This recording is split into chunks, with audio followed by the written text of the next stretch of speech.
16th. I just got done scarfing down my breakfast. It's 10 a.m. over where I am in this part of the world. And it seems like it is going to be a rough night over in the Middle East. So we have just gotten a breaking news update as of maybe 10, 15 minutes ago, coming out of Iran state-operated media, that very, very soon, as in like any minute, they are going to be carrying out, according to them, their largest ballistic missile barrage, their largest single attack against Israel ever to date, ever recorded. So this is going to be happening any minute. Today, I have a feeling that this is going to be another kind of all-day broadcast here. I'm going to be here all day with you guys. There will be downtime. There will be uptime, depending on what's going on.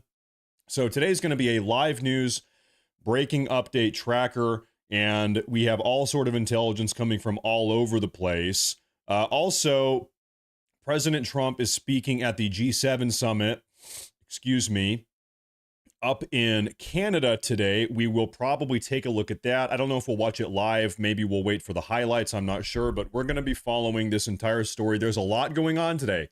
I feel like, folks, going forward, I think my plan at the moment, is to do one video every day and then maybe one live broadcast every day covering everything that's going on, because there is just so much happening all the time now that it's like we got to be live all day. We have to be live all day. And like I said, literally any second, we might have ballistic missiles raining down on Tel Aviv again. Last night, I'm sure a lot of you guys saw this. Last night, there were dozens of ballistic missiles raining down on Tel Aviv, and numerous of them, several of them actually connected, did a lot of damage. Last night, Tel Aviv actually took a lot of damage.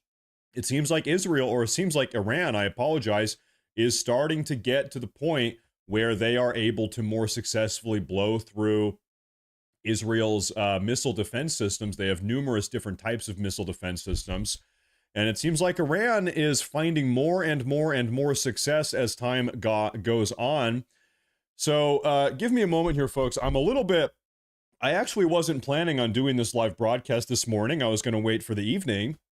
And then I see that crazy stuff is starting to happen. So I went live way, way, way earlier than I had planned. So maybe I need a moment here to kind of get my news feed together. Let me pull up some sources, because every second by second, folks, we have news updates, intelligence coming out of Iran and intelligence coming out of Israel. So I'm going to try to pull all of this stuff up here and see what is going on. Let me see here. And also, hey, thank you everyone for tuning in today. I'm sure all of you yesterday evening also noticed that the United States has started flying over several dozen of these military tanker ships. You know the type. They're these big airplanes that can refuel other airplanes mid-air. So, do I have my audio on here? No, I don't think we do. Am I echoing? No, I'm not echoing. Okay, good. All right, just making sure there's no audio problems. So it seems like the United States is starting to get increasingly involved as well. But I need to pull up some of my intelligence sources. Right now, we are looking at Tel Aviv, and also Jerusalem. In a moment here, I will go ahead and add some text so you know exactly where all of this stuff is. But I just need one moment here to pull up some of these sources so I can keep you guys updated moment to moment. And I think we're going to be live pretty much all day here, folks. This is going to be another long one. We've been doing a lot of long streams lately. And I know it's still early over here in the US, but in Israel, it is evening, it's dusk, it's getting dark. Right now, it's 8:30 or 9 p.m. in the evening. So I think we're getting ready for a long day over here and a long night over there. So first up, I want to pull up this news feed. Okay, so the IDF, as of 10 minutes ago, the IDF Home Front Command says civilians can now leave their shelters following a failed ballistic missile attack by Iran against northern Israel. This is one of many attacks that Iran has said they're going to be carrying out in the next several hours. So in northern Israel, they were just able to fend off a ballistic missile attack from Iran. None of the missiles made impact or landfall. Israel intercepted every single one of them. 22 minutes ago, Israel intercepted all of those missiles. And so now the IDF is telling people they can leave their bunkers in northern Israel. I need to pull up another source here. Hi, hey, good afternoon, good morning, everyone tuning in. Thank you all for tuning in. Like I said, I think today is going to be a long broadcast. And so if you are here early right now in the first couple minutes, then you can be here with me while I kind of get everything set up. Like I said, I was actually not planning on going live this earlier in the day. I think going forward we're going to start doing daily evening news broadcast. But I'll tell you what, folks, we went live early today because it seems like it's going to be a rough night over in the Levant, over in that area of the world. So I'm getting all of my intelligence sources set up. Luckily, on Twitter these days, we live in very curious times, right? These days, everything that happens around the world, we pretty much have live updates. So everything that goes on within moments, we know what's going on. We have on-the-ground reporters, on-the-ground live broadcasters. So stuff is coming in second by second. I'm pulling up all type of stuff. Yeah, you know what? I need to actually alert. I need to let everybody know. I kind of went live very hastily, almost secretively. I went live today just because I was in such a hurry. I need to actually let everyone know. Let me tell the Discord server. If anyone uses Discord, it's a instant messaging app. We have a community Discord server if anyone is interested in that. Generally, Discord is kind of a messaging app that a lot of gamers use. So we have a lot of politically interested gamers in the Discord server. If anybody is a politically interested gamer, then you can join that Discord server. We have over 8,000 people in that community server. But folks, I would not be surprised. Keep your eyes. Do me a favor. Keep your eyes peeled on these cameras here because I'm telling you. Both sides of this equation this evening, Israel and Iran, everybody's talking a lot of smack. Israel's saying they're going to do this. Iran is saying they're going to do this. Everybody's talking a big game right now. In fact, just 20 minutes ago, there was yet another barrage of ballistic missiles coming from Iran into northern Israel this time. Israel this time was able to successfully intercept all of them, so none of them actually did any damage. But this is not going to be the only barrage of the night. It is dusk. As we've seen over the last couple days, I know you guys know this, over the last couple days, we've seen it's around evening, it's around dusk, is when things really start to kick off. So this is the time when stuff happens. Is this the Wailing Wall? Yes, this is we have Jerusalem down there, and we have two different Tel Aviv cameras over there.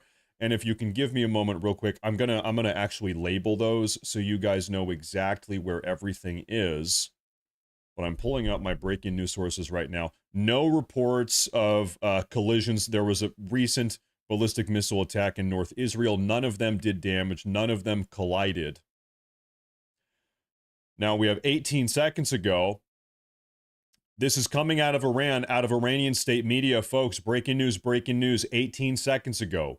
Iran now says we will continue to strike Israel until it stops its attacks. So Iran is now saying every single time that Israel carries out an attack in Iran, Iran will counter back, will counterpunch. I guess depending on how you want to look at it, who started what, who attacked first, that's a whole different conversation. But anyway, what Iran is saying, every time Israel carries out an attack, Iran is going to retaliate or issue a counterattack and fire off more ballistic missiles, okay? And so we know all day for the last 12 hours, Israel's been carrying out targeted strikes all over Iran. We have Trey Yingst. Trey Yingst is an on-the-ground, hold up, make sure it doesn't say Los Angeles. Yeah, make sure, none of this is in Los Angeles. Yeah, exactly.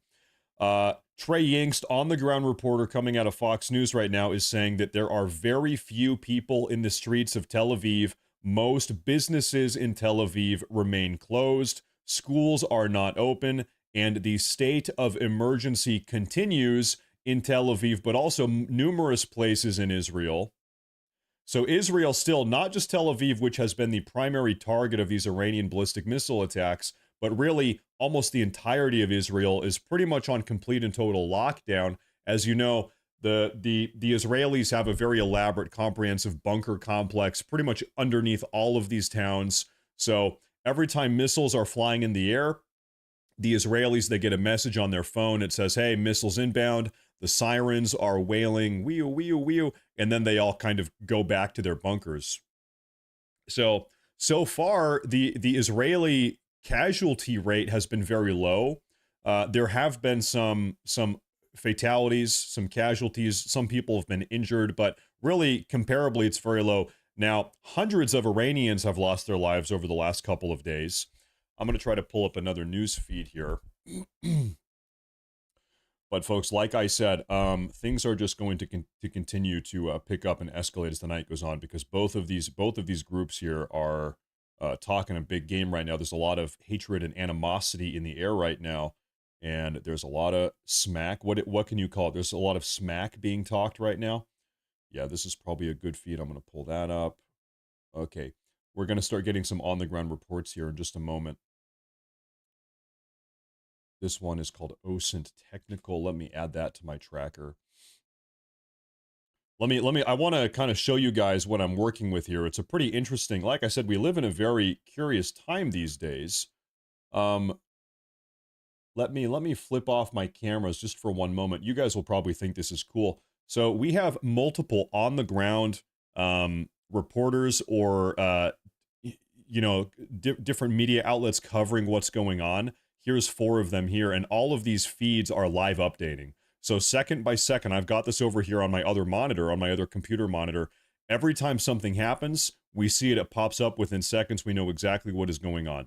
So this is where I'm getting a lot of the information from. I see somebody in the chat, Lost Cause, says the Iranians are using old footage all the time. There is a lot of old footage going around everywhere. Yeah, no doubt. In fact, I've seen some footage going viral on Twitter that is from a video game.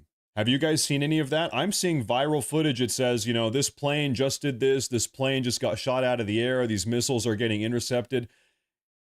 And then somebody chimes in and says, hey, that's from a video game. That's not even in real life. This never even happened at all.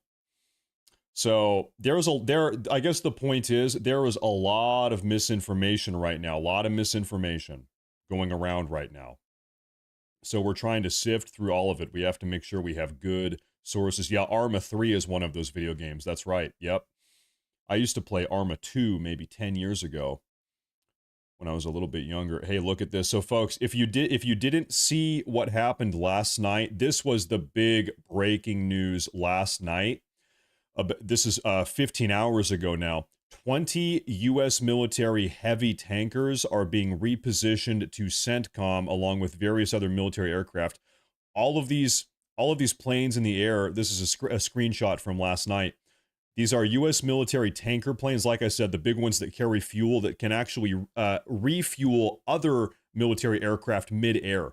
This happened, I apologize, I never flipped on my cameras. I apologize. Let me flip these back on for you folks. My bad. So anyway, these are these military tankers mid-air taking off from the eastern seaboard of the United States about 15 hours ago. Now, I'm going to actually try to find an update on these planes because, like I said, this was from 15 hours ago. I would imagine that they have successfully made their way over to Europe or the Middle East by now.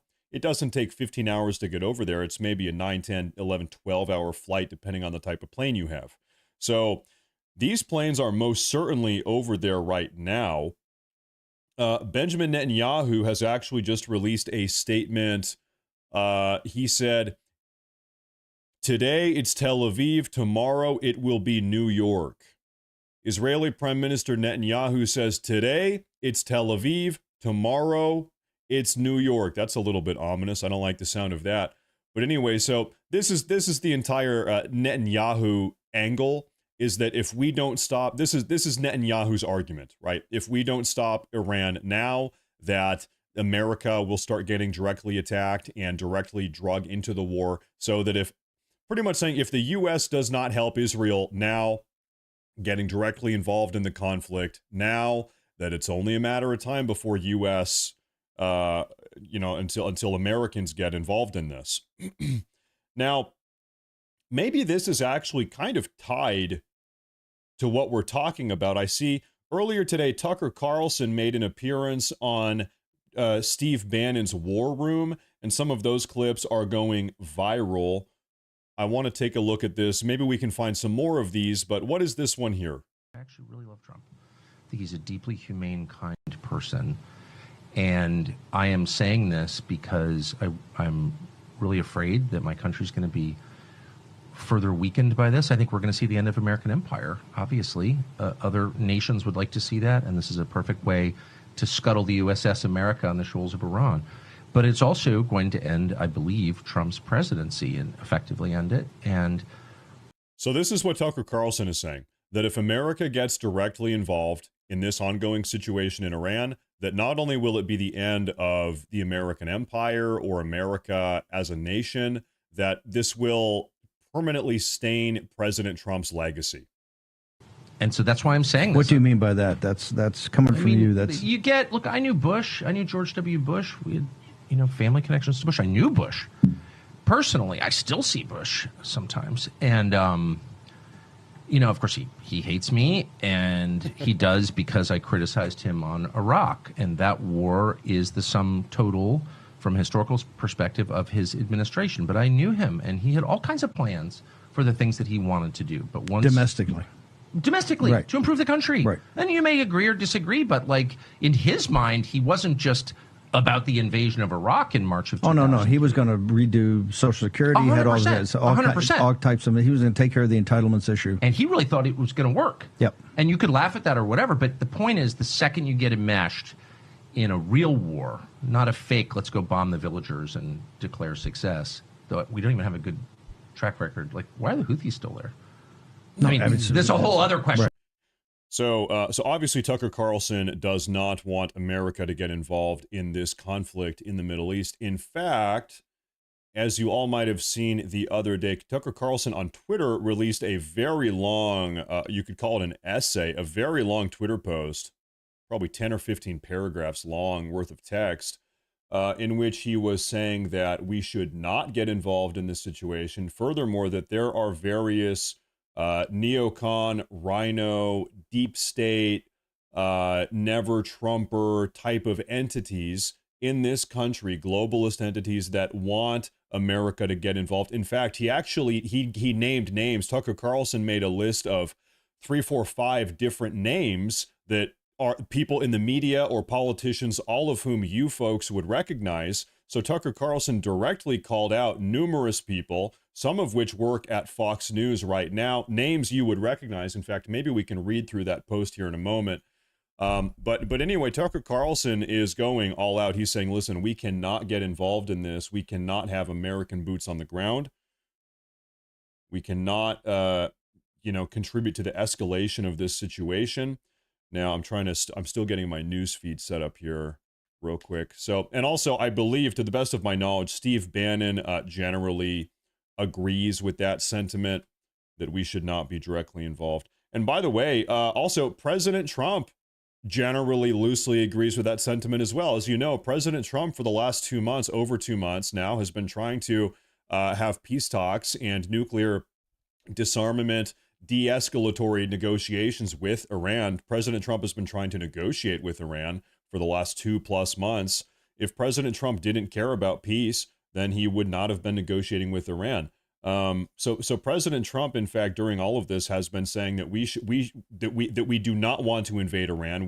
That America, you might note, America has not been bombing Iran yet. America is not aggressively involved on the offense in this situation. America is most certainly involved to some degree insofar as we are helping defend Israel.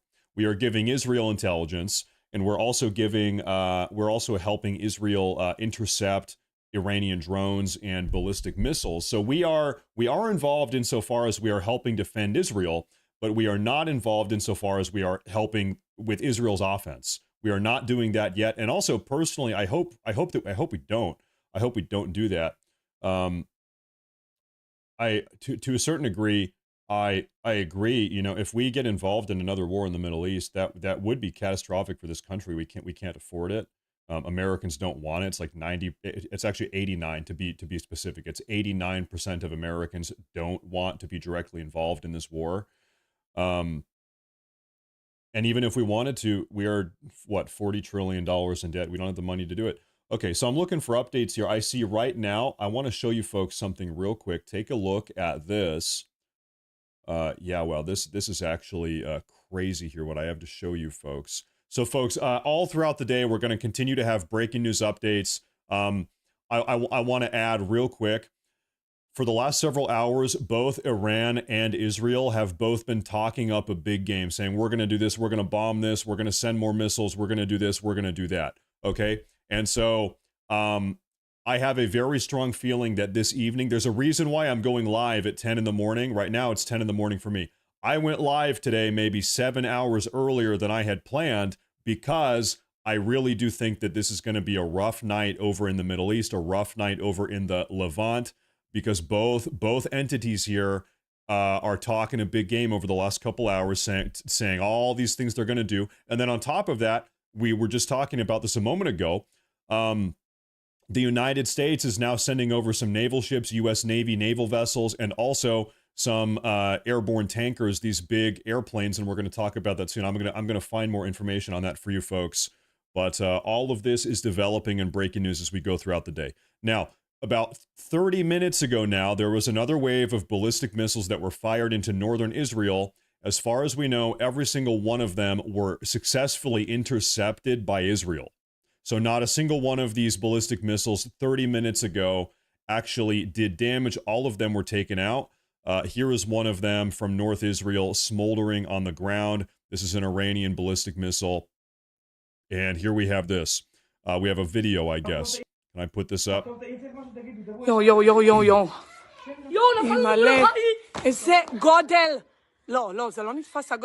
And so this is an intercepted ballistic missile from Iran in North Israel. You can see this, the Hebrew there. And this looks like it landed on somebody's shed or in their backyard or something like that. Man, that's terrible. Professor Hamamoto, by the way, with the super chat, thank you very much. I'm gonna do my best. You know, when you're doing live coverage like this, sometimes there's not a lot going on, and you're waiting, and things are kind of at a standstill. And then sometimes everything is happening all at once, and so you have this ebb and flow of crazy stuff that is going on. And we're going to do our best. I think I'm going to be here all day. Now, Low Hash with the $20, that's a big time super chat. Thank you very much. I see. I'm glad you took the day off yesterday. I'm also selfishly glad you're live streaming today. You know what? It really killed me yesterday. I'm a workaholic. I love to work. I love to make videos and stream and do my editing and all that stuff. Everything that goes on behind the scenes. I don't think I've taken a day off where I haven't done any work at all in months. It's been months since I have not made a video or not done a live stream. And so yesterday was my first day off where I didn't do anything. I took the entire day off. We were chilling out. I was with my family. It was Father's Day.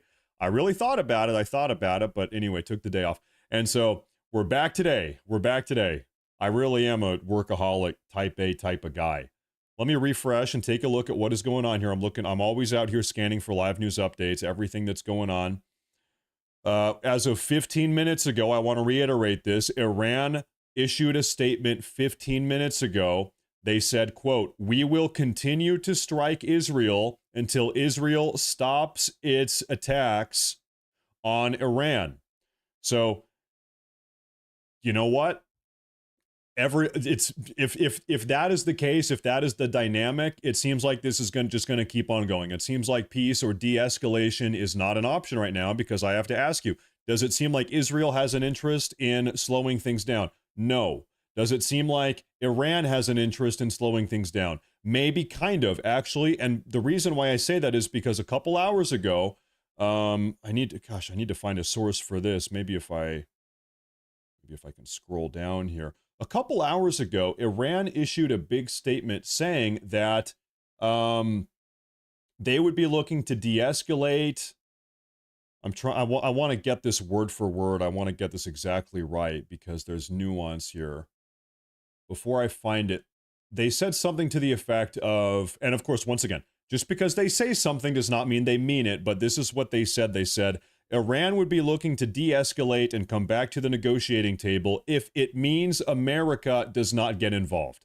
Iran does not want America involved, and if it means keeping America out of the equation, then they would be willing to come back to the negotiating table and continue their nuclear de-escalation, or de-escalate this entire situation. Now, this was an hour ago. This is a big deal. I want to show you guys something. Israel carried out a massive attack in Tehran, and this is what we're talking about right here 1 hour ago. One moment, let me pull this up right here. Folks, this is the state news, the Iranian state news TV station. So all of the Iranian media, all of the Iranians, people call it propaganda. It most certainly is propaganda. So this is the big Iranian television station, radio station. Their media apparatus is in this building. Well, guess what?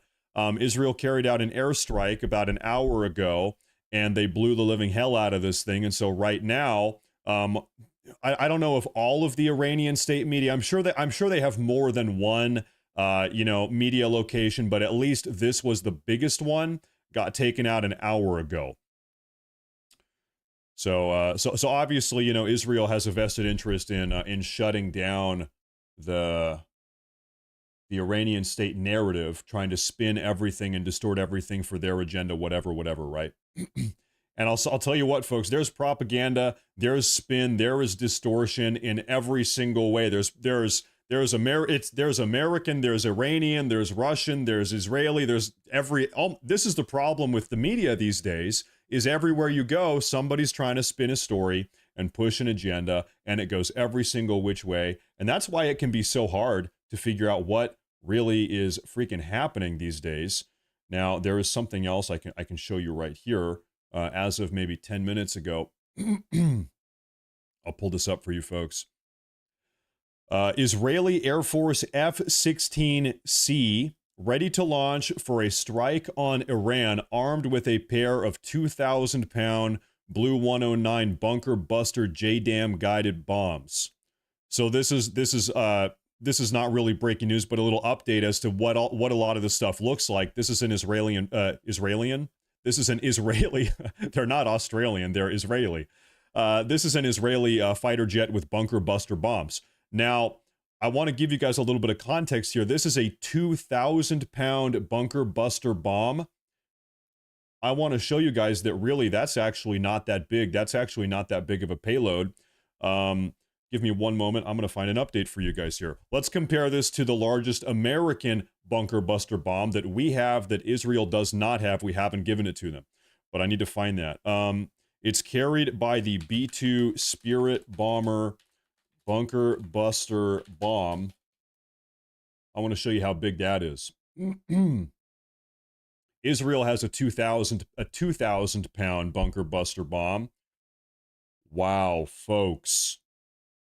Okay, so pay attention. Israel, right here, this plane they have, this is a 2,000-pound bunker buster bomb. The largest bunker buster bomb America has in our arsenal is called the GBU-57 MOP. Guess how many pounds that is? 30,000 pounds.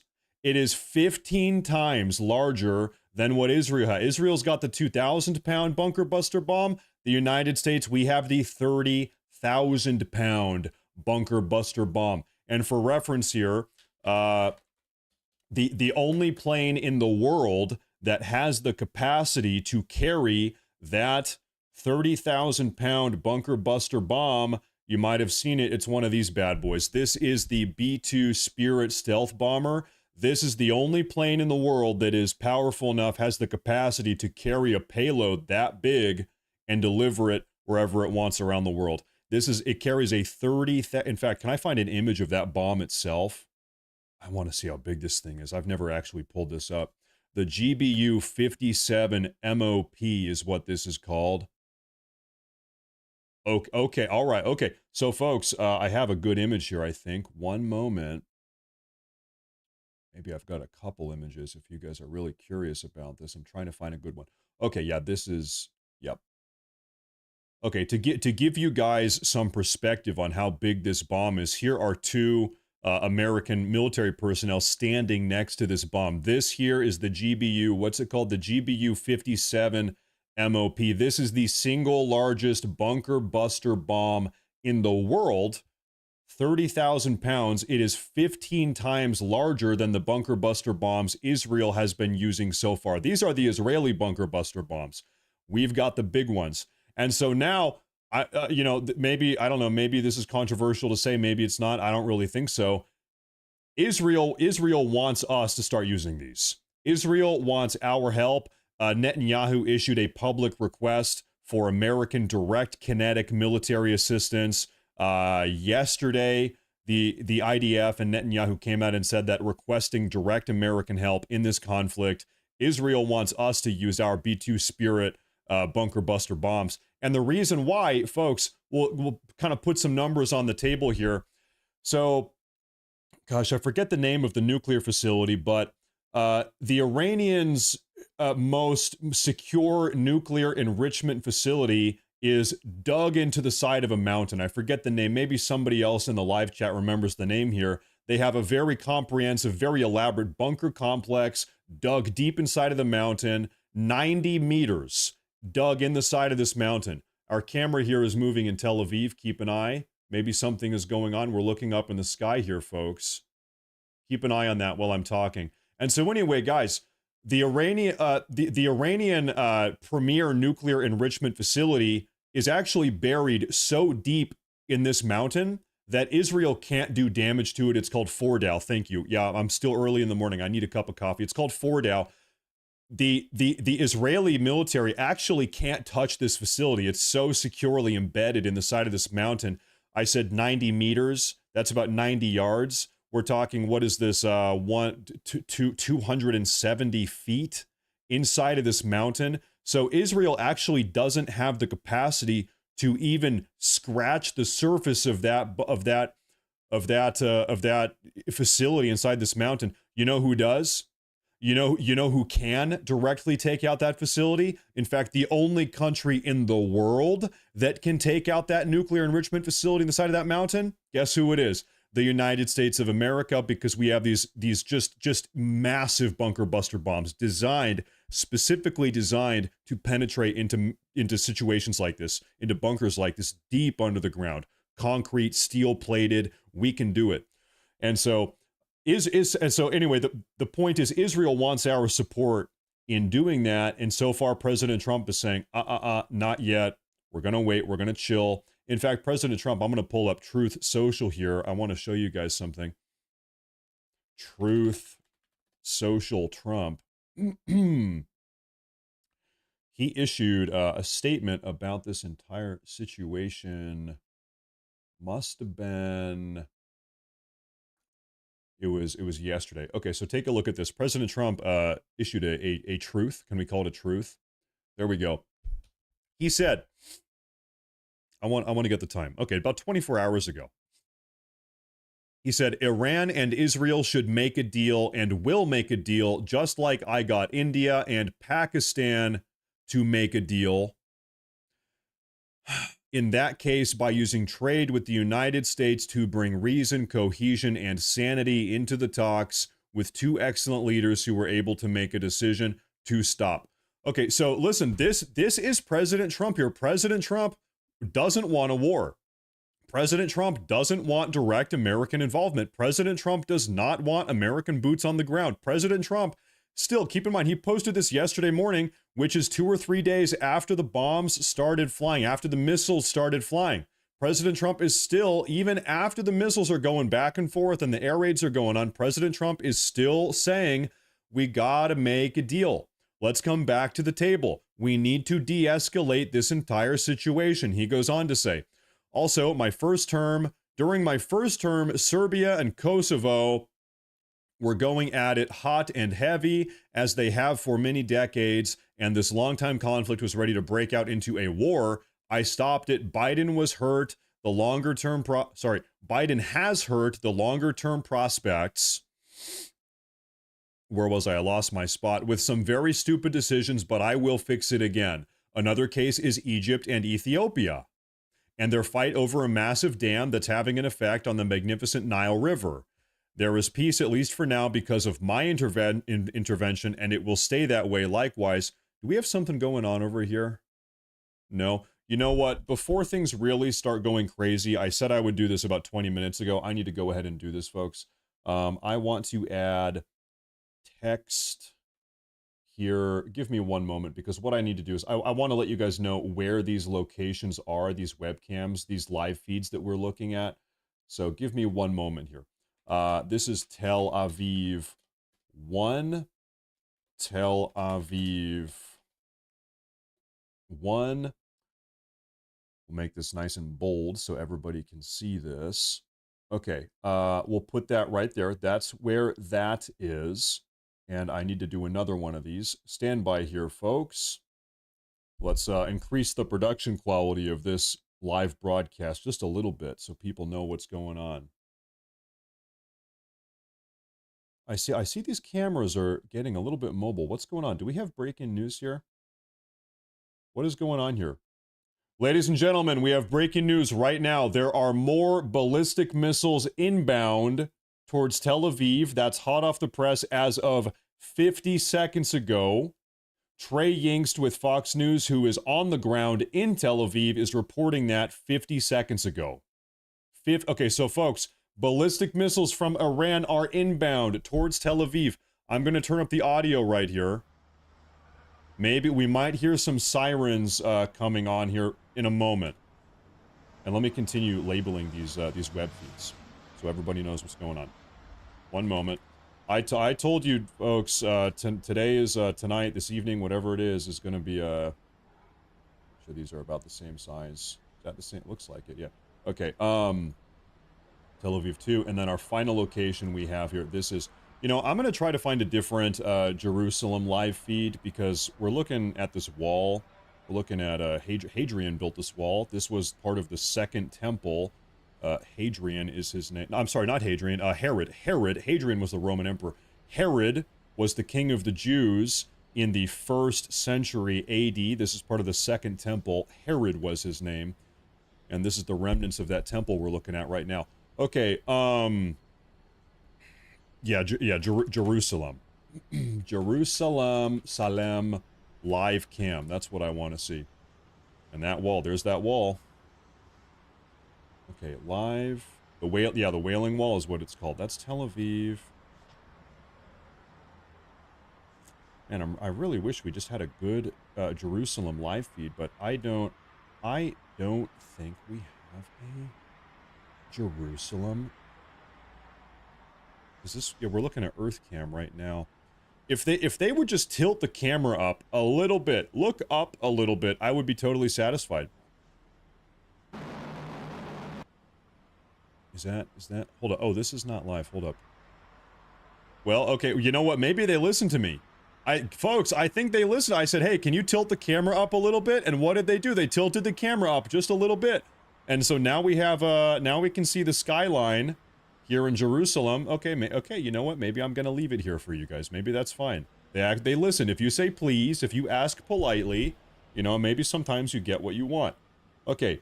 Anyway, let me go ahead and add this, this text. Yeah, maybe they're listening.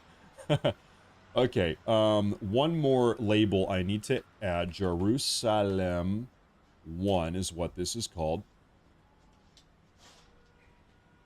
Maybe they're tuning in. Okay. Matt's in charge. I don't think I'm in charge of what they do in Jerusalem. I don't think they listen. I don't think they care what I have to say. Okay. There's that. So now all of our locations are labeled. Maybe I should add a little location where I am. It'll say Washington. Washington State, USA. I don't think anybody cares where I am. Maybe I need to be deep inside of my bunker these days. Who the hell knows? Okay. Alright, folks, I'm looking for breaking news updates. So, once again, Trey Yingst with Fox News 4 minutes ago, he gave an update. He said more ballistic missiles are inbound. More ballistic missiles from Iran are inbound any minute now. I'm checking with some other sources.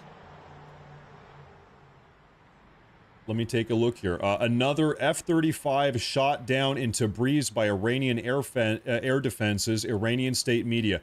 Folks, the Iranian state media 1 minute ago has claimed that they have shot down an F-35 Israeli fighter jet over the city of Tabriz.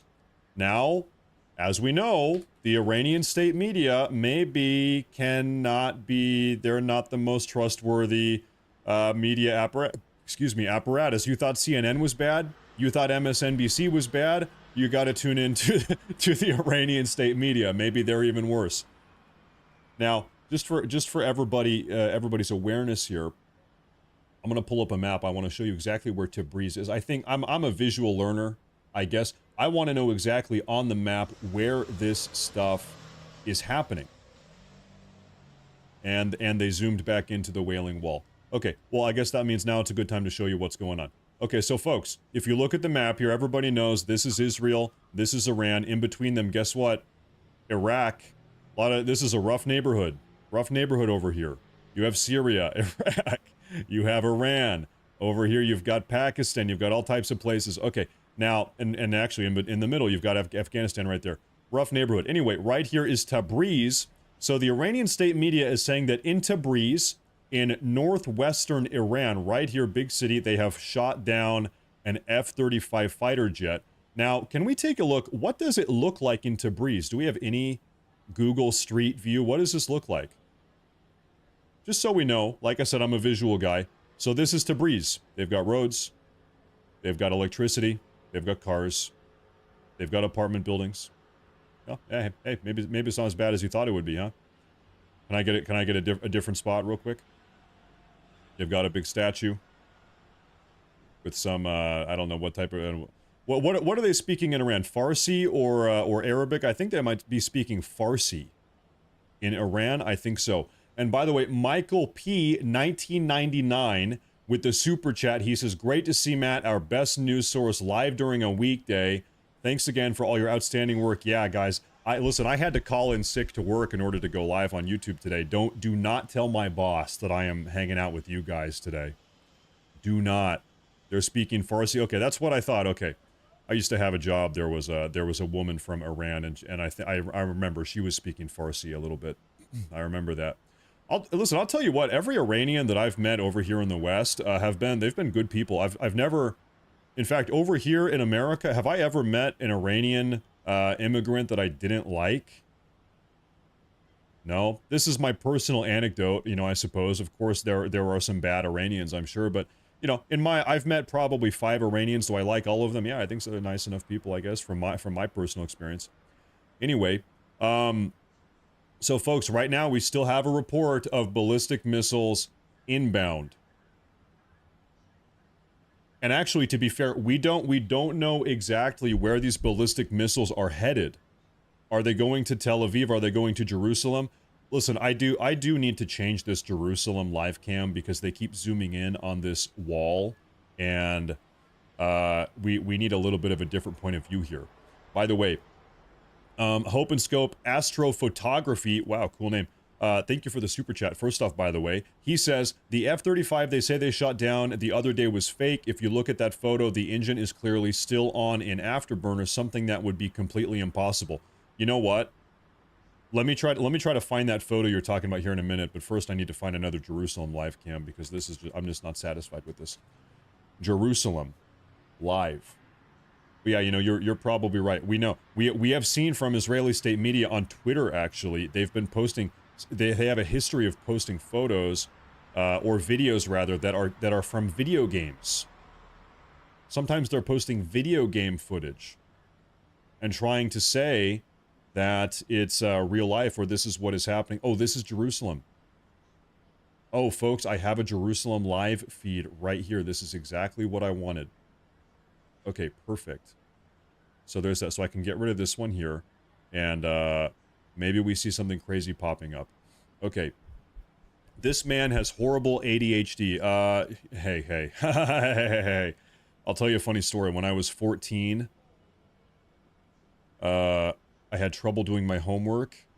I was a freshman in high school, and my mom took me to this psychiatrist or psychologist, whatever, He said, yeah, you've got ADHD. I took Adderall for 4 months when I was 14 years old. I hated it. I never took it again. So I can comedically say, now I'm 30, I can say, guys, for 15 years, I've been off my medication. I never took it again. I took Adderall for 4 months in high school, never took it again. I hated that stuff. So I'm off my meds. I have not even taken my medication. Now, let me take a look around all of these intelligence news feeds and see what is going on.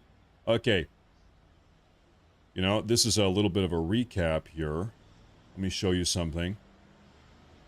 Now, what do we have here?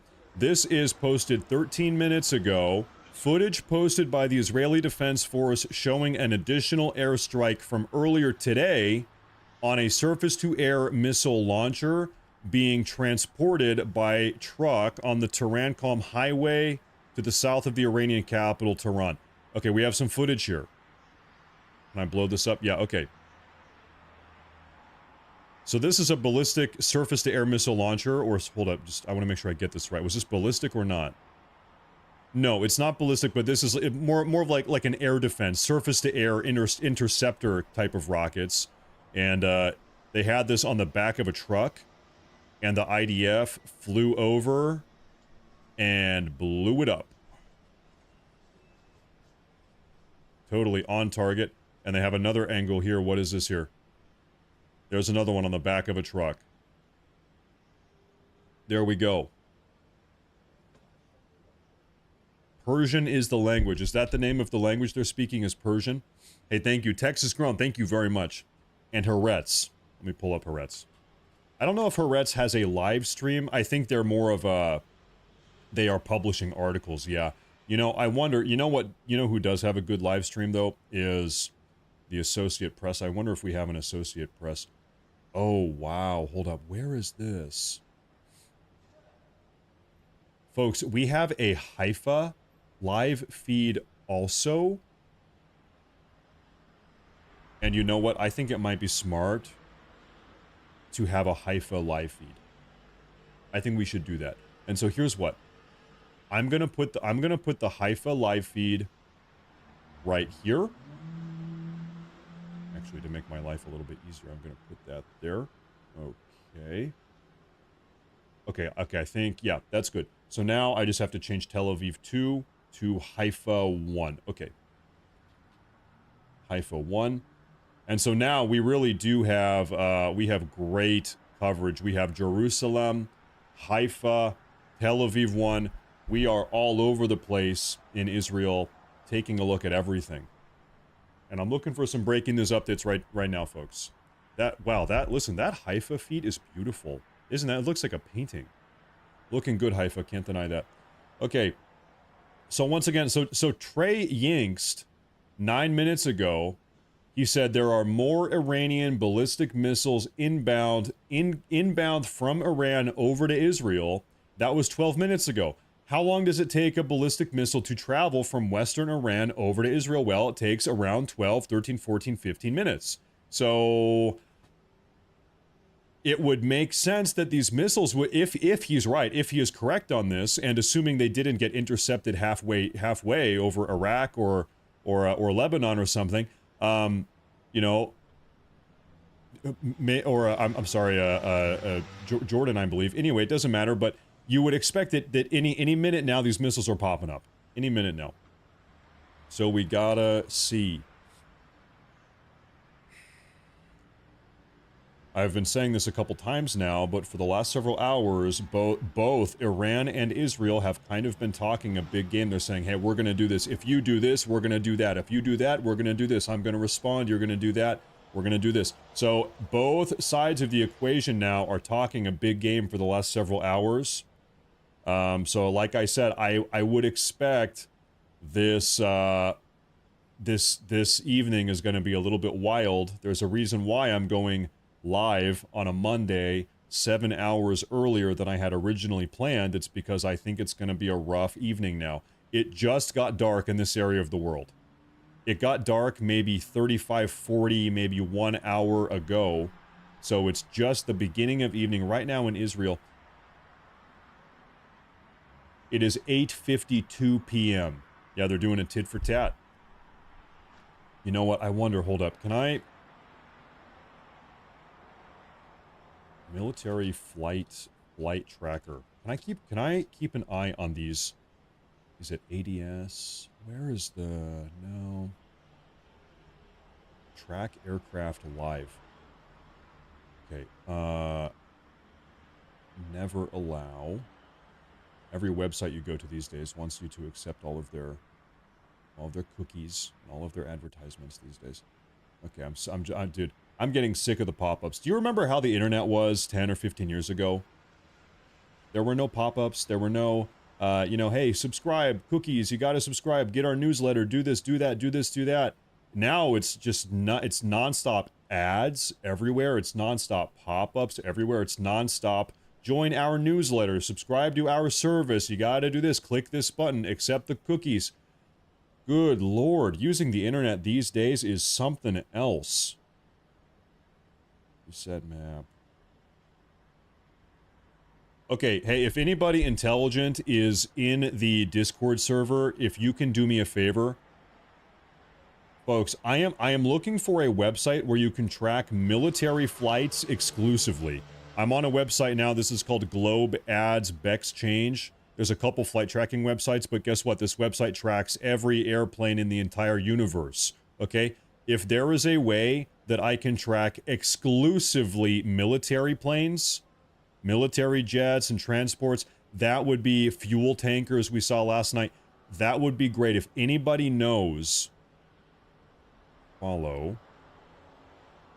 Because I know there is a way to do this, what I'm asking, but I don't know exactly myself. Toggle track labels. So if anybody, is it you? You? Is there a you? Genius. Wow, there he is. Wow, who said that? Who was that? You are the hero of the day. His name, ladies and gentlemen, is Strackt. S-T-R-A-C-C-T in the chat. The hero of the day. Everybody, we owe him everything. So listen, folks. Now we are tracking only U.S. military flights. I believe. Let me just make sure we have a confirmation here. Is that actually what's going on? These are U.S. military planes. So this is the HAF. Oh, this sure seems to be the case. And so, folks, here's what we saw last night. What we saw last night. We saw a massive envoy of military, like, tanker, like, sort of like refueling planes flying from the eastern seaboard all the way over into, towards Europe. Now, that was 15, 16 hours ago. Frankly, I don't know where they went. I don't know where they are right now.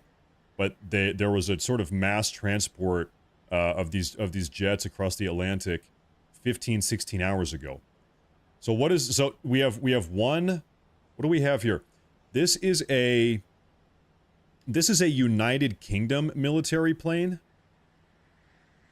So this is not American, and it's right off the coast of Tel Aviv. Right here. That's Tel Aviv right there.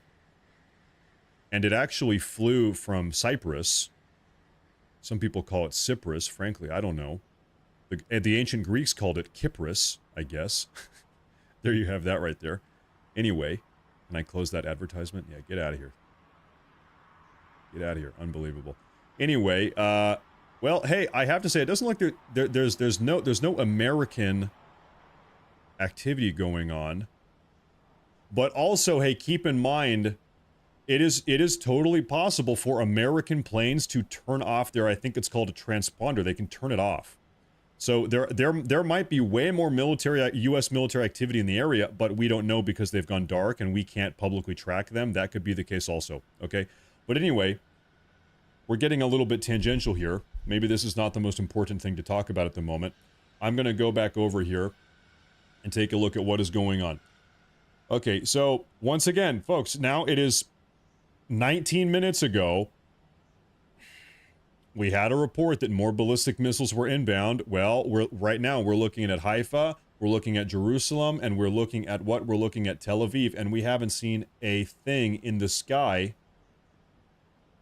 But, frankly, regrettably, I think that's probably going to be changing in the very near future. Like I said, I think it's going to be probably a pretty wild night. Make these bold so they stand out just a little bit more. Okay. All right. The missiles are inbound. Well, where do you see that according to who? Because I've got 5 different trackers open here, and I'm not seeing anything on any of my live feeds here indicating that that's on the way. Now, JD Mandel, we've talked about that about an hour ago. The Iranian state media made a statement saying that tonight that Iran is going to carry out the biggest ballistic missile bombardment that we have ever seen. Okay, targeted at where? At Israel. Allegedly, that is coming out of the Iranian state media. So tonight, we might see the biggest attack yet. Now, I wonder if can I show you folks what happened yesterday? I'm going to try to find a feed here. Because yesterday we saw an absolutely massive attack, massive bombardment. Pretty much Tel Aviv got rocked last night. There's no other way to put that. Tel Aviv took a lot of damage. And I want to try to find, this is 16 hours ago.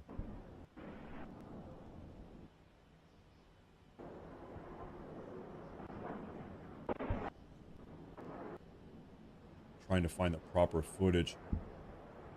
Yeah, so folks, this was Tel Aviv 16 hours ago. It was a rough night for Tel Aviv. Take a look at this right here. You can see that. Yeah, take a look. This was last night. So right here in the back, boom, direct hit. Right there in the back, boom, direct hit. The sky is on fire. Dozens of these coming down. The Israeli missile defense system intercept right there. Firing up, trying to intercept them mid-air. Direct hit right there. There's another one. So last night was the single worst night for Tel Aviv since any of this has broken out. There was a lot of damage that Tel Aviv took last night.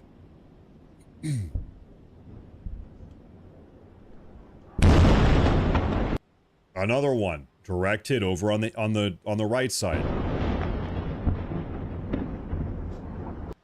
We also saw last night, maybe I can find a video of this. There was an Israeli missile defense battery on the ground, interceptor battery on the ground. It fired off, it looped back around, and it blew itself up. So technical error or something, but a little bit of collateral damage. Anyway, this entire situation is messy. It's crazy. Sometimes things don't work out the way you want them to. And I'm taking a look around for breaking updates. Right now, folks, I don't see, outside of one report 22 minutes ago, I don't see anything about any attacks going off. My mic is breaking up. Here, if anybody else hears that, let me know. We have another little recap video. I'll show you something. This is posted 2 minutes ago. Footage showing the targeting and destruction of 2 F-14 Tomcats with the Islamic Republic of Iran force earlier today at an airport in the Iranian capital of Tehran. Let me take a look. So these are F-14 Tomcat fighter jets here that were not in air. They were grounded at the airport. They're parked at the airport. And Israel, guess what? Blew the living hell out of them. There's 2 of them. Now I want to see exactly what do these look like, not in a black and white video like that. So this is that jet. So this is what these look like. So these are a part of the Iranian Air Force. They have numerous of these F-24s. Now, here's the thing. I'm trying to think over the last couple days, 3, 4, 5 days, have we ever seen anything coming out of the Iranian Air Force? Have the Iranian Air Force actually done anything? Are they actually making use of their fighter jets or warplanes? Are are they even able to get these jets up in the air? Because I don't think that we have heard anything about that at all. And now we just had 20, by the way, 20 gifted memberships in the chat from Bruce Rice. Thank you very much. I appreciate that a lot. Thank you very much. That's massive. I appreciate that a lot. Thank you very much. Folks, I think we are going to be here all day. Only missiles. Yeah, we've heard a lot about missiles and drones, but the Iranian Air Force, where is that? Are they doing anything? Not that I've seen. Not that I've seen.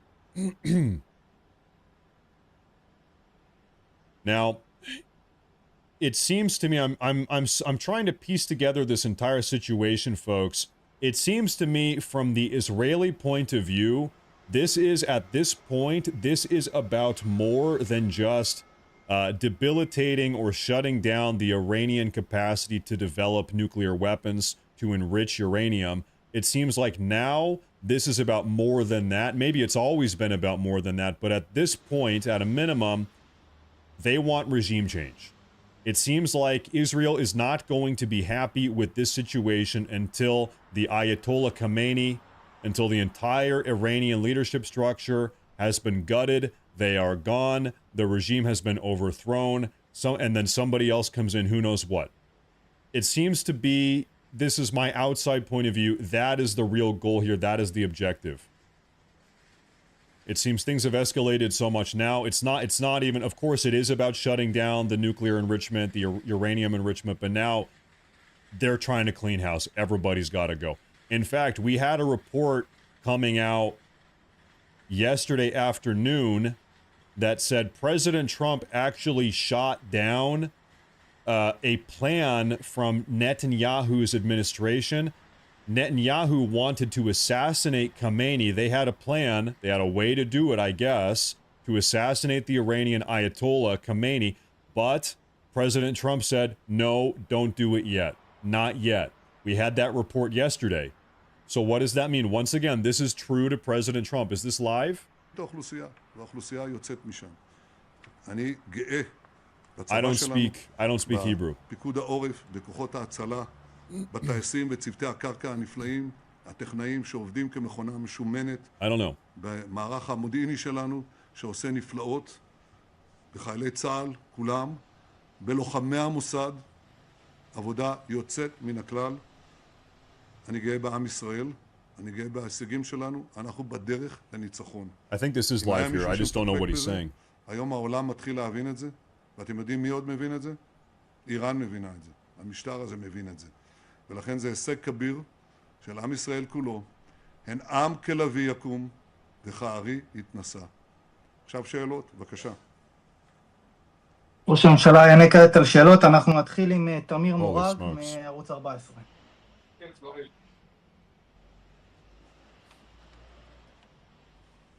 קח את המיקרופון, תמיר. בבקשה. המיקרופון שלך סגור, תמיר. עבור הלאה.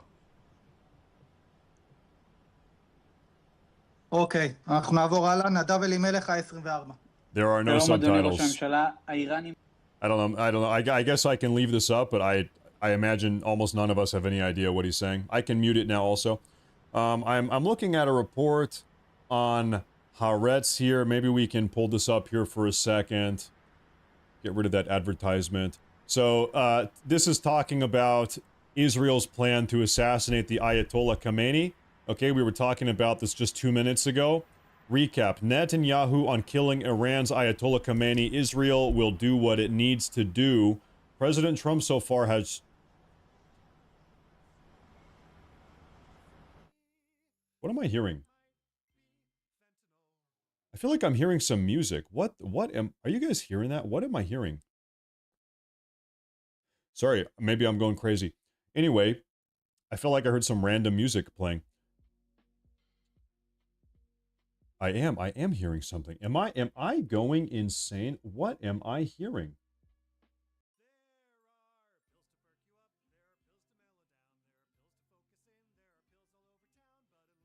I am hearing something.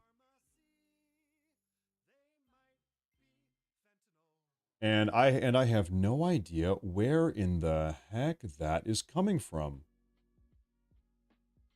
You heard it? Yeah.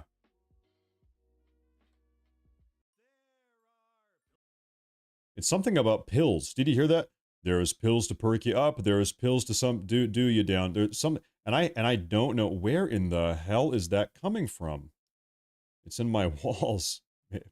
You know, it might have been an ad. It might have been an ad that popped up on that flight tracker. That very easily could have been what it is. That probably, or it's this side. It's this side. It's Haaretz. Haaretz is auto playing an advertisement. There's an ad with audio on Haaretz is what this is. Well, luckily I have the tech to get around that. They're not going to stop me. Take a look at this. Close. Now I can go to the website without any ads at all. They're not going to stop me here. I'm going crazy. So where was the article we were just taking a look at? I wanted to hear more about where exactly was this. It was talking about, I think we're getting close. No, and it's gone. Okay, well, let me try to find that article over here. Give me a moment. And yeah, that freaking advertisement there just messed everything up. I felt like I was going nuts. I'm losing my mind. Here's what I'll do. I don't see, once again, folks, I'm taking a look around right now. I think that report 31 minutes ago of ballistic missiles inbound to Iran, to Israel from Iran, was maybe a false report. Now, we do have something I can show you right here. Back to quickly talking about those F-14 Tomcats. Iranian sources allege that the targeted F-14 Tomcats were actually decoys, noting that the shape of the aircraft appears inconsistent with a real one. Okay. So folks, this is where we are at right now. This is, as Alex Jones likes to say, this is an info war. This is an information war. Okay? What is going on here is Israel comes out and they say that they have just taken out 2 different Tomcats. And then Iran immediately responds. And what do they say? Actually, those were fake Tomcats. Those were decoy Tomcats. Amazing. And then are we ever going to know the truth?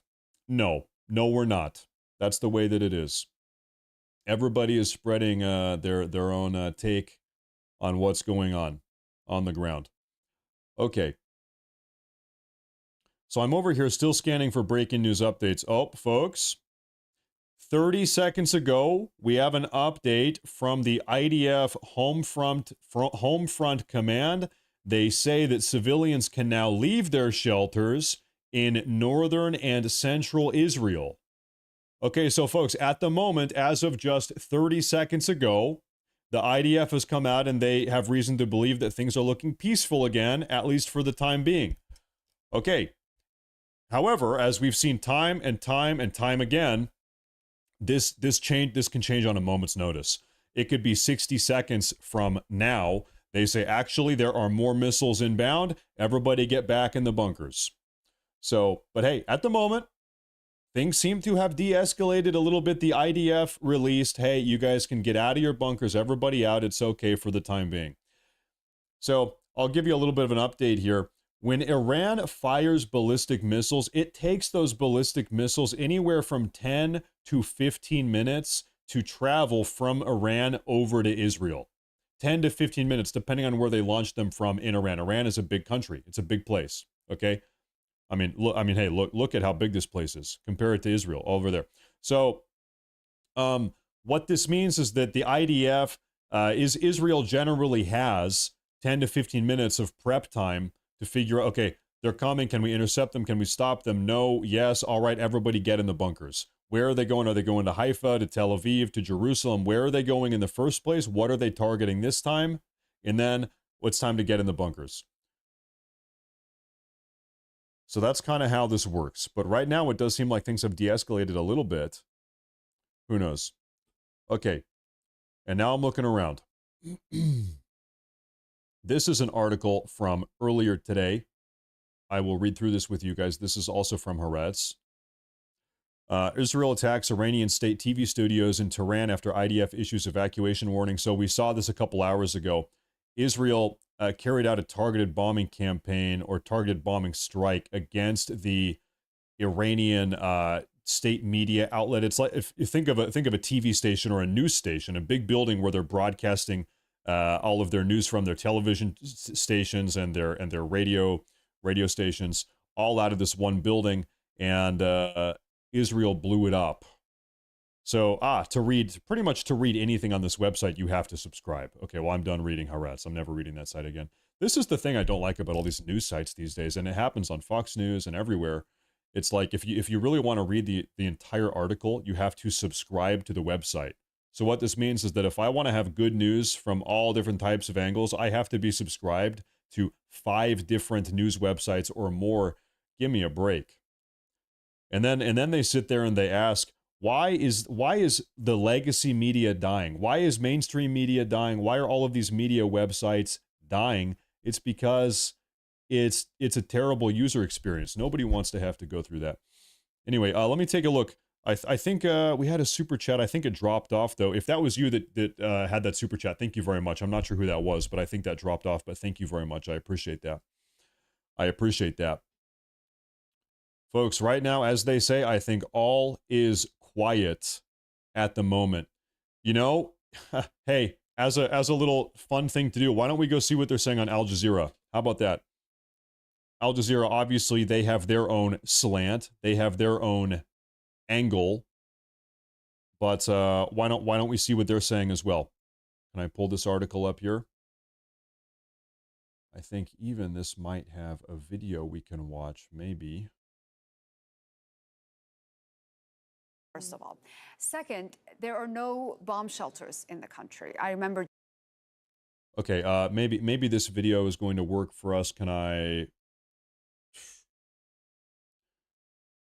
Some of these websites are just something else. Some of these are just something else. Schools, basically, and at that time there were. You know, I'm sorry. Hold on. I just had a panic attack. Let me make sure that there's no. Some of these videos they post on these websites, they have like pictures of people that have been blown up. Oh yeah, there's one right there. Okay, so sorry. False alarm. Listen, footage of people that are covered in blood and missing their limbs. That was a close one there. Good thing I decided to check that, because some of this stuff is actually a little bit too brutal to show on YouTube. So, okay, close one. Apologies. Did I get that off the screen? Yeah, I did. Okay.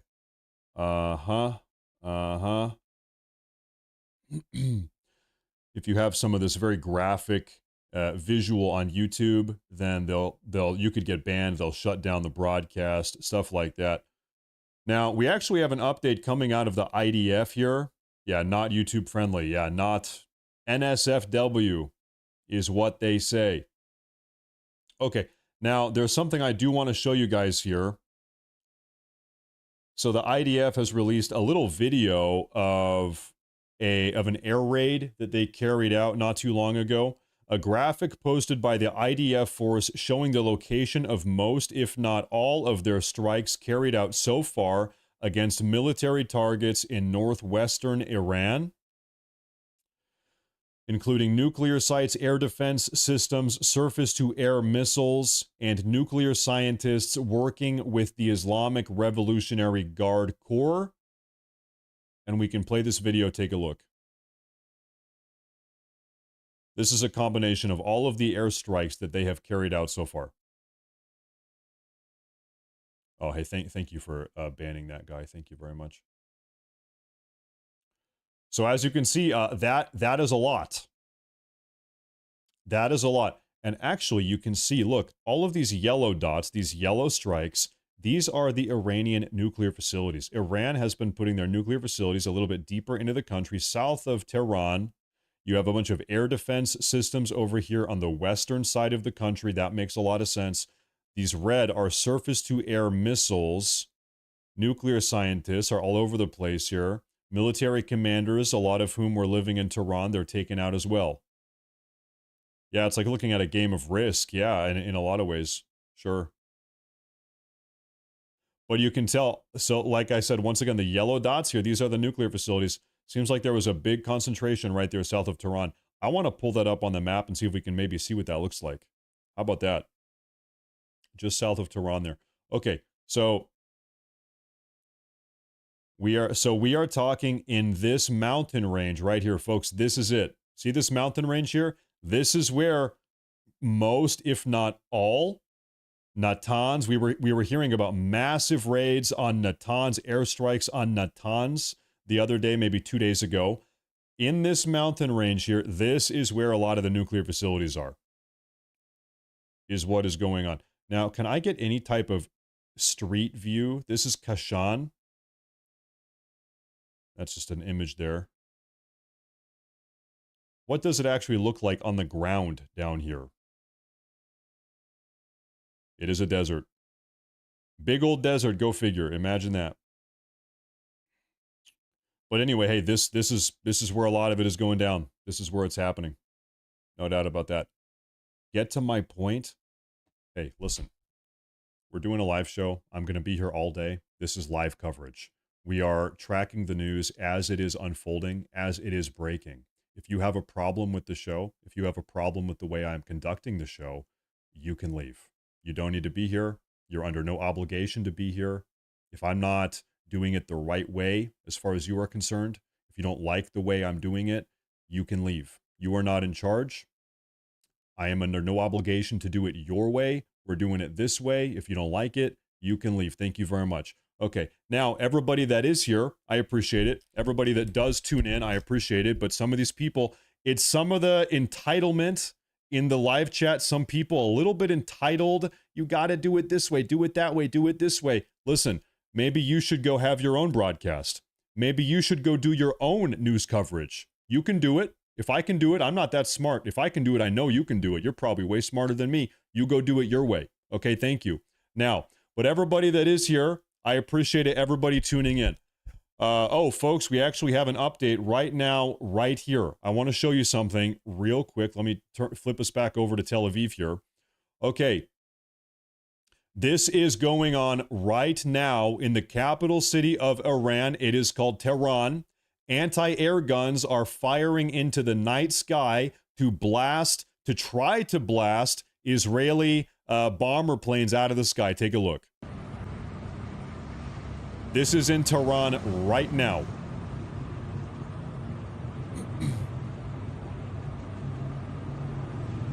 You can see in the distance, anti-air fire going off.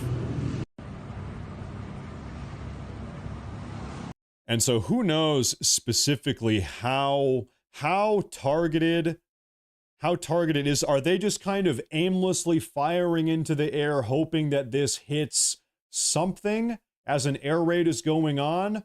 Or is this a very highly targeted and precise, sort of air defense system they have? Most certainly it is less advanced than what the Israelis have, protecting most of Israel. But who knows? So far, we have seen a couple claims from the Iranians that they have successfully shot down numerous Israeli fighter jets, bomber planes, but I think a lot of that is actually bogus propaganda. I think maybe that actually is not happening. You see, it's almost like these World War II style flak cannons. They're, exploding midair. They've got these tracer round, bursts of fire going up. Who knows if they're actually hitting something up there? I don't know. Sometimes you might call that the spray and pray. You spray and then you pray. But anyway, that is what is going on in Tehran right now. Okay, folks, we just had the press conference with Israeli Prime Minister Benjamin Netanyahu up on the screen a moment ago. We muted it because and I think most of you are not speaking Hebrew. It was not in English, and so we muted it. But now we're getting a recap of what he said. Check this out. Some of you will like this, maybe some of you won't. So this is breaking news as of 2 minutes ago. Israeli Prime Minister Benjamin Netanyahu on the possibility of assassinating Ayatollah Khamenei. He said, "I will not detail our plans publicly, but we will do whatever it takes." How do you interpret that? I'll tell you the way that I interpret that. Me, it seems to me like Netanyahu is planning on assassinating or trying to take out Ayatollah Khamenei, the leader of Iran. It seems like that is on the table now. That is a part of the agenda. We got to see. And you can almost be certain, I would imagine, if that happens, if Israel, Netanyahu is successful in doing that, I would imagine the response from Iran would be overwhelming. It would be catastrophic. Who knows? Or, well, I mean, hey, it could go either way. Who knows? You could have two options. Okay, Khamenei is assassinated successfully. What happens? You have two options. The Iranians go crazy and they fire every single thing they have. They go all out. Everything they have is in the air, all in. Or, alternative, or a lot of them say, wow, thank God that guy's gone. Man, thank God that guy is dead. Anyway, now we can have a peace talk. Now we can try to de-escalate. Wow, we didn't even like that guy in the first place. Thank God he is gone, right? And who's to say? In fact, actually 2 days ago, we had a big discussion, a little debate on this very live broadcast 2 days ago, talking about to what degree do the Iranian people actually really support their government, their regime that is calling the shots. Do the Iranian people support them or do they not? And the problem with this conversation is I don't think there's any way for us to have any idea at all. I don't think we will know. I don't think we can know now, at least. Maybe we know in the future if a revolution happens or something or not, I don't know. But right now, is there any way to actually know that? And personally, I think the answer is no. And I'll tell you why. This is a country without free speech. This is a country that has had pro-Ayatollah, pro-Khamenei propaganda for 30, 40, 50 years. This is a country that has had anti-Israel, anti-America propaganda for 30, 40, 50 years. This is a country that doesn't really have outside media. Kind of like China, they have kind of a boxed-off media apparatus in their country. It's state-run media. There's no free speech. So do I trust any polling data coming out of this country? If we have a poll coming out of Iran that says 70% of people think this, or 70% of people think that, personally, I don't believe any of it. Regardless of what it says, I don't trust it because this is a country, it's a very strange media landscape, propaganda landscape. I don't think so. Who the hell knows what those people are thinking in there? I don't know. Now, let me take a look at the super chat here. I want to take a look. Aaron Worley with the $20 super chat. I appreciate that. I appreciate that a lot. Thank you. He says, you're doing a fine job. Keep up the good work. I appreciate that a lot. Thank you very, very much. Thank you, Aaron. I appreciate the support. Thank you. And I want to double back. I want to say Bruce Rice one more time. Thank you very much. Thank you very much. And also Kelly Ix. Thank you very much. Thank you very much, Kelly, who's a new member. Thank you, folks.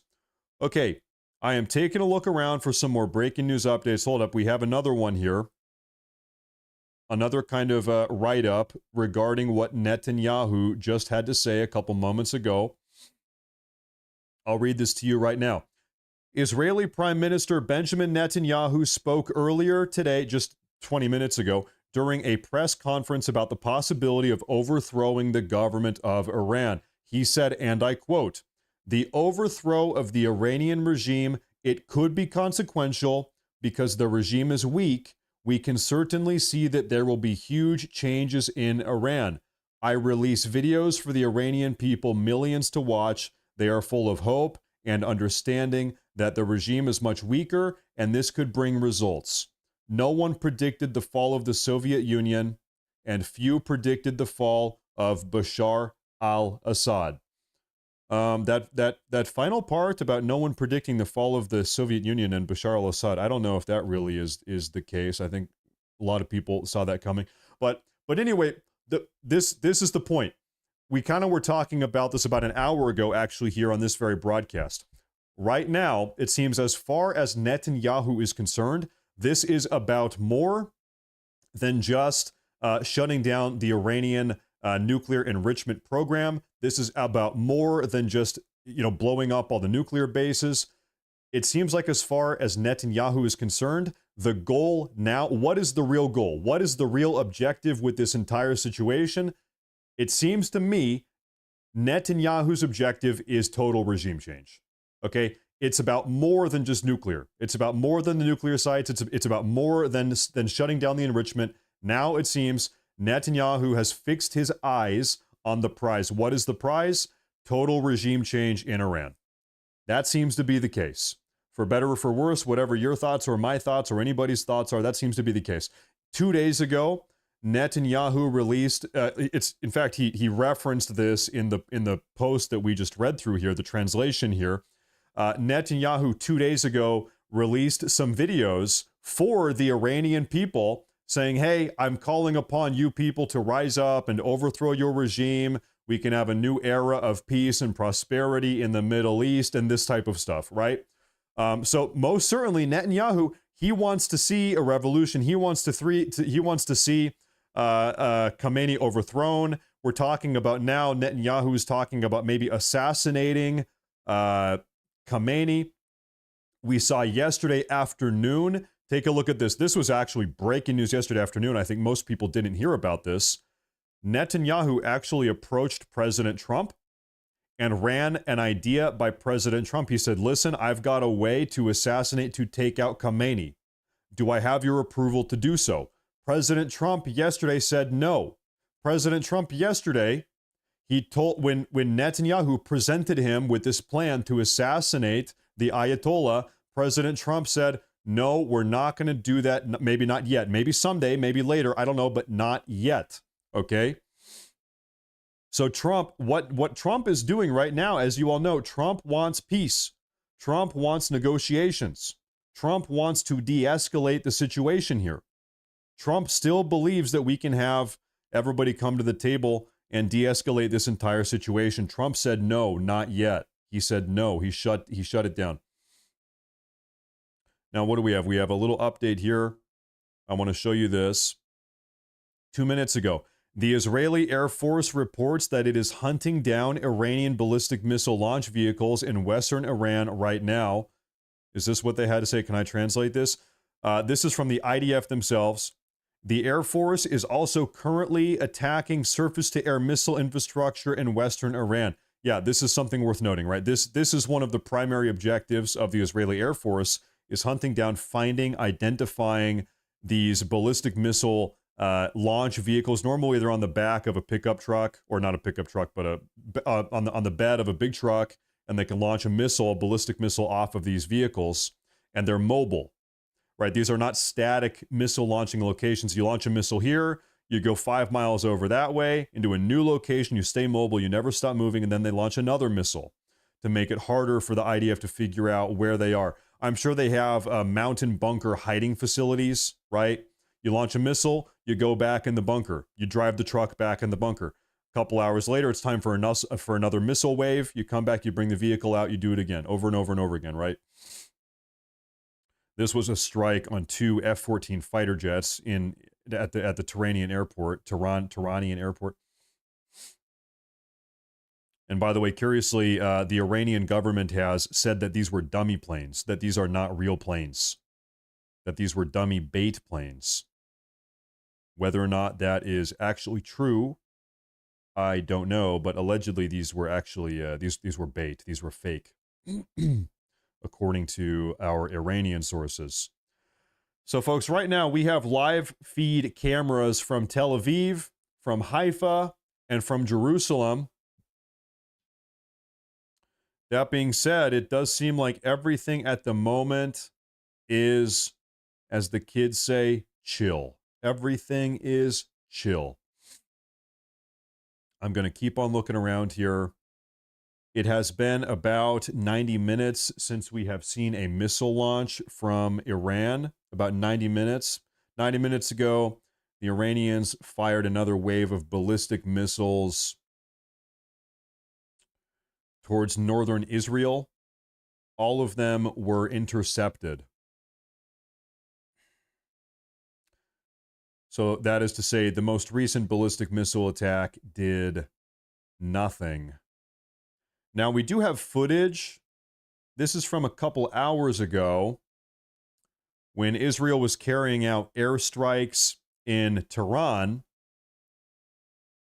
over there in Iran, they're blasting out the hillside. You have to imagine beneath all of these hillsides, elaborate bunker complexes. So if it's like, hey, why are they blowing up a hill? What's up with the hill? Why not the buildings? Why not anything else? Well, bunker complex, Iranian bunker complex. That is why. In fact, we actually have a video of this. Take a look.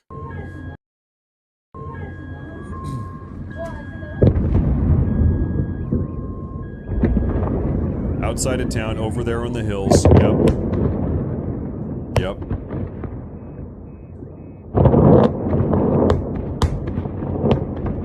And once again, these are Israeli airstrikes on Iranian bunker facilities.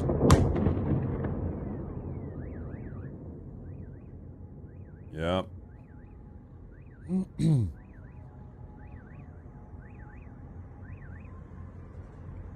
There you have it. Matt, you should go to Iran and liberate the Iranians, become the IRL scarab lord. Do you really think that I should right now go to Iran, personally overthrow the Ayatollah, and then become the true leader, the undisputed leader of the Iranian people? I will consider it. Okay, I'm not going to say no. That's going to be a solid maybe. I will think about that. Here's what I'll do. I'm going to ask my wife. Maybe my wife doesn't want me to do that. I'm going to ask my wife. I'm going to see if she's okay with it. And if she's not, then I'm sorry. But I don't know. Maybe it's a maybe, okay?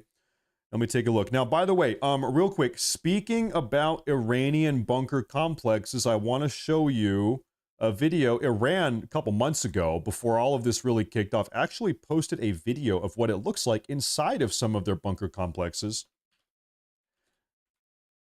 And I want to show you what that is. Iranian, well, I'm trying to find where exactly this is. I had this up on the broadcast the other day. Ah, here it is. All right, so folks, this is a propaganda video. Do not get it twisted. This is a propaganda video from the Iranian government. But it does kind of give you an idea of what it looks like inside of these bunkers that now Israel is carrying out targeted airstrikes to try to destroy. So take a look at this. Iranian military officials visited... Okay, wow, that is crazy. Do you see this, folks? Look under the text. There is an Israeli flag on the floor. Every time the Iranians enter their missile bunker complex, they are literally stomping on the flag of Israel. They have it on the ground. Every time you go in or go out, they're stomping on the flag of Israel. That's next level. Okay.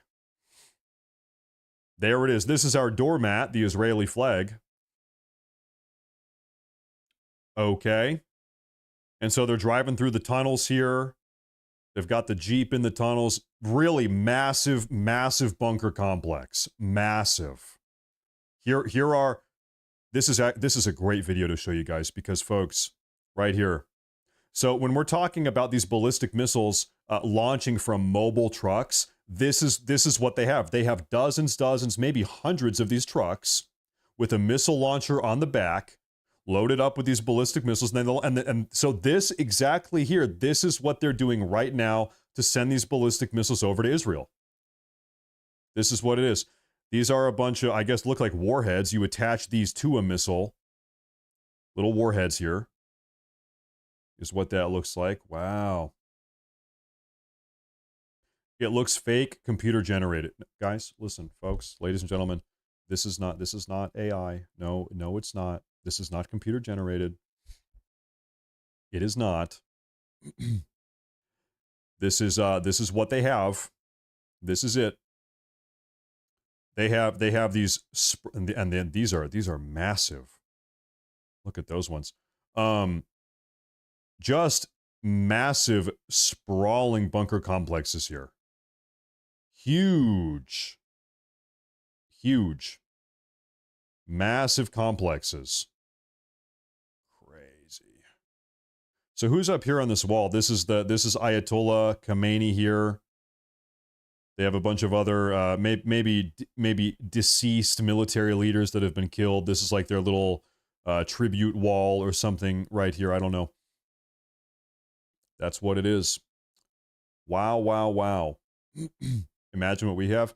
Folks, I don't know if I did not serve in the military. I have heard rumors from people that I know. I have heard that the United States, we have bunker complexes stretching all the way from Los Angeles over to New York. From coast to coast, there are bunker tunnels traveling across the entirety of the country that you could travel from Los Angeles to New York City entirely underground in our U.S. military bunker complexes. Is that true? I don't know. Frankly, I have no idea. I've heard this multiple times throughout my life. It could just be crazy, speculation. But no doubt. Listen, we have a lot of bunkers. We've got a lot of bunkers in this country. Military underground, military mountainside complexes. And so, guys, the reality is the Iranians have been preparing for a situation like this with Israel for decades. The Iranians have been building missile bunker complexes just like this for 20, 30, 40 years. They have 40 years. They have been burrowing into the ground for decades. This is not a fake video. This is a real video. It actually is kind of shocking to me that so many people are saying this is fake. Guys, this is a real video.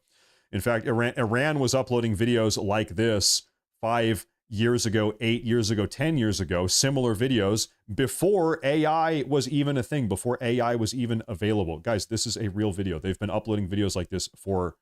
Okay, so hold up. I want to try to get inside the mindset of some of you folks that are saying this is a fake video. Guys, do you think that Iran does not have elaborate bunker complexes in which they are storing missiles? Do you think that they don't have bunkers? Because we know that they do. Do you where do you think they are storing all of their missiles that we know they have? We know they have thousands of missiles because they've been firing them at Israel for the last year or two, especially the last 2 weeks or last week. Where do you think they store the missiles? Do you think they don't have bunker complexes? Of course they have bunker complexes. We know that because they've been releasing videos of the bunker complexes for decades before AI even existed. And also, this is what Israel is trying to blow up right now. Israel is right this second, they are carrying out air raids and airstrikes on these very bunker complexes. So it's like, why I'm just confused, like why it doesn't matter. I guess, there's crazy people out there. Some people are crazy. Anyway, okay.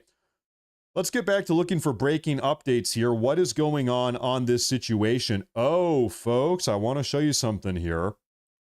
Let me take a look here. Jake Kent said, hold up, in response to the American military stuff, he said, we do have extensive bunker systems all made through the entirety of the Cold War. True. Entire underground cities in the case of a nuclear war. My dad was an MP military police officer right in the 1980s and worked at one of these places. The one that comes to mind is it's called Mount Weather or Fort Weather. Mount Weather, I think, is what it's called. Where is that? I think it's in the Rockies, in the Colorado Rockies. I'm not sure where. Anyway, that might be the biggest one. But yeah, no. Most certainly we have these type of bunker bases. The question is, are they all connected through an elaborate subterranean tunnel system? The question is, could you drive in a military tunnel from Los Angeles to New York or all the way to Washington, D.C.? I think so. Yeah, I think we probably have that, no doubt. And by the way, thank you for that. Thank you for that super chat. There's something I want to show you here. Hey, you know what? Speaking of, whoa, this is an interesting feed. I'm just going to take a look at this with you guys, and I don't really know what we're going to find here, but we can take a look here. So this is posted 24 minutes ago. Contrary to reports, no 747 was hit at the Mashhad airport spotted today. This guy is doing satellite analysis of what is going on as a consequence of these airstrikes. Israeli forces just hit the Mashhad airport. When did this happen? This is yesterday. This is 24 hours ago. They Israel blew up an airport, a landing strip in Tehran. This is 2 hours ago. Horse stables spotted today, hit just north of Kama. These are horse stables? I don't know.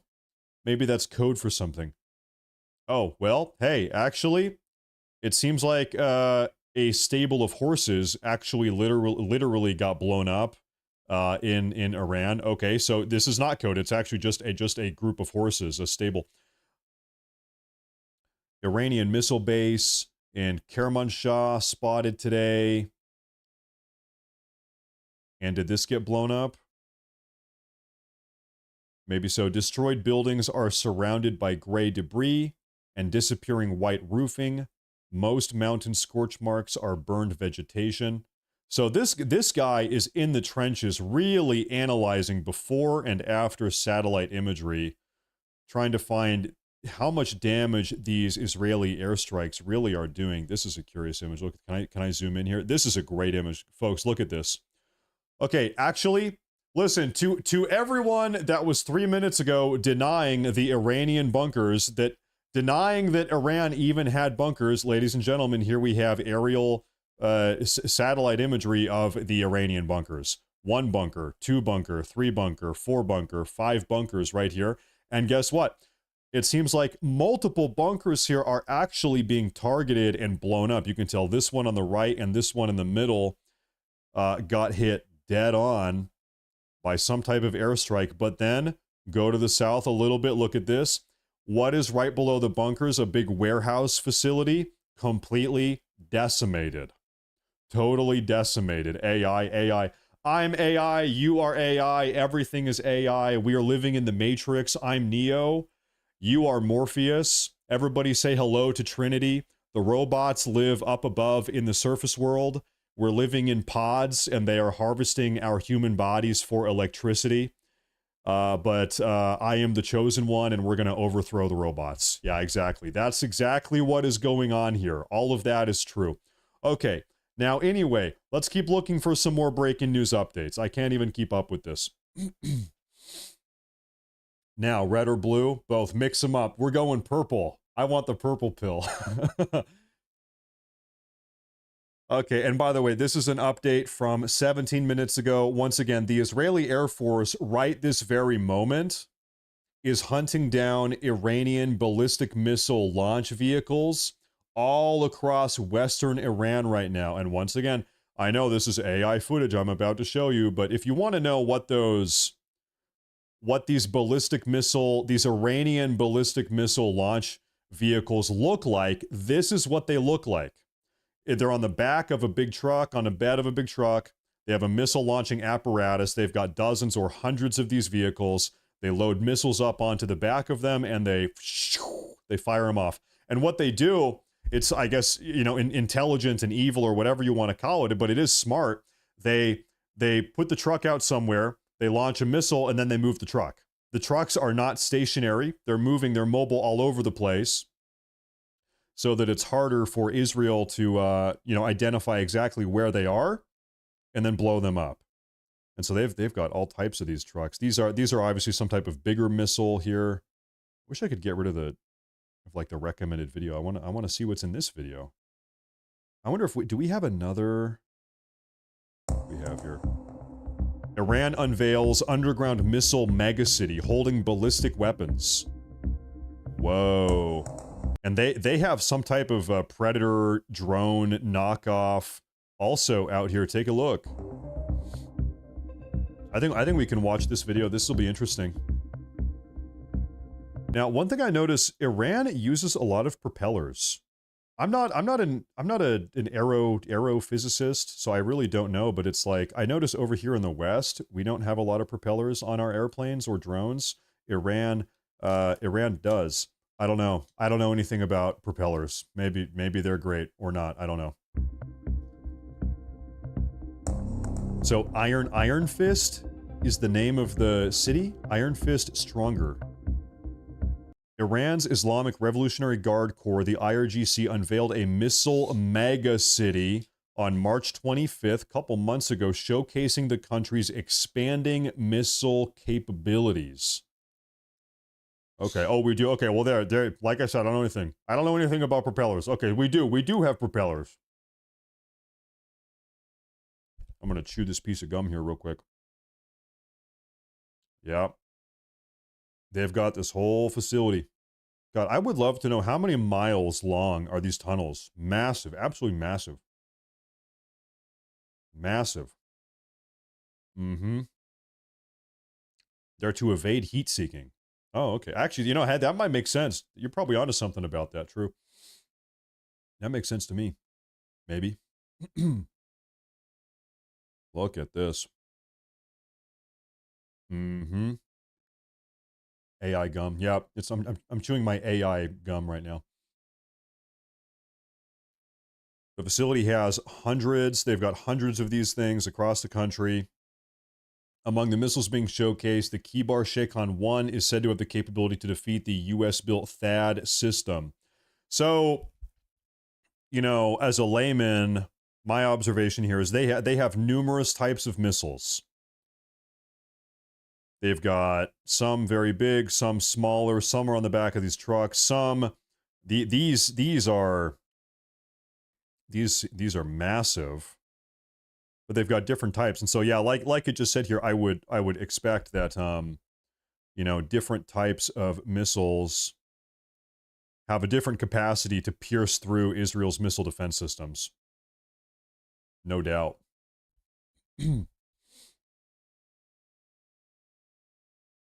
Take a look at that. They say this one can pierce the US-built THAAD system. The Kibar Shaykhon 2 can evade the system by flying below THAAD's engagement envelope, particularly at altitudes below 35 kilometers. So, when I read that, it makes me wonder if they are even firing these rockets yet, these missiles yet. Because it seems like all of the missiles that we have seen so far, they travel up very, very, very, very high. They go really high up in the sky, and then they kind of rain down. If you're telling me that they've got missiles also that kind of skirt along the ground at a much lower altitude, I don't even know if we have seen these ones yet. Listen, folks, it might be the case that Iran hasn't even used their most powerful or advanced missiles. What if Iran so far is only using their weakest, least powerful missiles in the stockpile? They haven't even busted out the crazy stuff yet. I don't know. It could be the case or it could not. I don't know. Who knows? Man, Canton Tucson Vivos. Unbelievable. Hey, thank you for the super chat. Thank you. Who knows? Oh, and by the way, take a look at this super chat here from Jake Kent. Might be interesting, Matt. Recently, U.S. Special Forces have commissioned a propeller-driven CAS for their operations due to their flexibility and maintenance. So you know what? Maybe propellers are back. Maybe propellers are going to be the future. Could be. Could be. Look at that. Anyway, the point is, a lot of these missiles are launched from mobile locations. Fire, move. Fire, move. This guy this is Soleimani. Trump took this guy out. He was killed in a U.S. drone strike in Baghdad in 2020. That's right. That's right. Yep. A couple years ago. They really just have it all down here, though. And so this is the other question as we're following all of this news. What percentage of their stockpile have the Iranians actually used? Are they anywhere near being depleted? Or have maybe they've only used 5% of their missiles, of their rockets. Maybe they've barely even dented their stockpiles. These drones here, we saw the Iranians use these drones probably 4 days ago. These seemed highly ineffective. It seems like these drones here did almost nothing. In fact, we had footage of not just from fighter jets, but also from helicopters. I think Apache helicopters specifically. They were flying alongside these drones, just plucking them out of the air, shooting them out of the air. These seem like they don't work that well. Less than 1% used, 10% used. Yeah, who knows? And then they've got kind of like Reaper or Predator drones that look kind of like this also. The Warzone. They've got these two, whatever these are. We are living in the drone days. We are living in the drone meta. That's not real. I gotta tell you guys, listen, AI has really done a number on some of your guys' brains. I don't want to be rude. Guys, not everything is AI. Guys, it's a little bit much. This is not AI. I'm telling you right now, what you are looking at right here, this is not AI. It is not. I'm telling you, it is not. This is real stuff that they have. This is not AI. Not everything on the internet in 2025 is AI. No, it's not. Iran responds to Trump's letter. So this is from a couple months ago. We're gonna tune back in over here to Jerusalem. It's fake. Yeah. Everything is fake. How do I know that you are not a bot? You might be a bot in my live chat. I think you are a bot because only a bot would be on the internet calling everything AI. This is part of the bot AI agenda. I don't think you're a real human. I think you are a bot, which is why you, bot, are calling everything AI. I've outed you. You are the bot. You are the AI. How do I know that there's a real human being behind the computer on the other side of that message? I think you are a bot. You are AI. You've been caught by me. Oh, guys, we have some new footage coming out right here. Take a look at this. Footage showing strikes carried out earlier today by the Israeli Air Force against several launch trucks and personnel for what appear to be Shahed 136, 139, or a different... Wait a minute. So now Israel is releasing footage of the same type of truck and the same type of missile that we just saw in the Iranian video that everybody said was AI? Wait a minute, that must mean that this Israeli footage is also AI. Unbelievable. You're right, you know what? Everything is AI. Everything. Oh, yep, solid hit. Direct hit. It's too bad this video is AI, though. Damn. And there are those trucks. There are the trucks. It's a bad day to be one of these guys. See, there's a guy, and there's a guy. And here they have this ballistic missile launching truck right there. And it's over. You can actually see as that missile hits, look at this. There are 3 guys right here. Look in the top right. Right as the missile hits, or the bomb or whatever from the Israeli Air Force, these 3 guys just immediately run out of there. I'm out of here. We are getting away from that. You don't want to be anywhere near that. Yep. And take a look. There's more of them coming in. Yep, it's a bad day to be one of those guys. Good grief. Wow. Not good. Okay, we have another super chat. Don't listen to Matt. He is AI. You got me. You know, if I was AI, frankly, I would be more intelligent. That's honestly the most true thing I can say here. Regrettably, I am not AI. I'm RI. I'm real intelligence, which is significantly less intelligent than the artificial intelligence. So it sucks. So anyway, it sucks. Okay, I am taking a look over here for more of these breaking news updates. Folks, I don't know if you hate to say it or if you love to say it, but I think right now, I think everything is just totally chill. I think everything is chill right now, folks. Now, I wonder real quick, maybe we can pivot here for a moment. What ever happened to the G7 summit, which is going on today? As far as I know, do we have a live feed of President Trump at the G7 summit? Why don't we take a listen to what President Trump is saying right here? We have a video from 2 hours ago. Take a look at this on U.S.-Canada relations. We'll listen here for a minute. Here we go. All right, thank you. Mr. President, welcome to Canada. Thank you. It's a great honor. Happy birthday. A few days short. A little bit. A few days. I'm a big body language guy. You can just kind of tell President Trump doesn't care. He kind of doesn't want to be here. And Mark Carney looks like a subservient. He looks like Trump's servant. He looks like he's the butler or something. You know what I mean? How can I help you, sir? Can I get you another cup of water, sir?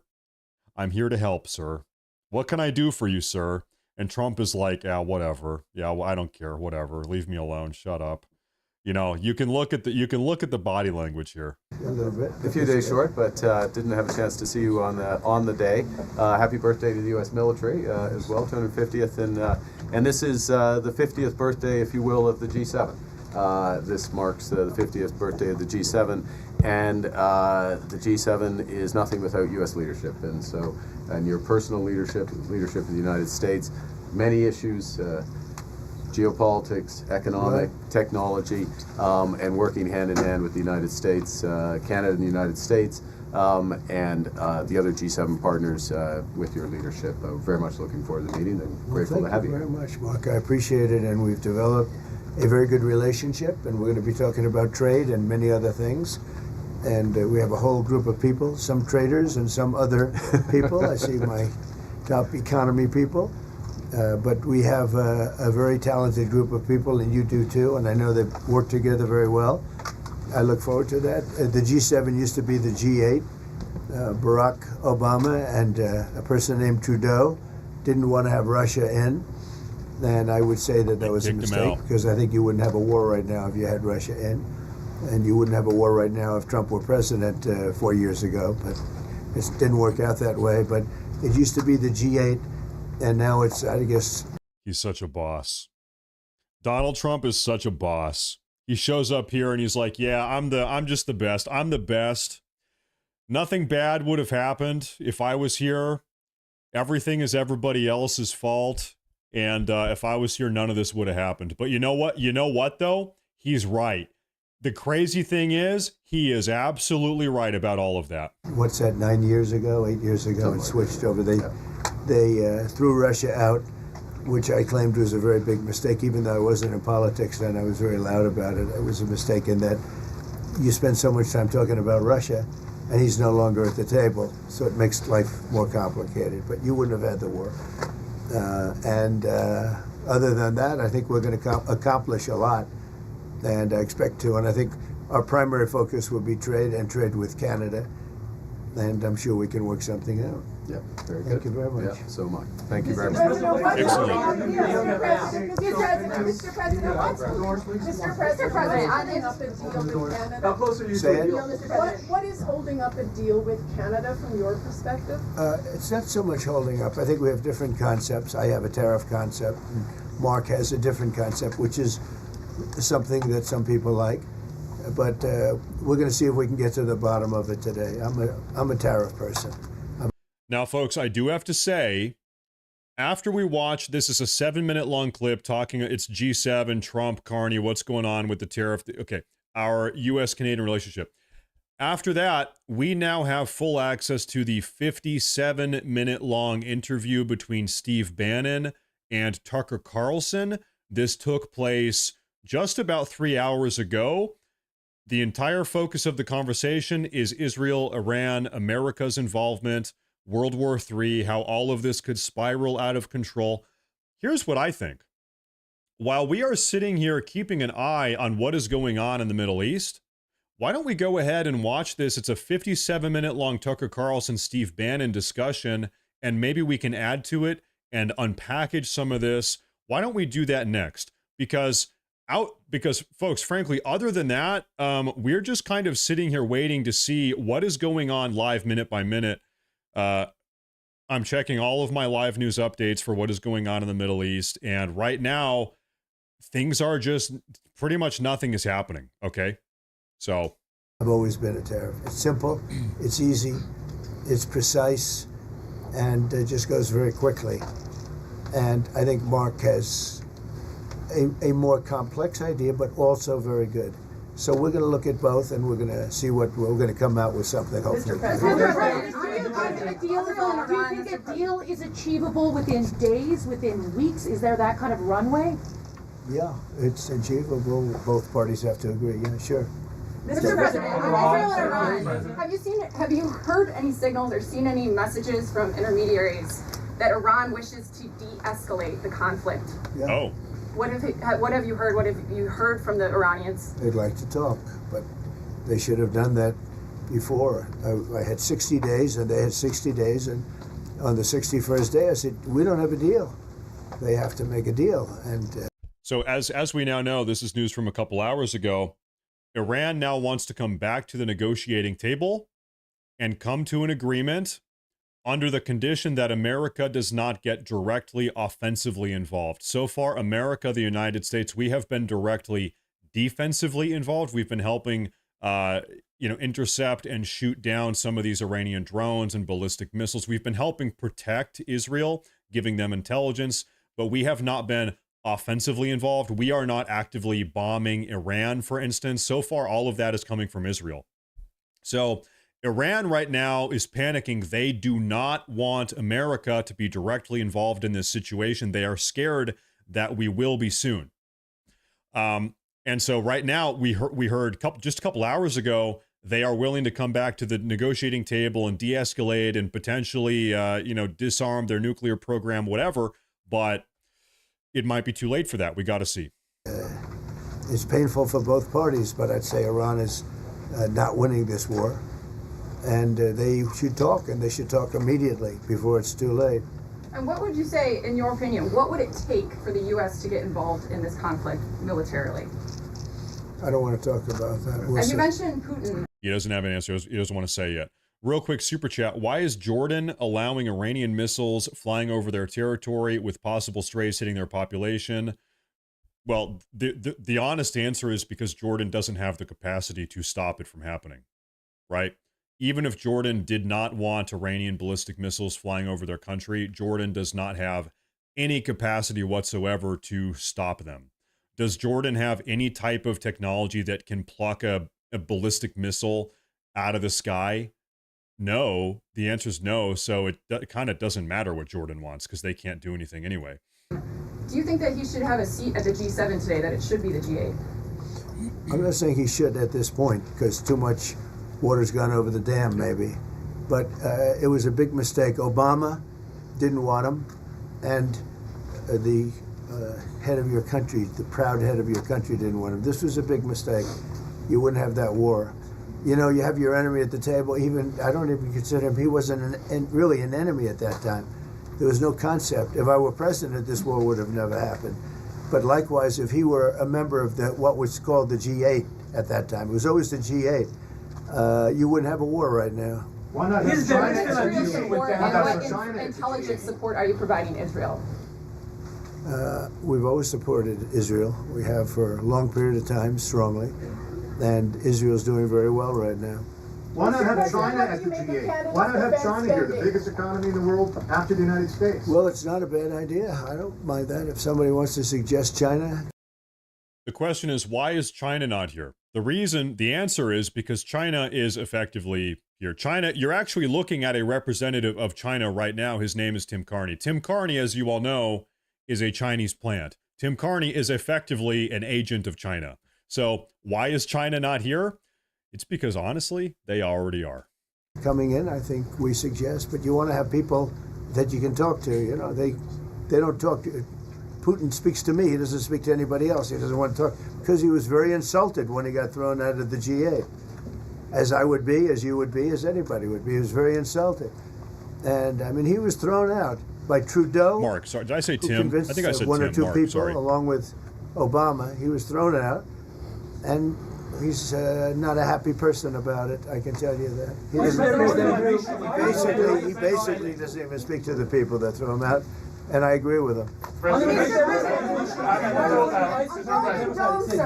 On immigration, why are you ordering ICE to target Democratic inner cities? What's behind that?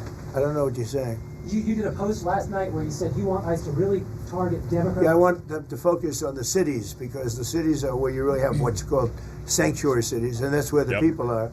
I look at New York, I look at Chicago. I mean, you got a really bad governor in Chicago and a bad mayor, but the governor's probably the worst in the country, Pritzker. But I look at how that.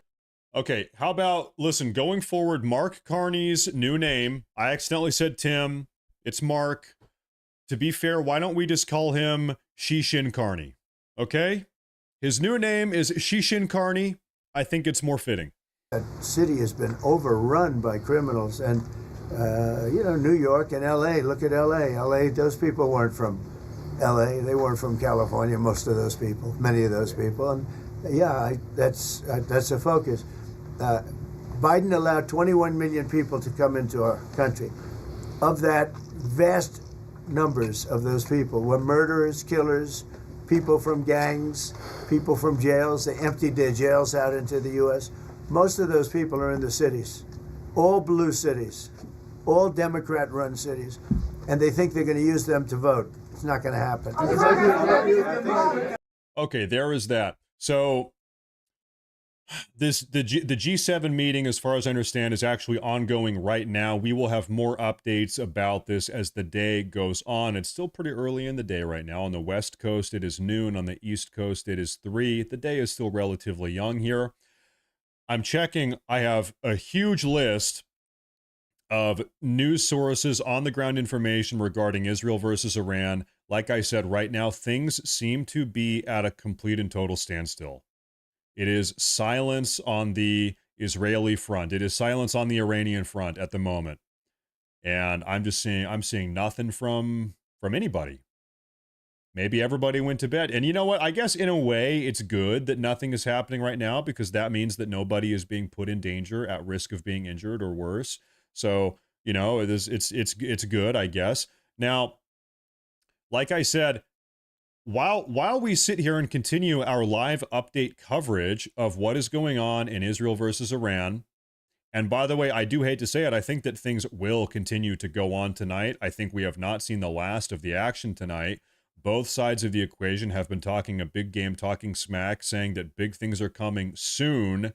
In fact, Iranian state media not too long ago said that tonight, Iran will be carrying out their single largest ballistic missile barrage that we have ever seen.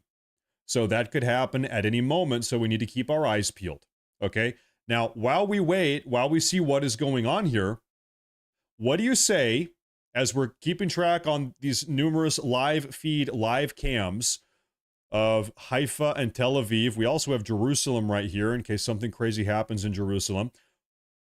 Earlier today, Tucker Carlson made an appearance on the Steve Bannon podcast. It's called The War Room, Tucker Carlson and Steve Bannon. And guess what they're talking about? Iran and Israel. And also, what is America's involvement? Should we be involved? Should we not be involved? What are the key arguments going both ways? What do you say we listen to this? By the way, I want to say it real fast. If you are tuning into the show, thank you all, first off, very much for tuning in today. Make sure to subscribe to the channel. That means a lot. It helps a lot. And let's continue. I think it's going to be a long night. I think I'm going to be here all day with you guys. It's day over here. It's night over there.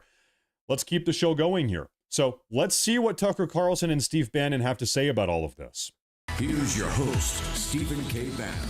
Here we go. Welcome back.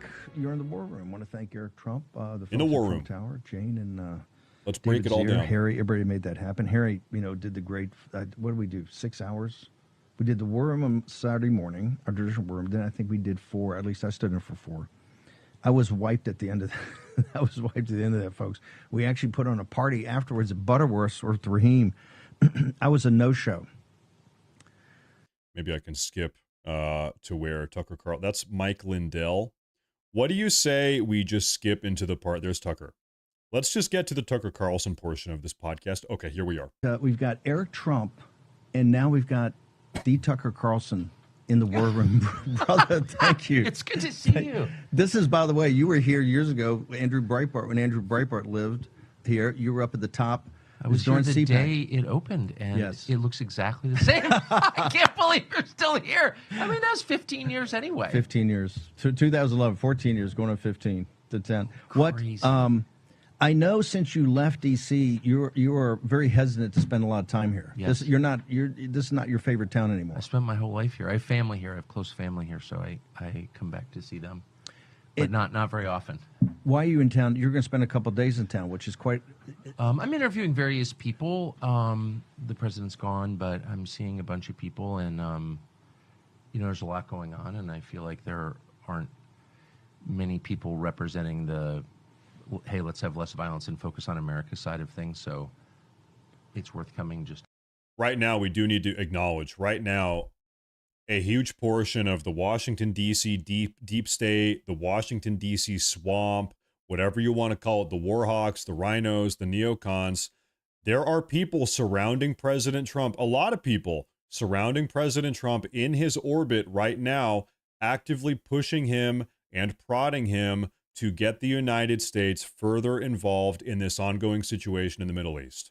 You've got people like Lindsey Graham, for instance, right now. We know for a fact there are more names we could name, but that's a good one right now, that are saying we need American boots on the ground. This is a war America needs to get boots on the ground, another war in the Middle East. We should not only be dropping bombs on Iran, we should not only be helping with the regime change of Iran, but we need young American men and women deployed again to the Middle East, Middle Eastern War 2.0. We got to do it again. There are people that are pushing for that right now. Thank God President Trump has not given into that pressure yet. Hopefully he does not.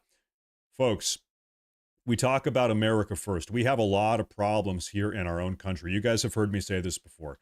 We have a lot of problems here in our own country. We have our own issues, and we need to focus on ourselves right now. Our country has been invaded by tens of millions of illegal alien invaders.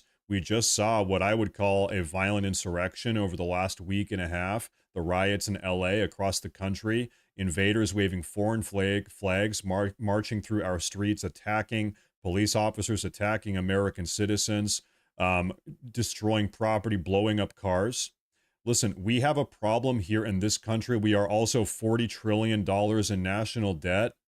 The last thing this country needs right now is another generation of young Americans getting deployed to the Middle East and having their legs blown off and their arms blown off in a desert halfway across the world, coming back home with PTSD. Even if we wanted to, and we don't, but even if we wanted to do that, we can't do that. Even if we wanted to, we can't. And by the way, we know right now, according to recent polling, 89% of Americans do not want to get involved in this situation. This is a classic issue. It's an 89-11 issue. 89% of Americans, this is one of these issues that right now the left and the right is united on. You know, people feel pretty strongly about this. The left and the right agree overwhelmingly on not getting involved in this situation. I'm 31 years old. This country has been at war in the Middle East for my entire adult and teenage life. My entire life, this country has been at war in the Middle East. What do we have to show for it? I want to ask, what do we have to show for that? Nothing. We have nothing other than $20 trillion in debt and an entire generation of young American service members with missing limbs and PTSD. We cannot do this. To say that out loud, of course, you're hated for it. It's crazy how the people who are against killing are the criminals all of a sudden. It's wild. And I thought the other day, this is accelerating, and I was hearing all this, I'm going to war with Iran, and part of me was like, oh, we're not really going to do that. After we have this election whose core point was, hey, can we just pay attention to this amazing nation that we have that's suffering, and people are taking loans out to buy groceries, and we need attention and money. And micropayments. They buy now and they pay micropayments over for time. food. For food. But hey, let's pay for somebody else's missile defense. No. So I start to think, I start to hear this stuff, and I'm like, this can't be real. But then it becomes obvious to me that it is real, and I think that is the last conversation I want to be part of. I have zero interest in this conversation at all. I know it's. I want to say, as we play this, I am at all times I'm checking right now for live updates, Iran, Israel. So if anything breaking news happens, we're going to pause. We're going to put that on. But until then, we're doing this, okay? All downside for me. It's not like I'm going to get rich and make more friends trying to stop. But a war. why is the argument that you're making? I'm making a slightly different argument, but it's Trinity. Why are you being vilified? So, I mean, we just had Tom Cotton. We played clips before he got here. We had Mark Levin, Tom Cotton, and we had Bibi. Bibi said last night to Brent Baer, "Oh, it's 12 to 13 months away from. The bomb was supposed to be on Friday or Saturday. Now he's telling Brent Baer on Sunday, really, we got intelligence, but it's 12 to 13 months away, which is something they've been saying forever." It's so funny that Bibi's more honest about it than his water carriers here in the United States. Like, you would never get Barry Weiss or Tom Cotton to admit that. Well, Tom Cotton took a shot. He said, he's mad at Bibi now. Bibi's no. He took a shot. Bibi's not pro-Israel enough. He took a shot. The same podcasters and influencers, right, or don't have the accountability, the responsibility here. Yes, I really try. I've spent a lot of my life being cruel and really cruel, and I'll have to answer for that someday.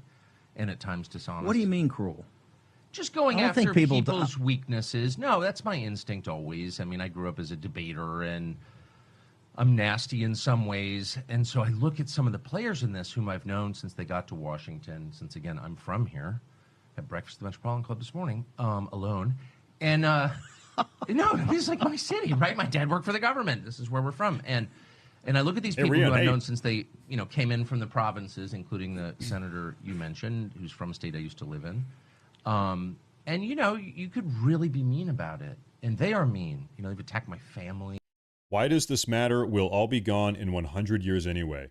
So this opinion or this comment, I personally, no offense to you, I'm not calling you out. I totally cannot relate to that comment. He said, "Why does any of this matter? We're all going to be dead in 100 years." I care about my children. I care about my children's children that are currently on board. I care about the next generation of Americans. I care about 2, 3, 4, 5 generations of Americans from now. I feel like as an American living now, it is my obligation to pass this country, this beautiful, amazing country that has been given to me by the work and sweat and discipline and sacrifice of my ancestors, to give that country, to maintain that country and try to make it even better, to give that to my children. I want my children and grandchildren and their children and your grandchildren. And I want the future generation of Americans to be able to have the experiences that my ancestors had, that I have. I want to pass. I feel like it's my obligation as an American to make sure that this country does not deteriorate and implode. It's like the least I can do to make sure that it doesn't get worse. But I want it to be better. I want to make it better. To say, who cares? It's 100 years from now or whatever. It's like, well, that mindset, in my opinion, is pretty much just spitting on the sacrifices that our ancestors have collectively made. Revolutionary War, Civil War, Oregon Trail, taming this vast wilderness, westward expansion, World War I, World War II, all of the sacrifices, the blood and the grit and the sweat that our ancestors have made to make this country great and what it is, and give us the opportunities that we have now. It's our obligation to pay it forward. You know the idea of paying it forward. I want to pay the country forward. That's how I feel. So I got mine, screw everybody else. This mindset of, well, it's all about me. I got mine, screw everybody else. I'm sorry, I just don't agree with that. I fundamentally can't. I don't share that belief, And all this stuff a lot. But I'm trying not to respond that way. My interest is really simple. I don't want the United States enmeshed in another Middle Eastern war that doesn't serve our interests. I saw that last time. I covered that war. I had a friend. I have to pause real quick. Angry Ninja says, "Dude, you talk too much. Stop giving your opinions and present your news." So just so nobody is confused, this channel, the YouTube channel, is nothing but my opinions. It's my opinion of the news. This live stream is my opinion of what we're talking about. This entire show, everything we do here, this is the Matt Morris opinion channel. That's all. We talk about the news and what I think about it. If you're looking for news without commentary, without input, without anything else, I don't know, maybe you need to go something else, but that's what this is. So I'm not trying to be rude. I don't want anybody to have any I don't want anybody to be confused though. Okay? That is what this is. I was making a joke with my wife the other night. There's another live broadcasting channel called No Agenda TV. I like No Agenda TV, but that's not what this is. This is the Matt Morris Agenda TV. That's what this is. I'm going to give my opinion and we're going to talk about it. We're going to pause. We're going to talk. We're going to look things up. We're going to try to make sense of what's going on and figure everything out. And that's what it is. So just to make that clear, so nobody is under some false pretense, so nobody is confused about what this show is. That is what this is. Okay, just to be very clear. And if that bothers you, that's okay. It's not for everybody. That's fine. I don't have to appeal to everybody, but it is what it is. Okay, and so now with that being said, I'll go ahead and play it. Killed in that war. Talk about Iraq, because Iraq is some of the same voices at the Fox platform the Fox platform is just, it's so disgraceful. There's so many good people at Fox. I worked for the Murdochs for, all in over 20 years. I always liked them. I like them now. I'm not attacking them personally, and tons of people at Fox are my friends. And there's a lot about Fox that I love. And they were kind to me, always. Even when they fired me, they were nice. I just want to say that. But the one theme that runs longitudinally through the history of Fox is the promotion of wars that don't help the United States. And why is that? It's the owners are committed to that vision. And they are elaborately polite, nice people. You know them, Rupert and Lachlan. I mean, they were sitting here. There's no chance you wouldn't like them. And they're interesting, and they're smart, and they're just nice. They're super nice. But we disagree fundamentally on that. And the claws really come out at moments like this. Most of the time it's fine. But when it really comes down to when it's a question of whether U.S. military power will be exerted on behalf of a foreign country thousands of miles from here, they are all in, and anyone who stands in the way will be destroyed. I don't think it's personal, by the way. I like Tom Cotton. I always like Barry Weiss. Barry Weiss is a very charming person. I like all these people. I always like Mark Levin. I got along with him. I mean, he's blowhard, sad personal life and all that, but I was never mad at Mark Levin or Hannity. I like Hannity. Brilliant constitutional guy. Yeah, there are great things about all these people. I don't think they hate me personally. They know I'm not working for Qatar. I feel like maybe I should be working for Qatar. What the hell at this point? I need to ask you folks a question. Maybe one of you knows.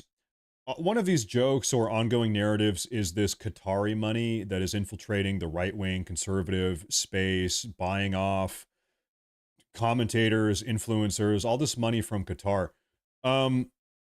Is that actually true? Has there been any proof or evidence whatsoever of any money from Qatar in buying off or influencing commentators' right-wing personalities? Or is this just total speculation? It's just a talking point that is unfounded.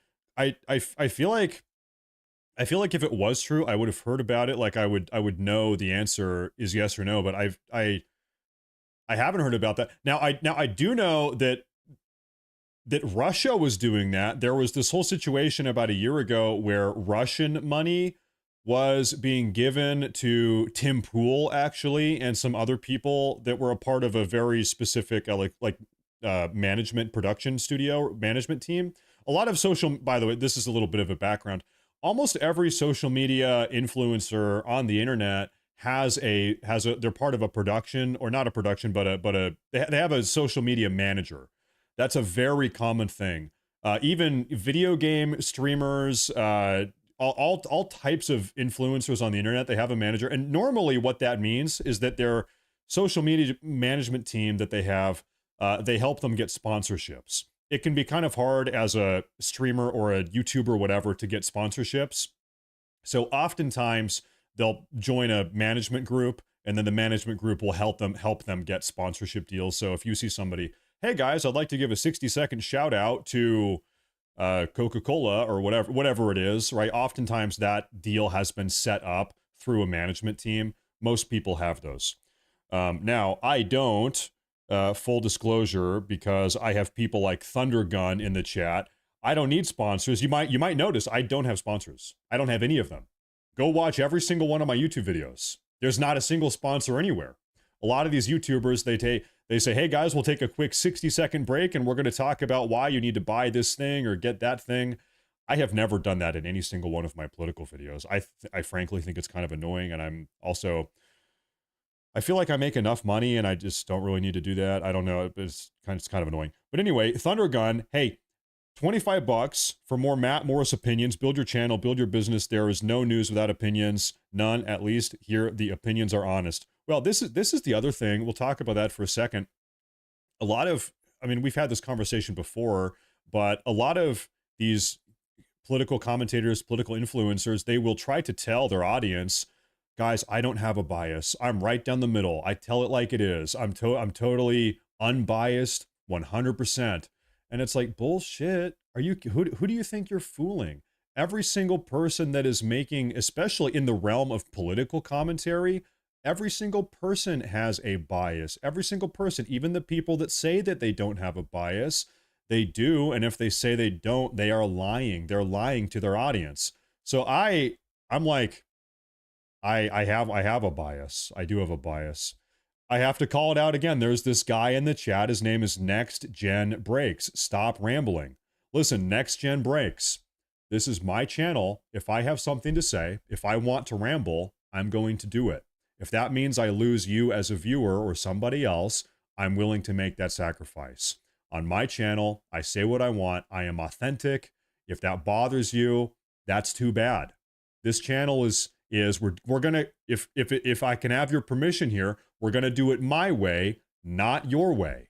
If you feel entitled to control and tell me what I say on my channel, you're wrong. It's never going to happen. I don't know what to tell you. You are more than welcome to go make your own channel and do it your own way. But what really bothers me is the entitlement. Some people in the chat, hey, you need to do this my way. I don't like the way you're doing it. Well, listen, I am not beholden to do anything your way. If you don't like the way that I like to do it, then you are welcome to leave. I'm sorry, but the channel is it's like not for everyone, I guess. If you don't like it, goodbye. Okay, anyway, thank you very much. Now I'm going to play the video. I've never taken a dime from any foreign country or anybody, actually.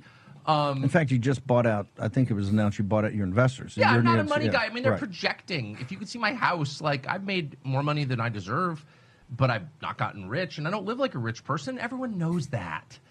They're money people. That's why they're projecting, or they're people with opaque motives. My motives are, I'm like autistic about my whole life.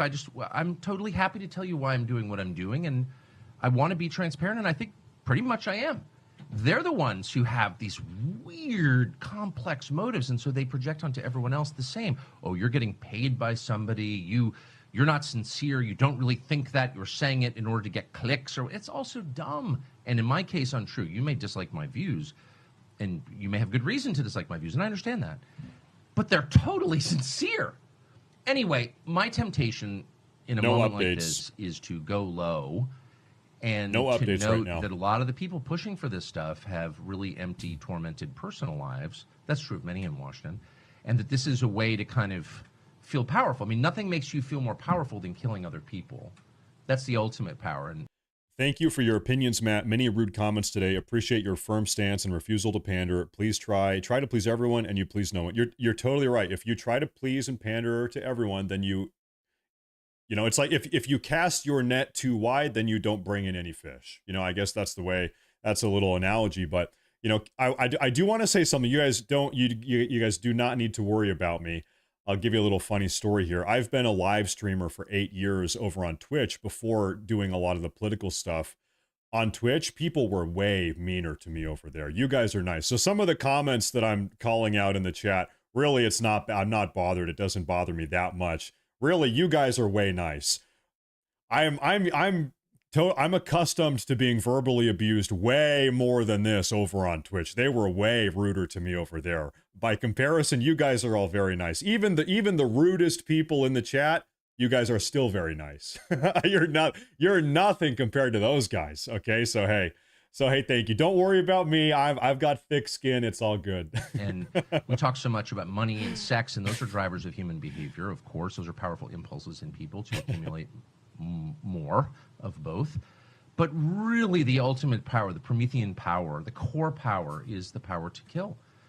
And when you deny that to people, or you seek to deny that to people, or you raise the point that actually you can't kill people, and that when you do, you will suffer for that. As you said the other day, and I meditated on it in that moment in Matthew. And it's not just in Matthew, it's in John, it's in a number of Gospels, where Jesus scolds Peter for raising the sword in his defense. They're hauling off Jesus to torture him to death for no reason. All he did was heal people. And his closest disciples seeks to defend him with violence, and Jesus scolds him and then gets hauled off to be tortured. By the way, they could have made a break. They would have stood up, and Jesus wouldn't have been seized, and it would have all gone on. But he told him right there, live by the sword, die by the sword. And he scolds him. It's unbelievable. He's mad at Peter. It's just incredible. Anyway, whether or not you believe in Christianity, whether or not you're a Christian, it doesn't matter. It is true that people who espouse violence suffer in the end. They do. I have seen it a lot. And I think so. I grew up in a world that espoused violence. That's what the U.S. government does. My dad was involved in it. And I just believe that. And maybe you don't believe that. That's fine. That is my core belief. I sincerely think that. But why the hate towards someone who's just like, hey, I'm hard. If you think, and I said this to an Israeli official, if you think I'm anti-Israel, man, you have lost the plot, son. If you think I'm your enemy, not at all. I like Israel. Are you kidding? I've spent This is, I'm going to pause. I'll do my ramble thing here for a minute. This is one of these narratives. I don't think many people actually believe this, but you do see this sometimes pop up. If you push back on the idea that we should deploy another 200,000 young Americans into the Middle East to go get blown up to help resolve a situation between Iran and Israel, that makes you anti-Semitic or makes you hate Israel or means you hate Israel. That's just ridiculous. I'm sorry. Like, hold up. You're telling me that I'm an anti-Semite or that I hate Israel because I don't want another 10,000 young Americans to go die?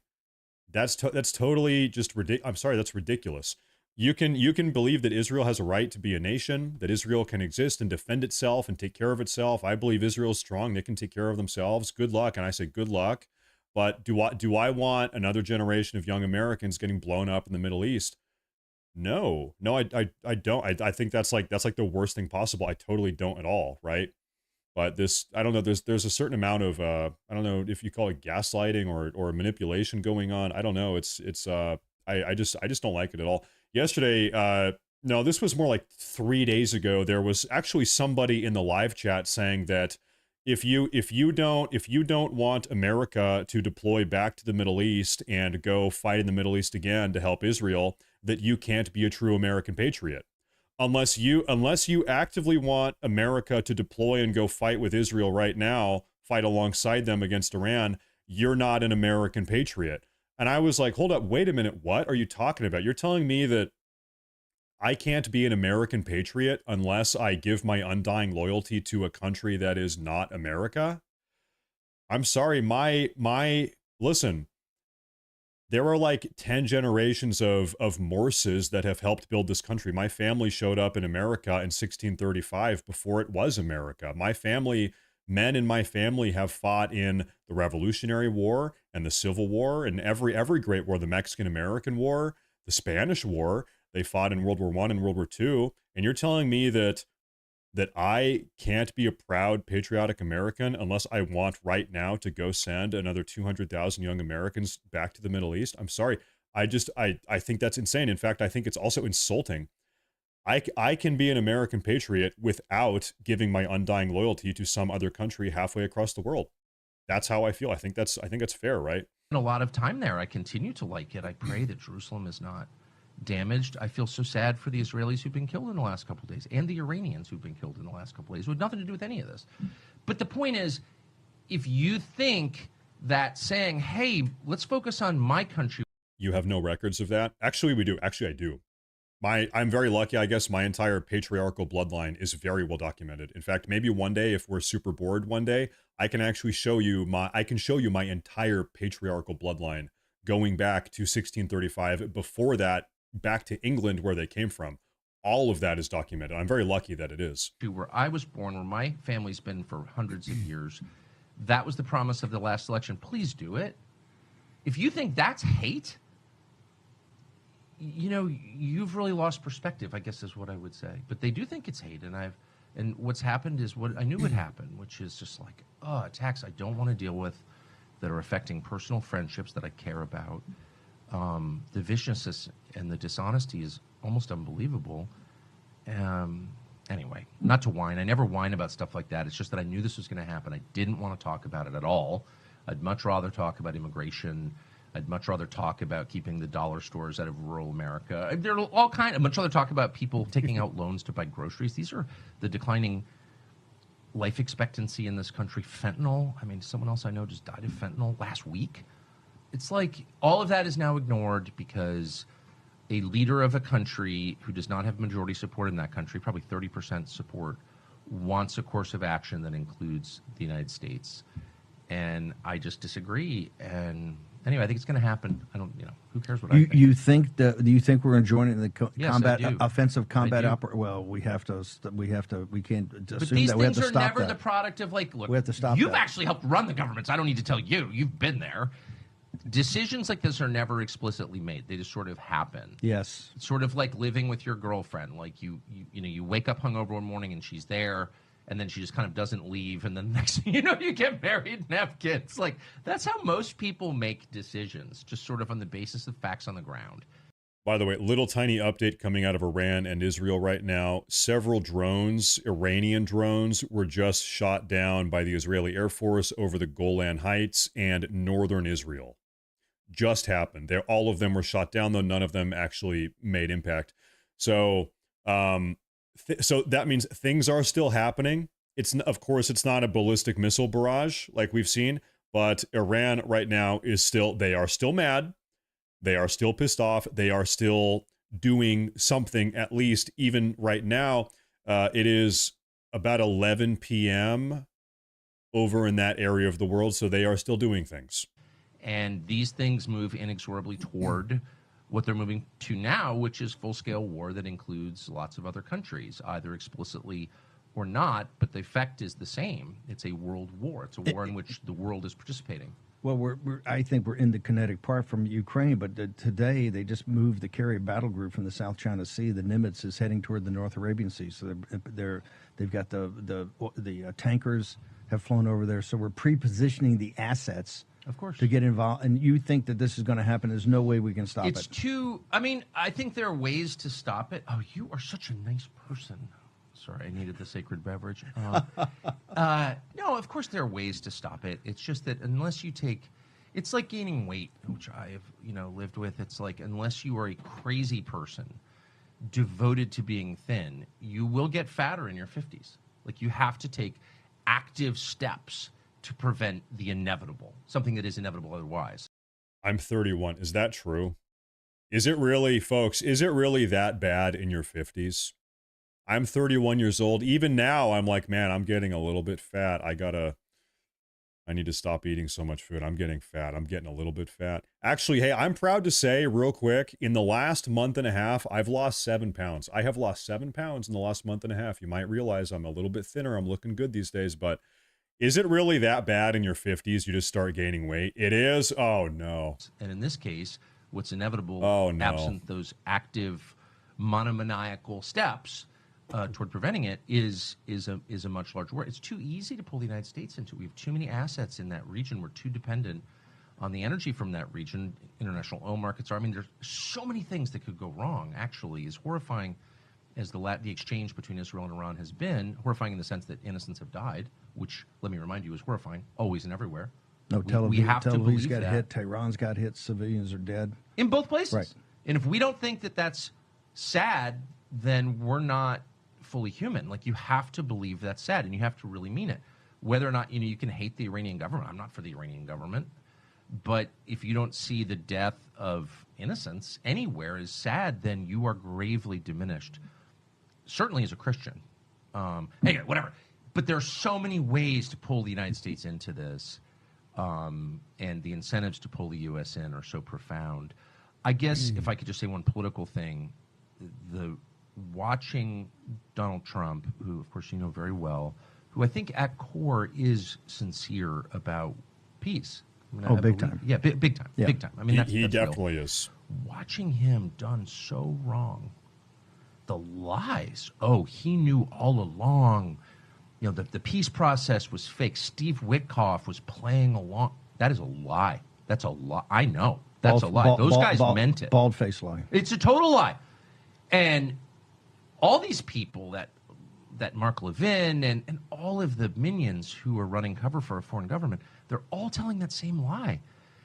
And I feel for President Trump, and I don't know this, I'm just guessing, but at this point, I feel like he just has to kind of roll with it.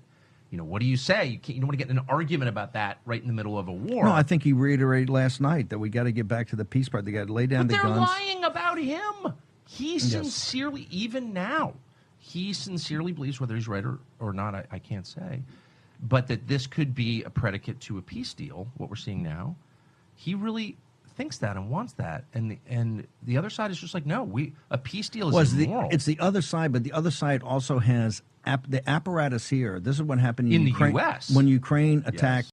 Real quick, super chat. Did your ancestors come on the James, a ship? My patrilineal genealogy as well. I think my paternal genealogy is well documented too. Came on the James in 1635. You know what? I am almost positive that is the name of the boat. The James. I'm almost positive. And if that's funny because I think it is, which would mean that our ancestors, Thierry, were on the same boat in 1635. I think it is.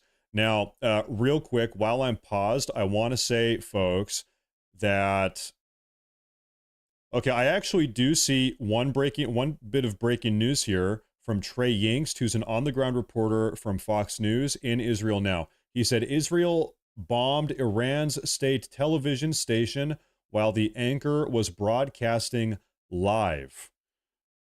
Can I find that? Do we have a video of that? Pause this real quick. Do we have footage of this?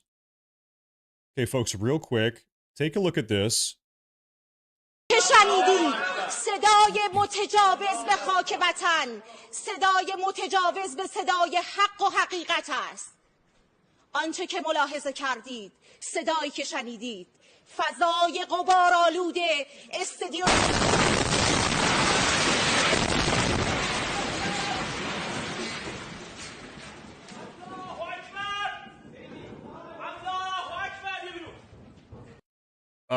Yeah, they sure did. Yeah, they sure did. They sure did bomb the living hell out of that thing. Mid-broadcast. Well, I mean, at least good for her. She didn't get blown up. Wow. Holy shit. I wonder what she was saying. I wonder what do you think? Does anybody here speak Farsi? I wonder what she was mid-sentence saying. And we're going to take a quick commercial break, folks. And we're going to take a permanent commercial break. We're going to commercial. Wow, that's crazy. So, yeah, okay, so by the way, this bombing, though, took place a couple hours ago. We kind of talked about this a little bit more. This is the first time we've seen this video, though. Trey Yingst is just now reporting this, a couple hours late on that. Other than that, folks, I am keeping an eye on every single thing that is going on in Israel and Iran. I have another monitor over here dedicated to all the news that's going on, and nothing is happening right now. However, 7 minutes ago, we did have a wave of Iranian suicide drones try to fly into northern Israel, northeastern Israel, the Golan Heights as well. They were all shot down. They were all intercepted. So Iran, once again, is still doing things. The Iranians are not asleep. They're still firing off drones as of 7 minutes ago, which means who knows, maybe something else happens. Now, as a reminder, I do want to say, this must have been 5 hours ago now, so a little bit earlier on in the day. Iranian state media released a statement saying that soon, very soon, in fact, Iran is going to carry out an attack, a bombardment of ballistic missiles that will put everything up. This will be the biggest one ever. That Iran is going to carry out the biggest attack on Israel they've ever seen. Soon. That has not happened yet. Hasn't happened yet. So that could happen. That's kind of why we're here right now. Normally, I tend to go live. I do the live broadcasts in the evening. I went live 7 hours early today because of that news right there. So once again, any second, this stuff could pop off. It could happen. I don't know. Now, is there a new super chat here? Douglas Richardson, thank you. Thank you very much. Thank you very much. You know, he says, I like your opinion. This is another thing. Hold up. Please do not spam the chat. I'm going to put you in a timeout here. I just don't like people that spam. You know, this is just the truth. In the realm of politics, you're doing political coverage. Not everybody is going to agree with you. You know, first off, there is the left versus right dynamic. If you're a right-leaning person, most people on the left don't agree with you, obviously. But then also on the right, more so than on the left, on the right, we have a huge, there are different types of right-leaning people. You know, for example, this conversation here, it's Israel versus Iran. How should the U.S. respond? What should we do as a country over here in the United States? That's a big debate. There's controversy. And so, you know, here's my deal. All I can do is be me and give you my opinion and tell you what I think and kind of cover the news the best I can from my perspective. And if you disagree, or if that makes you hate me, if you don't like me, then that is just how it is. I can't make everybody happy. I can't appeal to everybody. This broadcast is not for everybody, you know? So if you really don't like something that I say, I apologize, but that is just the way, that's the way the game works, you know? I don't know, not everybody is going to like everything. Now, with that being said, while we continue to monitor the news, I will keep on playing this Tucker Carlson Bannon podcast. Let's go. When Ukraine attacked, we still haven't asked Ratcliffe, was the CIA involved? There's zero probability Ukraine could attack that deep into Russia without some involvement. Here, the exact same thing. Why was Tulsi Gabbard not invited to the Camp David meeting all day? You know why. Why Tulsi Gabbard still to the American public has said, the last public statement is that the program was not back up and running. And now we have from Bibi. I want to add more onto that. Tulsi Gabbard, folks, this is a key fact that everybody here needs to acknowledge, or at least take note of.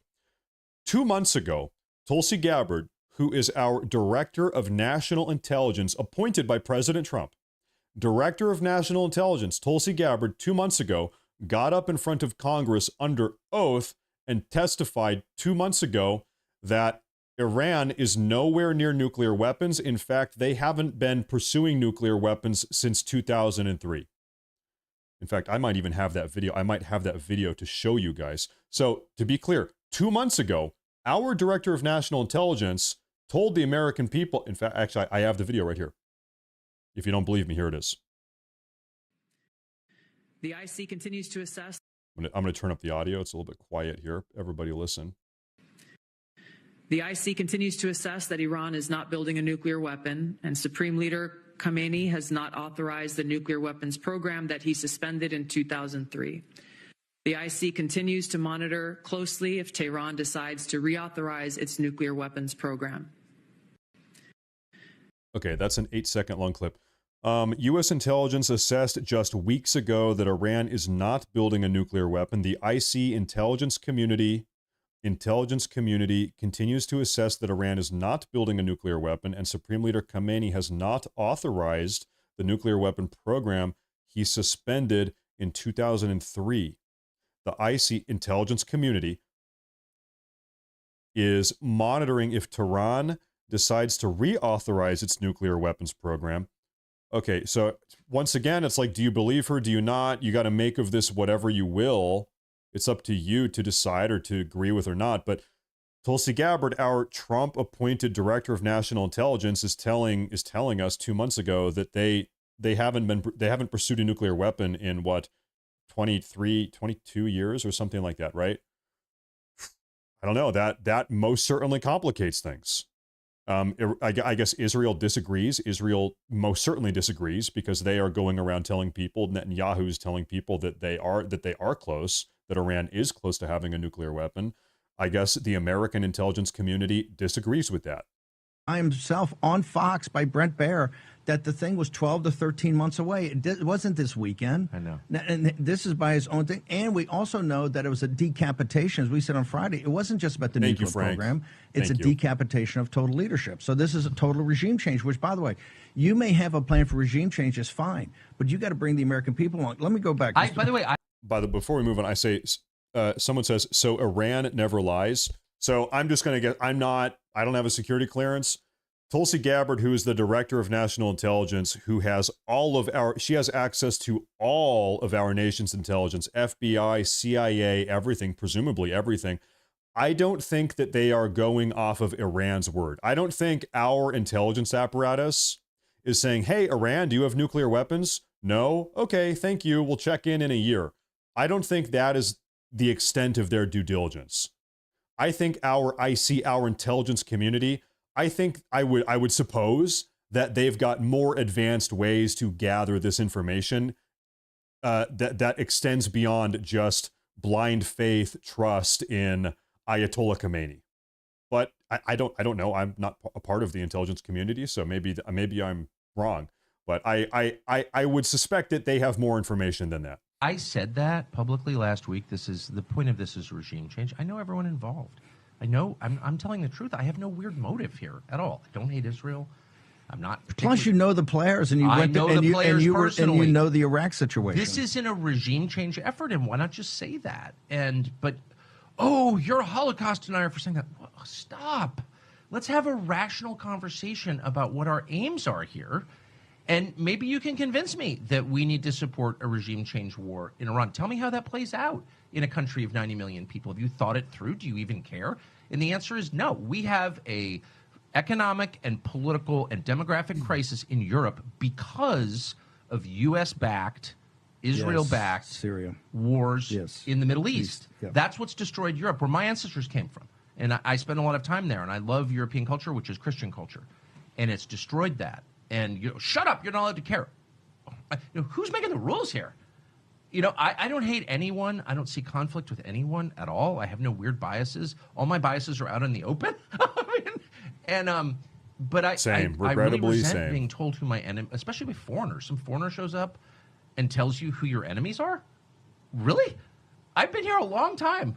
I live across from my parents' graves. You can't tell me who America's enemies are. At least I have a right to weigh in on that also. Oh, shut up, says Mark Dubowitz or something. It's like, are you even from here? Who are you anyway? This is so bonkers. I don't hate Mark Dubowitz. I don't hate his agenda. What I hate, I disagree with his agenda. I'm not mad at him. I'm not mad at any of these people fundamentally. But what I seek is an honest, open, transparent conversation about what we're doing and why. And I don't think that's too much to ask for, considering it's my tax dollars and my money that you're seeking to use to achieve it. If that's radical, then, we've distorted the terms beyond recognition. If you look at the debt, $9 trillion associated with Iraq and Afghanistan. I want to go back to Iraq. We played on Friday. We did the whole opening thing of the bombing, everything going, everybody on TV beating their chest, because at that time it looked like Israel was telling, hey, this thing's over now, people jumping in. And we finished with shock and awe from March 19th of 2003. And I said, hey, look, if you go back in that time, they were all beating their chests then in the march up country to Baghdad, and they couldn't be better. Remember, they're throwing roses on the ground, all that. And it was 20 years later, a complete fiasco, because it's always the law of unintended consequences. That's what we face here. This thing has not been thought through, right? It does not have the commitment of the American people. You have to bring the American people. The American people are not there to get into another war right now. And why is the Congress not actively debating this? There's one person. Marjorie Taylor Greene is like the only... Oh, and now Levin says this morning she's not MAGA. Okay, all right now. Now we're really in the last scene. Folks, breaking news as of 6 minutes ago. Israel is bracing for the possibility of more ballistic missile fire tonight from Iran. Israel has reason to believe there will be more ballistic missile fire. Okay, folks, it is 1 p.m. for me. I'm on the West Coast. I'm going to be here all day. Folks, what do you say this live broadcast goes on for another 7 hours? Oh, boy. We're doing it again. We're really going to do it again. I'm never going to see my wife and kids again. It's over. Goodbye. Goodbye, family. Okay, also, hey, hold up. We have another piece of breaking news here I just saw right now.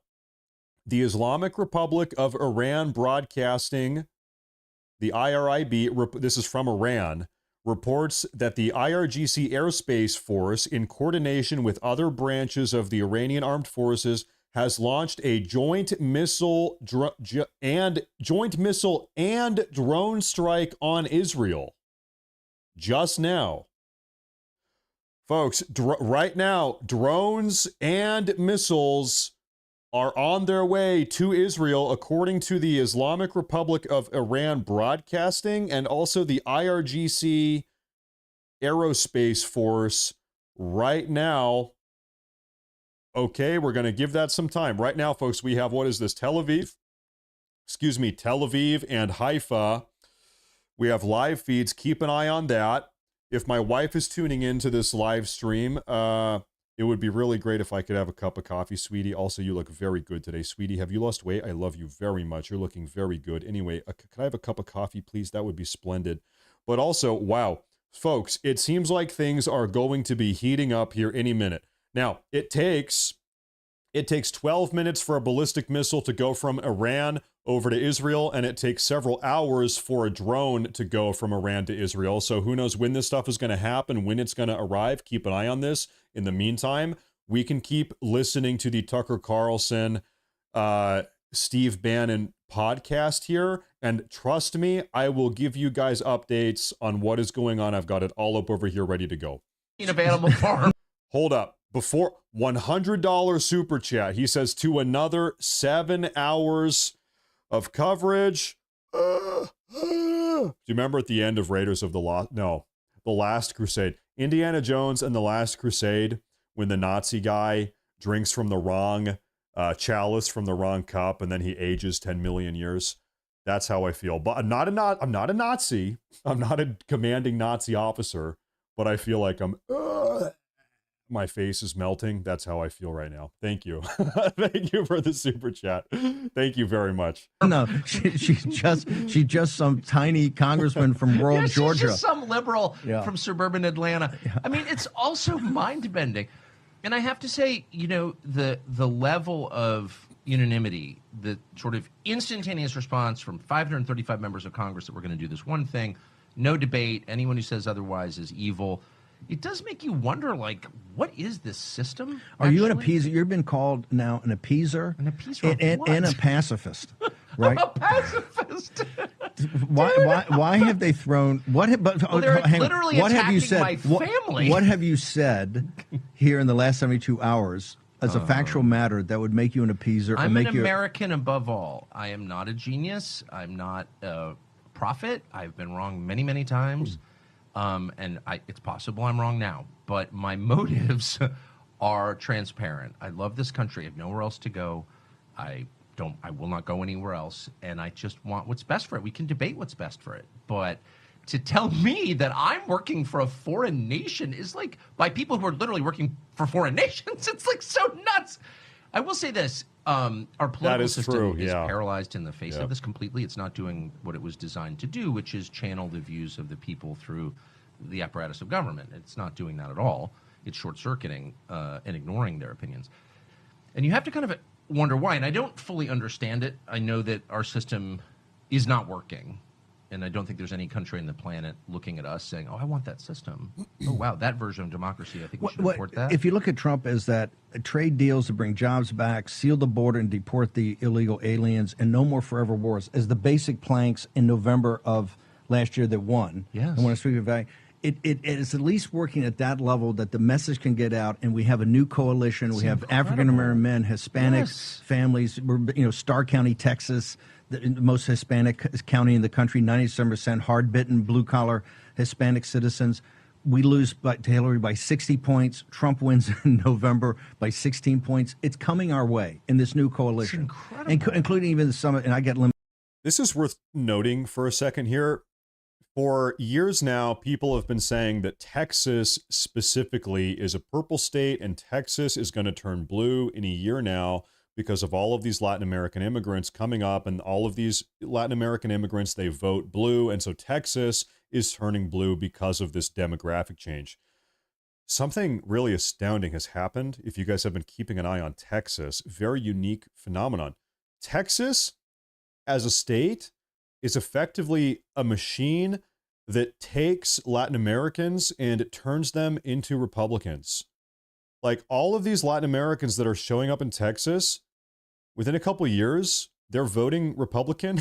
And like, nobody expected that. Texas, it is like a machine in a factory. You put the Mexican in, processing, and then it spits out a Republican Mexican. It takes a Mexican, processing, and then turns him into a Republican. And it's like, what? This was not supposed to happen. Nobody thought that this would happen, but it is true. that is happening. How is this happening? I don't know, but it is happening. Limited appetite from even the tech bros in that crowd. Also, real quick, before I miss this super chat, Ronans, thank you very much. Matt, time to embrace the long streams. These issues are far from over. Appreciate the coverage. Tell your wife thank you for lending you to us. I was talking to her last night about this. I said, as long as this whole crisis in the Middle East is going on, I should probably just kind of be live all day. And she said, yeah, that's smart, because if something crazy happens, you need to be there. If you show up afterwards, then it's not as, you need to be there beforehand, right? So I think you're right. Regrettably, I think you're right. That is the way that it is. So, folks, I have a feeling you are going to be seeing a lot of me in the near future. I think the live stream thing is a go, and I'm just going to be sitting my ass in this chair all day, every day. Now, let me look for an update real quick. Hold up. I do have something to show you. How consequential is this? Is this a big deal? F-16L Sufa multi-role fighter aircraft armed with bunker buster bombs equipped with joint direct attack munition are taking off from air bases in Israel right now in order to go carry out airstrikes. This is current. I think this is current. Oh gosh, that's loud. That's loud. Sorry.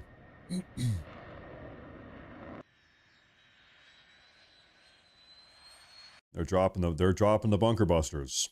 They are busting bunkers, so to speak. It's a new coalition like 1932, right? Where FDR had professors at Harvard and cracker Democrats down south and ranchers out west and people in inner cities and Irish and Italians and all that. A new coalition that could govern for 50 years. Wasp. One wasp. But it's something that could govern for 50 years. That's out. Now we're into the governing of it, where those are the priorities. And particularly, President Trump has now tripled down with the ICE raids and saying, hey, these sanctuary cities are going to go. We're going to get these people out of here. That, to me, is the top battle in this third world war. That we've had 10 million illegal aliens just on Biden's watch. Is it not able to we're able to win elections but not able to govern? Is that the issue? I really don't know. There's something really wrong. There are certain red lines that you can't cross, and they're almost all foreign policy related. I do think probably the number one issue is the radically progressive, weaponized federal judiciary. The Supreme Court, you all agree with this. We all know this is the case. The Supreme Court needs to get involved and shut down these nationally sweeping, they're called universal injunctions. The fact that you can have this unelected, radically progressive federal judge from a small district in Southern California push through a universal injunction and tell the president what he can and can't do across the country, this is ridiculous. This has been President Trump's, this is the biggest thorn in the ass of President Trump, so to speak, and it's got to be stopped. Oh, thank you, sweetheart. Thank you, dear. Thank you, sweetie. That's my beautiful wife, Kathy. Thank you very much. It's got to be shut down. The fact that the Supreme Court has not stepped in and put an end to this is frankly disgusting. They need to do something about this. That, the people pushing. And also, real quick, while we're paused, another super chat. If Israel has air supremacy, why can't they take out the missiles Iran or something shooting at them? Israel has air supremacy. Why can't they take out the missiles? Okay, 2 times. They are trying. They are trying, but you need to keep in mind, Iran is not a poor country. Iran is way more robust than Iraq was at Iraq's peak prior to our invasion in 2003. Iran is 10 times, infinity times more robust and prepared than the Taliban was in Afghanistan. Iran is a serious country. They are a serious country. They have a lot of people. What is it, 40 million people or something, I believe. And they have billions and billions. They have a lot of money. They have a strong economy. They have a lot of people. And they've been also preparing for this exact scenario for 30, 40, 50 years. Iran is not a joke of a country. They're a serious country. They do need to be, if you're going to deal with them, you have to take them seriously. Iran has been preparing for this right now for decades. They have a lot of equipment, a lot of missiles, a lot of drones, a lot of very elaborate, deep tunnel bunker complexes. They're not an enemy to be trifled with. So that's the best answer I think I can give you. They're not a pushover. 90 million, I apologize, 90 million people. There you have it. Hardest for American involvement in a war with Iran really hate Trump's domestic agenda. Mark Levin was a never-Trumper in 2016, of course. They all do, the Bill Kristols. They all hate what Trump is trying to do in the United States. But which is populist economics. Yeah, they hate it. They hate it. That's exactly right. Look, we'll see this in the tax bill. I campaigned for Trump, with Trump. I gave up, this sounds so whiny, but like grouse season, which is my favorite time of year in October, and left my dogs at home suffering. Like, where are you? And went on the road with Trump, and I loved it. And I was with him. I was standing right next to him when he won. I have a picture on my phone of that, which I would never show anybody else, but I look at it because it was one of the happiest. Who here was a Trump supporter in 2016? Let's go back to the 2016 Republican primary. Who was supporting Trump when it was not popular to support Trump? Who here had President Trump's back? I mean, this is before he was president. This is back when he was hated. The Republican Party hated him. The RNC hated him. The Democrats, the media hated him. He was hated. He had the entire establishment against him. This is Republican primary 2016. A lot of you guys. And then you know what? Guess what? It got even worse. Who here still supported President Trump in 2021 after he lost the election?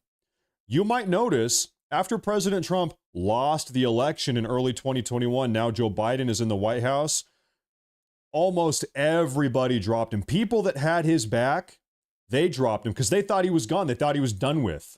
He got kicked out. It's over. He's a nobody. He's never coming back. There's no way President Trump comes back. It's 2021. There's no way he's coming back now. We just got rid of him. You had, by the way, never forget this, the vast majority of Fox News, even Fox News, threw him under the bus. In 2021 and 2022, even Fox News threw him under the bus. They thought they got rid of him. And then they realized, oh, wow, Americans still love him. Oh, my God, he's not giving up. Oh, my God, he's actually coming back. Oh, my God, he's back. Oh, my God, he won the election. It's 2024. He's back. The greatest political comeback story of all time. And then all those people had to come back around and say sorry and kiss the ring, so to speak, right? But there were a lot of people, a lot of bad faith actors, a lot of opportunistic people all over the place. They said they liked him when he was in the White House the first time, but they were secretly happy to get rid of him in 2021. He came back. This is the greatest political comeback story in national history, maybe world history. Like, now I'm thinking world history. What is another political comeback story that even comes close to this? Napoleon. Napoleon gets exiled to the island in the Mediterranean. He comes back. He gets the army back. He does it again. This is a Napoleonic comeback story. President Trump, he gets kicked out. Everybody, it turns again. They flip against him. He comes back and he does it again. And you know why? It's because of you. It's because of us. It's because the American people did not stop supporting him. We knew the 2020 election was what? Bullshit. We knew what happened, okay? It is one of the greatest political comeback stories of all time. Moments It was the happiest moment in politics, and I've seen a lot that Undeniably. I've ever participated in. And look, of course, governing's really hard, and you're never going to do everything you promised you would do. But on the big things, it's really important that they not get totally subverted because it makes people lose faith in the system. And I do But think... the system... I'm sorry, real quick. I need to pause here. Hold up. Hold up. I'm sorry. What is going on here? My update feed. Something weird. Okay, no, I'm sorry. False alarm. Never mind. My bad. Pop real quick. Super chat. $20. Thank you very much. Says, look up Iranian-American activist Masih Alinejad. She has been begging America to help the Iranian people. Here's my thing. I am begging America to help the American people. That's my thing. I'm America first. Iranians, good luck. Sincerely, I hope nobody innocent dies. Israelis, good luck. I really hope everybody is fine and happy and nobody innocent dies. I hope the entire war de-escalates. I really do.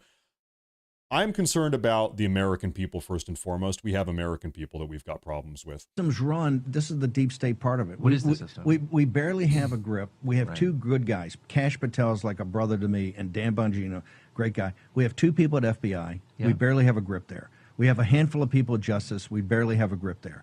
We have two people at Ellis and Radcliffe at CIA, right? We have a handful of people with Tulsi. On the security, we have Christie and Corey and a couple other people, the Homan at DHS. But DHS is still getting people out here the old-fashioned way. That's where they're burning through cash. In these central apparatuses of the deep state, we barely have a grip on it. And they're running the deal. We can't get the Kennedy files out 62 years later. And by the way... Sorry, I'm looking. I'm taking a look here. I don't have any info about those drones and missiles. I don't see anything right now, but I did see the camera moving here. I'll keep tabs on this. Somebody murdered the president of the United States and lied about it for 60 years, okay? And we still can't get those files. There are thousands of documents that have not been released as of today. And everyone seems to all of it related Debbie. to somehow CIA activity or CIA suppressing information with the FBI. Not just CIA, okay? So, look, we're living in a post-coup country. The coup Everything that happened after that. Post-1963, every elected official, certainly every official elected at the national level, lives with that hanging over him. They took out this guy, and whoever did it is so powerful that we can't even know today. When John McCone is 50 years in the grave, head of CIA then, everyone's gone, and we still can't find out exactly what happened today. Sources and methods. They don't even say that anymore. They don't say anything. They're just like, oh, we released it. No, you didn't. You lie. You lie. I know. I'm from here. I know. So I do think there's a sense in which some of our leaders feel the presence of a physical threat. I don't think that. I know it. So, well, to wit, Trump is two assassination attempts. Well, at least two. And you can't have... Not from Iran. Two. And by the way, what was the young boy's name who shot Trump in the head? I'm blanking on his name right now. At the Pennsylvania Butler rally, that young boy that shot Trump in the head on the top of the roof. We don't know anything about that guy. He was young. He was 19 or 20. We don't know a damn thing about that guy, his motives, what he was doing. This guy shot the president in the head on live TV. We don't know anything about it. That's a little bit weird. That were not from Iran, and for Bibi to say he's got two. Crooks, Thomas Crooks. That's too reaching. much. I mean, I do think that Netanyahu could make his case by telling the truth. I don't think there's any reason to lie. Again, that's a lie. He knows that Iran, and then Brett Baer pressed him, and he's like, "Oh, through proxies anyway." But the point is, as a high school debater, I know how this works. That was a pivot. But the point is over here. It's three-card money. It's the gypsies. Okay. No, Iran did not try to assassinate the president during the last election. And by the way, if Iran did try to assassinate Trump, and we know that, then why are we not at war with Iran?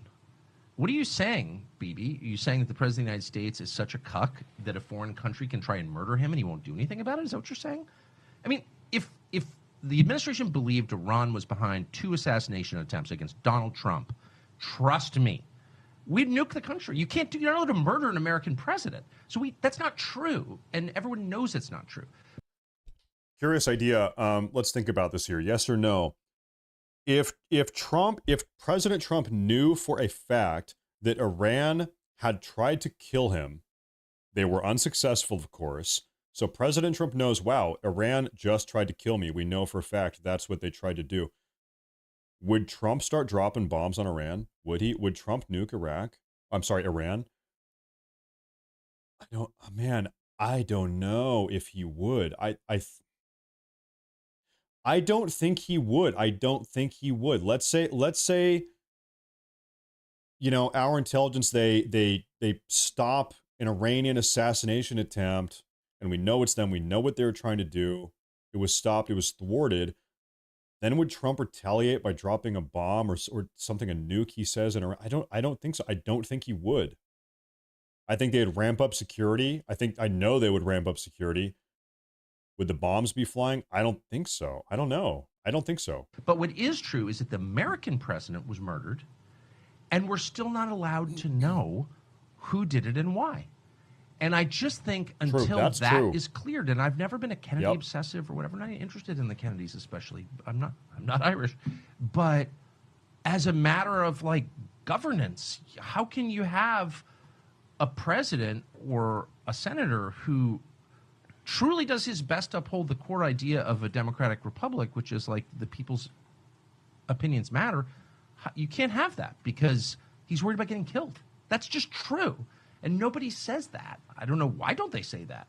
I mean, if this were happening in Liberia, you'd be like, it's not a real government, because whenever the president strays outside the pre-prescribed boundaries, he gets murdered or worries about getting murdered, pretty much the same thing. You would not describe that as a functioning democracy. And yet we just pretend that this is not happening, but it is happening. And boy, do you see it on foreign policy. It's the only issue they care about. You really think that Mark Levin cares how many Somalis are in Minnesota? No, not at all. The more the better. All he cares about is the projection of force, using American service personnel to fight faraway wars that have no material benefit, in fact, have massive downside for the United States. That's his whole orientation. But why is that the platform of Fox, though? It's just not Mark. Why is Fox, like all weekend, it's just cheerleading? It's exact. You can play side by side Iraq in 2003. Oh, I was there. And here, and what's happening today? Why is this apparatus? Well, Levin's the funniest because he's terrible on TV. And again, I never had any problems with him at Fox. He kind of controls Hannity in this weird way. I never understood what that was about. I never really cared to learn. Sean was great to me, always nice, and so was Levin. So I just kind of stayed away.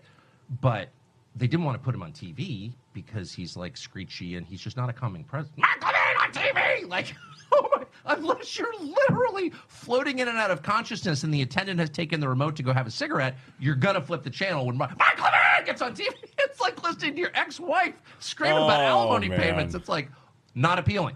So they wouldn't put him on TV. And then, Sean pushed and they gave him some kind of weekend show that nobody watched. Now I don't have a TV, but someone was just who owns a TV was just telling me that he's all over prime time. So what is that? That's not by popular acclaim. That's not like their viewer surveys. We need a lot more Mark Levin. Oh, Tucker Carlson. Tucker is a funny guy. His podcasts that he does now, those are good, but really, I miss the Tucker Carlson show. Tucker Carlson was at his absolute best. I hate to say it, but it was when he was at Fox News doing his nightly show. There's his skill set, his comedy, his candor, everything. It just it lended perfectly to that type of show. He's a good podcaster. He does a good podcast, whatever, but he was good. He was really good on the Tucker Carlson show. Anyway, there's a massive super chat here from OT, by the way. Thank you very much. We are going into OT, the overtime today. Now, I want to say thank you. We had an update about 11 minutes ago. I'm sorry, now it was 24 minutes ago from the Iranian broadcasting business, their media, that said, oh boy, we have an update also I just saw. But anyway, 24 minutes ago, the Iranian state media said that they're firing ballistic missiles and drones towards Israel 24 minutes ago. Nothing has happened yet. I'm keeping tabs on everything over here so that we don't miss anything. Do not worry about that. Nothing is going to slip by us today. Now, to show you how on top of it I am, look at this. 51 seconds ago, we have something from the Turkish president. Erdogan is how you pronounce his name, I believe. We are now planning missile production to raise our medium and long-range stockpiles to a credible deterrent level. Soon, we'll reach a defense capacity that no one will dare challenge. We've entered the phase of producing our systems in quantities that truly reinforce our deterrence. If you're not strong politically, socially, economically, and militarily, you lack deterrence and you are vulnerable. As a nation, we'd rather die than live in shame. Better to rest with honor beneath the soil than to live dishonorably above it. This statement right here, this may be how Iran feels as well. It's like, listen, we would rather die. We would rather get nuked than surrender to Israel. That might be the Iranian philosophy as well. Keep that in mind. So maybe there will be no de-escalation. Maybe this is a death battle. Could be the case. Kind of seems that way. Now, Turkey is a member of NATO. If anybody attacks Turkey, you want to hear something insane. Turkey is a member of NATO. What does Article 5 of the NATO Charter say? Anybody that attacks Turkey who's in NATO is effectively attacking the entirety of the defense agreement. They might as well be attacking the USA. Israel is not in NATO. Guess what, folks? If Israel and Turkey get into a spat, and you know that they don't like each other, you know that they don't. If Israel and Turkey get involved, guess what? Then you have this weird situation where it's NATO versus Israel. America is versus Israel because we're a part of NATO and Turkey is a part of NATO. We've got to come to Turkey's defense against Israel. You can see how this entire situation could get just messy and crazy. Really, really. But also this is telling what he's saying here. He's not talking about building out the army. He's not talking about training more soldiers or building more tanks. What is he saying? What is effective deterrence? Missiles, missiles, missiles, missiles, and we're talking drones also. We know for a fact we've had 3 years now of watching what's been going on in Eastern Europe with Ukraine versus Russia, and now we have a couple months or maybe a year or two of back and forth a little bit between Israel and Iran. What is the big deal? It's drones and it's missiles. It's missiles and drones, drones, drones, missiles, missiles. That is modern warfare. That is what it's all about. And so he's smart. He's saying, listen, yeah, we need a bunch of missiles. We got to build missiles. We need missiles, and we need now Turkey.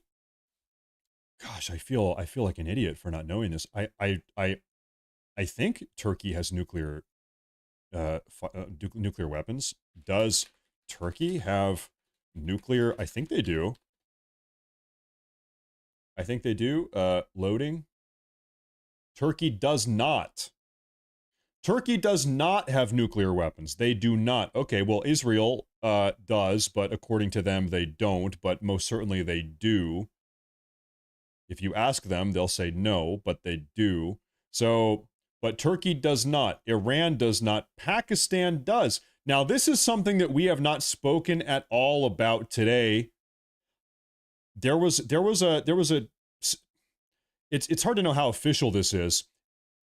It was a Pakistani government representative on Pakistani state media about 10 hours ago that said, if Iran is facing existential crisis, if Iran is going to get blasted off the face of the earth, then Pakistan is willing to use nuclear weapons against Israel to defend Iran. This was one guy, a Pakistani state rep on Pakistani state media 10 hours ago. Now, does he speak for the entire country, or is this just his opinion? It's one guy, and like, Who cares what he says?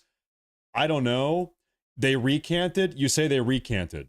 They took it back. Okay, I'll take your word for it because I have not followed up on that story. How about we keep playing this video and I'm going to try to look into that situation because that's a big threat. That's a big deal. I'm going to look into that more, okay? And where did there it is. Less Jesse Waters, more Mark Levin. Mark Levin! What they're doing is what they always do. Okay. Which is just turning up the propaganda hose to full blast and just trying to, knock elderly Fox viewers off their feet and make them submit this to a is new this war is that's where not the in their interest. this is where the population, the voters, are ahead of the political class and the media. The American people do not want any more engagement in a foreign war. They saw Iraq, they saw Afghanistan. We're just out. I think because 20 they're years. racist. I think is that what you're saying? They're just bigots. So why is Fox continue to pound that? Because they really, really mean it. And you saw they really mean it. I mean, there is a kind of sincerity there that I respect. I don't know why they fired me, but I think no one ever told me. And I just want to say for the 5th time, they could not have been nicer when they fired me. And they couldn't have been, more friendly. I talked to them recently, to the owners recently, because I still like them, even though we disagree. So I'm not whining about them as people, but I think they canned me from Fox or shut down my show because I criticized Zelensky, and Zelensky's close to the owners of the company. It's like, well, how did that happen? Why is Zelensky? I don't know. I don't understand. There's a lot I don't understand. All I know is that it's not just Fox News. It's the American media generally. It's government institutions. It's this city. It's the people I used to live next to on Chambridge Road Northwest in D.C. They are deadly serious on the subject of projection of force abroad. That is the one. They have no sense of humor about it at all. They'll lecture you all day about the gays and the black people and, in this house, we believe in science. They don't give a shit about science or black people or gays or transgender.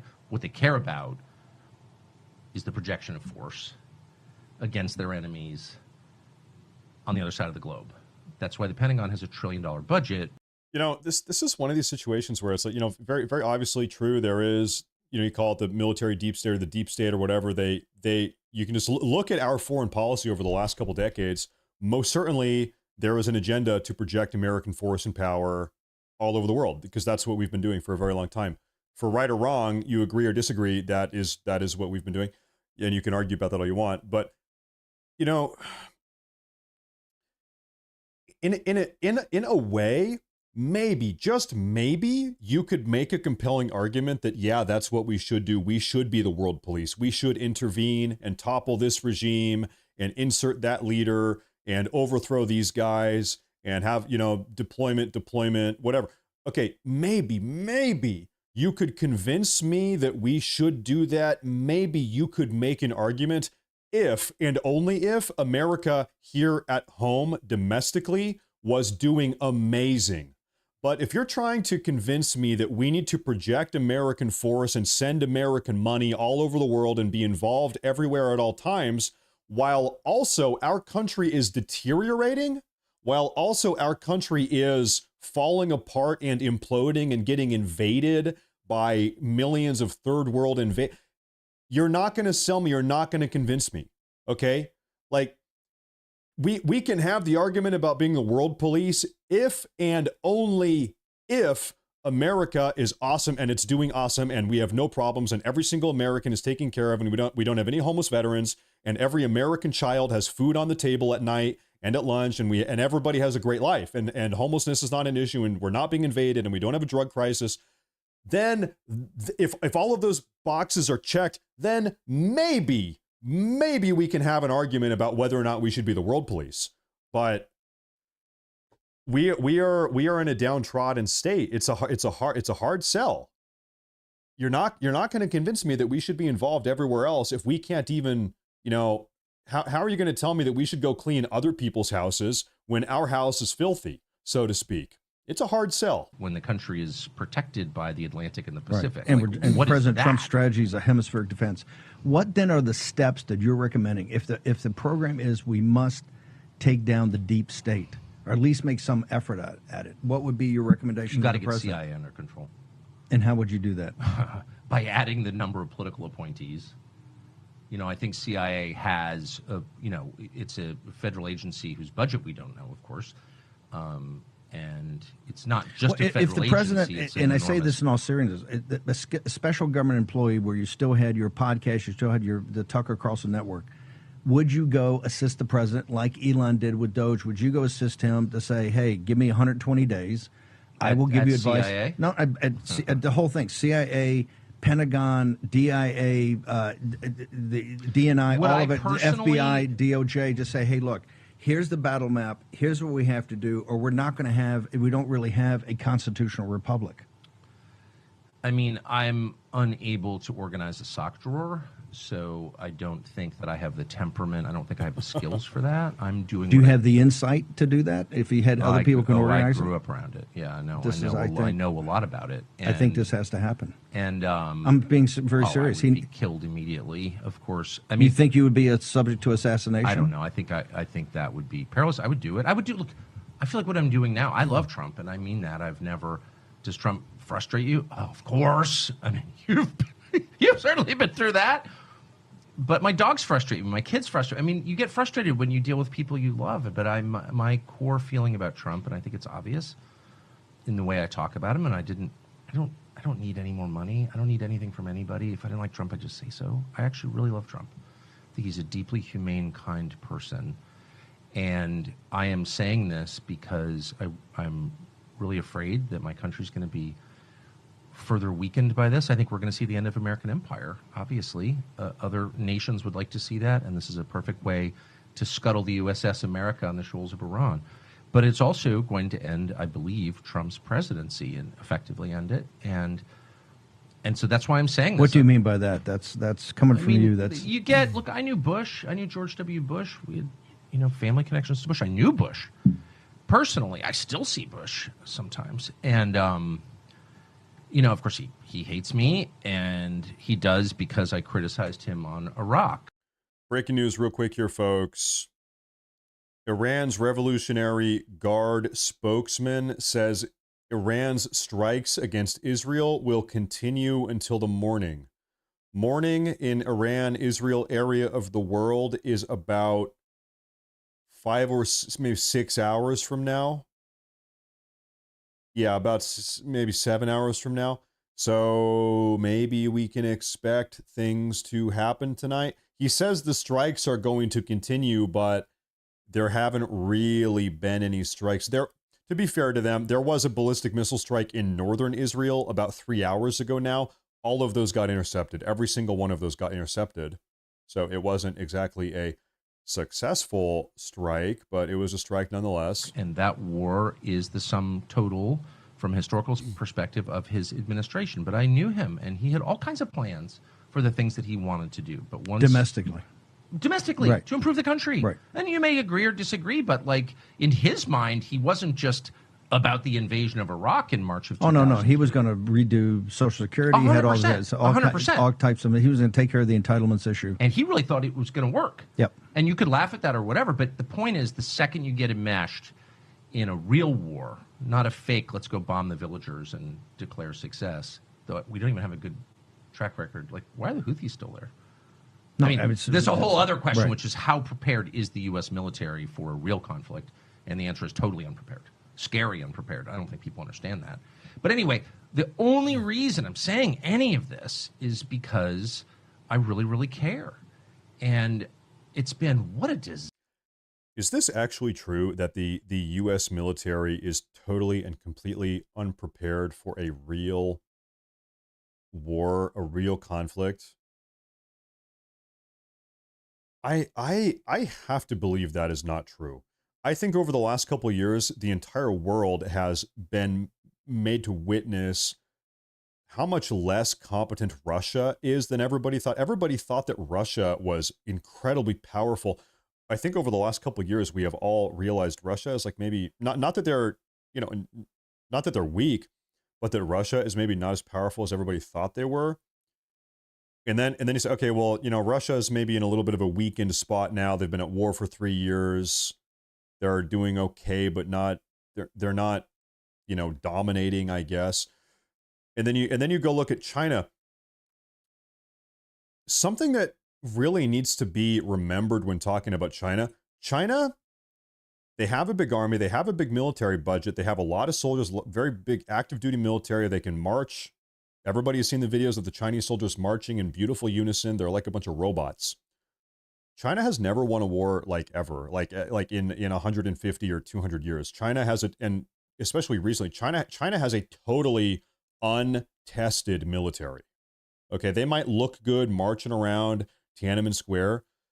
China, not a single one of those guys has ever actually seen conflict, right? And also, more than just the soldiers, the guys on the ground, not a single one of their generals or commanders or military leaders has ever been tested ever either.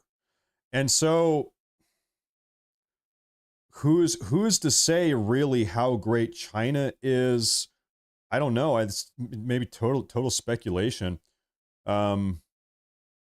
I think it is totally fair to say America, no doubt, like by far, is, it's not even close. We are the most powerful military in the world, and it's not even close.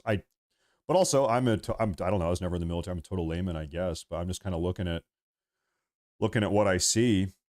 Makes sense to me. I don't think anybody's even close at all. They call China the paper tiger. Yeah, that's right. Yep. Disaster for me personally. I mean, it's like the last thing I wake up, got all these texts, well, I can't believe you're so evil, you hate this or that. I just want to restate, I don't hate anybody. And to the extent I do hate people, I try to repent of it. I don't want to hate anybody. I really don't. I just don't want my country to be further weakened or destroyed by another one of these wars. And boy, if you can't connect the dots after 25 years of this shit, you're either too dumb to participate in the conversation, or you're, like Mark Levin, just a liar who doesn't.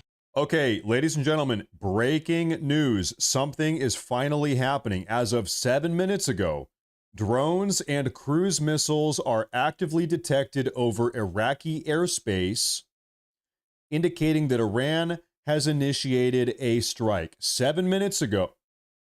Wait, hold on. If we've got, folks, if we've got drones and cruise missiles over Iraqi airspace 7 minutes ago, by the way, here's Iran, here's Israel, Iraq is in the middle. Maybe any minute now, any second now, we might be seeing these things arrive in Israel because they detected this stuff 7 minutes ago over Iraq. Okay, ladies and gentlemen, do me a favor. Keep your eyes peeled. We have a Jerusalem cam here. It is very dark in Jerusalem. Okay, we've got a Tel Aviv, Haifa, Jerusalem cam. We'll double back. Let's for now. You know what? I'm gonna take a very quick restroom break for 90 seconds here. Is this live? Okay, yeah, I'm gonna leave all of these cams up. These are our live feeds. I will be right back, and hopefully I don't miss it. I'll be right back, folks.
All right, ladies and gentlemen.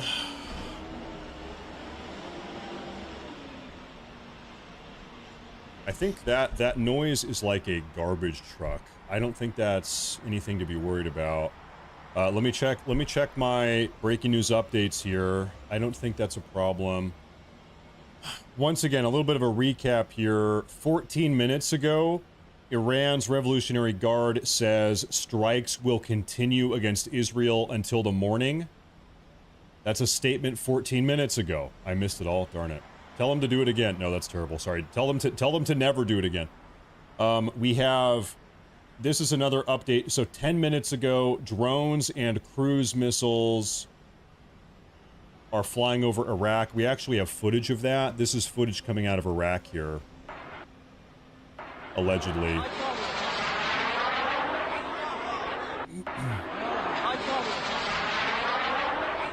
Then another one here. That's a drone.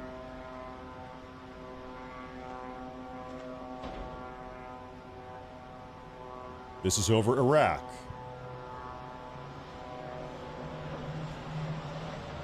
Okay, so real quick, this report I have that I just showed you guys, this is the only outlet I see, the only page that I see reporting this. No, now I see another one. Now I see it's a second one reporting the same thing. Iranian forces have, this is 13 seconds ago. Iranian forces have reportedly fired cruise missiles at Israel tonight, with one seen flying low over Iraq. This would be the first time Iran has used SLCMs since the start of this fighting. So, folks, actually, this is super interesting. Go back. Do I still have that video? Iran has different types of missiles, different types of ballistic missiles. Some fly very high up in the air, make their way to Israel, and then kind of rain down on Israel. So far, we've seen those. Iran has another type of missile that flies very low to the ground. They have not used any of those yet, and allegedly they are using them now, is the report that we see. SLCM missile, and the difference is the missiles that fly up in the air and then drop back down are actually much easier for Israel's missile defense systems to stop. This new type of missile, the SLCM is what they're calling it, is much more difficult to stop, to intercept. Allegedly. So we're gonna see. Also, we have kind of a side story here. I want to show you guys this breaking. Local reports out of Iran say that hundreds of inmates have escaped a prison in Tehran. There's a massive jailbreak in Tehran right now.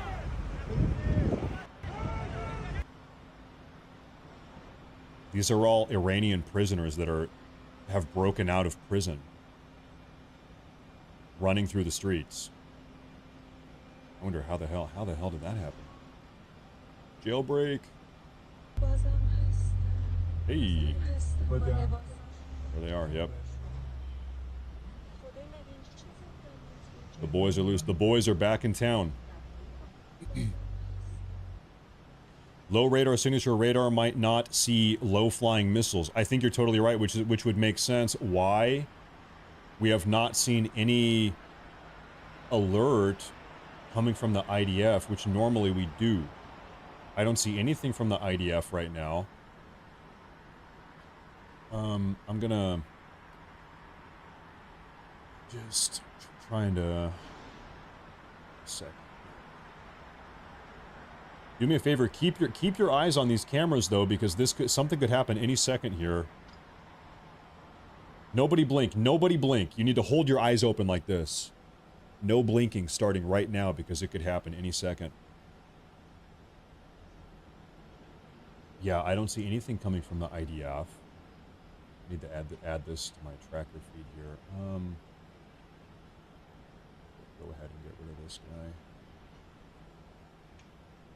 Any moment now.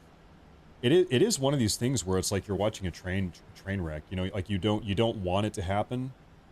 Really, none of us want any of this to happen. But as it is happening, you can't look away. All you do is hope that nobody gets hurt. Okay. All right. So we are in total monitoring mode right now. TBN Israel has live feeds. So all of these are live. I'll take a look at TBN Israel, though. Maybe they have a better feed. I'm always looking for better feeds.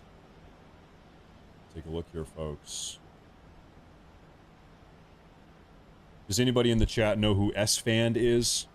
Any of my old Twitch viewers? Do we have any SFanders? SFand sent me a message. You hear that?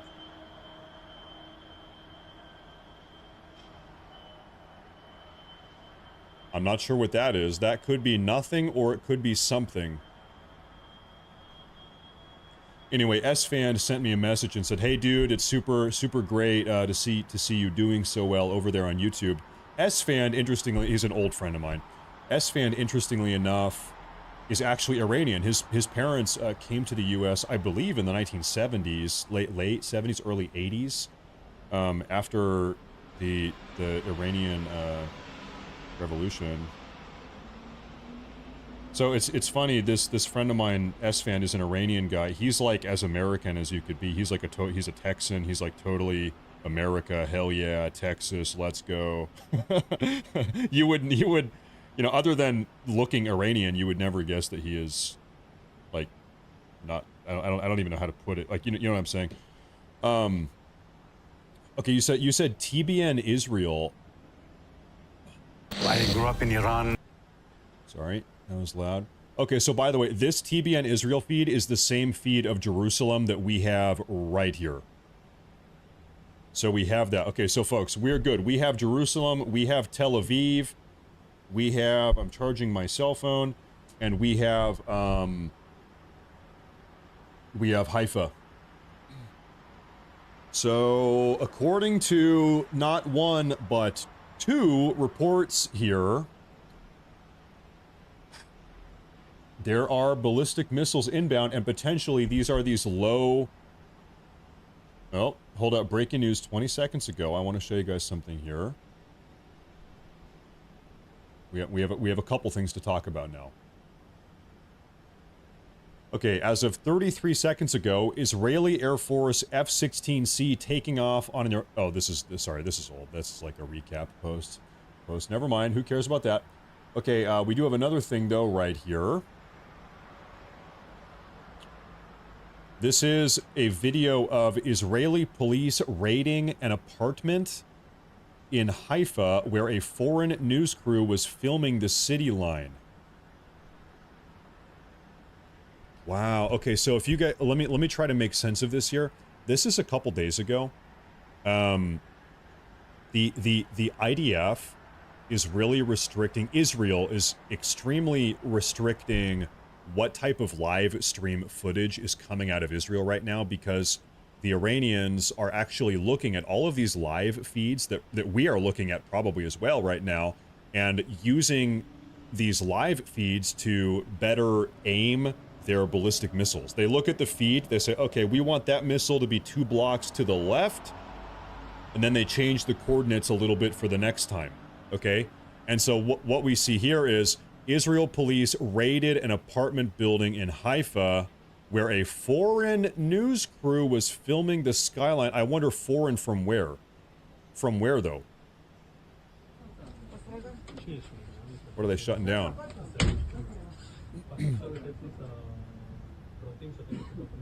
מצולם במצלמת גוף, וגם הוא עכשיו החבר פה מצלם. רק אני אשמח שלא תצלם, כי בסוף הטלפון יכול להיות אצלי בתחנת אישור. אבל אני לא יכול, אסור לי. אתה מתעד כרגע אירוע משטרתי, וזה יכול לשמש כראיה למשטרת... Well, I don't know.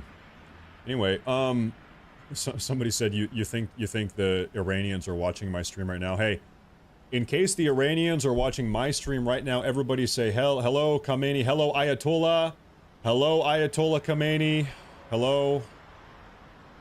Listen, dude, we got to de-escalate. Listen, man, we need to de-escalate this. It's getting a little bit out of control, dude. It's time to pack it up. Let's call it off, bro. This is an update from the IDF 2 hours ago. Iran's fingerprints are on terror attacks across the whole world. You can ignore it until it lands on your doorstep. This is from the IDF. Iran isn't just a threat to Israel. They're a threat to the entire world. For years, they've outsourced terror like it's a business model, arming proxies to do their dirty work across the globe. Their terror campaign didn't start with Israel. 1983, Beirut, 241 American servicemen killed by Hezbollah, one of Iran's favorite proxies. 1992, Buenos Aires, Iranian-backed terrorists bombed the Israeli embassy, killing 29 and injuring 200. 1994, again Buenos Aires, same playbook. A Jewish center bombed, 85 people dead. And yes, the Iranian regime's fingerprints are all over it. 2012, Bangkok, a botched Iranian assassination attempt on Israeli diplomats. Although it was a failure, the intent was loud and clear. 2015, Iran supplied weapons and training to Houthi rebels, leading to attacks on Saudi Arabia and other regional targets. 2020, we can't forget, Iran launched ballistic missiles at U.S. military bases in Iraq. See the pattern? This isn't just about the Middle East. Iran's reach is global. Their proxies, plans, and explosives span continents. You can ignore it until their terror reaches you. So that video is courtesy of the IDF. They posted that about 2 hours ago there. Folks, I am beginning to question the validity of these reports. We got a couple reports saying that there were drones and ballistic missiles on the way. And enough time has passed now that if those reports were true, that they would have arrived by now. So I'm sitting here saying, hey, what's up? What's up with this? Am I getting fed a bunch of bologna? Am I eating a bologna sandwich right now, or what's up? What's going on? Why don't we take a look at what the glorious leader Khamenei is posting himself, because he is actually very active on Twitter. He uses Twitter. Khamenei said 15 minutes ago, this is the leader of Iran, the Ayatollah himself.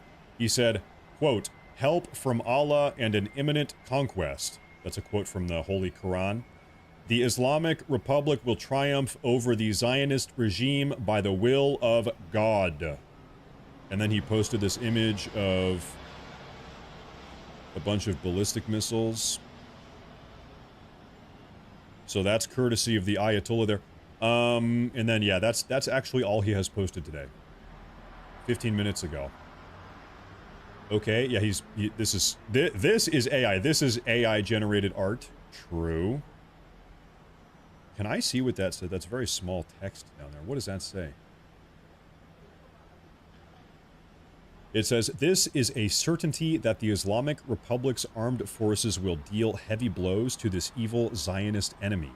The Iranian people are with us. They support the armed forces, and the Islamic Republic will triumph over the Zionist regime by the will of God. Now, this is actually dated 3 days ago, June 13th. He just posted it 15 minutes ago. Okay. All right, well. So pretty much, folks, it does not look like we are going to be de-escalating anytime soon here. And I'm checking for more updates. Oh, 16 seconds ago, I see an update here. What does this say? What do we have? IRGC spokesman, by the way, the IRGC is it's effectively just the Iranian military. So the IRGC spokesman says, moments ago, the 9th wave of Operation True Promise 3 began, and this will be a continuous operation that will continue until dawn. Okay, dude, listen, man. Hey, Iran, either do something or shut up, okay? Because you guys are doing a lot of yapping. There's a lot of these Iranians over there in the IRGC that are doing a lot of yapping. Blah, blah, blah, blah. Okay, either do something or don't. Either do something or shut up. Because it's getting to... It's like, dude, nothing is happening. Either put up or shut up. As they say, this is what my grandfather used to say. Pardon my language, my late and great grandfather, rest in peace. He used to say, boy, you better shit or get off the pot. As my grandfather used to say. So Iran, listen, hey, Ayatollah, Khamenei, shit or get off the pot. as my grandfather used to say. Because right now, this is all talk, no action. We are now beginning the 9th wave of Operation True Promise. Okay. Yeah, I'll believe it when I see it. Okay. They're speaking Japanese. They're yapping. Yeah, they are fluent in Japanese. So, any minute now, maybe something is going to happen. Now, to be fair, that report that we just read right here, that is the only... Where did that go? Not that one. This one. That is the only report. This is the only page news source that is reporting this story. Nobody else has picked this up yet, so, you know, we are living in the info war. There's misinformation, there's propaganda, there's people are lying on every side, everybody, and so you just gotta wait and see actually what is true. You know, a big part of engaging in warfare is deceiving your enemy, is lying to your enemy. So maybe Iran, maybe part of their strategy is every hour saying, hey Israel, guess what? We're gonna do it. Hey Israel, guess what? We just launched 1 billion missiles. Watch out, there's 10 trillion missiles coming your way. And you know, maybe 99 out of 100 times they're lying, but then there's the one time where they're telling the truth, right? And so maybe all of this is part of a manipulation campaign, a deception campaign to get Israel to stop caring or to lower their defenses. It's a boy who cried wolf type of scenario. It's a psyop, psychological operation we might be witnessing. I don't know. You know, do you guys, should I just call the Ayatollah? Maybe I should ask him. Should I pick up my phone and give him a call? Hey, Ayatollah. Hey, Khomeini. What is going on here, dude? Because everybody is on the edge of their seat. We're getting a little bit anxious here. Should I just give him a phone call? Because it's like, really, what is going on here right now, man? We need to get to the bottom of this. Hey, Ayatollah, what's up? What is going on here? You think I should? Okay. Now, there was another thing I wanted to show you guys, but I'm trying to figure out where it was. I forget what I was going to show you. Oh, I was going to do super chats. That's what I was going to do. Gonfall with the $10 super chat, by the way, says UFOs are countering the missiles, the aliens.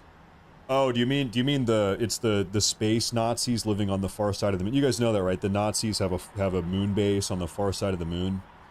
Yeah, they are probably involved in this somehow. They have their Nazi flying saucers, there's Nazi spaceships. Yeah, they're probably involved in this somehow also. I'm not exactly sure how, but I would not be surprised. Wouldn't be surprised. Okay. Then we have Hope and Scope. Hey, thank you again. Big time support.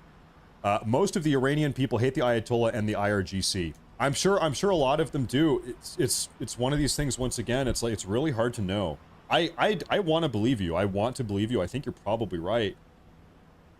But also part of me says you have an entire generation of Iranians now for 30, 40, 50 years that have grown up in a bubble of Iranian propaganda. You know, oftentimes we say people are a victim of their circumstance, and if all you've ever known is Israel is evil, America is evil, the Ayatollah is perfect, he's the best guy ever, and Iran is awesome, and you are surrounded by that propaganda always, forever, everywhere you go. That's what you're being exposed to nonstop, and you don't have access to any outside ideas that counter that propagandistic narrative. Maybe, I don't know, maybe they all have been mind controlled. Maybe they all love the Ayatollah. I don't know. Matt is AI generated 100%. Yeah. You got me. Anyway, hey, I'm checking my update feed again here. Got a pretty elaborate feed. This is an update from just a moment ago, folks. Take a look at this here. According to a report by I-24 News, I-24 News is an Israeli news outlet, U.S. Secretary of Defense Pete Hegseth has ordered the preparation be made for the United States to potentially join the ongoing operations by Israel against Iran in case the green light is given by President Trump. The report further states that officials within U.S. Central Command, likely including the Commander General Michael E. Kurilla, support U.S. involvement in Iran, but there was opposition by other senior officials in the Trump administration. So that is an interesting conversation to have. From my outside point of view, I have no connections to the Trump administration. I don't talk to any, I don't know anything. All I do is I have the same information you guys have. It seems to me like J.D. Vance does not want the U.S. to get involved in this situation in a more aggressive, direct way. Seems like J.D. Vance does not want us to get directly involved. Seems like Pete Hegseth does not want us to get directly involved. It seems like Tulsi Gabbard does not want us to get directly involved. It seems like Howard Lutnick does not want us to get directly involved. But okay, opposite side, it seems like what's his name, Marco Rubio, does want us to get directly involved. That's the vibe I get from Marco Rubio after following some of this stuff. So I do think within the Trump administration you have both sides. I think there are some people that are like, Trump, we got to go in. We got to go in, Trump. We got to go in. We got to help them. And then on the other side, it seems like most people actually in the Trump admin are saying, listen, we got to stay out. We got to stay out of this, Trump. We got to stay out. But most certainly both of those factions are a part of this here. Both are a part of this. Now, let's check in on Stephen Miller.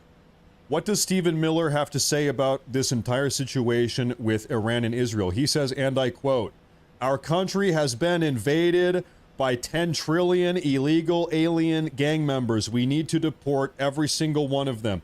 I love Stephen Miller. Stephen Miller doesn't care about any of this in the Middle East. Stephen Miller is a one-track mind. Deport, deport, deport. All he cares about. This man was born to deport. All he cares, there could be there could be missiles raining down on the United States of America, and he would still be saying, we need to deport these illegal aliens. We got to get them out of here. Washington, D.C. could have a nuke dropped on it, and Stephen Miller would be like, yeah, but we need to deport these illegal aliens, though. We really got to get them out of here. There's way too many of these illegal aliens. You got to respect it. He's a man. He has conviction. He's a man of conviction. He really just wants them out of the country. Can't fault him for that. Okay. Now let me check my live news. I'm kind of in the Stephen Miller camp, to be honest. I kind of agree on that one. Okay, live news updates. I'm seeing nothing now. Some of these reports of missiles in the air, drones are flying over. It's like, where are they? Where the heck are they? I don't know. I do not know. Can I pull back up that flight tracker website? What was it? It was a military flight tracker. This one. Yeah. Okay. So this is a cool website. We can I get rid of this ad? Can I get this, can I do that? That's exactly what I wanted. Okay, so right now this website is showing every single plane in the world. Guys, isn't it mind-blowing how many airplanes are in the air at any given time? This is nuts. This is over Europe, in the US. This is every single airplane in the US in the air right now. That is freaking nuts. Anyway, what we can do something very cool with this website. We can filter out every aircraft that is non-military. So now you are only looking at military aircraft, not only specifically US military, all military, but also keep in mind, on that note, it's worth reminding everybody in the audience, a lot of military aircraft, they have flipped off their transponder, so they're kind of going dark because they don't want to be tracked. So we can view military aircraft that are flying around that are not dark, so to speak. And what do you notice? You don't see anything in this area of the world at all. You see one guy down here. What are we doing down here? This is this is from the Indonesian military. So this guy flew all the way from Indonesia, all the way up here. Listen, man, you are flying into a dangerous part of the world. What are you doing up here? What is the Indonesian military doing? This is a rough neighborhood these days. We have also another one over here. What is this guy right here? The LHO. This is the Qatari military, which is flying out of central Turkey. They used to call this Anatolia. Flying down, and you'll notice, folks, what do you notice? These two planes, this is the Italian military, this purple one, and this is the Qatari military right here.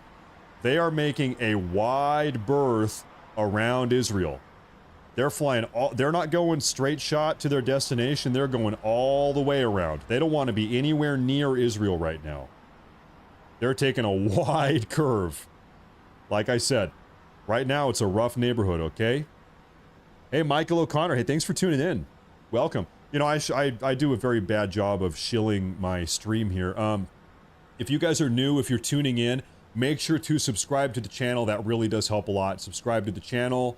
This is one thing I have not said all day. I really need to do this more. My wife said, you need to make sure everybody follows on Twitter. I said, okay, sweetie, I'm going to make sure. So, hey, if I don't do it, my wife is going to be mad at me. So, everybody here, follow on Twitter. That helps a lot. That's a big deal. It really helps a lot. Cruise missiles are not ballistic. The only missiles that are ballistic are high up ones. The cruise missiles take time to arrive since subsonic. Okay, hold up. I think you're right about 99% of that. I agree with you. Good correction. Thank you for that. One thing, though. Not every ballistic missile is supersonic. In fact, all of the missiles we've seen raining down on Tel Aviv, Israel for the last couple days, these are ballistic missiles, but they are also subsonic. Correct?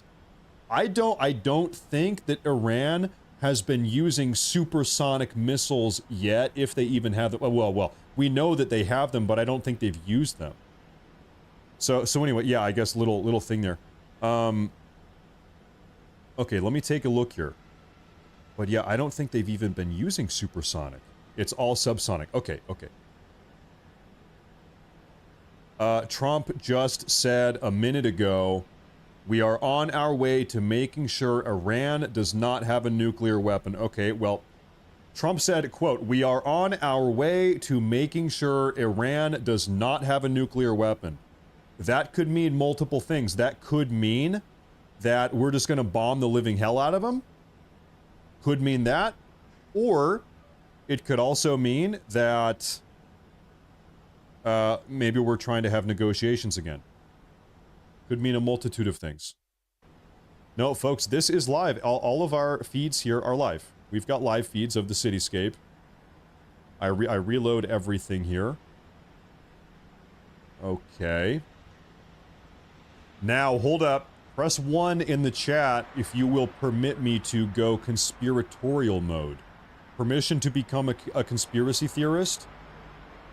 This is a crazy thought, folks. Check this out.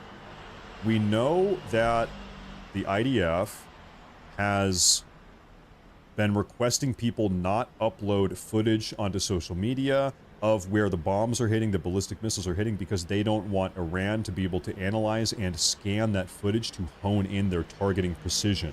Okay? So hear me out.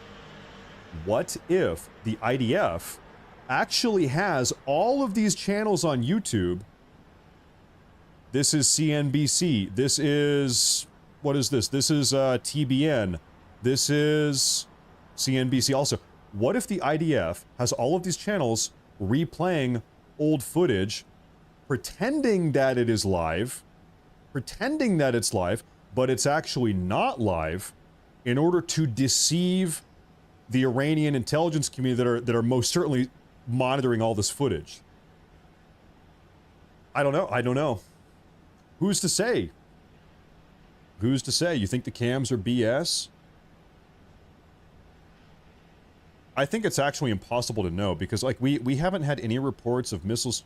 Here's what has to happen. We have to, in order to know this footage is fake, what would have to happen? We would have to have a confirmation of ballistic missiles coming in, but and so we know for a fact through on the ground sources there was a ballistic missile attack coming in, whatever, doing their thing, but also at the same time we would not be able to see the ballistic missile attack on the live feed. So we would know there's a difference. Okay, we know the missile attack took place, but we didn't see it. And then that would prove beyond a reasonable doubt we would know that this footage is fake. Right? I told you this is crazy. I told you this is conspiracy theorist zone. I kind of don't think the footage is fake. I think it is real. I think it is. I don't know, maybe I should call some Jewish guy. Hey, listen, hey Jewish guy living in Tel Aviv. Can you go walk up in front of the camera and wave? Everybody wave at my Jewish friend over in Tel Aviv. I don't know. What do we need to do to check on this? I don't know. We need somebody to go stand in front of the camera and wave. But anyway, yeah, I think probably the best way to know is to wait. We need to have an attack take place, a ballistic missile barrage, and then see if it lines up with the video. Until then, I guess we're just gonna have to be conspiracy theorists. I don't know. I don't know. Well, I'll tell you right now, I'm tracking all this news. I've got all my sources over here, and I don't see anything. Seems like nothing is happening at the moment. You know, why don't I just I'm gonna take a broader look around. I'm gonna take a broader look around Twitter here and see what really is going on. President Trump has just confirmed 9 minutes ago that Iran does want to make a deal with Israel. I see that report from 9 minutes ago. Iran allegedly wants to make a deal with Israel. And so, okay, well, let's try to unpackage this. If Iran does want to make a deal with Israel, that might contribute to why we're not seeing many Iranian attacks on Israel right now. Maybe Iran has kind of paused. They're taking a break. They're trying to work out a peace deal. That might explain what's going on here. I don't know. I'm gonna keep looking around. I'm browsing around. By the way, folks, this is a picture of some buildings from Tel Aviv after yesterday's attacks. This is Tel Aviv. Yesterday, Tel Aviv got absolutely battered. In fact, maybe I can find a video of that. Yesterday was a rough day for Tel Aviv. Yesterday evening was rough. They took a lot of damage. Can I find a video of this? Yeah, this is it here. This is what happened yesterday. Can you guys see that? Yeah, okay. Take a look at this, folks. This is last night. Direct hit. A lot of them. This here was the single biggest ballistic missile barrage that Iran has sent over. I watched this live last night. I was off stream though. This was a crazy one. Where do we see these direct hits? Man, scary. Right there, boom. Right there. Okay, right over here on the left, look. Big one. And also in the back over there.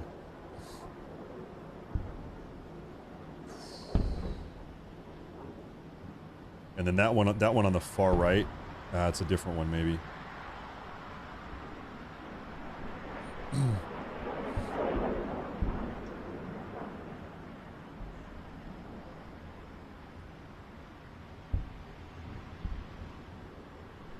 Scary, crazy. You know what? Okay, now I'm being a little bit paranoid. So hold up. This live stream has been live for allegedly 6 hours and 42 minutes. If I skip around the feed, look, I'm gonna rewind here. It's daytime. You see it get dark. You have a different angle here.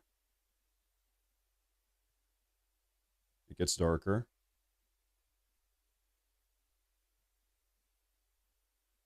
I don't know. Like, I guess if you want to go crazy mode, crazy conspiracy mode, you know, this could be footage from a couple days ago and they're just replaying it. I don't know.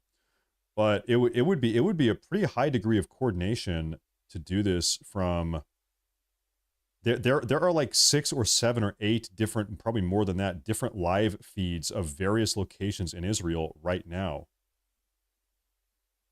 And so the IDF, they would have to like effectively commandeer every single live stream on the internet.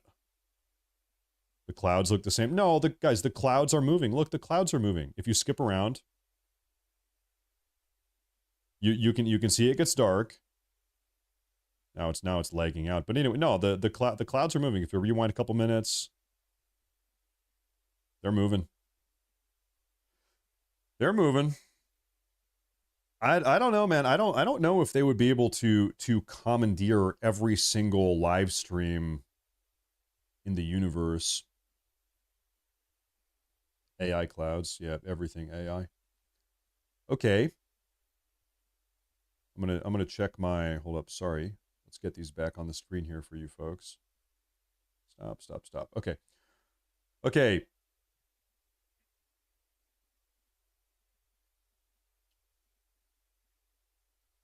Uh, 4 minutes ago, so folks, President Trump right now is speaking at the G7. The G7 up in Canada is going on right now. And we have this report. While speaking to reporters earlier about Iran at the G7 summit in Canada, U.S. President said, quote, "We will do something after leaving the G7." End quote. So I feel like we are missing a lot of context here. This is a very brief snippet, but okay, does this mean that President Trump wants to leave the G7? Does this mean that President Trump wants to get directly involved in handling Iran after leaving the G7? You could interpret this quote multiple ways, I think. What exactly does that mean? I don't know. I'm going to try to get more information on that, folks.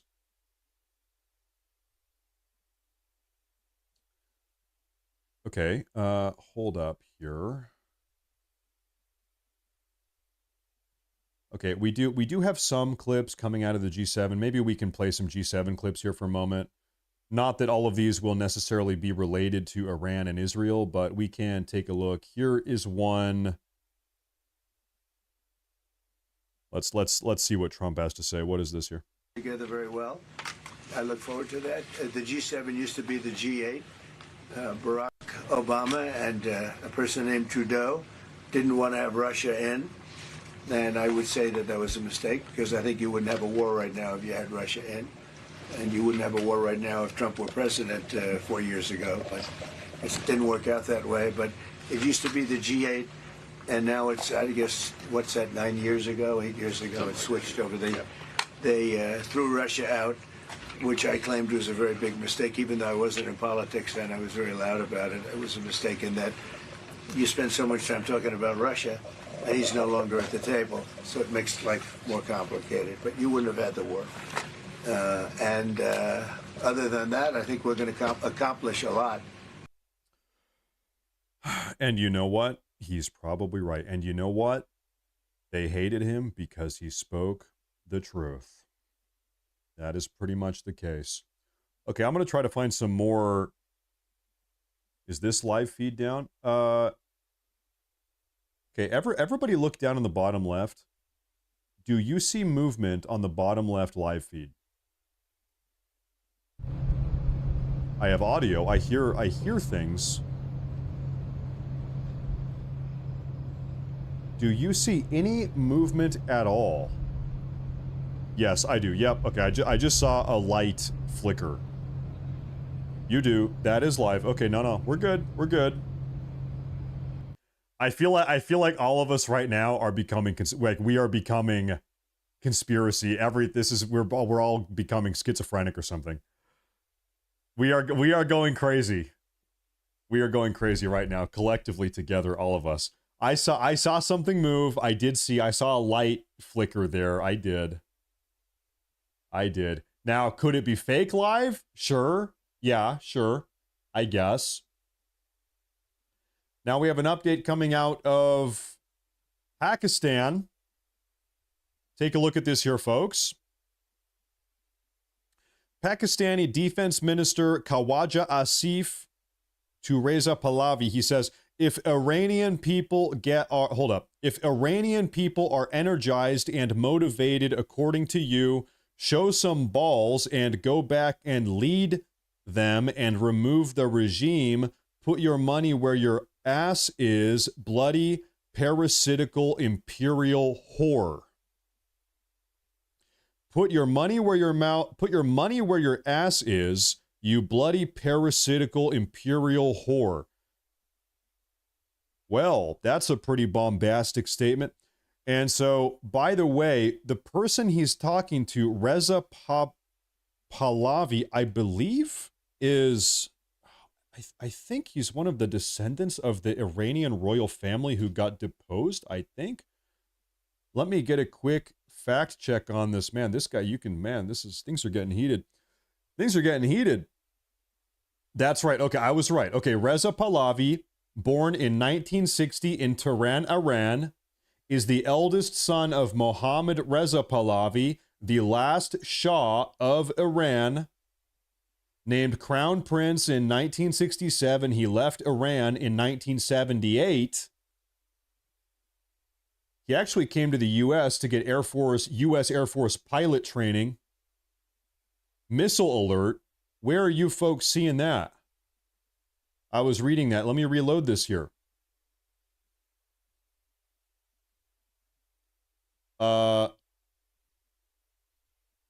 Missiles detected by IDF. I don't see that. I don't see that anywhere, folks. Where are you seeing that? Missiles coming, red alert. Fake alert. Guys, I don't see that anywhere. I just had my entire live chat start saying missiles, missiles, missiles. Just got an alert. Oh, 17 seconds ago. Hold up. Do we have people in Israel in my chat? You're getting alerts on your... Hold up. Give me a 1 in the chat if you are Israeli. It never even occurred to me that we've got people from Israel tuning in and they're getting the alerts on their phone before... Yeah, I guess that might be the case. Maybe that's what's going on here. Okay, well, folks, anyway, I think they are probably right. Iranian ballistic missiles launched towards Israel 40 seconds ago. Impacts in the next few minutes. All right. There you have it. They're right. Okay, everybody, they were right. This got posted, like a minute ago now. All right, folks, it's on. It's back on. I'm going to see if I can find any corroborative reporting here, also confirming what's happening. Right now, I only have one outlet reporting this. Only one, but this got posted 17 seconds. Okay, folks, ballistic missiles are inbound from Iran. Again, if you are an Israeli, get in the bunker. Attention, all Israelis. Get in the bunker. It is time to get in the bunker. The missiles are inbound. Not good. Not good. Okay. Well, at this point, I'm going to go ahead and leave all of these different camera points of view up. Also, we're about to find out if, in fact, these are live feeds. We've been a little bit conspiratorial. Are these feeds even live? I don't know. So we have Jerusalem, we have Israel, and we have Haifa. Let's see what is going on here. Do we have air raid sirens? That's the moon. Okay, Tel Aviv, nothing. Haifa, nothing. Jerusalem. Oh, this isn't even live. Jerusalem, nothing. There they are. There they are, folks. Yep, all right. Okay. All right. Iranian ballistic missiles are inbound.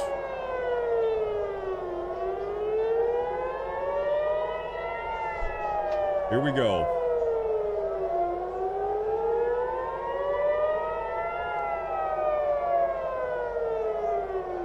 Scary, yeah, scary.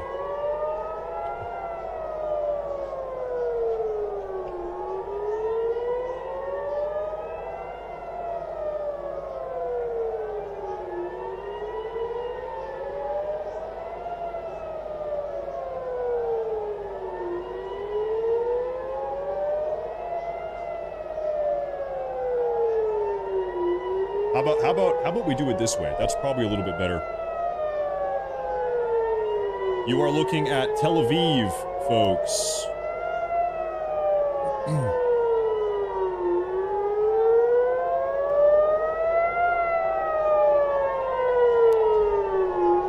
Ballistic missiles inbound. Oh, what is that? Turn the camera to the right. Yeah, here we go.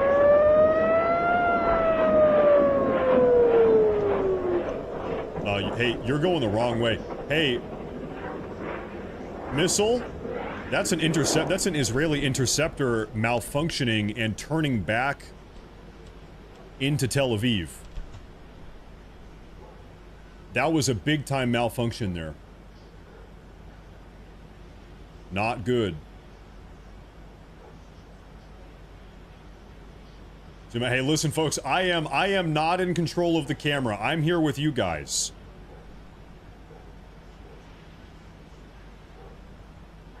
If I could zoom it out a little bit, I would. Listen, I am not in control of the camera. Some guy just said, "Oh, you ruined everything." This is not my camera. We are all watching the same live feed. I do not have control of the camera here. I'm going to try to find another Tel Aviv live feed, though, okay? I'm not calling the shots here.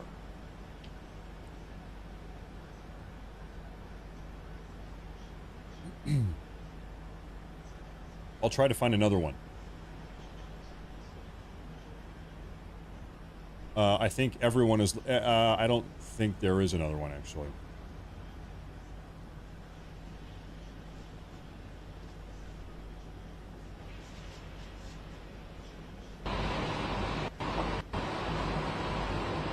So I didn't do this, the video just did this on its own. I actually kind of don't know what's going on right now.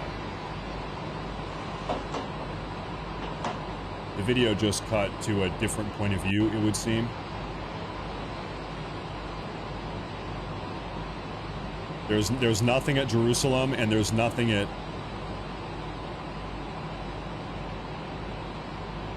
There's nothing anywhere right now.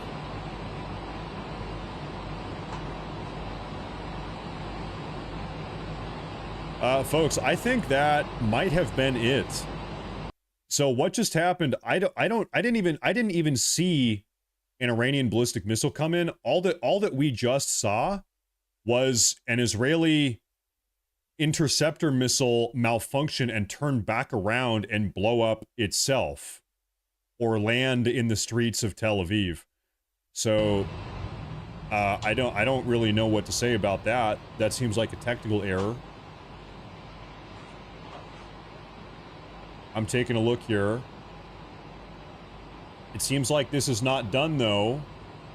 The IDF 1 minute ago, just 1 minute ago, said, once again, millions of Israelis are forced to run to shelter following projectile fire from Iran. Once again, this is 1 minute ago, right here, posted by the IDF. Once again, millions of Israelis are forced to run to shelter following projectile fire. Okay, hey Garo, let me take a look at that. I'll try to pull this up. Garo, thank you. Folks, I actually don't think we missed anything. I don't think the missiles have arrived yet. I don't think we missed them.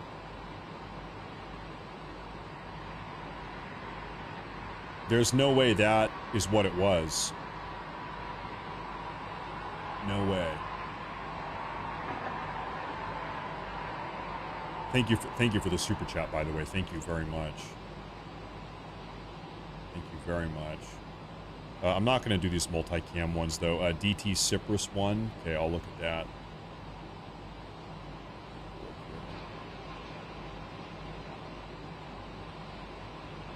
Yeah, I'm not really a fan of that either. In fact, that's just exactly what we have right here. We're looking at that exactly already. Okay.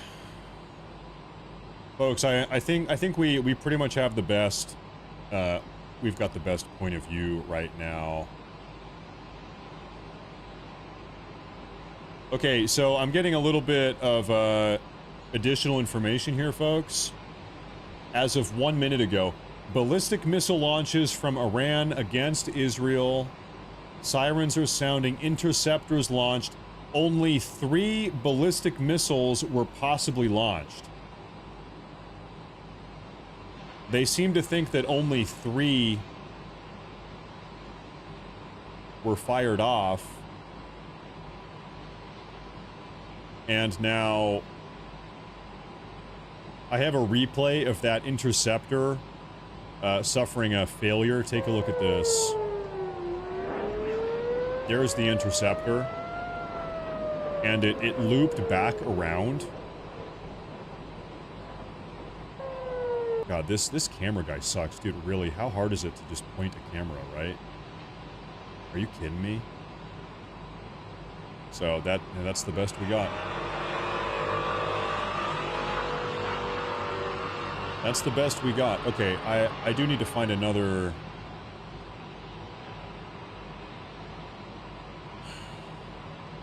Another one of these, though.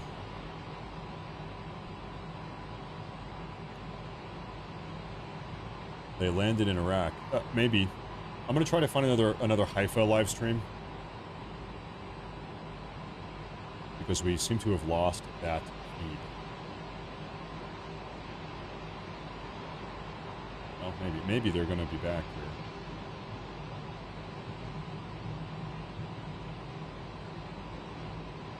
Yeah, I don't know that we...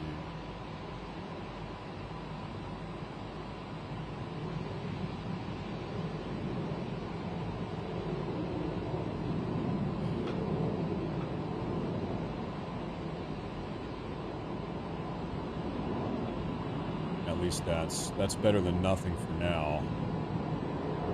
I wish I could find this Jerusalem feed in isolation rather than being a part of a quad feed.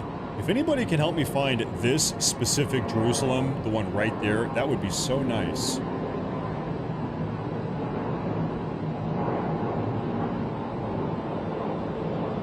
So, what do you think we are hearing right now? This sounds like a bunch of rockets.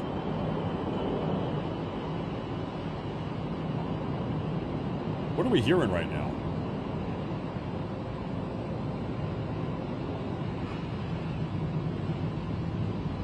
This is live Jerusalem right here. This is a better feed also. Load. Okay.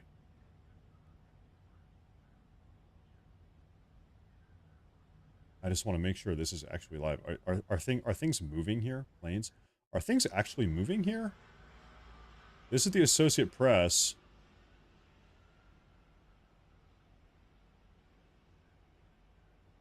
Yeah.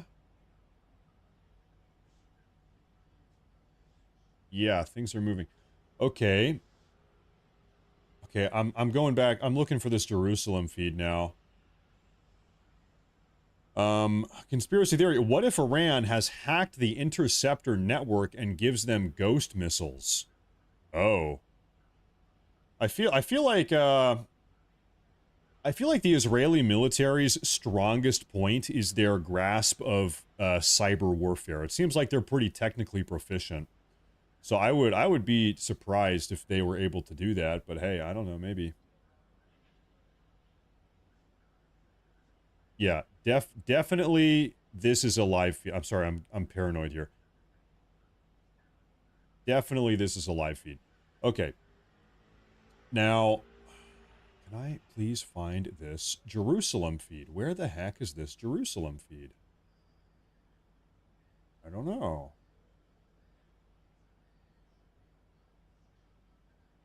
TBN Live. Just for now, I'm going to go back to this just because I don't know. I guess I can't confirm that that actually is something. The problem with these live feeds is that like every half hour they go up and go down. You got to find a new one, you know. Nothing lasts forever. The TBN feed is exactly what we have down below. That is Jerusalem, but that's not the one I want. I would love to have, see this Jerusalem feed right there? If I had that one, that would be the best thing in the world. if we could pull that up, but I can't find that. The AP live feed is this. And you know what? Yeah, okay, I'm going to AP. The AP live feed definitely is moving. It definitely is, now that we have a better angle. And it is better. It's also of Tel Aviv, so we're going to go to that now. Okay. Anyway, Jerusalem, though. Well.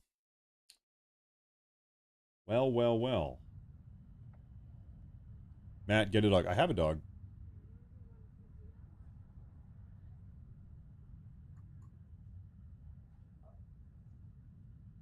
Jerusalem.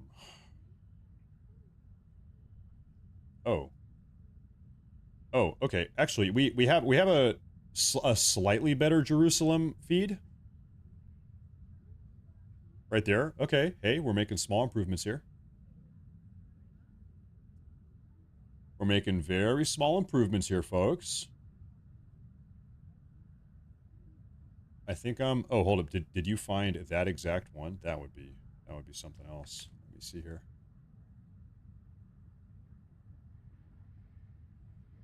Now, folks, look over here. What is this big yellow-orange ball in the sky? Do you think that's some type of Iranian super weapon?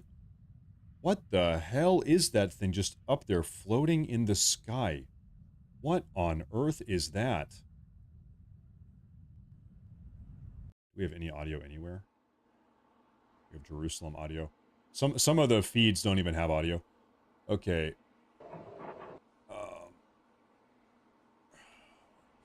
There it is. Whoops. Oh, hey. That Jerusalem feed that one of you just recommended in the chat a minute ago got shut down. It's not available anymore. Curious? Curious? Very curious. Okay.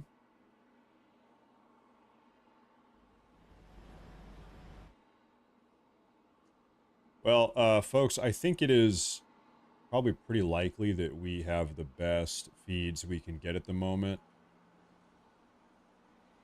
Okay, folks, so that recent attack that we all just kind of watched a moment ago, only 10 ballistic missiles reportedly launched from Iran. That was a 10 ballistic missile launch.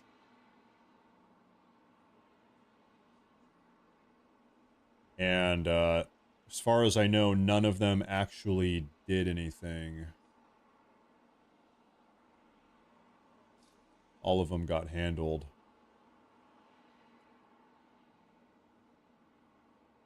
Well, hold up, pause. What do we have right here? Footage captures the moment an Israeli air defense interceptor malfunctions and impacts with the ground in Tel Aviv. So maybe we have a better angle of that. We have a better replay of this. Yeah, you see it right there. It goes up.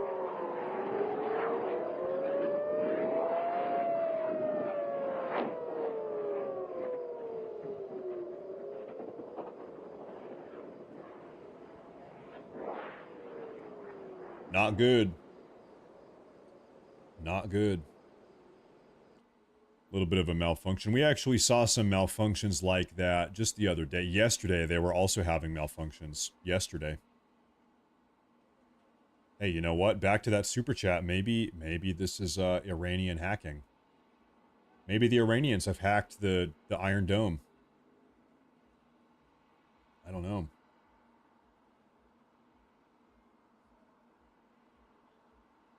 So that was, by the way, that was the first ballistic missile attack from Iran that we've had in about 2 hours, maybe 2.5 hours. It's been a little while since they've done one of those. And then even so, that was a very small attack, frankly, compared to some of the others. You know, it seems like firing 10 ballistic missiles is kind of pointless. It seems like the only way to really do any damage is to fire 100 of them and hope that one or two of them make it through. Like, you need to overwhelm the Iron Dome. You need to overwhelm. We have an update from the IDF. They have just issued a statement saying, we attack, they attack. As simple as that. I feel like they meant to say this the other way. Don't you think? I feel like what they meant to say was, they attack, we attack. Don't you? Right? I feel like they worded this in the wrong way. We attack, they attack. It should be they attack, we attack. You know what I mean? I don't know. Maybe I'm tripping out. Maybe I'm tripping out here. I don't know. I feel like they said that backwards, though.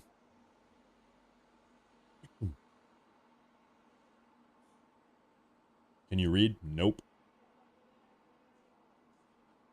Nope. Okay. Well, after that, everything is at ease at the moment. Anyway, yeah, back to the previous conversation, though. I feel like firing, yeah, like firing 5 or 10 or 15 of these missiles seems to be effectively worthless. The only hope you have at doing damage is to overwhelm the Israeli missile defense systems. You got to overwhelm them. So, folks, it seems like President Trump is planning on leaving the G7.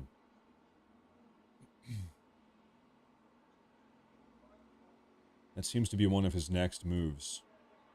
And hey, maybe NATO also. Maybe we're going to be done with NATO here also at some point. I don't know. Who knows?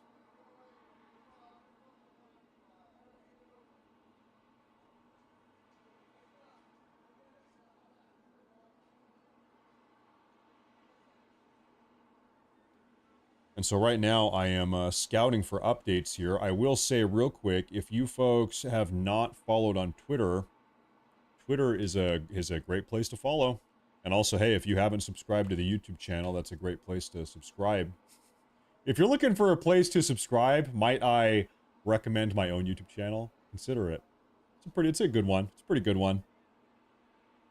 So I'm looking for updates here. Time for lunch. You know, I was just thinking I'm getting a little bit hungry. It's about 3 in the afternoon now, but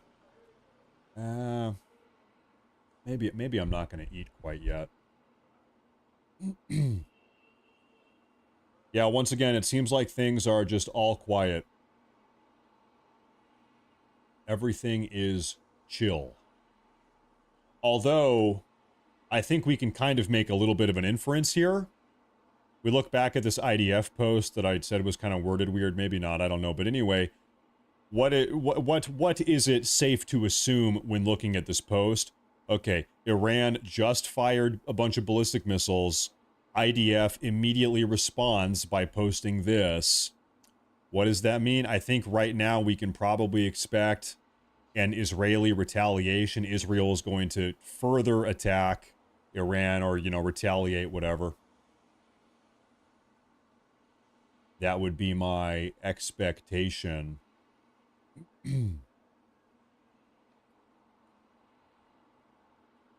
That would be my expectation. By the way, listen, there's something weird I've been noticing in my chat. I'm not going to say the exact name of the channel, but I've been seeing like dozens at this point. I think they might be bots. I don't know. Or maybe they're being paid. I'm not sure. It's people coming into our live chat here and promoting another channel. And it's only happening with one other channel specifically. It's people coming in here and they're promoting one other channel specifically coming in. See, right there. It's right there in the chat. This guy, Taylor N. I'm just going to put you in a time. It's very weird. I see these people coming in the channel all the time, and it's like dozens of them. Like dozens coming in promoting another channel in this channel. What is going on? I don't know if they are bots or if they are paid shills. or what. I hope they're getting paid because they're doing it. They're doing it a lot, so I hope they're getting paid. Hope they're not doing it for free. Make some money at least, but I don't know. And it is only that one specific channel. It's very weird. I don't know. Bounce me out. I guess I got to bounce him out. We got to bounce him out. Okay, now this is the same exact feed. I'm going to pop this over here. We'll leave that there for a minute. Make sure everything is live, up to date. Okay. Okay. I'm looking for breaking news updates right now. Nothing yet. So let me show you guys, now that kind of things have died down a little bit, let me show you what I'm doing here on the back end. So I have another monitor over here, and I have multiple different live news feeds. All of these, this is the IDF, various different like military update feeds I'm tracking right now. So all of these are second by second. In fact, look, there's one right here. 5 seconds ago, another angle of the anti-Semitic air defense interest. Okay, we'll play that video here in a minute. Anyway, so I'm over here scanning, looking for breaking updates second by second, and then pulling them up and putting them on the broadcast. So we have a pretty good we've got pretty good coverage of what is going on over there right now. I think you should pull up an Iranian news feed or live broadcast. Listen, hey, if you can find one, let me know. I will pull it up. But I have yet to see any live feeds like this coming out of Iran. I don't even think they have them. I get the impression that Iran is kind of like China. They have kind of their own insulated internet. Not a lot of cross-pollination. And man, I need a haircut. My hair is popping out of my hat. I need to get a haircut. Anyway, Matt, the link I sent has more cameras in Iran missile sites and Israel sites too.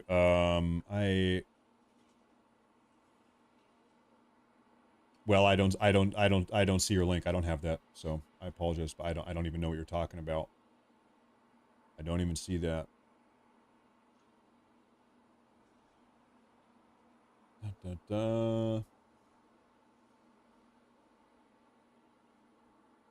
This is, so Trump responded kind of to Tucker Carlson. Let me take a look at this. So he's done really a very good job. How did you respond to Tucker Carlson criticizing you, saying that you were complicit in the war? I don't know what Tucker Carlson is saying. Let him go get a television network and say it so that people listen. And quickly, have you spoken to... He said, I don't know what Tucker Carlson is saying. Let him go get a television network so that people will listen. So so Trump is throwing a little bit of shade at Tucker. The implication is that nobody listens to Tucker Carlson anymore because he's not on a TV network. That's the implication. Okay, a little bit of a dig at Tucker Carlson, but also very obviously the way that this reporter framed the question. President, what did she say exactly here? Listen. Done really a very good job. How did you respond to Tucker Carlson criticizing you, saying that you were complicit in the war? I don't think Tucker Carlson said that Trump is complicit in the war. I don't think Tucker said that. What Tucker said is that if Trump gets the U.S. directly involved in the future, then it will bring about the end of, quote, the American empire and also Trump's presidency. But Tucker did not say that he's complicit in the war. He didn't say that. And so this question here from the reporter is total bait. Maybe, I guess Trump arguably kind of took the bait because he did kind of punch at Tucker when Tucker didn't even say anything really bad, right? Anyway, okay. Let me take a look here. Oh, there's another one. Yeah, listen, I think actually it is a paid shill problem. Folks, I'm looking at the comments in the chat of people coming in trying to promote this other channel. I think it is something weird is going on. This is an operation. I hate to sound conspiratorial. There is some weird promotion operation going on here. I really do think that because it is like relentless. These people coming, it's not, listen, I've been streaming, live streaming for 9 years. This sort of behavior is not exactly natural. This is a weird promoted thing. I'm telling you, something is weird about this. Okay. Now, I'm missing, someone said I'm missing the action. No, I'm not. There's nothing, there's no action right now. There is no action. I will pull this up, though. This is another angle of that Israeli defense misfire. I'll play this here. Hey.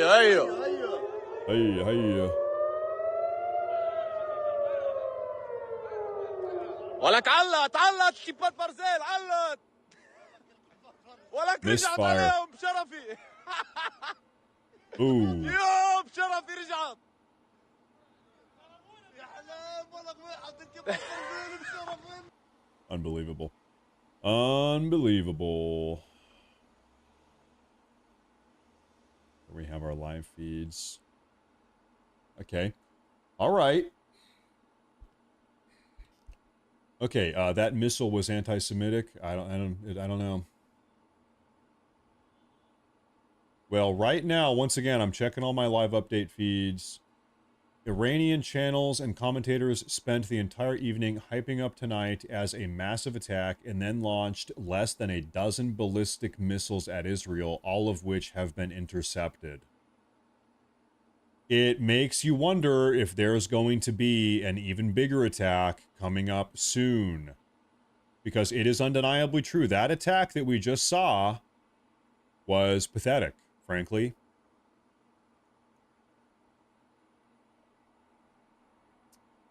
Get better feeds. Well, listen, I hate to break it to you, but there's not always something happening. I'm pretty sure I'm seeing it all. I've got good feeds here. But the reality is, there's not always something exciting happening. Sometimes there is nothing happening. That's just the way that it is. This is not TikTok. You can't just keep on swiping and find something else exciting to keep triggering your dopamine, okay? Sometimes that's the way this is. Sometimes nothing happens. We go from nothing happening to everything happening, and that's the way it goes. Nothing is happening until everything happens. Yeah, you know, maybe I can try to find a Haifa feed. That's the feed we had about an hour ago, and then it went out. Swipe up for more missiles. Yeah, if only. Or not, actually. Maybe I can find a Haifa live feed, though. Haifa live. What can I find here? Dun, dun, dun. Well, I do want to say, by the way, really sincerely thank everybody for tuning in. You know, doing these political streams here on YouTube, this is kind of a new thing. Really just in the last 2 weeks or so, and it's been a great experience, really. We have a very great audience, great community here. I listen, I want to say sincerely from the bottom of my heart, I really do like every single one of you, other than one. One of you, I hate. I hate you. I see you in the chat, and I think, oh man, that guy is here today? Really? They came back? So, but other than that one guy in the chat who I hate, everybody else I really love. I love you guys. It's great. But there is one person that I hate. And if you are sitting here thinking, oh man, is he talking about me? Is he talking about me? Yeah, I'm talking about you. Yeah, it is you. So you better behave yourself. I'm talking about you. Well, folks, I can't find the Haifa feed. Maybe there is just no Haifa feed. I think there's no Haifa feed right now. But still, regardless, we have really good coverage right now. Yeah, we do Jerusalem, Carmiel. Can I find Carmiel? Can I do that? Well, I would pull that up, but it's like pitch black. I do have a... This is the Carmiel feed, but it's just black, so you can't even see anything. So I'm just not going to do that. So I'm just not going to do that. I think we have it as good as we have it. I'm cleaning up my tabs here, making room. I'm gonna just kind of look at a map of Israel here, just take a look around. So we have seen we've seen a lot of drone attacks in the south side of Israel down here. That was 2 days ago. Almost all of these ballistic missile strikes are taking place in Tel Aviv. Tel Aviv is kind of the seat of Israeli political power. And then also, as far as I know, it's the most dense, population-wise, most dense city in Israel. And, you know, it's a pretty nice city, frankly, I guess. You do have some graffiti right there. Okay, whatever. Every city has graffiti. Tel Aviv Yafo is what it's called. Tel Aviv Yafo. Okay, let me take a look at this link here, by the way. Thank you, Fashizi, for that super chat. I'll take a look at this one here. Let me see here. Maybe we can find something crazy. Let me see here. Or maybe not. Oh, look at you. Wow, look at what you found. Is this live? Yeah, this is live. Wow, good for you. Folks, we got it. Ladies and gentlemen, we got it. This is... Dude, how did you find this? This only has 7 viewers. There are 357 people subscribed to this channel. How did you even find this? Anyway, there it is. There it is. So now we have a really good Jerusalem feed. That's a much better... What am I hearing? I don't know. Where is this coming from? What am I hearing right now? There. Okay, my bad. There. I found it.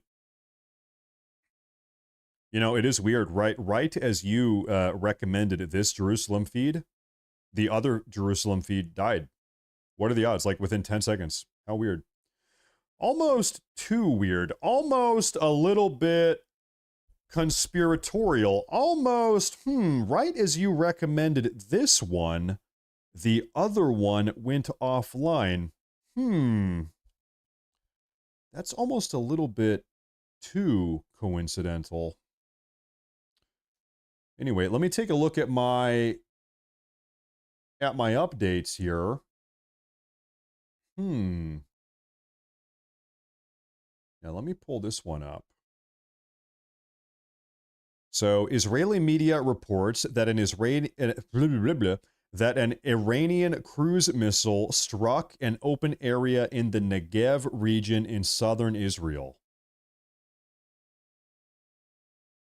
So they just blew up a field pretty much in southern Israel. Okay.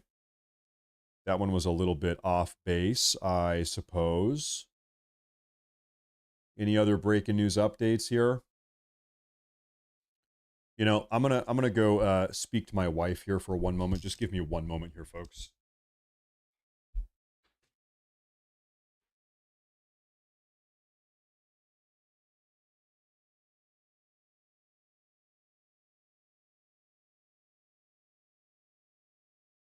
Thank you, dear.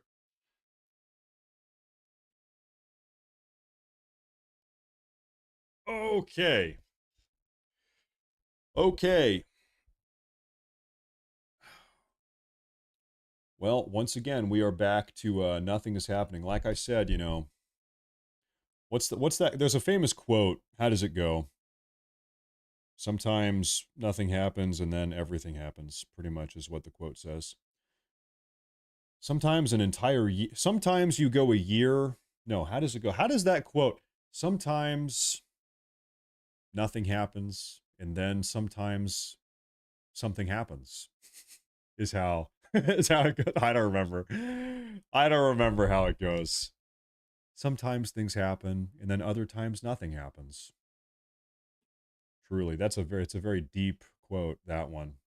Yep. I don't know. Okay. Anyway, right now is one of those times where nothing happens. And I'm looking for updates here.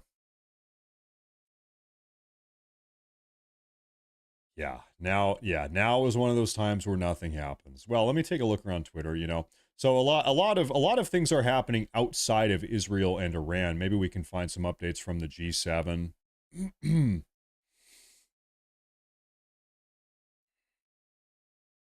Maybe we can find something else going on around the world right now. It does seem as if Pakistan has officially decided to side with Iran. Pakistan is on Team Iran. Stephen Miller has a breaking news update 58 minutes ago. He says sanctuary cities are engaged in criminal conspiracy to obstruct, defy, and dismantle the federal laws of the United States in order to end the sovereignty of the United States. This is a crisis at hand. True, Stephen Miller. True. We got to get him out of here. Good point, Stephen. I agree with that. Okay, I just have to call this out. This is something that is ridiculous. I'm going on Twitter and I'm typing in the keywords Israel, Iran, missile, ballistic missile, Tel Aviv, whatever. The way keywords work on Twitter is every single post that includes one of those words will populate the search feed. Okay, well, guess what has been going on, folks, on Twitter? There have been pornographic accounts trying to market their pornography by including popular keywords that they know, these porn accounts, they know that everybody is looking up Israel, Tel Aviv, Iran, missile. And so as I'm sitting here scrolling, trying to find news updates, there are porn accounts that have in the caption above the pictures and stuff, it says Israel, it says Iran, it says missile, because they know people are going to see that because they're searching for news updates. And so I just want all of you folks to know, really, I'm making a big sacrifice here. I'm getting down and dirty. I'm doing the dirty work over here so that you guys don't have to, okay? Listen, I don't want you guys to have to see this stuff. I'm sitting here scrolling through it because these people are taking advantage of the algorithm. I'm seeing a lot of filth over here. It's unbelievable. It's really bothering me. The sacrifices I make to find all of these breaking news updates. We live in a fallen world. Now here we have another little recap update. Approximately 10 ballistic missiles were fired by Iran at central and southern Israel within the last hour, with all 10 either being intercepted or falling within open airs in Israel. We have a little video of this. What's going on here? Well, this video doesn't even show anything. Actually, I guess there's a missile getting intercepted, and boom. Intercepted. Boom. Okay, let me take a look at the super chat here. Matt, you are awesome at your craft. Don't let the naysayers get to you. The greater your success, the more the ignorant and indolent look to leech off of you like the spammers. Your loyal fans like me love to see your success. Michael P., you are here all the time, every day, nonstop. I appreciate it. You are a big time supporter. Thank you very much. No, it is just back. It's weird. I think it is a bot thing or an advertisement shill thing. It feels, that specific thing feels very abnormal, very curious, very weird. Very weird. Anyway, no, thank you. I appreciate that. And also, Liam, hey, listen, I got to do it. Sometimes you got to step up and do it. You got to wade through the filth. Hey, thank you. Thank you very much. Thank you very much. Thank you, guys. All right, folks, we actually do have a breaking news update here from our Secretary of Defense, Pete Hegseth. he has released a little statement about the ongoing situation over here in the Middle East. U.S. Secretary of Defense Pete Hegseth confirmed in a post earlier that he has ordered the deployment of additional military capabilities to the U.S. Central Command area of responsibility, adding that these deployments are intended to enhance our defensive posture in the Middle East. He said, "Over the weekend, I directed the deployment of additional capabilities to the United States Central Command area of responsibility. Protecting U.S. forces is our top priority, and these deployments are intended to enhance our defensive posture in the region." Okay, I'll tell you what, folks. Listen, this is the worst case scenario. If Iran decides to get even more belligerent or reckless than they already are, if they start sending ballistic missiles towards American military personnel or American military bases in the Middle East, if they start killing Americans, this situation is going to get very ugly very fast. So we should all hope that the Iranian regime does not do that.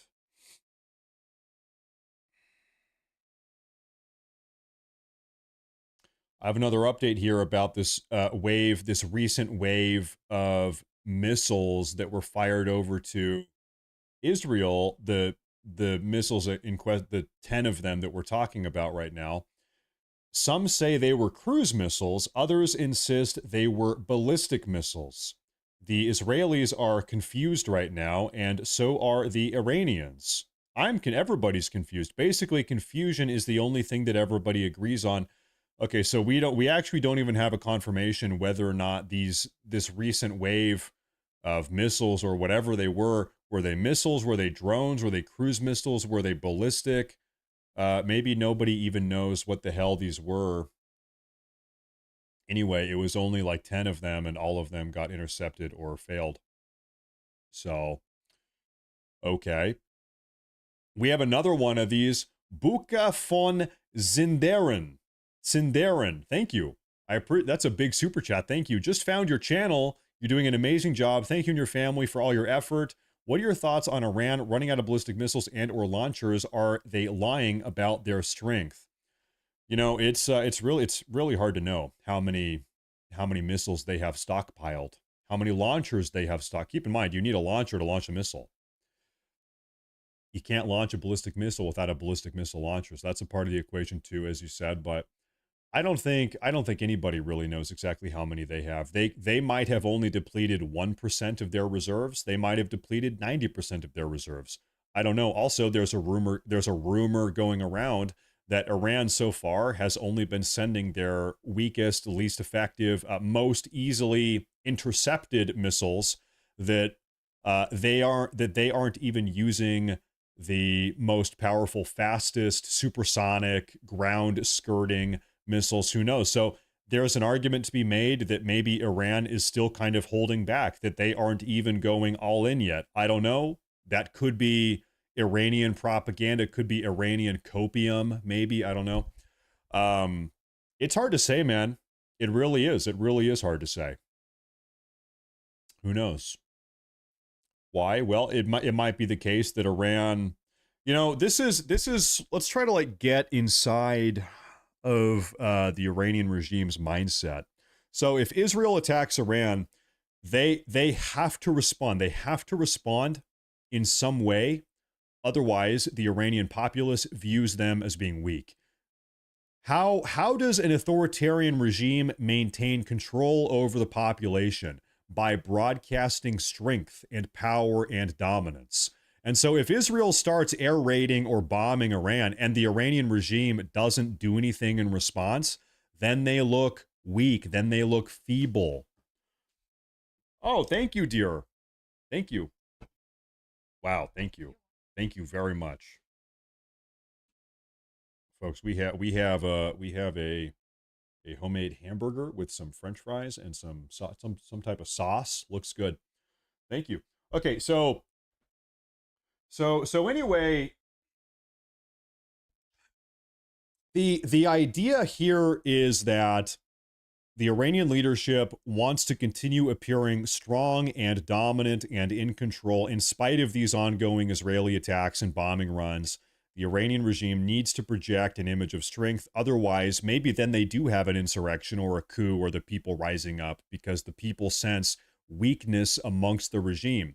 Now, let's say secretly, acknowledging all of that, maybe the Iranian regime doesn't really want to escalate this. Maybe they don't want to have an all-out battle with Israel. Maybe they don't want a serious conflict with Israel, but they also have to maintain strength. So what do?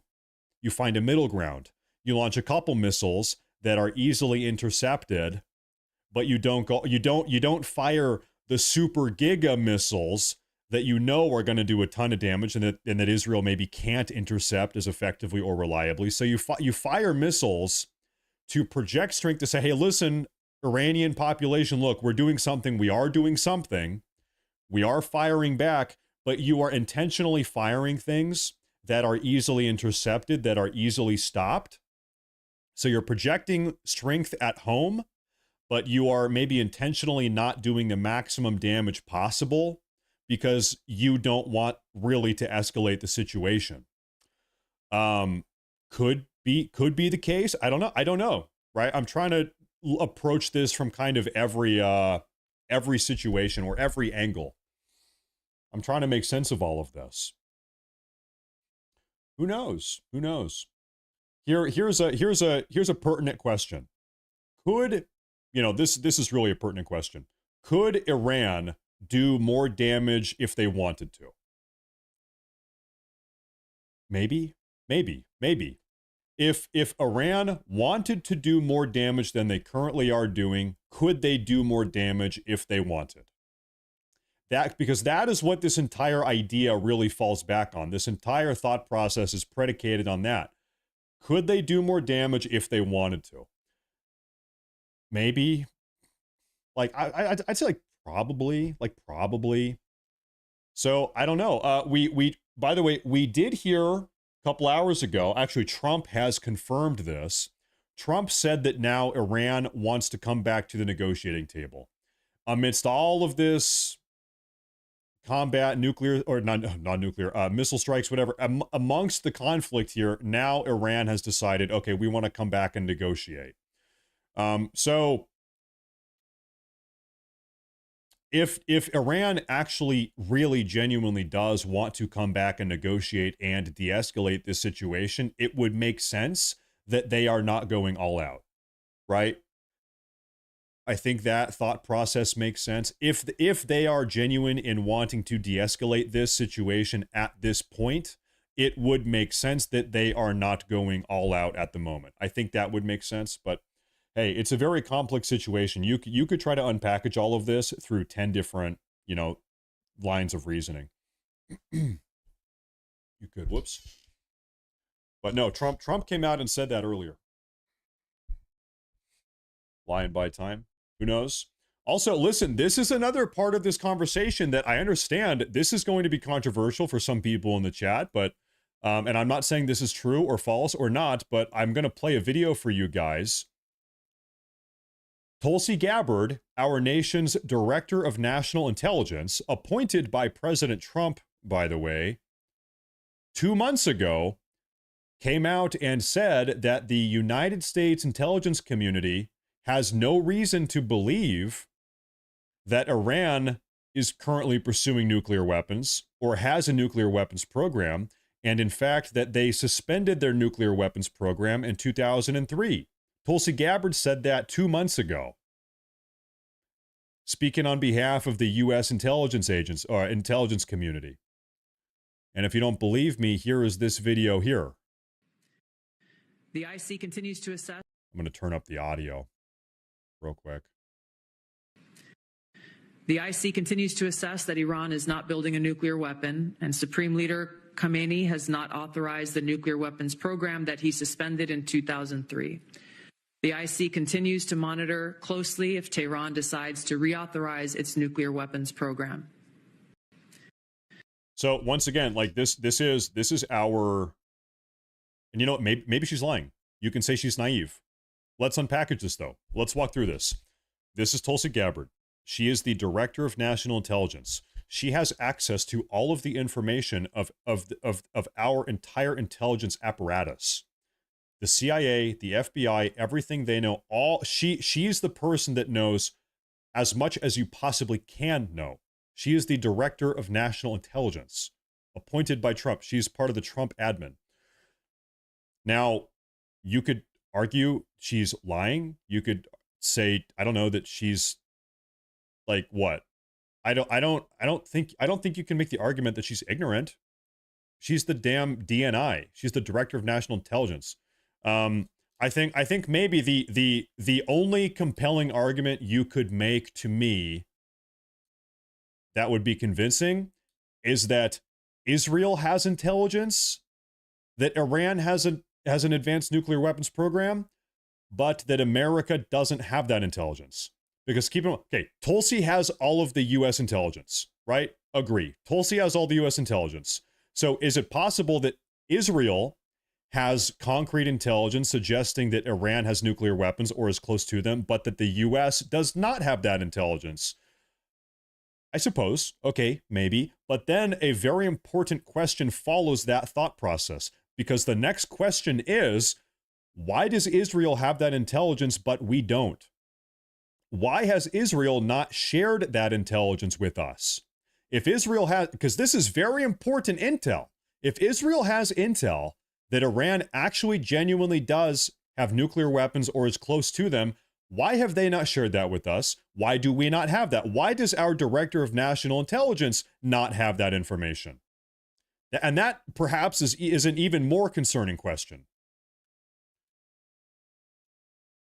Somebody here is lying, right? This is just the reality. Somebody here is lying. Israel says Iran has nuclear weapons. Our intelligence community says they do not have nuclear weapons. Our DNI says they do not have nuclear weapons. So here, I'm sorry, this is just the bombastic truth. Either Israel is lying about this, or either the Israeli intelligence community is lying about this, or the American intelligence community is lying about this. Those are the two options. Somebody is lying here. Israel intel or American intel, somebody is lying. And I don't really see another option here. Somebody is distorting the truth here. Now I'm going to take a look. Oh, I need to eat my my food here, I guess. Food time. Oh, I have a paper towel too. Very nice. Okay. Maybe I can turn up the audio on some of this. Yeah, there we go. Israel knows more about Iran. Once again, you know, actually, I'm going to push back on that. Do I believe that the Israeli intelligence apparatus is more comprehensive than the American intelligence apparatus in any regard for any country? I don't think so. I don't think so. I think the American intelligence community and apparatus is more knows more, has more intel than anybody else, including Israel. But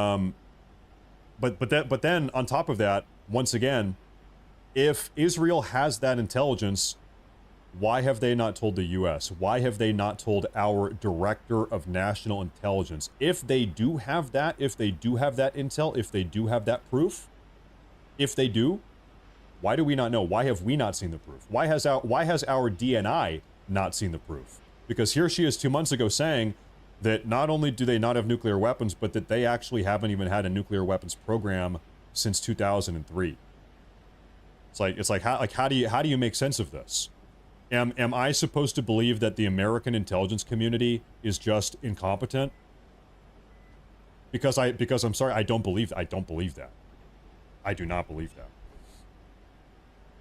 Okay, let me refresh for some breaking updates here, and guess what? There are no breaking updates. There are no breaking updates.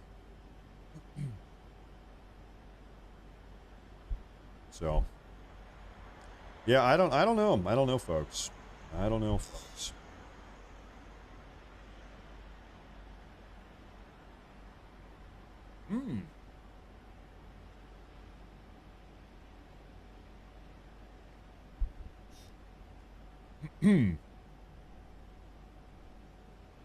One moment here.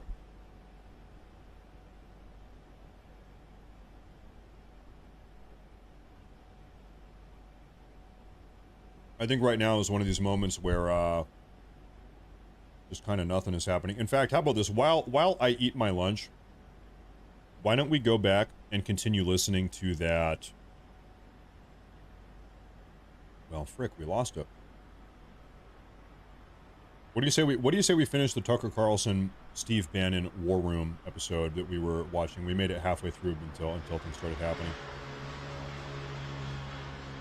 How about I take a little bit of a lunch break here and we continue that? Now is probably a good time to do that. I need to quit yapping so much here. Closed my tab though, I need to re-find it. Where the hell did this go? There it is. Okay, yeah, we were about right here. Is that okay? Do you guys mind? And then we'll, and by the way, as we are watching this and as I am eating my lunch, I will continue scanning for updates in case something crazy happens. Do not worry about that. But earlier today, Tucker Carlson was on the Steve Bannon War Room podcast, and they're talking about this entire situation. Israel, in fact, this conversation we were just having, does Iran have nukes? How far along is their nuclear weapons program? Should we be involved? What's going on? Why is all of this happening, etc.? So let's let this play, okay? We'll finish this. Burning through cash. In these central apparatuses of the deep state, we barely have a grip on it, and they're running the deal. We can't get the Kennedy files out 62 years later. We were a little bit further. We were like right here. Cares about is the projection of force, using American service personnel to fight faraway wars that have no material benefit, in fact have massive downside for the United States. That's his whole orientation. But why is that the platform of Fox, though? It's just not Mark. Oh. But why is Fox, like all weekend, it's just cheerleading? It's exact. You can play side by side Iraq in 2003. Oh, I was there. And here, and what's happening today? Why is it that? Why is this apparatus? Well, Levin's the funniest because he's terrible on TV. And again, I never had any problems with him at Fox. He kind of controls Hannity in this weird way. We were even further than this. I apologize. And how would you do that? By adding the number of political appointees. You know, I think CIA has, it's a federal agency whose budget we don't know, of course. And it's not just a federal if the president, agency. And I say this in all seriousness, a special government employee where you still had your podcast, you still had the Tucker Carlson network, would you go assist the president like Elon did with Doge? Would you go assist him to say, hey, give me 120 days. I will give you advice. CIA? No, at the whole thing. CIA, Pentagon, DIA. I have a question, Matt. Why did Tulsi not know Ukraine was going to attack Russia then? Well, I think you probably got that backwards, but also, when did Russia attack Ukraine? Was Tulsi Gabbard the director of national intelligence when that happened? No. She was not the DNI, which means that she would not have access to any of that information. So how could she? She wasn't. In fact, Joe Biden was in office. Tulsi Gabbard was not the director of national intelligence when that happened. So of course, the DNI, all of it, the FBI, DOJ, just say, hey, look, here's the battle map. Here's what we have to do, or we're not going to have. We don't really have a constitutional republic. I mean, I'm unable to organize a sock drawer. So I don't think that I have the temperament. I don't think I have the skills for that. I'm doing. Do you have the insight to do that? If you had other people can organize it? I grew up around it. Yeah, I know. I know a lot about it. I think this has to happen. And I'm being very serious. He would be killed immediately, of course. I mean, you think you would be a subject to assassination? I don't know. I think that would be perilous. I would do it. Look, I feel like what I'm doing now. I love Trump, and I mean that. I've never. Does Trump frustrate you? Oh, of course. I mean, you've certainly been through that. But my dogs frustrate me. My kids frustrate. I mean, you get frustrated when you deal with people you love. But my core feeling about Trump, and I think it's obvious in the way I talk about him. And I don't need any more money. I don't need anything from anybody. If I didn't like Trump, I'd just say so. I actually really love Trump. I think he's a deeply humane, kind person. And I am saying this because I'm really afraid that my country's going to be further weakened by this. I think we're going to see the end of American empire, obviously. Other nations would like to see that, and this is a perfect way to scuttle the USS America on the shoals of Iran. But it's also going to end, I believe, Trump's presidency and effectively end it. And so that's why I'm saying this. What do you mean by that? That's coming from you. That's you get. Look, I knew Bush. I knew George W. Bush. We had, family connections to Bush. I knew Bush personally. I still see Bush sometimes, and of course, he hates me, and he does because I criticized him on Iraq, and that war is the sum total, from a historical perspective, of his administration. But I knew him, and he had all kinds of plans for the things that he wanted to do. But once domestically, right, to improve the country. Right. And you may agree or disagree, but like in his mind, he wasn't just about the invasion of Iraq in March of 2000. no. He was going to redo Social Security. He had all 100%. All types of. He was going to take care of the entitlements issue. And he really thought it was going to work. Almost done. Yep. And you could laugh at that or whatever, but the point is, the second you get enmeshed in a real war, Almost not done a eating. fake, let's go bomb the villagers and declare success. Though we don't even have a good track record. Like, why are the Houthis still there? No, I mean, there's a whole other question, right, which is how prepared is the U.S. military for a real conflict? And the answer is totally unprepared. Scary unprepared. I don't think people understand that. Okay, let me take a look at these super chats here real quick. Thank you for your opinion. Scary thought to think that this is their worst batch, having been launching hundreds and suddenly 15. I was wondering if they were maybe running low on missiles or launchers. Praying for your family. Yeah, I mean, it's hard. It's hard to say. It's really hard to say. I think the approximate number of missiles they generally launch per missile wave is about 100, like ballpark 100, give or take. They have now carried out maybe nine ballistic missile attacks over the last couple days. You call that, let's call it 900 missile. Let's just call it that. Let's say they've launched 1,000 missiles over the last couple days. Do you think they have more than that? Yeah, I think. In fact, actually, from some of the intel we've seen, there's the number 3,000 floating around, that they, going into this, had 3,000 ballistic missiles of various types. So I think, like, even conservatively, they have only launched 1/3 of their ballistic missile stockpile, and they might even have more than that. So maybe that's the case. And thank you, by the way, for that super chat. Thank you, Matt. Thanks for keeping up with it all. Never mind my silliness. You know, we like to get silly, and thank you very much for that super chat. Thank you very much. That's a big one. Honestly, if Iran has for sure pursued building nukes, then I can see the justification Israel has, but we need some evidence regardless. Countries need to stop using USA as a bodyguard all the time. This topic is perhaps one of the most controversial topics that you can have as a right-wing content creator. This is, amongst people on the right, what we're talking about, this entire situation, what should America's involvement be in the Middle East, supporting Israel, helping defend, attack, boots on the ground, another deployment, whatever. Amongst conservatives, it would be less controversial for me to talk about abortion all day than to talk about the Middle East, like, genuinely. So, all I can say is America first. I really am. I am aggressively America first. I really, really am America first. And thank you for that super chat. We cannot have another war in the Middle East. We cannot do that. But anyway, the only reason I'm saying any of this is because I really, really care. And it's been, what a disaster for me personally. I mean, it's like the last thing I wake up, got all these texts, well, I can't believe you're so evil, you hate this or that. I just want to restate, I don't hate anybody. And to the extent I do hate people, I try to repent of it. I don't want to hate anybody. I really don't. I just don't want my country to be further weakened or destroyed by another one of these wars. And boy, if you can't connect the dots after 25 years of this shit, you're either too dumb to participate in the conversation, or you're, like Mark Levin, just a liar who doesn't care.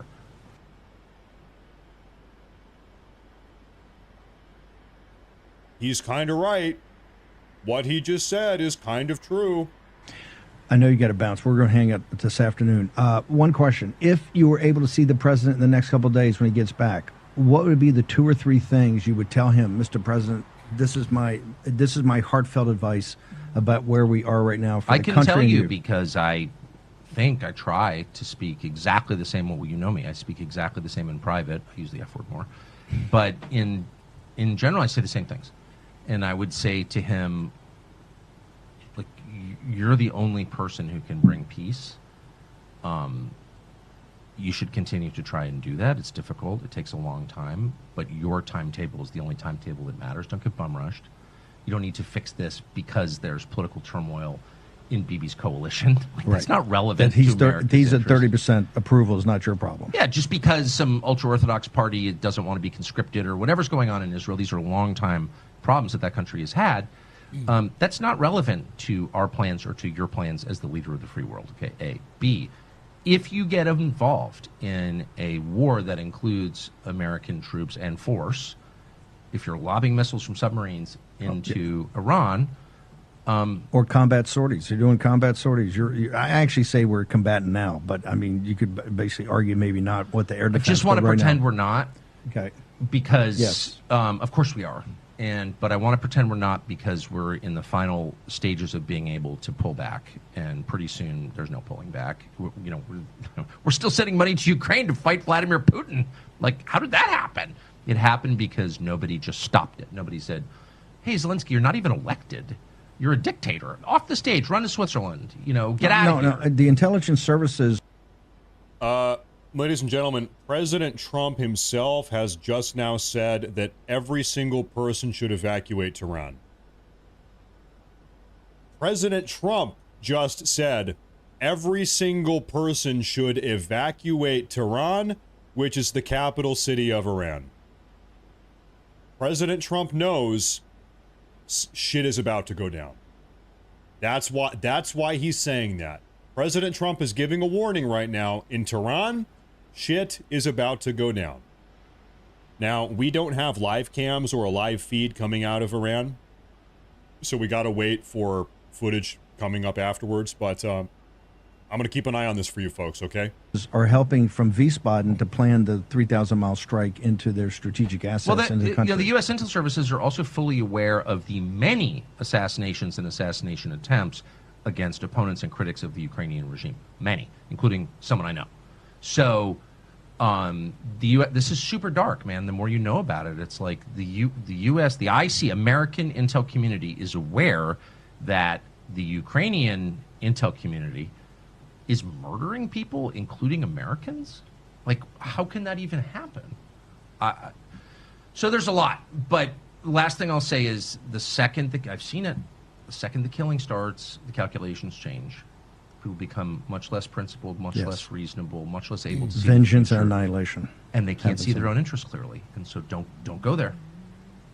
And you think right now we're on the cusp of that? I'm an optimistic man, and I think... I see somebody in the chat said, no war in the Middle East. Trump promised no war in the Middle East. I'm gonna give you my take, and this is actually the same that I kind of have for Ukraine. I don't care if the Russians and Ukrainians are fighting each other. I don't care if there's war in the Middle East. I just don't want American lives being lost or American taxpayer money subsidizing it.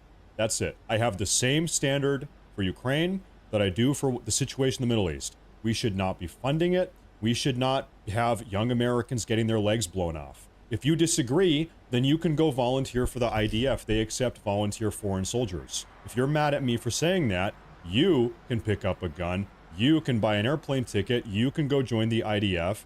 They accept volunteer fighters.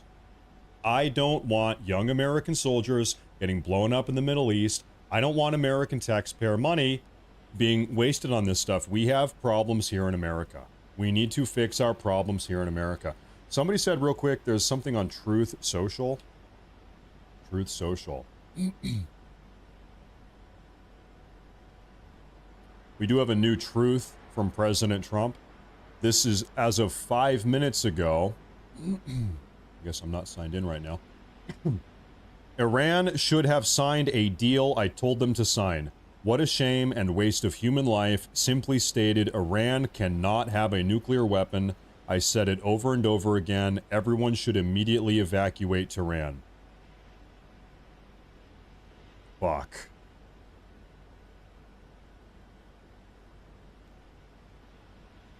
It's about to get bad. Guess what, folks? A lot of innocent people are about to die. You know what this means? This means a lot of innocent people are about to die. That's what that means.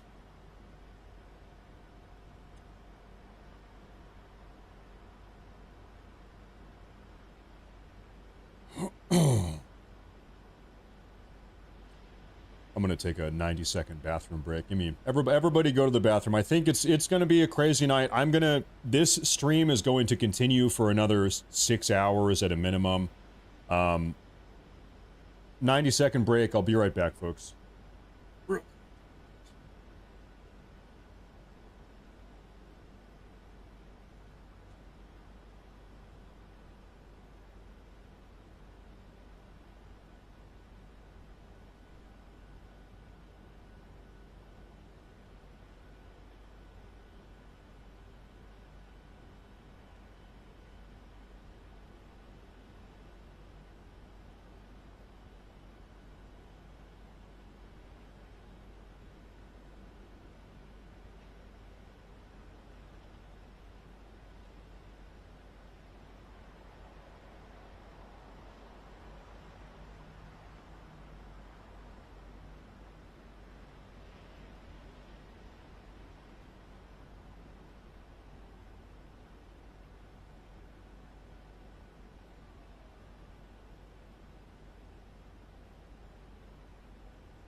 Okay.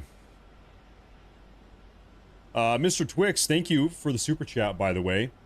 Awesome job. A site called Source Global News has a few Iran feeds. Source Global News. Okay. It is probably about time to find some Iranian feeds. Source Global News. If anybody has Iranian feeds, now is the time to find them. Tel Aviv, Tehran, Tel Aviv, Haifa, Jerusalem. Okay, folks, I need your help. Collective power of the internet here. I need your help here, guys. This is a website or a stream on YouTube here. They have a couple Iranian feeds. Tehran, Isfahan. We need to find... Folks, we need to find feeds coming out of Tehran. If anybody knows where that is. Let me take a look here. Matt, try this. Iran, Israel, Skyline. Okay. I appreciate the help here, folks. I really do.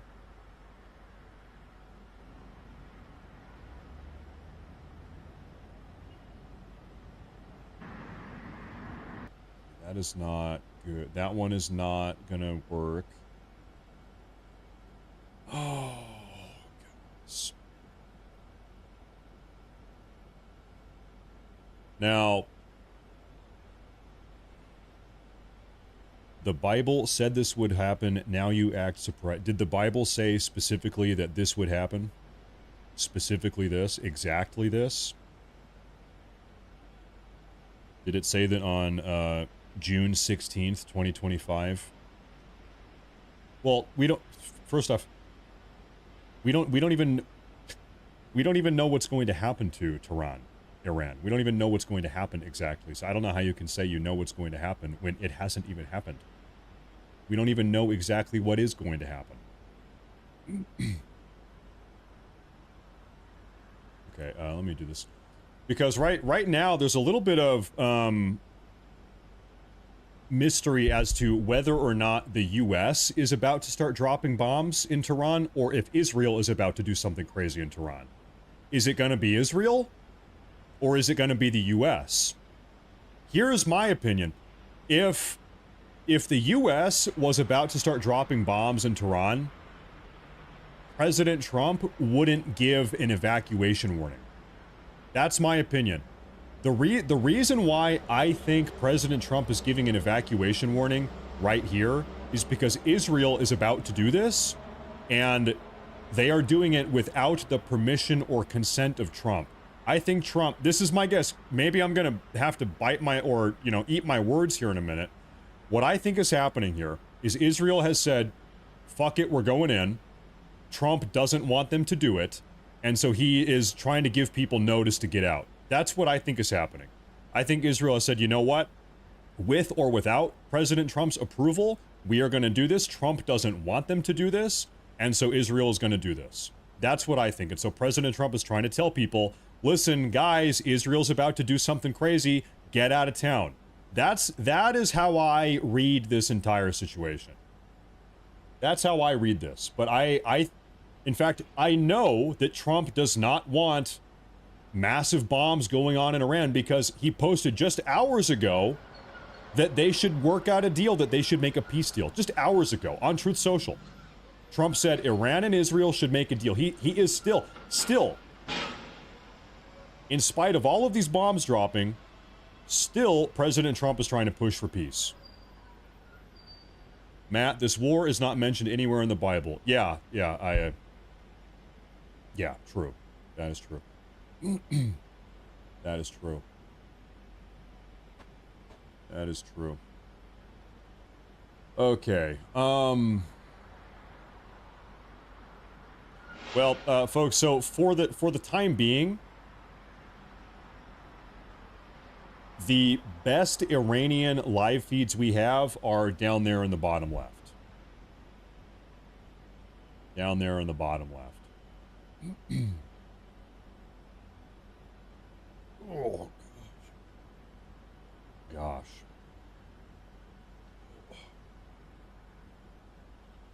Good golly gosh. Ah.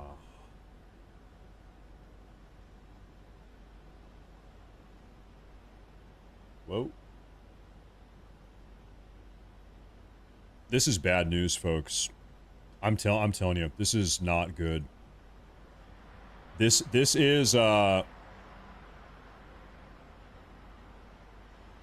very not good. This message right here from President Trump is not good. Nobody should feel good about this message. President Trump just effectively issued an evacuation warning for the biggest city in Iran, presumably because there is about to be a massive bomb or something terrible happening there. What does that mean? A lot of innocent people dying. A lot of unnecessary death is what that means. Not good. Pakistan has nukes. Pakistan does have nukes. That's true. That's true. That is true. And so, you know what? Now we wait. I'm going to continue checking all of my updates here.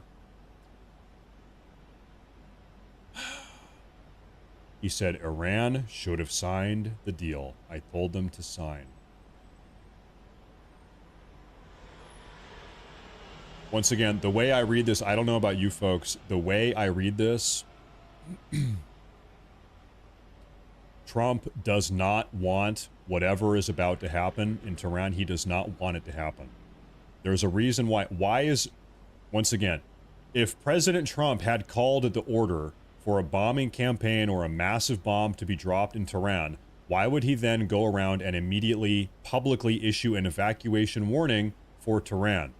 President Trump knows Israel is about to go all out on Tehran. President Trump doesn't want them to do that. And so he is this post effectively, this post is President Trump undermining Israel. President Trump is undermining Israel He does not want them to do this. And there's a reason why he's giving a warning to the Iranians. He's saying, get out of the town. This is not good. Please, Matt, polish up on the Bible. Please tell me where in the Bible it says that Israel is going to nuke Iran, or whatever you think is going to happen. Like, I'm sorry, that's just not the case. I love you. I'm full of nothing but love for you, really, and never-ending compassion. But that's not in the Bible. I'm sorry, but it's not. Listen, folks. We need to minimize war. We need to minimize death. We need to minimize conflict. We need to pursue peace talks is what we need to do. We need to do our best effort to de-escalate the situation. That is what we need to do.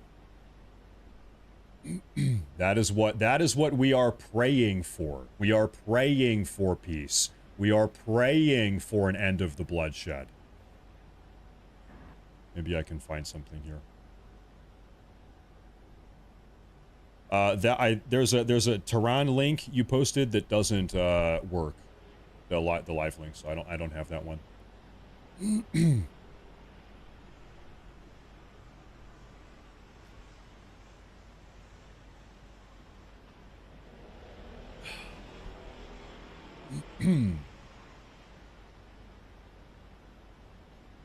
Okay.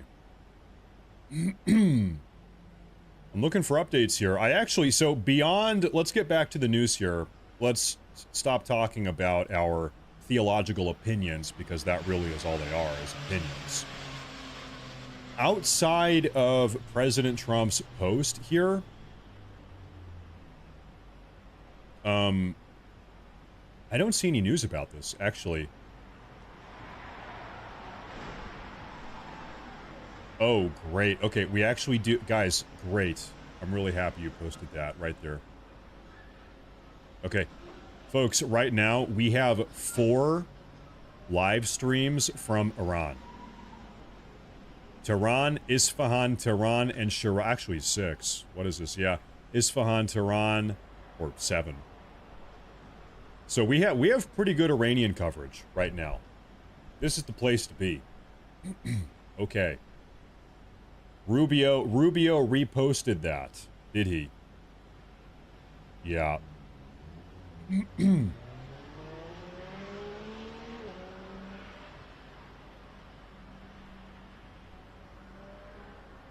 Everybody is reposting that.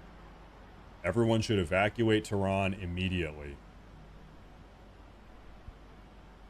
So far, guys, we have great coverage of Iran right now. Nothing is happening yet.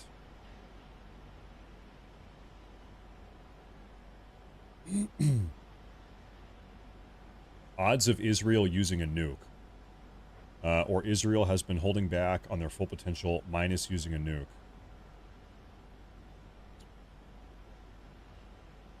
I will say this. If Israel drops a nuke on Iran right now, they listen. Okay. Regardless of your personal opinion, let me just present some facts here.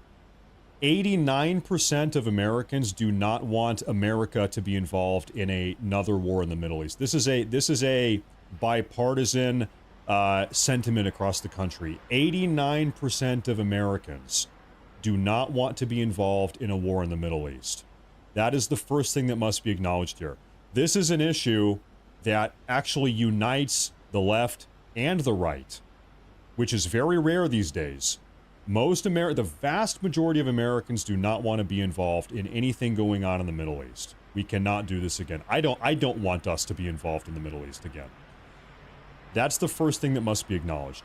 Let's walk down this hypothetical. If Israel nukes Iran, I would assume that pretty much all hell breaks out in the Middle East. You've got Pakistan, you've got all the different Iranian terror cells, you've got everything that just blows up. Then America will be directly involved to some degree. Folks, we will have riots in the street. We will not only have domestic terror attacks across our country being carried out by various far-right, or not far-right, radical Islamic groups. We'll have domestic terror attacks all over the country. We will also have riots all over the country as well. If you thought that a bunch of illegal aliens marching through Los Angeles was bad, just wait until Israel drops a nuke on Iran. Okay? Your town is getting burned down. There's no denying that. That is what happens. If another war breaks out in the Middle East and America is involved in a larger degree than we already are now, this country is fried. This country is cooked. Things get real bad domestically. There's no doubt about that. You've seen all of these pro-Palestinian. What do you think all of these young university propagandized young Americans, these pro-Palestinian protesters, these Antifa people, on top of all the illegal aliens, how do you think they react to blowing up 20 million Iranians? You think the conversation about Gaza is bad? What do you think happens if we start carpet bombing Iran? Okay? Do not forget, our country has been invaded. Do not forget, our country has been invaded by people from the third world. If we get directly, aggressively involved in this, people say we're already involved. Listen, we are involved in a very limited degree compared to how much we could be involved in the future. We are involved to the degree that we are helping blow rockets and drones out of the sky. We are defending Israel, and we are giving intelligence to Israel. We're not even killing anybody yet. If America starts carpet bombing the Middle East or blowing up Iranians or whatever, guys, do not forget, we have 100 million illegal aliens in this country. We have Iranian terrorist cells in this country. Our border was open for 4 years. If you're like, yeah, we gotta do this, you have no idea the consequences. The law, Bannon said this phrase earlier today, the law of unintended consequences is going to bite you in the ass so unbelievably hard, you're going to regret saying what you're saying right now. This is going to end very, very badly. Very badly. We should not do this. We should not be kinetically involved, aggressively kinetically involved. Right now, we are defensively kinetically involved. We should not be aggressively kinetically involved. Absolutely not. Our country is $40 trillion in debt. We have 100 million illegal aliens. We have homeless veterans. We have kids starving. We have a drug epidemic. 100,000 people a year overdose on fentanyl. If you think on top of all of that, we need to have another war in the Middle East, you're nuts. You're fucking nuts. I'm just gonna be crass. You're out of your goddamn mind. If that bothers you, if me saying that bothers you, I don't know what to tell you guys. We cannot do that. If you are championing the idea of another generation of young Americans getting deployed to the Middle East so that their fingers can get blown off, fuck you. We cannot do that. We cannot go to war in the Middle East again. We cannot, absolutely cannot do that. I feel very passionately about this. Sorry. I do. I feel very passionately about this. This is not our war. It cannot be our war. Honestly, if you disagree, I'll say it again. Listen, the IDF, I'll send you a link. Give me your email. The IDF takes volunteer soldiers. If you really disagree with what I just said, if what I just said really makes you mad, the IDF is right now accepting volunteer soldiers. Why don't you go deploy? Why don't you go join the IDF? You can join. They'll take you. That's not what you want to do. You want to sit on your lazy boy sofa and condemn another generation of young Americans to go fight a war that you don't want to fight yourself. That's what you're doing. You could go do it. You could go do it right now, but you won't. You just want to tell other people to go do it. Fuck that. Fuck that. No. You can go do it right now if you want.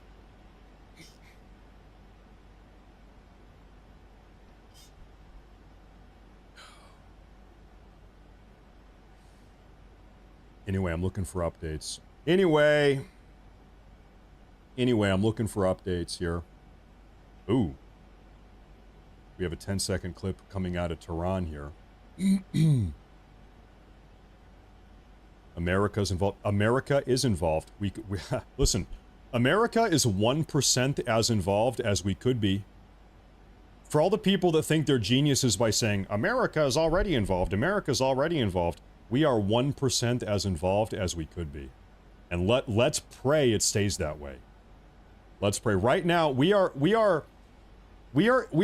how can I put this? Right now, we have a chance still of backing off of the ledge, okay? Yes, we are a little bit involved. We are defensively involved. We're trading intel. We're helping defend Israel. We're blowing ballistic missiles out of the sky. We could be way more involved. Right now, as things currently stand, we still have a prayer to get out of this situation. We should not be in this situation. We're 1%. We're not even 5, 10, 100%. We should not. We should not be more involved. Now, young generation didn't know how bad Desert Storm and Desert Shield were. I lived through that. Not all good. Honestly, dude, I'm gonna be honest. You don't see young Americans advocating for war. You see older Americans advocating for war. You see older Americans that are saying we should get involved in this. Young Americans don't want anything to do with this. Okay? We said 89% of Americans don't want anything. That's 89% of Americans as an aggregate. If you talk about young Americans, 100% of young Americans don't want anything to do with this. The people you see that are pushing for this are, I don't know, they're like 70. And by the way, nothing wrong with being 70, but it most certainly is an age demographic thing. Young Americans don't want anything to do with this. My generation, I'm 31. My generation has grown up alongside the shadow, grown up under the shadow of the Afghanistan invasion and the Iraq invasion, and we have nothing to show for it. Funding these wars, all it has done is put us in trillions of dollars of debt, and it's created an entire generation of young Americans that are now my age or a little bit older that they've blown off their legs or blown off their fingers, or they have PTSD. It's bad. We should not do this. You're right, we should not do this. But listen, the push for American involvement in the Middle East right now, this is not coming from young Americans. It's not. Matt, you're getting upset over something that hasn't happened yet. How do you think you stop things from happening? The way that we as Americans stop things from happening or help make things happen that we want to happen is we get upset. It's our American obligation to be upset. We need to be upset. If the concept of deploying another 200,000 young Americans to the Middle East for no reason does not make you upset, just impulsively, I don't know what to tell you. You should be preemptively upset. You should be. This is the type of thing that should upset you. The concept, the idea of this should upset you. It is my obligation as an American to speak up about this stuff before it happens. Not complain about it after. Speak out against it before. That's how we are supposed to handle this. So that it doesn't happen. You know how people say, call your senator, call your house rep, whatever. It's one of those moments, right? All of this is predicated on the idea that we as a people can try to influence the behavior of our politicians to do something or to not do something preemptively, to try to stop whatever. You can't do it. You shouldn't do it. Stop talking and show us the clip. There is no clip. There is no clip. Oh, never mind. There actually is. My bad. Yeah, no, okay, my bad. I was going to show you this. Iranian air defense is operating against Israeli drones over the capital of Tehran. Okay, so over Tehran, stuff is happening. We have a short 10-second clip. This is happening right now. You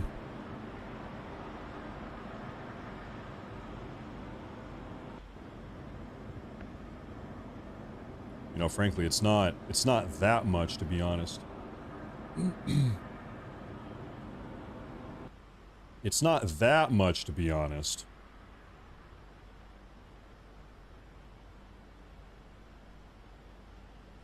Right now, we're just... Listen, I feel like the entire world is looking at Tehran right now.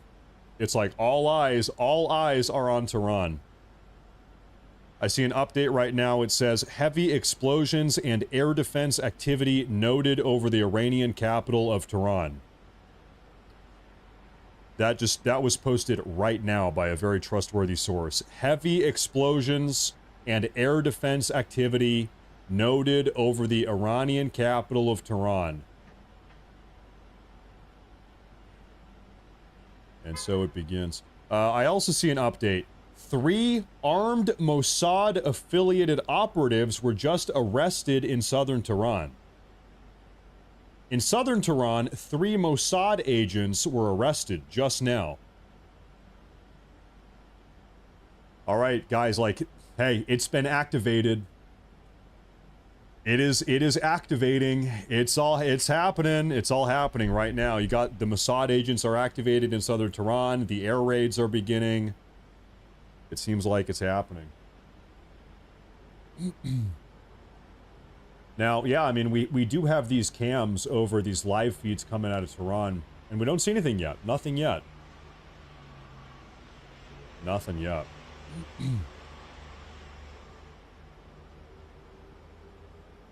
Nothing yet. I will say, hey, thank you very much for tuning in. Thank you for tuning in today, everybody. This, you know, you never want to be hyperbolic, but this could be I don't even want to say that. I don't want to. This could be a very bad day. It could be a very bad day.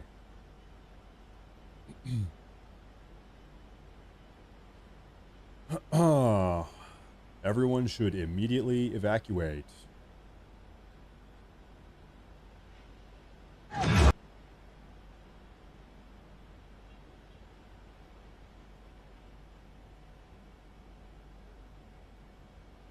Immediately evacuate Tehran. Matt, I don't have a water filter. You know, neither do I. I don't think I do either. I'll be honest, I don't know, maybe I'm spoiled. I actually don't even drink a lot of tap water. I drink sparkling water. I'm a big sparkling water guy. My wife is German. It's a habit she brought over with her. It's called Sprudelwasser. Ich liebe Sprudelwasser. In mein Haus, wir haben Sprudelwasser. We love it. Sparkling water.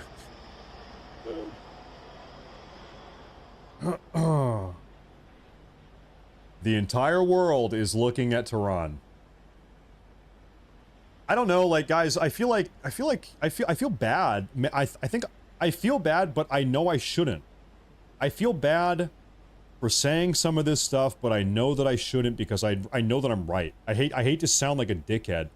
Guys, when I say America first, when I say we are anti-war, we're anti-war, peace, diplomacy, we need to pursue these options. When I say America first, I mean it. I mean it. I mean it with every ounce of my soul. I mean it. America first. We need to do what is good for Americans. We cannot get involved in another war. We are anti-war. We are putting America first. I mean it. I sincerely mean it. I feel like a lot of other people say it, but they don't mean it. They say it, but they don't mean it. I mean it with every ounce of my being. I mean it. There's no but. There's no but. There's no America first, but America first, but there is no but. For me, there is no but. It's America first, period. Period. It's not a question. It's not a debate. It's a commandment. America first. I command it. We're not here to argue about it. We're not here to debate it. There's no but. There's no asterisk at the end of it. It is America first, period. End of discussion. That's how I feel.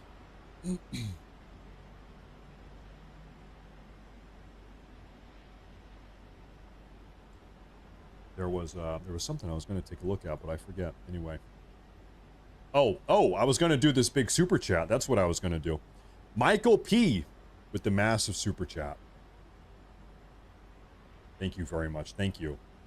No one in government who wrongly gave us endless wars is ever held accountable, yet our servicemen come back missing limbs, severe PTSD, and other horrors, yet they have to rely on charities to give them a smart home so they can live. Disgusting. Well, it's because all of that money is being sent to fund foreign governments or foreign wars, or it's being spent to subsidize the existence of illegal aliens that shouldn't be here in the country in the first place. For every veteran that is not getting for every veteran from Iraq or Afghanistan that is not getting the care that they should, there is $1 million being sent to Ukraine or to the Middle East or to various other USAID slush fund purposes or to subsidize the existence of illegal aliens. We have to stop doing that. We have got to stop doing that. We have got to stop doing that. Western aristocracy is known to always involve itself with the Eastern conflict. Not always. No, listen, America was supposed to be the exception. America, for the first 150 years of our national history, we looked to the West. We had a westward outlook. We explicitly avoided the drama and the conflict and the wars going on in Europe and in the Middle East. We turned away from that. And we actually listened to George Washington's golden rule that he broadcast to us in his farewell address. We followed the Monroe Doctrine, which said our future is in the Western Hemisphere, not in the Eastern Hemisphere. There's a reason we built this country, to separate ourselves from those issues. We should not be involved. Listen, George Washington is crying in his grave right now. I know that for a fact. Any historically illiterate American knows George Washington is crying in his grave. The ghost of George Washington is like, what are you guys doing? What the fuck are you guys doing? I explicitly told you not to do this stuff. Do not be a part of NATO. Do not get bogged down in the Middle East. Do not fund wars in Eastern Europe. You should not do this. George Washington, if you can hear me, I'm sorry. George, Mr. Washington, the greatest American to ever live. I'm sorry, we have failed you. George, we have failed you. I love you. We have failed you. I'm sorry. We're going to try to do better. We're going to try to do better going forward. I'm sorry. We're going to turn it around.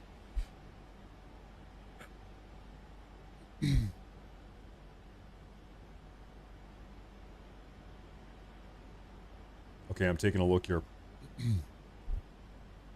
Taking a look for updates. You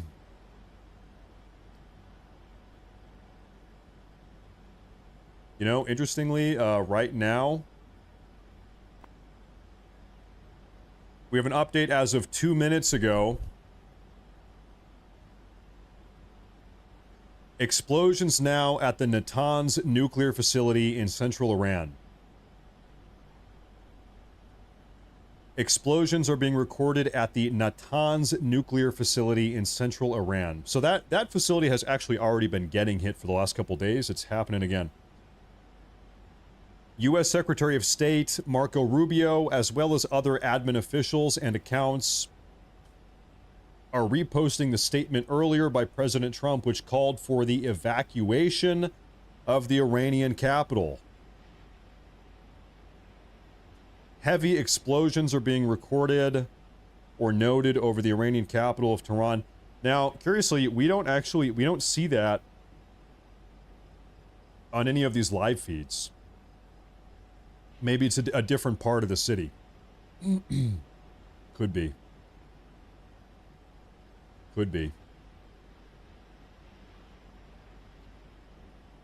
It's because during that time they couldn't touch us in a matter of minutes. That all changed now. Hold on. Iran is able to touch us in a matter of minutes? That's just not the case. Not a single one of their ballistic missiles has the capacity to reach America. Not a single one of them. That's not true.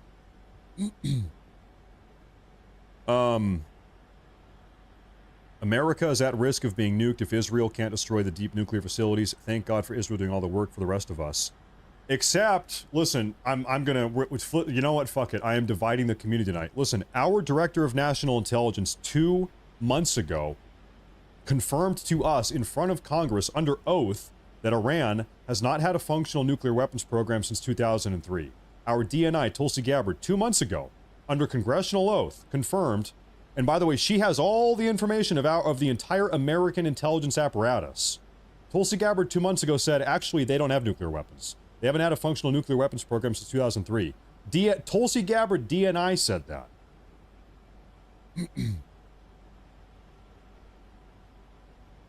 Our Director of National Intelligence. Now, if you think that you know more than her, feel free. Feel free to hold that opinion. I don't. I'm going to default to her. I don't think that I know more than her about this stuff. So I'm going to default to her.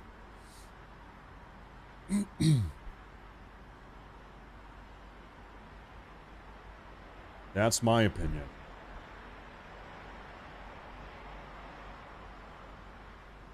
And she said this on video. I'm not lying. I've shown the video multiple times today.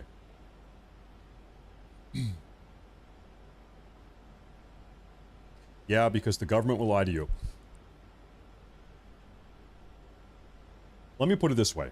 I trust Tulsi Gabbard more than I trust Benjamin Netanyahu. Can I say that? Because right now we're hearing from Benjamin Netanyahu they have nukes, and from Tulsi Gabbard they don't have nukes. I trust my American DNI. Folks, we just lost every single feed in Tehran. Every single one of them just went down, all at the same time.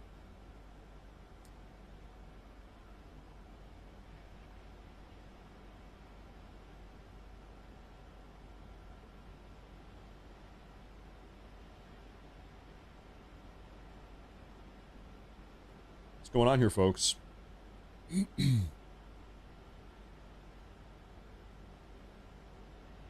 What's going on here, folks?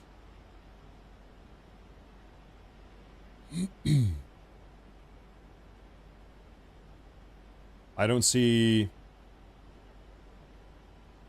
We maybe have 2 Tehran feeds back. There are literally news articles going back to the 1980s of Israel claiming Iran is 2 weeks from nuclear missile. It's also tiresome. Just as a little history lesson here. Do I have an image? Maybe I can show you guys.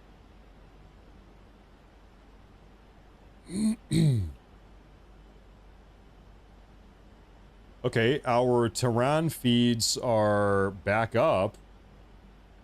Really weird. That was really weird.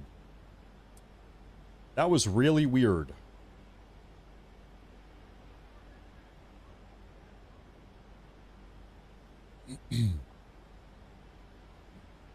Okay, this is a list of times we have been told by Israel that Iran has nuclear weapons or is close to having nuclear weapons going back to 1992.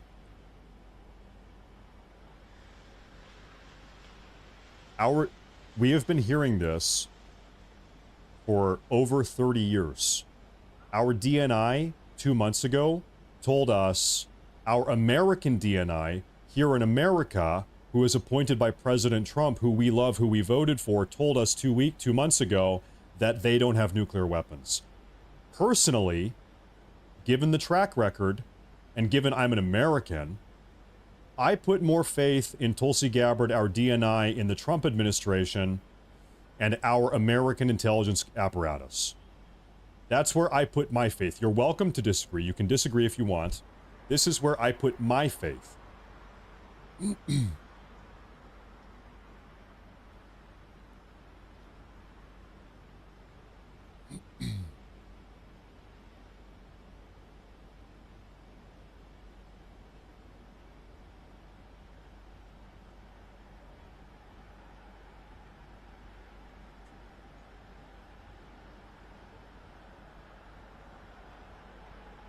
Guys, I don't see any updates at all from any of my sources here about what's going on.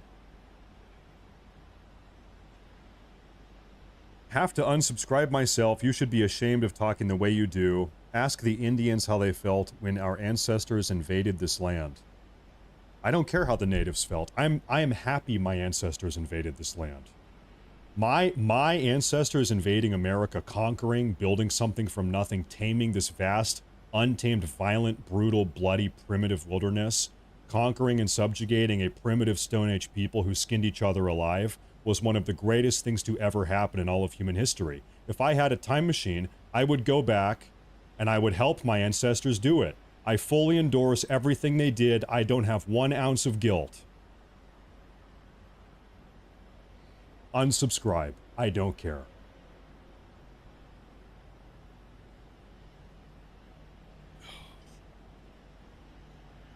I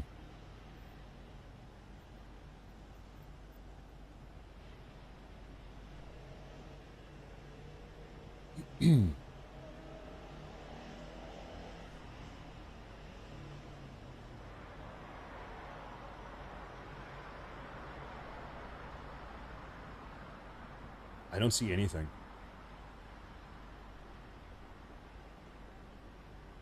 I don't see anything. That was really weird that all of those cameras shut down at the same time. But it seems like they're all back up. I don't know. I don't know.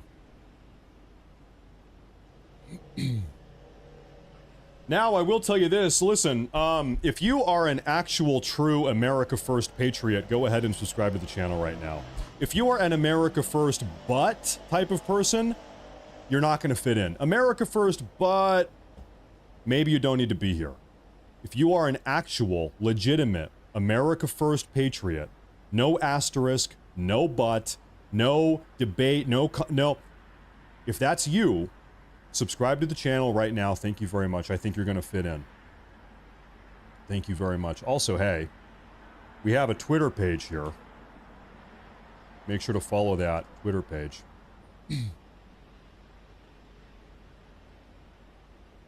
Thank you very much. You know, like, this is what is insane to me.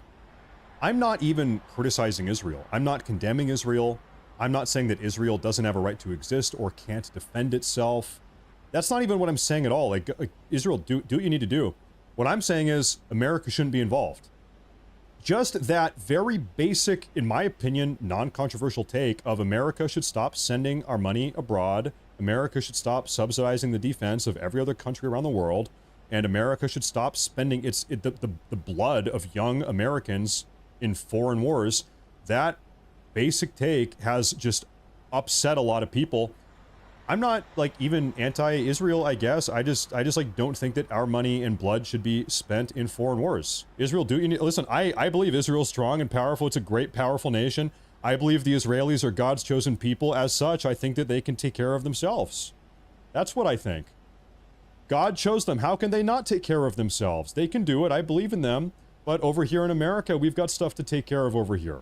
Okay? That's how I feel. I think that's a fair opinion. Is that okay? All right. All right.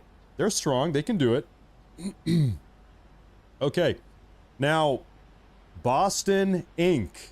with the $100 for the unsubscribers. Hey, thank you. Thank you very much. Thank you very much. That's huge. That's a big super chat. Thank you very much. I can see you. I can see you. Yes, I see you. Thank you very much. Thank you very much. That's a massive super chat. Thank you. Thank you very much. That is a big one. I don't. To me, like I sometimes we have this conversation and I'm confused. I don't hate Israel. I don't hate Jewish people. I think they can have their own land and have their own country. That's fine. That's great. I'm just like, hey, in America, we have a lot of problems. Like our country's fucked up, guys. We just had an election. We just elected President Trump because our country is so fucked up. We need to fix our country. Like, we're broke.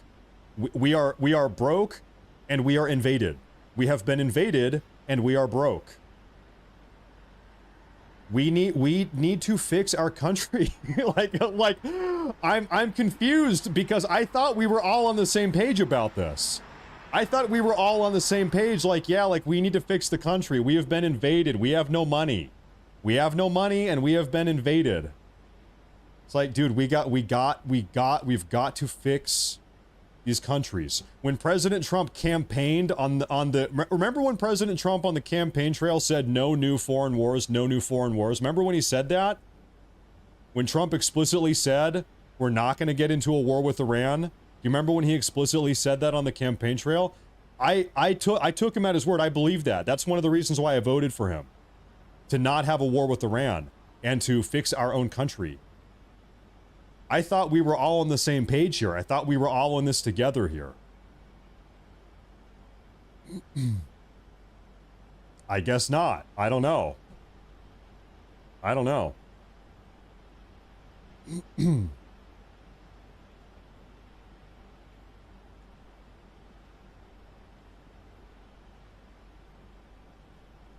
Now I'm looking for updates here.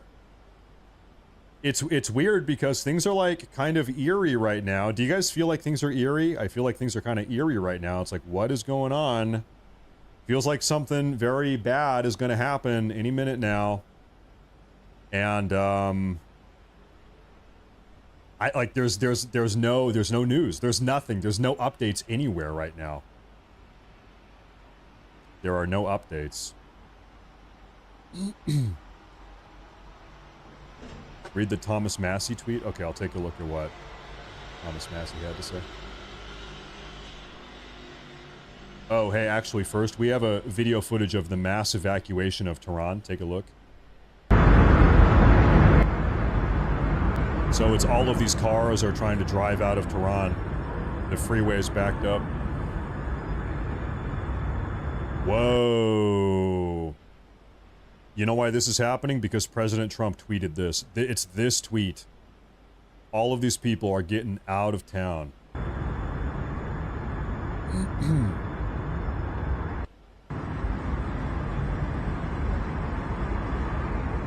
Out of town. Damn. It just never ends. Look at that. Wow. Okay, Thomas Massey. Let me take a look.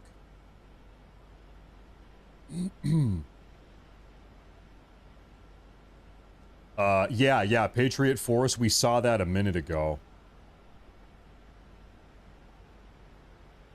Yeah, the Natanz nuclear bunker is getting blown up right now.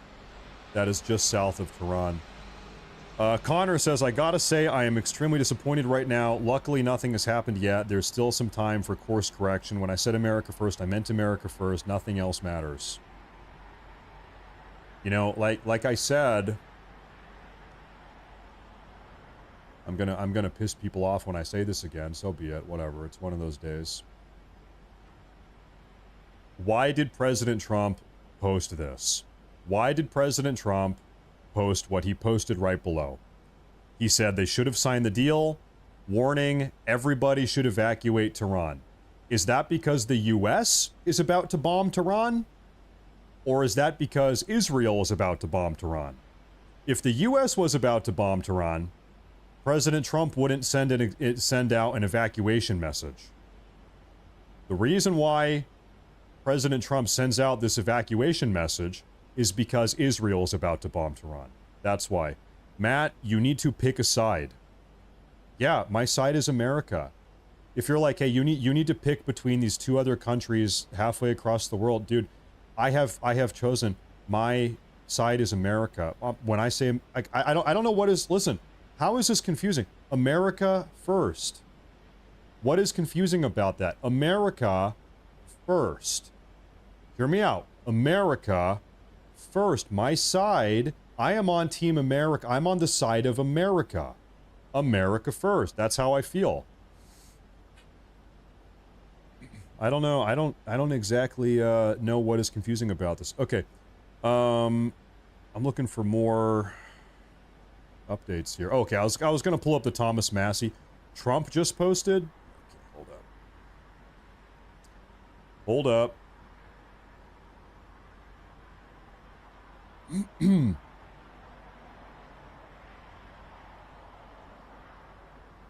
Okay. Oh boy. Okay, I know exactly what's going on here. America first means many great things, including the fact that Iran cannot have a nuclear weapon. Make America great again. This is a curious post. This is a curious post. Now I'm wondering, okay, this post could actually mean one of two things. Tehran is about to get bombed, or, which we have reason to believe from a moment ago, or we're just going to be bombing the nuclear facility south of Tehran. Maybe, okay, listen, this is the least worst case scenario at this point, because I think things are pretty bad.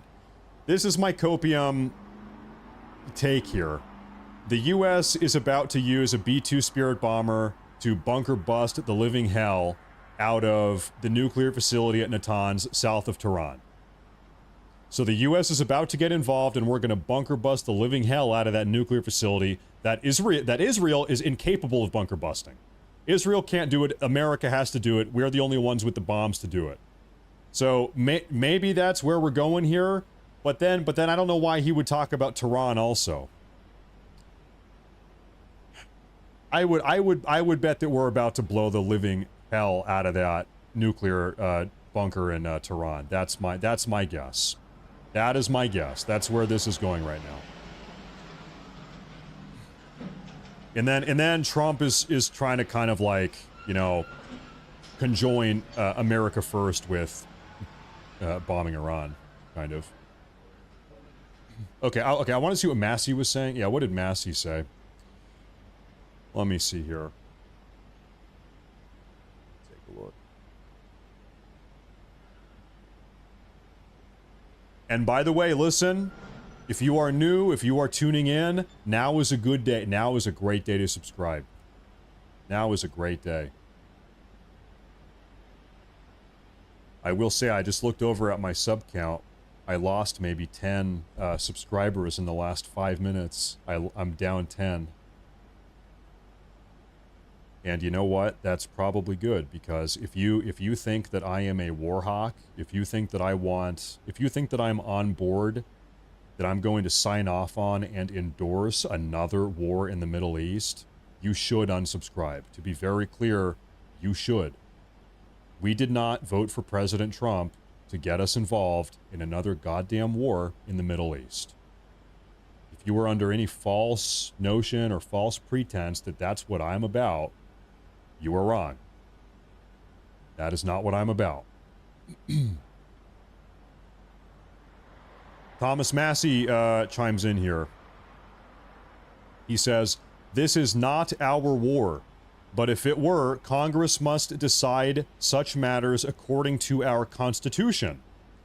I'm introducing a bipartisan war powers resolution tomorrow to prohibit our involvement. I invite all members of Congress to sponsor the resolution." It is true. Congress must declare war. That is true. Although that's like that really technically yes, but nobody has followed that rule for like 60 years or something. Nobody really does that anymore. We've pretty much been for like 50 or 60 years we've had presidents bombing people and blowing people up without any congressional approval at all. So that rule is out the window. Nobody follows that rule anymore. That rule is gone. It's over.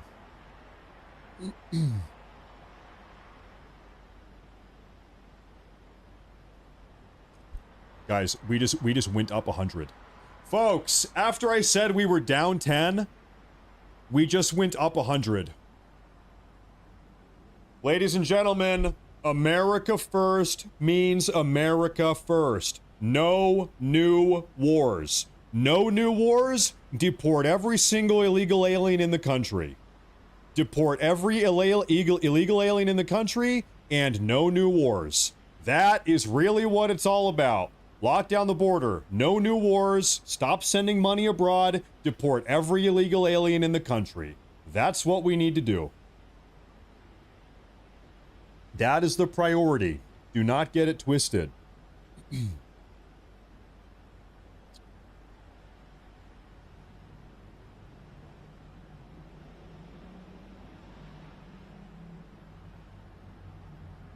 I have an idea. Okay, you know what? I have an idea. Everybody, okay, listen, I have figured out a way to make every single person happy. Are you ready? I think every single person is going to be happy when I say this. I have come up with a way to make every single person happy. We send out a message to all the illegal aliens in the country. We say, listen, illegal aliens currently in America. If you go and fight in the Middle East against Iran, we will offer you citizenship in Israel. Illegal aliens, attention. We will send you to the Middle East. You go and fight that war. If you survive, you can be an Israeli citizen. But you're not coming back here. Is that fine? That's a good deal. That's a good deal. Frankly, I think that is a good deal. We should do that. Okay. Let me take a look at what is going on over here. Matt, can I get an A in the chat for America? Everybody, if you are an American first, American, please go ahead and post an A. A, can I make an A with my fingers? Anyway, no, I can't. But, A, you can make an A in the chat, is what you can do. Thank you very much. Thank you. Thank you for that super chat. Sarn, thank you very much. Baba, super chat. Thank you very much. Thank you very much. Breaking, a CNN journalist reports that President Trump is leaving the G7 summit early and will return to Washington, D.C. tonight. Yeah, I mean, not surprising given all this shit that's going on. Not exactly surprising. Thank you. No, I hadn't heard that, though. That's a good update. Thank you.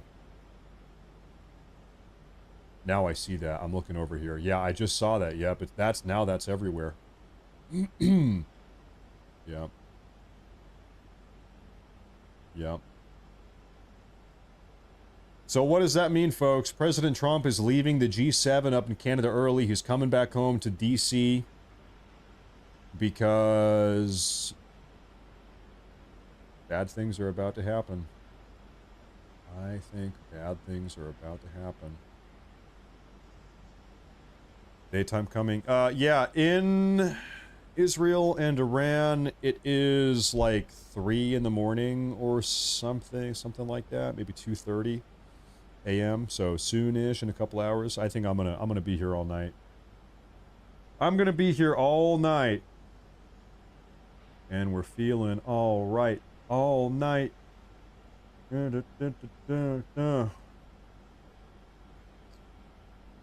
So yeah. I don't know. Like, guys, I feel bad. Like, man. Why do I feel bad? Why? I don't know. I don't know. I don't know. I think really I just feel bad because I don't want a bunch of people in the Middle East to get blown up. Like, I don't want anybody to get blown up, really, pretty much. I don't know. I don't know, man. I don't know.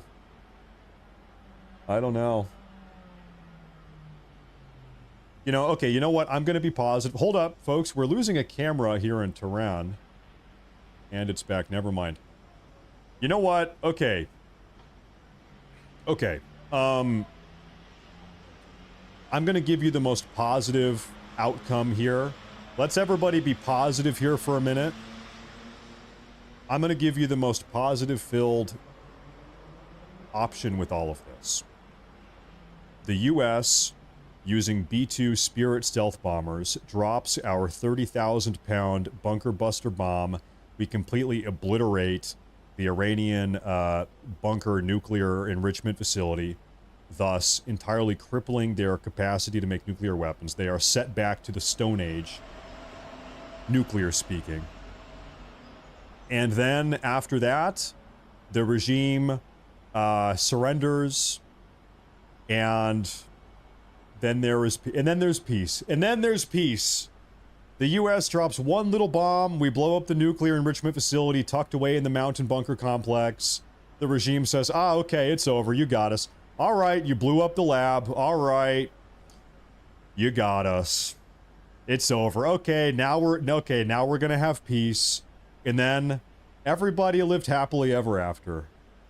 And then everybody lived happily ever after. And then Benjamin Netanyahu had a barbecue and he invited Khamenei over, and then they grilled up hamburgers together. And then they had a barbecue where they're grilling hamburgers. No pork hamburgers, no pork, no sausages, no hot dogs, because neither of those guys eat pork. But they can have beef, probably goat. Netanyahu can have a beef one, and Khamenei can have a goat one. They're making goat burgers on the barbecue. It's a beautiful summer. Everybody is happy. It's awesome. And then everybody lived happily ever after. The end. And so honestly, I think that's what's going to happen. I believe that's what's going to happen, honestly. I think that is where this is going. So it's only a matter of time. Any minute now, they're going to be grilling up hamburgers and goat burgers. Goat is good. Goat is good, by the way. I could be Middle Eastern. I love goat. I would be a good Middle Easterner person. I love goat. I love kebab. I love shawarma wraps or whatever. I could be Indian too. I love tikka masala. I could be a good Indian. I wouldn't be a good Mexican though. I just not a big fan of Mexican food. Not a big fan. I could be a good Indian though. I think. Nothing wrong with that. Oh man. Wow, I'm saying it's good. Listen, I like it. Okay. Okay. I'm looking for updates here. I'm a better American. Yeah, I think, yeah, that's true. I'm much better at being American. Ooh, a little bit of an update here for you folks.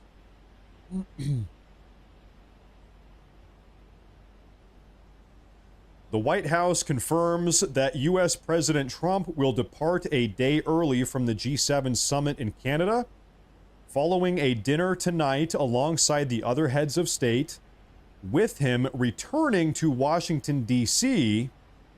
in order to attend to many important matters regarding the Middle East. Alongside other heads of state, yep, so the entire admin is coming back.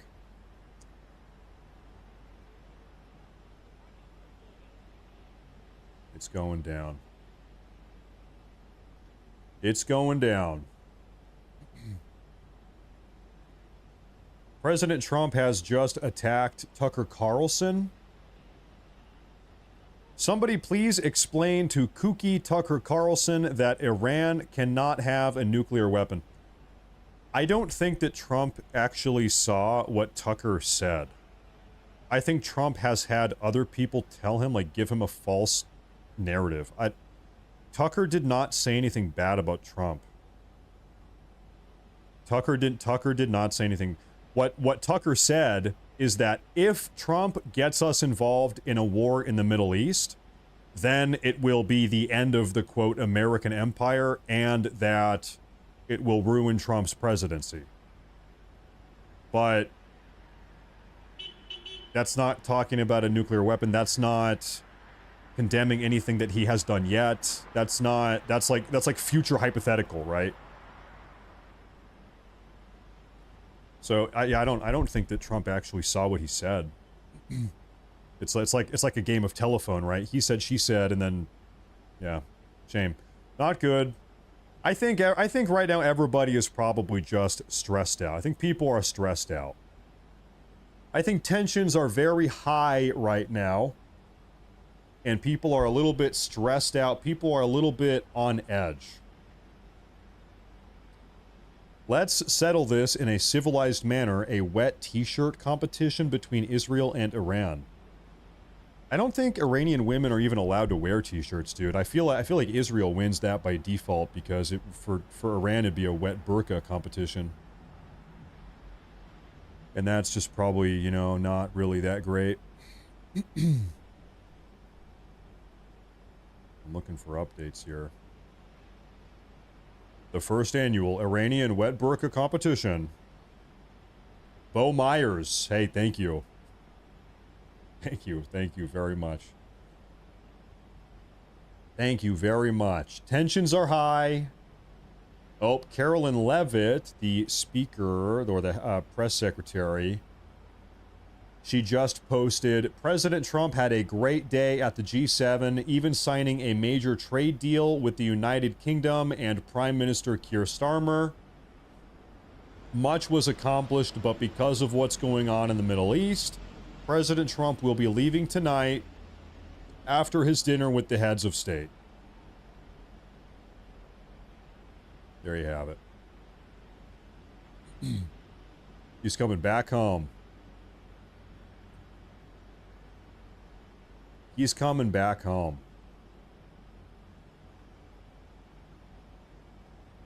Trump is coming home.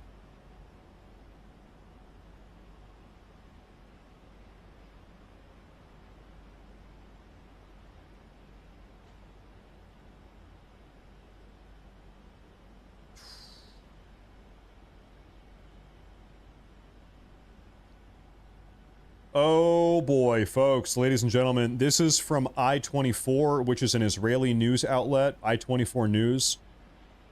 According to them, an unnamed American official has said, quote, preparations are being made to allow joining an attack on Iran. The same source, oh, guys, we just lost every feed. What is going on with these feeds? How do we lose all of them at the same time and then they all come back? Okay, I'm going to keep reading this now. Very weird. The same source noted in a conversation with I-24 News that usually a decision on the deployment is made by the Minister of Defense, but in this case, it was the president who approved it. There are senior officials in the administration who are currently opposing the move.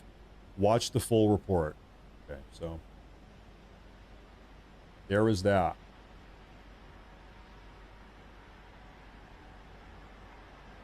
Now, here is a curious idea that we can talk about here for a minute. And once again, if you are new, if you could subscribe and then also follow the Twitter page. Everybody, subscribe. Subscribe. It helps a lot. One of the theories about Iran's nuclear enrichment program is this, and you know what? I actually might buy this, is that Iran has not been pushing nuclear enrichment for 20-something years, as Tulsi Gabbard has said, that they have remained at around 60% enriched uranium. You need, okay, by the way, break this down. In order for a nuclear power plant to function, you need enriched uranium at about 345% enriched uranium. For a nuclear weapon, you need like 95% enrichment rate, your uranium. Iran allegedly has been able to enrich uranium for years now at around 60%, but that they've never pushed it further than that. So, one of the theories is that Iran has been enriching uranium to 60%, maybe halfway there, a little bit over halfway, as a deterrent. Because they don't want aggression from anybody else. They don't, it's not that they, like, I guess if you go down this route, they don't want a nuclear weapon, but they don't want to be messed with. They don't want their country to be messed with in the way that a lot of other Middle Eastern countries have frankly been messed with in the last 20 years. And so they have enriched uranium to 60% in order to serve as a deterrent, saying, you know, if things get crazy, we could, but we're not, and we haven't for years. Does this make sense? And so, if we're I'm not saying this is the case, but I'm going down this hypothetical. I'm going down this train of thought, okay? So, if all of that is true, right now, is it fair to say that Iran is facing existential crisis right now? If you are Khamenei, if you are the Iranian regime, do you think you are facing existential crisis right this very moment? Yes or no? I think it is fair for them to assume that they are facing existential crisis. I do. I think from their point of view, they're probably freaking out. Given all of this, they're probably losing their damn, especially considering this tweet or post from Trump. Right now, they are shitting bricks, as they say. It's possible they decide to say, hey, you know what? No longer is this a deterrent. Given how far from their point of view they've been pushed, now that 60%, guess what? Now we are working overtime around the clock to get that up to 95%. Now, maybe after years of hovering around 60%, now maybe they say, you know what? Guess what? We're going up to 95. You know what? You've been saying that we're doing this for 20 years, 30 years. Now we're actually doing it. Maybe. And so then, if you go further down that route, if you think that's what's happening, and you're President Trump, then what do? Then you drop a bunker buster on the nuclear lab, on the enrichment facility. That's what you do. That's what Trump does. You blow the living hell out of the one place they can actually enrich uranium up to that point. Anyway, this is a big series of hypotheticals. Listen, we are live for 10 hours today. We've got a lot of airtime to fill, so we're just some of the stuff I'm saying is not necessarily my opinion. It's just, hey, let's go down this route. Let's go down that route. If this, then that. If this, then that. Because if this, then that. Like that, you know. Not that it's all true, or not that it all is what the deal actually is. I have a breaking. This is weird. I don't know if this is a trustworthy news page. It's called X Alerts. This has 500,000 followers, though. Okay, well, what was I looking at here? At least a dozen American warplanes are headed to the Middle East, developing. Trump instructed everyone to leave. No, there was, yeah, this right here. No, check this out. Breaking news. Rarely used nuclear sniffer plane takes off from Omaha, Nebraska, and has commenced flight patterns over several states. Allegedly, a nuclear sniffing plane has taken off from Omaha and is now flying around, sniffing out nukes. Whether or not that is true, I don't know. I would consider this to be an uncorroborated report. I don't really know how trustworthy this outlet is. 3 hours ago, U.S. tells allies it will not join war unless Iran targets Americans. That's 3 hours ago.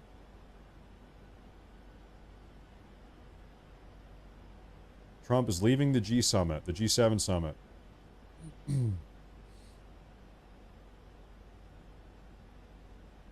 Oh, man.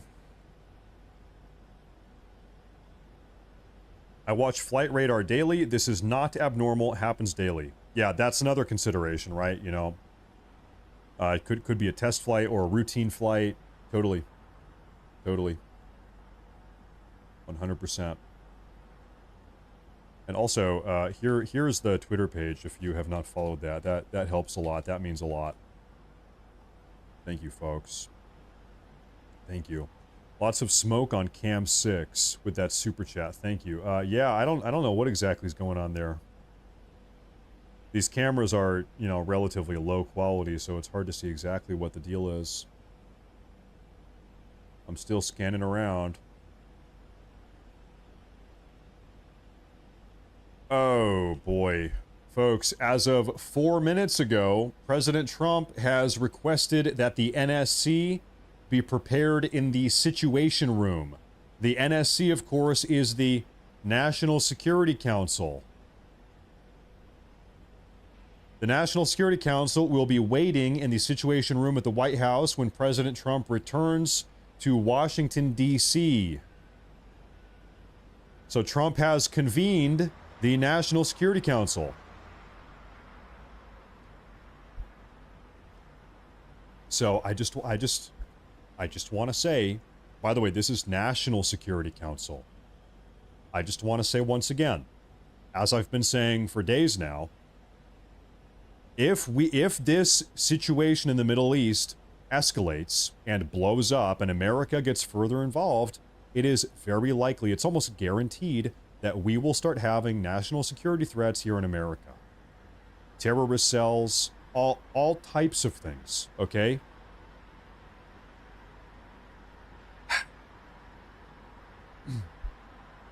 And so once again, Trump has convened the National Security Council. If things get really bad, guess what? You've got domestic terror threats.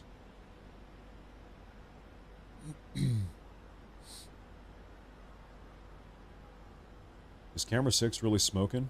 Can you see that? Oh, maybe. Maybe.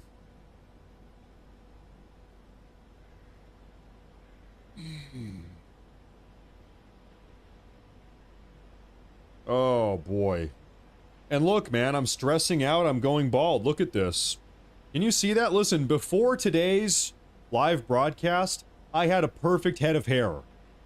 I had an immaculate, perfect, straight as an arrow hairline.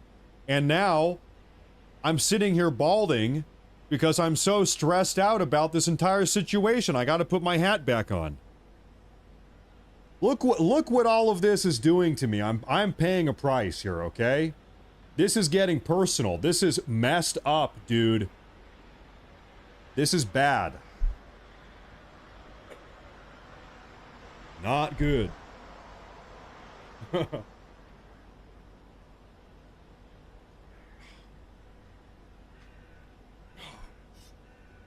I'm too young. I'm too young and beautiful to go bald. Ah, I'm too young and beautiful.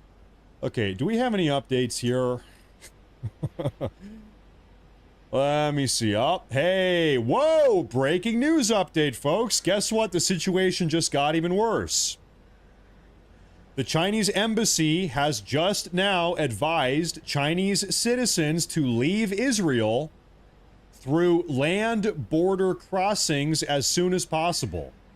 China said, hey, if you are Chinese, if you are in Israel, it is now time to get out.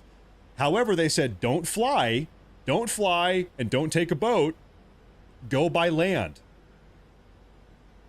They're saying go by land. Get out of the country by land. Not air, not boat, by land. So, okay, so what does China know? China knows something is going on. China's saying get out of the country.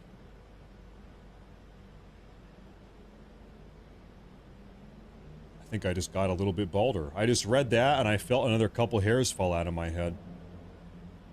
Oh.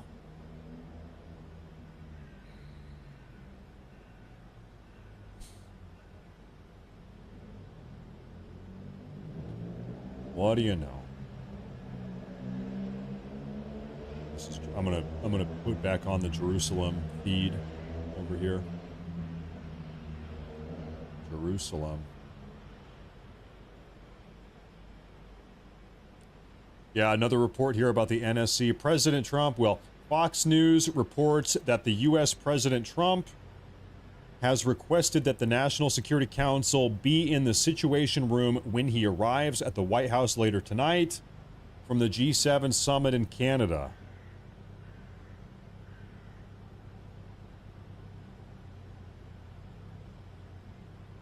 Another update from the Chinese embassy in Israel.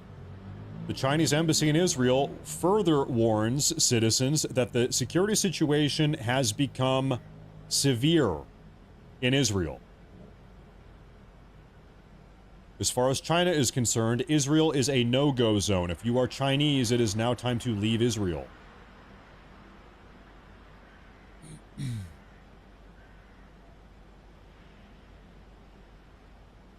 Where the F they gonna go? Egypt, Jordan, or Gaza? I mean, yeah, I was thinking the same thing. Yeah, let's look at a map here. That's a good question. I was just had the same thought a moment ago. If you're a Chinese person and you are in Israel right now, where is your best bet?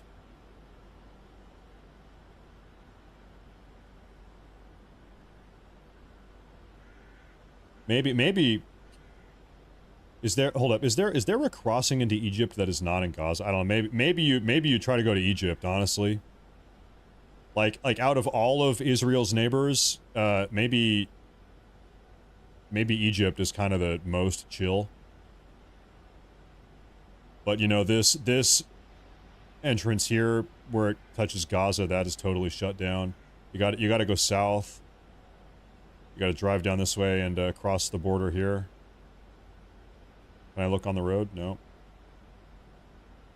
And this and by the way, this crossing is like super locked down. I don't even know if you can go through. Probably. They've got a bunch of trucks, like semi trucks here.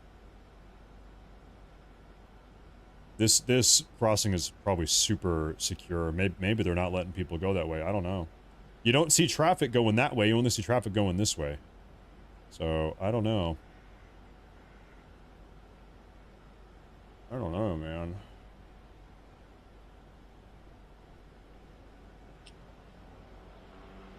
I don't know. Hey, maybe Jordan is like kind of chill. I don't know, man. You go to Amman. I feel like if you are in Amman, if you're really worried about what's going on, maybe Amman is like still a little bit too close. Maybe you want to go a little bit further away than that. I don't know, man. It's a war zone. Well, what I was thinking about Egypt is like, you know, people go to Egypt all the time to go vacation and stuff, right? I don't know. My mom was in Egypt 2 years ago, although maybe it wasn't as bad then. Maybe it's gotten worse. My mom went and saw the pyramids a couple years ago. Hell, man, I would actually love to go to the Middle East. There are like 5 places in the Middle East I would love to go. I'd love to go to Egypt. I'd love to go to Qatar and Dubai. I don't know. I'd go to Israel, I guess. I don't know. Maybe someday. Probably not today. Probably not today. But someday, maybe. I don't know. I go to India. There's stuff I like seeing in India. India, you know, like there's some very cool stuff, but also it's like maybe kind of gross some places. Probably, I don't know. It's probably fine. India can't be that bad, right? Let me take a look. I'm dropping in. Here we go.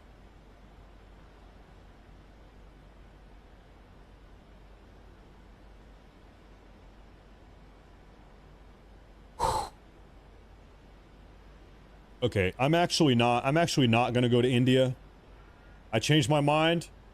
I am not going to India. Never mind about that. I don't know. I don't know, man. I don't know, man. Take a bath in the Ganges. The Ganges. The Holy River. Okay, I'm checking for updates. I think right now still, there are no... Oh, hey, we actually have one thing. 2 minutes ago, a large explosion in Parchin, in Iran, town in Iran. It's near Tehran. A large explosion was reported in Parchin. And so...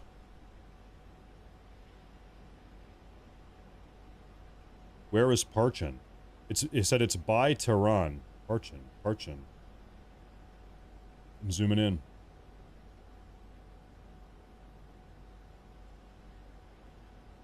Well, I don't see it. I don't know. Anyway. Am I blind? Am I looking right at it? Am I blind? I don't know. Maybe I am. You see smoke on the cam? I don't see smoke. I think, listen, these cameras are just, like, very low quality. These are not high-definition cameras at all. They're not. Large explosion reported in Parchin. Southwest. Okay, hold up.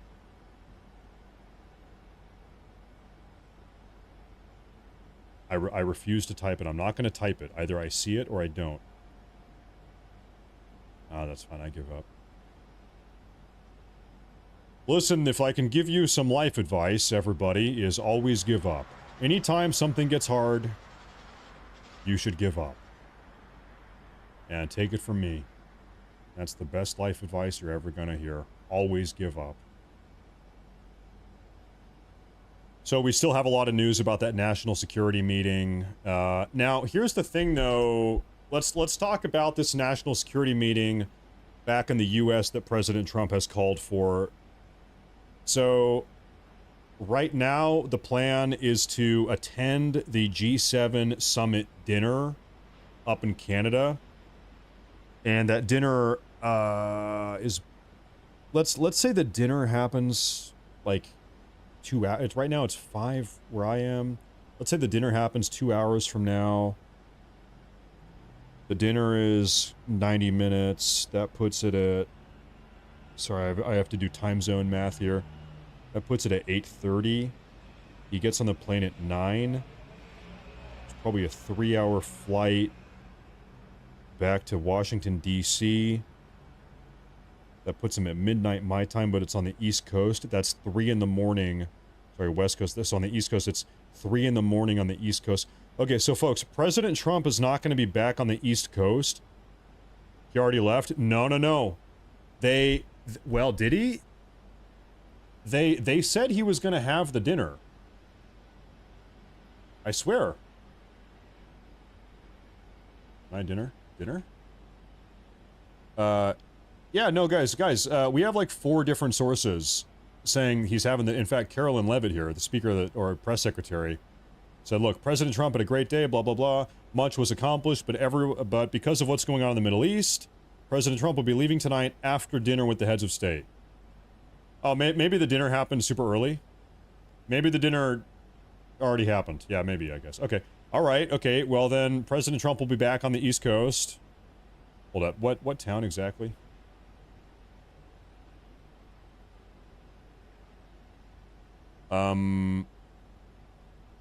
Where the hell is Kananaxis? What the town of what? The town of Kananaxis? Where in the hell is that? Oh, okay. It's in the Rockies. Beautiful, beautiful town, I bet. Yep. Right here. All right, so it's like, it's right, okay, right by Calgary. There it is, okay. So ballpark, somewhere in here, Kananaxis. Okay, it's like somewhere in here. Oh, wow. Oh, wow.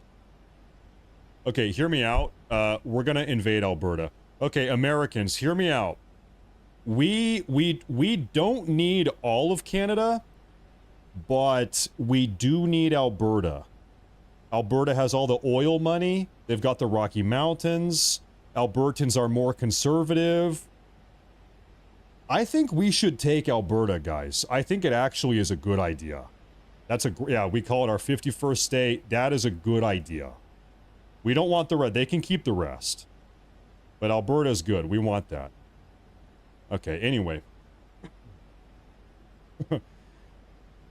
You are right. Israel, most give up now. Well, that's not exactly what I'm saying. Saskatchewan, San Angelo, Alberta. Is that right? Saskatchewan. Hold up. Oh, you're right there. Maybe we take them both. Hold up. What is the political leaning of Saskatchewan? Are you guys generally more conservative or more progressive or what?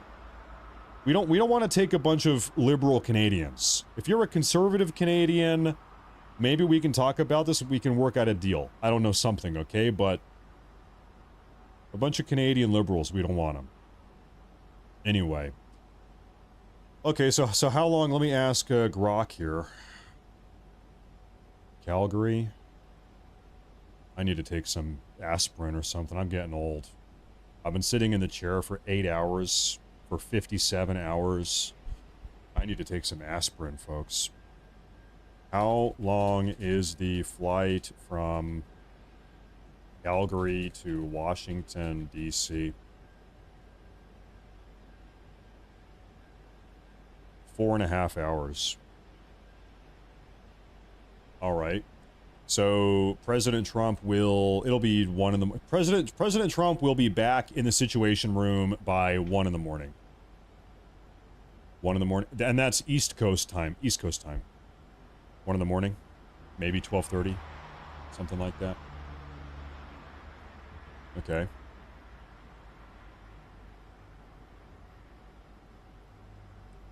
There's a Twitter space being hosted where people are talking about the Israel-Iran war. It's hosted by Mario Nawfal. He's got a really 2 million followers on Twitter. why don't we go ahead and listen to this just for a couple minutes? If it's not good, we'll leave, but my interest has been piqued.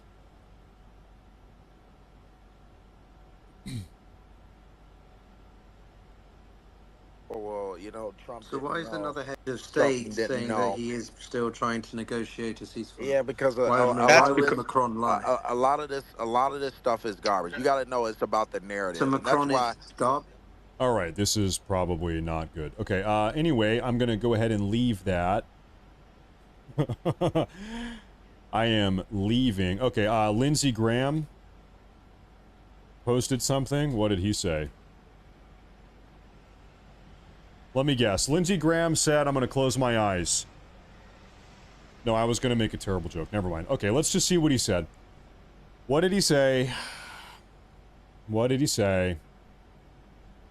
Lindsey Graham. No one can say that President Donald Trump has not tried to seek peace regarding Ukraine and Russia and Israel-Iran. He has gone the extra mile, and I appreciate that. However, you have to have willing partners to make peace. Iran played the same old game with the wrong guy. God bless Israel, God bless the United States, and God bless President Trump. Okay, here's a question. Do you think Lindsey Graham knows what is about to happen? He's a state senator. Does he know? Do you think he knows? I don't know if senators are privy to that type of war room information in advance. I would bet he actually doesn't know. I bet he doesn't know. Lindsey Graham. Lindsey Graham. Yeah, folks, I think within the next 12 hours we are going to be dropping bunker buster bombs. That's what I think. So, okay, give me 90 seconds, take a quick break. I'm going to come back and we are going to break down step by step exactly what this bunker buster bomb is, why Israel wants our help, what bunker we are going to bust. We're going to do a total bunker buster breakdown in about 2 minutes, but I need to go to the restroom here. Okay, so everybody stand by and make sure to subscribe, and I'll be right back, everyone. What a day. Okay, hold that thought.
Okay.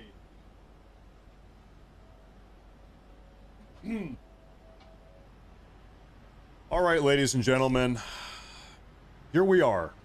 Let me do this massive super chat from The Truth with $100. First off, thank you very much. I appreciate that. It says, America first, or there won't be an America. If Rome can fall, so can America. That's the way it goes. This guy knows. This guy knows history a little bit. You gotta be careful, gotta make proper decisions. Thank you, that's a massive super chat. Thank you very much. Thank you very much. Yeah, I don't know. Hey, maybe you could make the argument that America is the modern day Roman Empire. Who knows? Who knows? Okay. Is this Stay Safe TV? Who? I've never heard of that guy in my life. Stay who? Stay Safe who? I've never heard of that person in my entire life. Okay. So, folks, what I want to show you guys first off, it's called the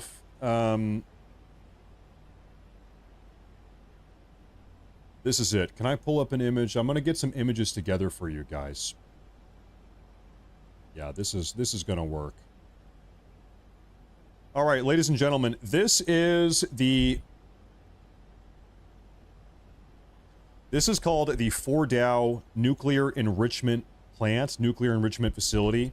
This is in Iran. It's tucked away in a mountainside, and I can actually show you on Google Maps exactly exactly where it is. This nuclear enrichment facility in Iran is about it's in this mountain range right here. Okay, just south of Tehran in this mountain range.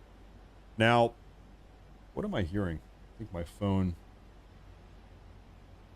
So anyway, this is the Iranian most secure, most elaborate nuclear enrichment facility. The nuclear enrichment machinery, all of the work gets done 90 meters below the earth. So this thing is dug in really, really far. What is that? 270 feet underground, dug into the side of this hillside. Now, here's the problem for Israel. Israel wants to blow up this nuclear enrichment facility. They don't have the technical capacity to do so. They don't have the bombs to do that. So as far as Israel is concerned, they can't even touch this nuclear enrichment facility. It's hands off. It's too secure. It's too entrenched for them to touch. There is one bomb in the entire world that is non-nuclear that is capable of bunker busting deep enough to take out this facility. There is one bomb that can do it, and it is exclusively and only carried by one plane. There's only one plane that can carry this one bomb. That plane is called the B-2 Spirit stealth bomber. The United States of America is the only country in the world that has a plane that is capable of carrying the bomb that is capable of destroying the nuclear enrichment facility bunker in the Iranian mountainside.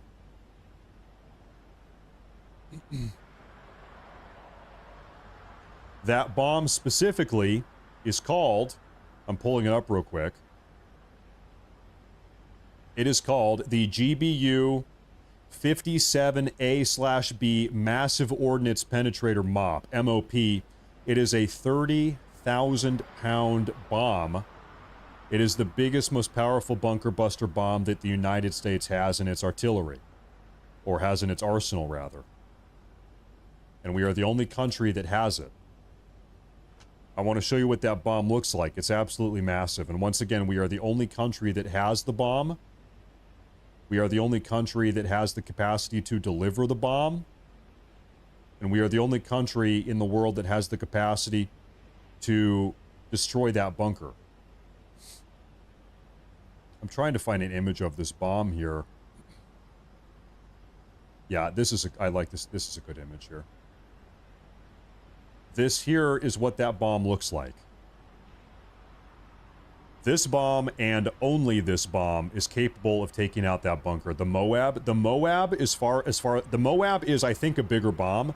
The Moab is the single biggest non-nuclear bomb in the world, or at least in the U.S. arsenal, but the Moab is not a bunker buster bomb. The Moab is not strategically designed to bunker bust. The Moab is massive, and it'll blow up everything, but as far as ground penetration, the Moab is not as effective as this bomb. It's called the GBU 57AB MOP, is what this bomb is called. This bomb specifically is designed to penetrate huge depths under the ground and blow up, like this is designed to be the premier bunker buster bomb in the world. So yeah, Moab stands for mother of all bombs, although it's not as good as penetrating. This, hey, listen, hey, you could make an inappropriate joke here. This is the father of all bombs. It was designed to penetrate. Okay, I'm sorry to make it gross like that, but this is the father of all bombs. The Moab does not have the penetrative capabilities as the FOAB. The father, you are looking at the father of all bombs, and this thing was built to penetrate, and penetrate it does. And so Israel does not have this bomb. Israel doesn't have the plane to deliver this bomb. Israel doesn't have anything close to this bomb. Okay? I know, I'm sorry. Okay, and so what Israel wants is us, America, to use this plane and this bomb to blow up the, what's it called? What's the name? The Fordow nuclear power plant, or nuclear enrichment plant. That's what they want. And it seems like that is what they are about to get. If I had to guess, within the next 12 hours, that is what's going to happen. That's my sneaking suspicion. So I think that is what we are talking about. Now, you might have heard a couple months ago, President Trump actually dispatched a bunch of these B-2 Spirit stealth bombers to a U.S. military base on an island called Diego Garcia, which is somewhere down here. Okay, all right, okay. Where is Diego Garcia?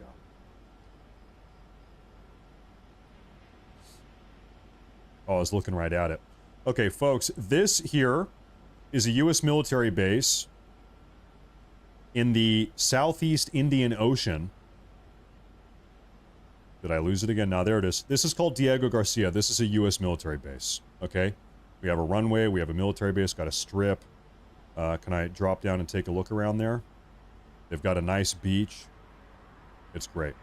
Okay, and so anyway, if we had modern satellite imagery, this satellite imagery is from a couple months ago, looks like. Anyway, if we had modern imagery, you would see a bunch of B-2 Spirit stealth bombers sitting right here on the runway. The reason why is because President Trump was worried about this situation with Iran and Israel. President Trump dispatched a bunch of B-2 Spirit stealth bombers specifically to this island. Keep in mind, we have a bunch of other military bases elsewhere in the region. President Trump put them here on this island in the middle of the ocean, in the middle of nowhere, because this island is just beyond the striking distance of Iran's top ballistic missiles. Iran doesn't have anything in their arsenal capable of flying the distance over and blowing up anything we have on this island, Diego Garcia. Okay? So, you know, we could have put something in Turkey. We could have put something maybe with Egypt or other places in Eastern Europe. We have military bases there, but we said President Trump wants these very expensive, we only have 20 of these bombers in the U.S. arsenal that we're told publicly at least. So we have a limited supply. We're going to put them on this island just in case we have to use them. And so it seems like maybe later today, we're going to use them. Maybe in the next couple hours, we see a B-2 Spirit stealth bomber flying over here from Diego Garcia up into Iran and dropping a massive ordnance penetrator, the FOAB, the father of all bombs, onto one of these, into this nuclear enrichment facility that you're looking at right here. Checkpoint, tunnel entrance, security perimeter, centrifuge beneath the mountain, support building, yep. This might be what all of this is about. This might be what today's conversation is about. I personally hope not. I hope not. I hope I am wrong. I think we should not be bombing Iran. I think we should not do that, but that might be the case. Now, nothing that we just said helps explain why President Trump issued an evacuation order for Tehran. If we're talking about blowing up the nuclear enrichment facility south of Tehran, a couple hundred miles south of Tehran, why did President Trump issue an evacuation order in Tehran? Make that make sense. What does President Trump think is about to happen in Tehran? What does he know? Why would he tell people to evacuate Tehran? I don't know. Who knows what's going to happen? Who knows? Who knows? I saw this comment in the chat. So you want Iran to have nukes? Listen, I feel like I am the only person in the world that doesn't have short-term memory loss. America got involved in the war in the Middle East in 2003 based off the false pretense that Saddam Hussein had WMDs and yellow cake. Okay, that turned out not to be true. The question is, has America been lied to? Have the American people been lied to in order to convince them to go along with getting involved in a war in the Middle East? Yes, this has happened at least once. You can make an argument that it's happened twice. We have been hearing for 30 years, in fact, over 30 years now, that Iran is like 2 weeks away from a nuclear weapon. For 30 years, we have been hearing that Iran is 2 weeks away from a nuclear weapon. For 30 years. I don't buy it. Listen, I have a good memory. I remember for 30 years we've been hearing this. On top of that, on top of already having been lied to, on top of hearing about this for 30 years and it not being the case, we heard from our Director of National Intelligence, Tulsi Gabbard, 2 months ago that Iran hasn't had an active nuclear weapon program since 2003. So, in fact, the only source we have suggesting that Iran has nuclear weapons is Netanyahu. The only person telling us that Iran has nuclear weapons is Benjamin Netanyahu. Personally, as an American, I trust my Director of National Intelligence more than I trust the intelligence coming from Benjamin Netanyahu. Given all of the circumstances. That's my personal belief. Could I be wrong? Yes, I could be wrong. It's up to you to decide who you believe and who you don't. But our DNI, undeniably, it's on video. I can show you the video if you want. 2 months ago told us that they don't have nuclear weapons. So, so there's that. Joe Strickland, thank you very much. Thank you. Thank you very much. Thank you very much. I appreciate that. I appreciate that. You are wrong. Well, I mean, if you think that you know more about the Iranian nuclear weapons program than our Director of National Intelligence, feel free, I guess. I'm going to default to our Director of National Intelligence, what she said 2 months ago. So, I guess agree to disagree. We can agree to disagree on that. I don't like the idea of bombing the living hell out of other countries on a hunch, based on a hunch. On a hunch. That's what we did in 2003, and then it led to Afghanistan. Also, we just got out of a 20-year war that cost us trillions of dollars and thousands of young American lives and hundreds of thousands of PTSD cases and all types of problems. We just did that. In fact, we just got out of that. We just got out of that. I don't want our country to get back in that. We should not do that. That's my thing. But once again, you know, it's a personal opinion kind of thing. You could be wrong though. I am open to the possibility of being wrong. But if you want to start bombing countries based on a hunch, then then if you want to go down that route, then we have just cause to bomb every country. What if the Philippines might have a nuclear weapon? Well, we got to bomb them.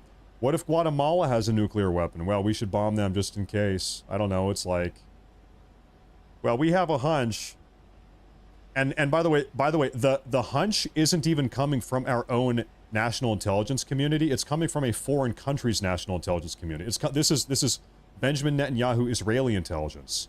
This isn't even corroborated. To be very clear, this isn't even corroborated by our own American intelligence community. Our own domestic American intelligence community says they don't have a nuclear weapon. So if you put more faith in Benjamin Netanyahu than you do our own intel community and our own Director of National Intelligence, then okay, that's fine. Then we agree to disagree. Okay. Then okay. Then okay. Okay. I'm gonna check for updates here in a minute. I'm looking for updates. The Argentinian embassy has urged its citizens in Israel to leave the country immediately through land border crossings with Egypt and Jordan. This is as of 2 minutes ago. Oh no, guys. In the last 20 minutes, the Chinese embassy, the German embassy, the Russian embassy, the Argentinian embassy have all told their citizens in Israel to leave the country immediately. China, Germany, Russia, Argentina.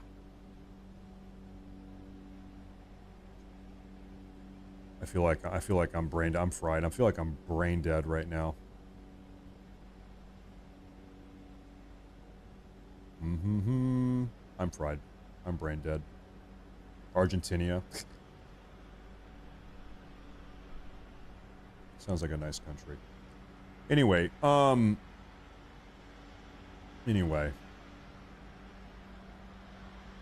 Okay, I'm looking for more updates here. So pretty much the message is get the hell out of Israel. Pretty much. It's, hey, if you are in Israel, get out of the country is the message. Okay, I have some more updates for you. This is 11 minutes ago. U.S. officials confirm that forces in the Middle East remain in a defensive posture and that the U.S. is not yet participating in strikes in Iran. U.S. officials have confirmed. U.S. forces in the Middle East are still defensive and that they are not engaging in attacks on Iran. That's 11 minutes ago. 3 minutes ago, however, it is almost 4 a.m. in Tehran. So if the United States is going to get involved with the war in Iran tonight, it is going to happen within the next hour or so. If not, it likely won't happen until tomorrow night or later this week. Well, why would it not happen during the daytime? It could happen during the daytime, right? It's not like people don't kill each other during the daytime. Yeah, keyword yet. Yeah, good catch. And by the way, it said yet. Yet.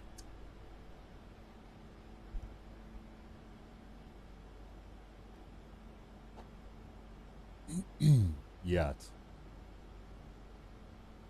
Something big happening in both Israel and Iran. It sure seems like that, but we don't know what yet, and nothing has happened. But right now, things seem very ominous. I see this super chat. It says from Incendiary Bear, sounds like Iran has a nuke. Okay, you know what? I'll say this. If Iran has a nuke, given how everything feels and looks right now, this would be the time to use it. I don't think they have one, but if you are, let's try to get inside the mind of Khamenei. If you are the Ayatollah of Iran, you're like, oh man, this is bad. You know, we're hearing from Israel that they're going to do some big attacks. We're hearing that the U.S. is going to get involved. We're hearing that Donald Trump is telling people to evacuate Tehran. If you're Khamenei, you are freaking out. You're losing your shit right now. Missiles are inbound? Is that true? From where? Yep, that's right. Yes. As of 8 seconds ago, the Israeli Defense Force has detected a launch of ballistic missiles by Iran against Israel. Okay, folks, this regrettably ties into what I was just saying. If you are Iran right now, if you are Khamenei, if you are the Ayatollah of Iran right now, you are facing existential crisis, or at least that is how you feel. You are freaking out. You are shitting bricks, as they say. Is this when a Khamenei uses a nuke, if he does have one? If he has one?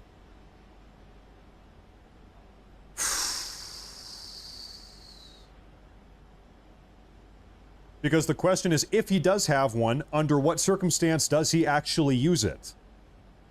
If he has one, he might be at that point. He might be getting to that point. There are the air raid sirens. All right, folks, here we go.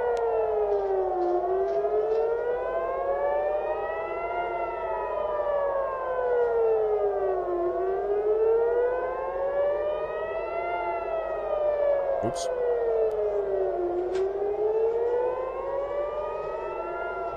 There we go.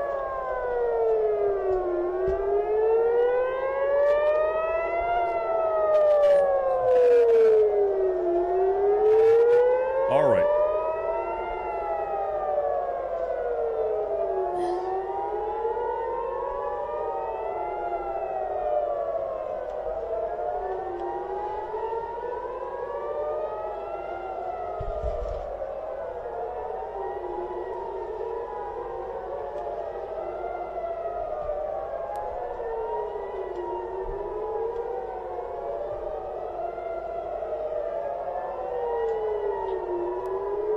Last time, this is maybe 3 hours ago, Iran sent a bunch of ballistic missiles into Tel Aviv here. They only fired 10 of them, and every single one of them got intercepted.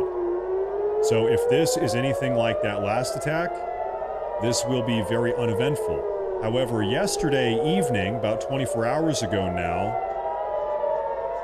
something like that, Iran sent a very effective wave of ballistic missiles right into Tel Aviv. They had at least seven contacts. Okay, and the sirens are over. The sirens are over.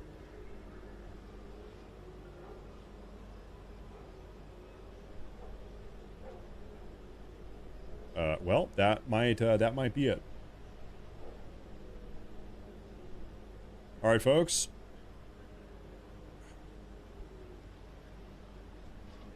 "11 seconds ago, I just saw the IDF, or not the IDF, but a different post a map of where.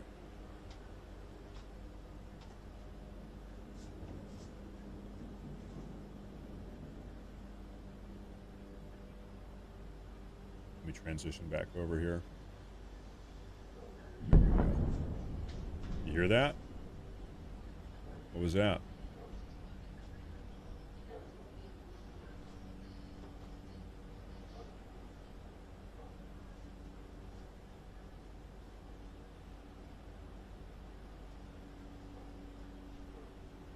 Sounded like a little detonation.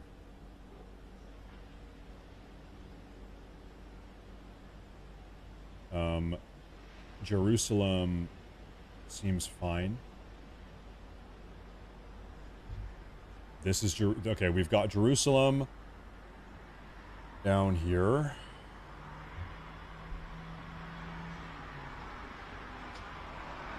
Okay, so nothing happened.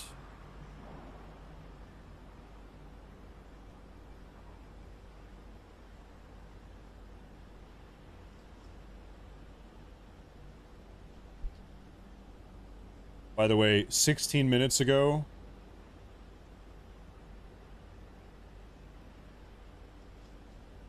we have a Trump admin official named Alex Pfeiffer. He posted on Twitter that American forces are only right now, I'll just read it as a quote.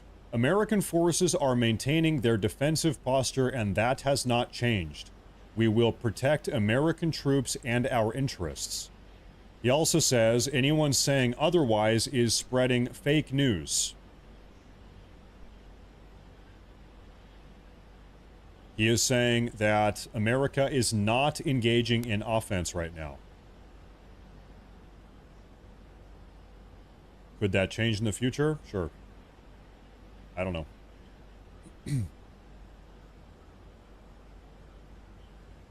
Earlier you said... Hold up, wait. Are you guys seeing these lights down here in Tehran?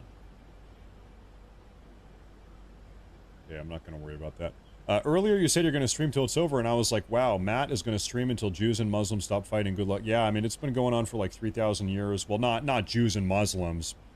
Before that, they weren't Muslims. They were probably Zoroastrians. But anyway, there's been a lot of animosity in this region of the world. So, folks, guess what?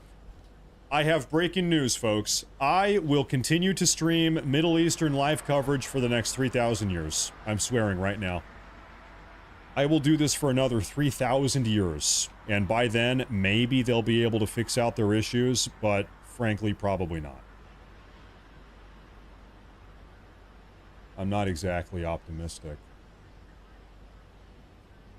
Okay, folks, just 42 seconds ago, the IDF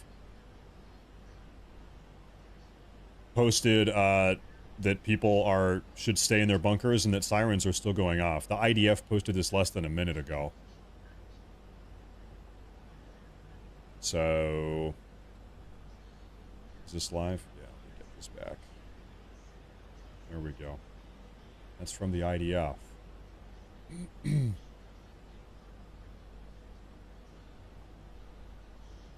A lot of these feeds we have down. By the way, over here in the bottom left portion of the broadcast, we have a bunch of cameras from all over Iran. We have Tehran, Isfahan, Tehran, Shiraz.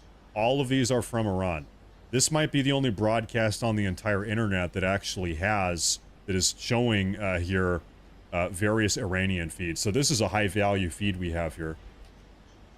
Trump is in his bunker. Trump is on Air Force One right now, flying back from the G7 summit in Calgary, Canada. He's going to be back in the U.S. in, I don't know, a couple hours. Something like that. I can confirm with the admin Air Force here. Oh, okay, yeah, there you go. He knows. Okay, so hey, defensive only. Defensive only. I'm taking a look around.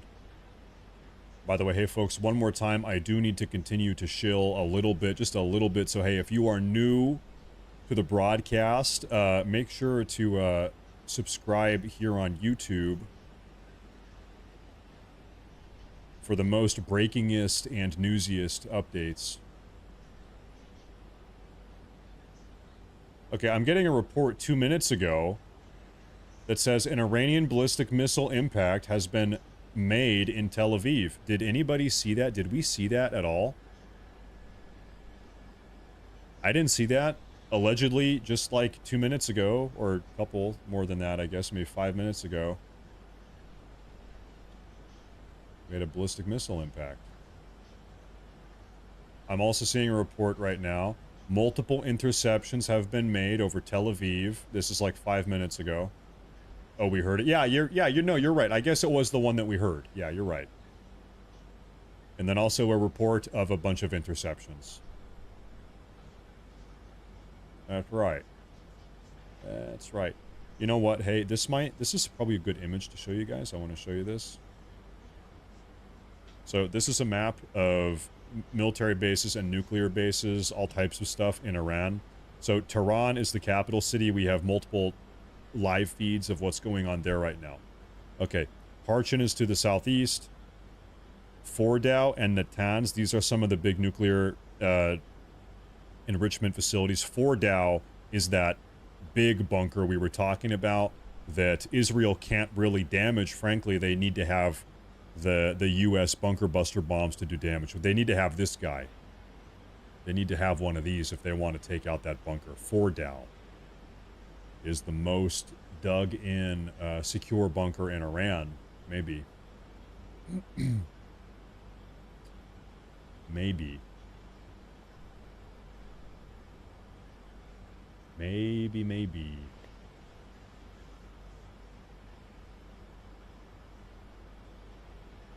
Good Lord. Okay, I'm looking for breaking news updates here, folks. Trump left the G7 summit early in order to come back to the U.S. In a couple hours, he has a National Security Council meeting with all of his top NSC advisors, council members, in order to talk about what is going on in the Middle East right now. So things are heating up, so to say, I guess. Adam Blake, hey, thank you. You too. Have a good day. Hope you're having a good day. Likewise. Likewise. Trump is mad as F. Yeah, I would bet you're probably right. I think you're probably right. I think Trump is not happy right now. Don't you think? I think Trump is not exactly in a good mood right now. Things are not going the way that he that he had wanted. By the way, we have another video of people fleeing Tehran. These are Iranians trying to get out of the city.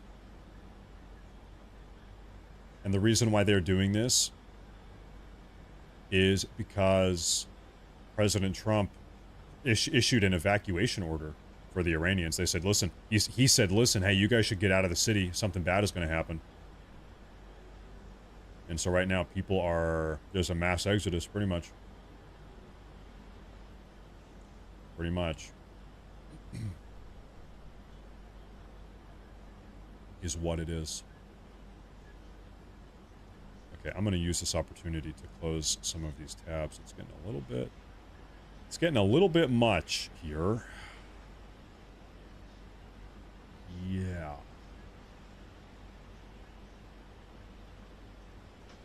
Well, once again, nothing is happening. Things are relaxing back down. So I'm having another source say that no reports of Tel Aviv impacts have been made. That maybe none of those missiles made impact. Okay. Trump took questions at the G7. Okay. Oh, no.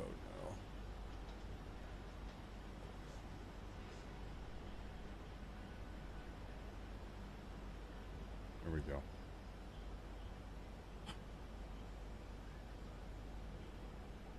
Yeah, I'm seeing from another different, more trustworthy source that there were actually no impacts. The nukes are still coming. Okay, you know, let's kind of double back to that conversation. You know, I'm going to think through this step by step. If Iran has nukes, when do they use them? Under what circumstance does Iran use nukes? Well, a country would tend to use nukes when they feel like they don't have any other options. When they feel like, when their leadership structure or regime feels like they are, you know, facing, about to get deposed or facing existential crisis or something like that. Like they are on the cusp of losing. You know what I mean? Losing everything. So if that is the circumstance when a regime like the Iranian regime, if they have nukes, would use them, you would think that they are about at that point. Don't you think? You would tend to think it's like if they do have them, things are looking pretty bad for Iran, I would say, at the moment. So, I don't know, man. Maybe... I guess the question is, at what point are the Iranian nukes flying? If they have nukes, at what point are these nukes starting to fly? I guess they're not at that point yet. They're not sufficiently backed into a corner yet, you know. Nukes are very real. You know what? There's a whole, I don't know if you guys have ever heard about this. I don't personally believe in this or ascribe to this conspiracy theory. There is a whole conspiracy theory. There's a whole community of people. Oh, hold up. We just lost our Iranian cams. Anyway, there's a whole community of people that don't believe in nuclear weapons. They think nuclear weapons are fake and that the global elite invented nuclear weapons. The idea of nuclear weapons to scare the lesser countries into submission, but that nuclear weapons aren't actually real. That's not personally my opinion. But I have met numerous people in my life that they don't believe in nukes. Nukes don't exist. Nukes don't exist. I've met a lot of those people in my day. Actually. Tell Japan that. Well, if you bring up Japan, because I have, by the way, if you bring up Japan to one of these people, they say, oh, well, the U.S. firebombed. They bombed the living hell out of Japan. They carried out a firebombing campaign. Scorched earth bombing campaign, but it wasn't nuclear weapons. It was a different type of bomb, but it wasn't nuclear bombs. That is the immediate response. But listen, these people exist. There are nuclear bomb deniers. It's true. It is true. I'm not one of them, though. I think they're probably real. In fact, while we are sitting here with nothing to talk about because nothing is happening, there is another conspiracy theory that I actually do think is real, but I need to remember the name. Hold up 1 second. What is that Japanese cult? Shin. They carried out the sarin gas attacks. What are they called? They're called... Japanese cult is called Aum Shinrikyo. Aum Shinrikyo. Okay. This is a whole conspiracy. Are you ready for this? And also, please do not spam the chat. Don't spam the chat. Just don't do that. You should not do that. Okay. This conspiracy, I actually do believe. Check this out.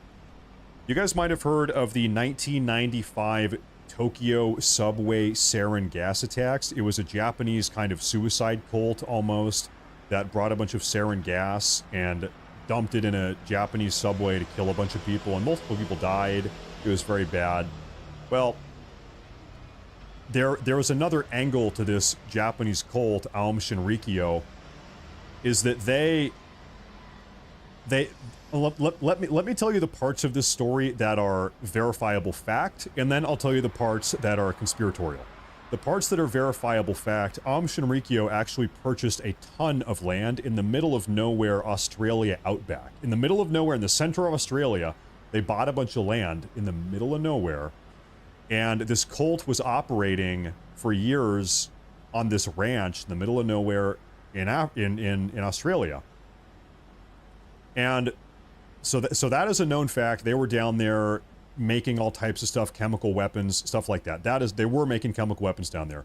Now, the conspiracy goes like this. After the fall of the Soviet Union in, 1992, Aum Shinrikyo actually picked up several former Soviet nuclear weapon engineers. They onboarded them onto the cult, flew them down to Australia, and used these former Soviet nuclear weapon engineers to develop a nuclear bomb in the middle of nowhere in Australia. And also, I think a part of this idea is that this specific piece of land that they bought had some uranium or something on the land that they were able to harvest and refine and then make some small nuclear weapon. Now, there's another crazy component to this story that is real. This part is real that I'm telling you. It was, I think, in the late 1990s, I forget exactly what year, a bunch of ranchers in the area that were adjacent to this land that Aum Shinrikyo owned, all of these ranchers, they say one day they all felt this massive earthquake and a huge flash of light. It was like, whoa, what's that? Way out in the distance. So massive earthquake, huge flash of light. And so you have a bunch of Australian ranchers working out there in the middle of nowhere that all swear on their life, yeah, they saw a nuclear bomb go off. They witnessed a nuclear detonation in the Australian outback. Now, of course, the Australian government denies this. All of the nuclear agencies around the world say, no, this didn't happen. America looked into it, didn't happen. Australia looked into it, didn't happen. But I think there's actually a Wikipedia page for this conspiracy. I'm gonna try to pull up the wiki page because maybe we can get some more information. But anyway, this idea is that this Japanese suicide cult picked up a bunch of Soviet nuclear engineers, made a nuclear bomb in the Australian outback, and then actually detonated it. And then there was a massive cover-up to try to convince everybody that it didn't happen. Pretty much is the hyper condensed version of this conspiracy. So it's called Banjawarn Station. So, and by the way, multiple aspects of this story are true. So, this is a remote cattle station in Western Australia, previously operated as a sheep station. In the 1990s, the lease to the farm or the land was owned by Japanese doomsday cult Aum Shinrikyo following the Tokyo subway sarin gas attack. It was Aum Shinrikyo. Is there anything about the nuclear bomb? Yeah, okay, check this out. Following the revelation that Banjawarn was owned by the Aum Shinrikyo, there was also speculation in 1997 that this event might have been the result of a test explosion of a nuclear device that they had built. The event was determined to have had the strength of a, quote, small nuclear explosion, perhaps equal to 200 tons of high explosives. It was known that Aum Shinrikyo were interested in developing nuclear weapons as well as chemical weapons, as they had recruited... Okay, so some of this is documented, actually. They had recruited 2 nuclear engineers from the former Soviet Union, and they had been mining uranium. Okay, they did this. They 100% did this. I believe it. I believe all of it. I believe all of it. I think they did it. And then there was a cover-up. That's my... Okay, I'm a conspiracy theorist. I believe that they did it. They were mining... So they bought this piece of land to mine uranium. They brought down 2 nuclear engineers from the USSR, from the Soviet Union. I believe it. I think they did it. I think they did it. Damn, that's nuts. Okay, on the night of May 28th, 1993, a mysterious seismic disturbance was detected in Western Australia. It was found to have emanated south of Banjawarn. Bunch of witnesses and long-distance truck drivers and gold prospectors, they reported seeing a fireball in the sky and hearing a protracted, low-frequency sound. Hey, listen, man, I believe it. I 100% believe it. I don't know, man. There's a lot of weird things coming up here. Me, personally, I believe everything I read on the internet. If I read it on the internet, I 100% believe it. That's kind of how I live my life. What a crazy story, though. What a nutso story. Wow. Anyway.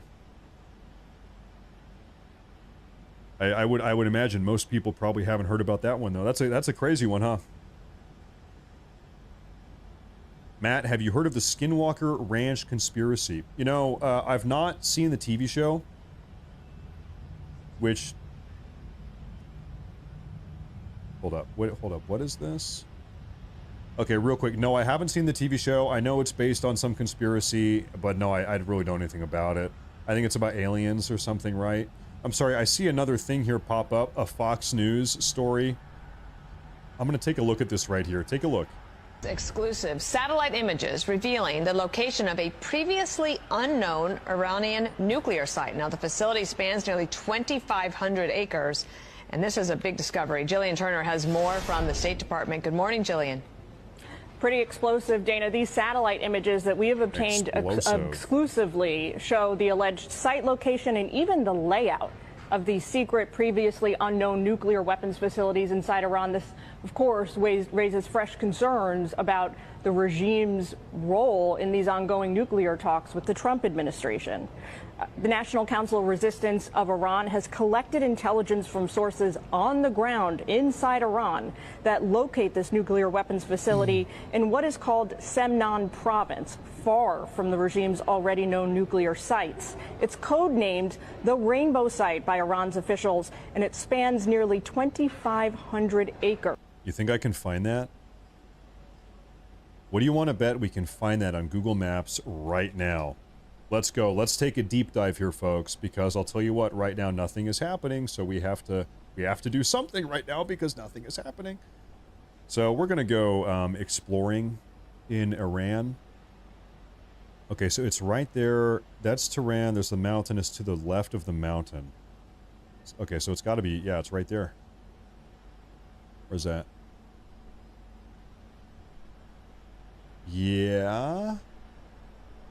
So it would be somewhere in here. There's a road that comes up here. What's going on up here? Do you guys see any nuclear facilities? What's this? What is this? I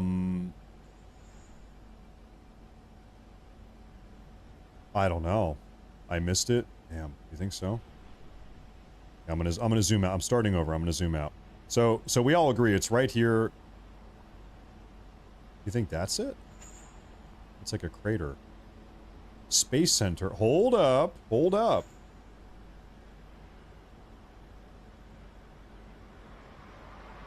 Ooh. Oh. Busted. Hey, hey, Iranians, what are you doing here?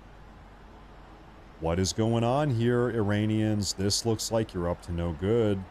Maybe, I don't know, really, who the hell knows what this is? I don't know what this is. Ooh, look at that. That's what is that?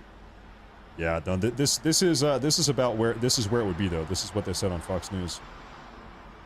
I don't know. They're calling this a spaceport. A spaceport. I mean, they do have this entire thing fenced off. You know, like they don't want people coming out here. And then you go up the road, you come up the hill, and they have another one of these. It's also fenced off. What is that pit? I don't know. I don't know, man. I don't know, dude. You want to know what's crazy? You guys want to see something very weird? Can we talk about the Chinese here for a minute? The Chinese have this big ass, what is it called? It's called the Gobi Desert, I think. The Chinese over here have this big ass desert on the far west side. This is where they found the Tarim Basin mummies, for anybody that knows who they are. It's pretty cool. Anyway, so this is just totally like inhospitable. And by the way, this desert, maybe it doesn't seem like it, but this desert is like the size of like Oregon and Washington combined. This thing is massive. This desert is freaking massive. It doesn't seem like it, but it's just never ending. Huge. Insanely huge. Okay, so if you follow this random road out here in the middle of nowhere desert, you start seeing these like Chinese facilities just in the middle of the desert for no reason why. What are they doing? Who decides to just come out here and plant a bunch of peach trees or whatever? What are they doing out here? Just smack dab in the middle of the desert for no reason. What is the goal? And then, whoa, look at this. What is this here? Looks like they built a Costco. Yo, they've got Costco in the Chinese desert. Nice. What is going on out here? And as a recap, we are just in the middle of nowhere in the desert. I don't know, solar farm? Yeah, but it's like, you know, you can build a solar farm down here. Why would you build a solar farm this is like, this is like a 6-hour car ride. You just drive for 6 hours straight into the desert, or more, 8 hours. This is a big desert. What are they doing out there? You think they've got a Buc-ee's gas station? They got a Walmart. Oh, dude, do you think they have a Chipotle? Man, I love Chipotle. I bet they probably have a Chipotle out here. But man, if they have a Qdoba, gross. I don't want anything to do with it. Qdoba sucks. Look at that. What are they doing out here? They just built this thing right in the middle, just for no reason. I don't know. There's got to be a reason, I guess. Where are we going? I don't know, folks. I have no idea. You know what? Who here has seen the Dune movie? They're probably extracting spice. Listen, if there was any place on this planet where there would actually be Dune sandworms, this is where it would be. I would bet that Shai Hulud is out here roaming around the desert. They're extracting spice. They're working with the Bene Gesserit and the Intergalactic Spice League in order to do this. I don't know, man. The CCP, I don't know what they're up to out here. I don't know. Anyway, I'm going to double back. I'm going to take a look for some breaking news updates here.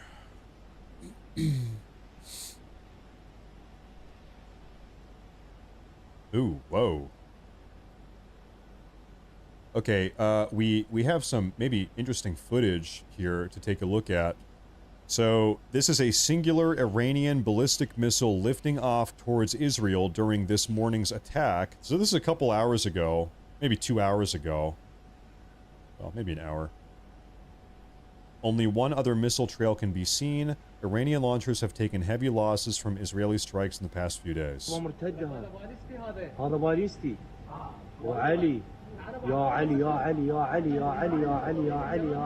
it goes. يا علي مدد يا علي يا علي يا علي يا علي مدد يا علي يا أبا عبد الله.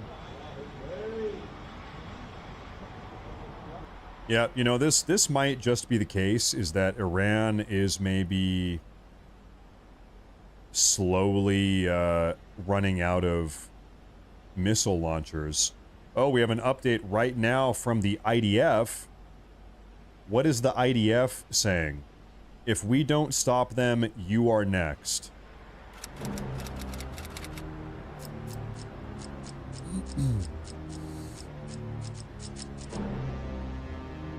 What if your biggest enemy had a plan named and aimed at your annihilation? Israel doesn't have to imagine. Iran has a plan based around their existing ballistic missile capabilities and their accelerating process to obtain nuclear bombs. A plan that will threaten millions of innocent civilians, and a plan that doesn't stop with us, because their next plan will be...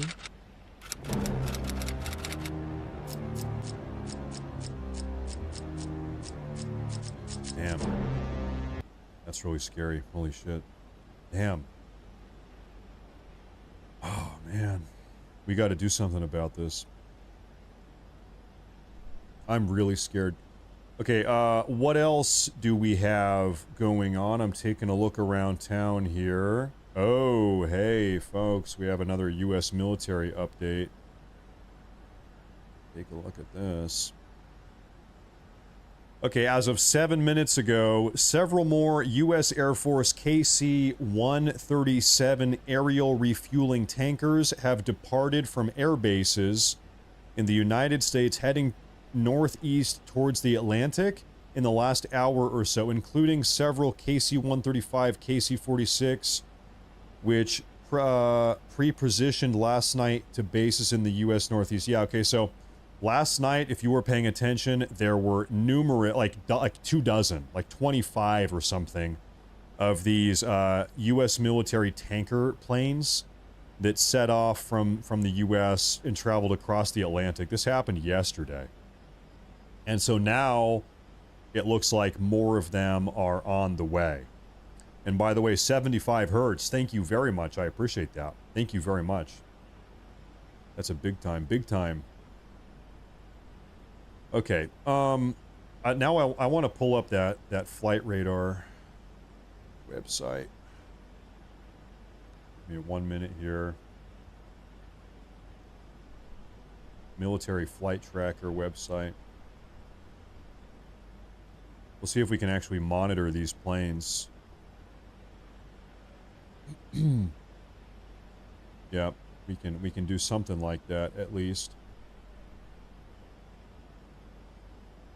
Well, folks, now we actually have reasonably decent daytime video feeds of what is going on all across Iran, which is nice. These cameras are a little bit more well-equipped for the day than they were the night.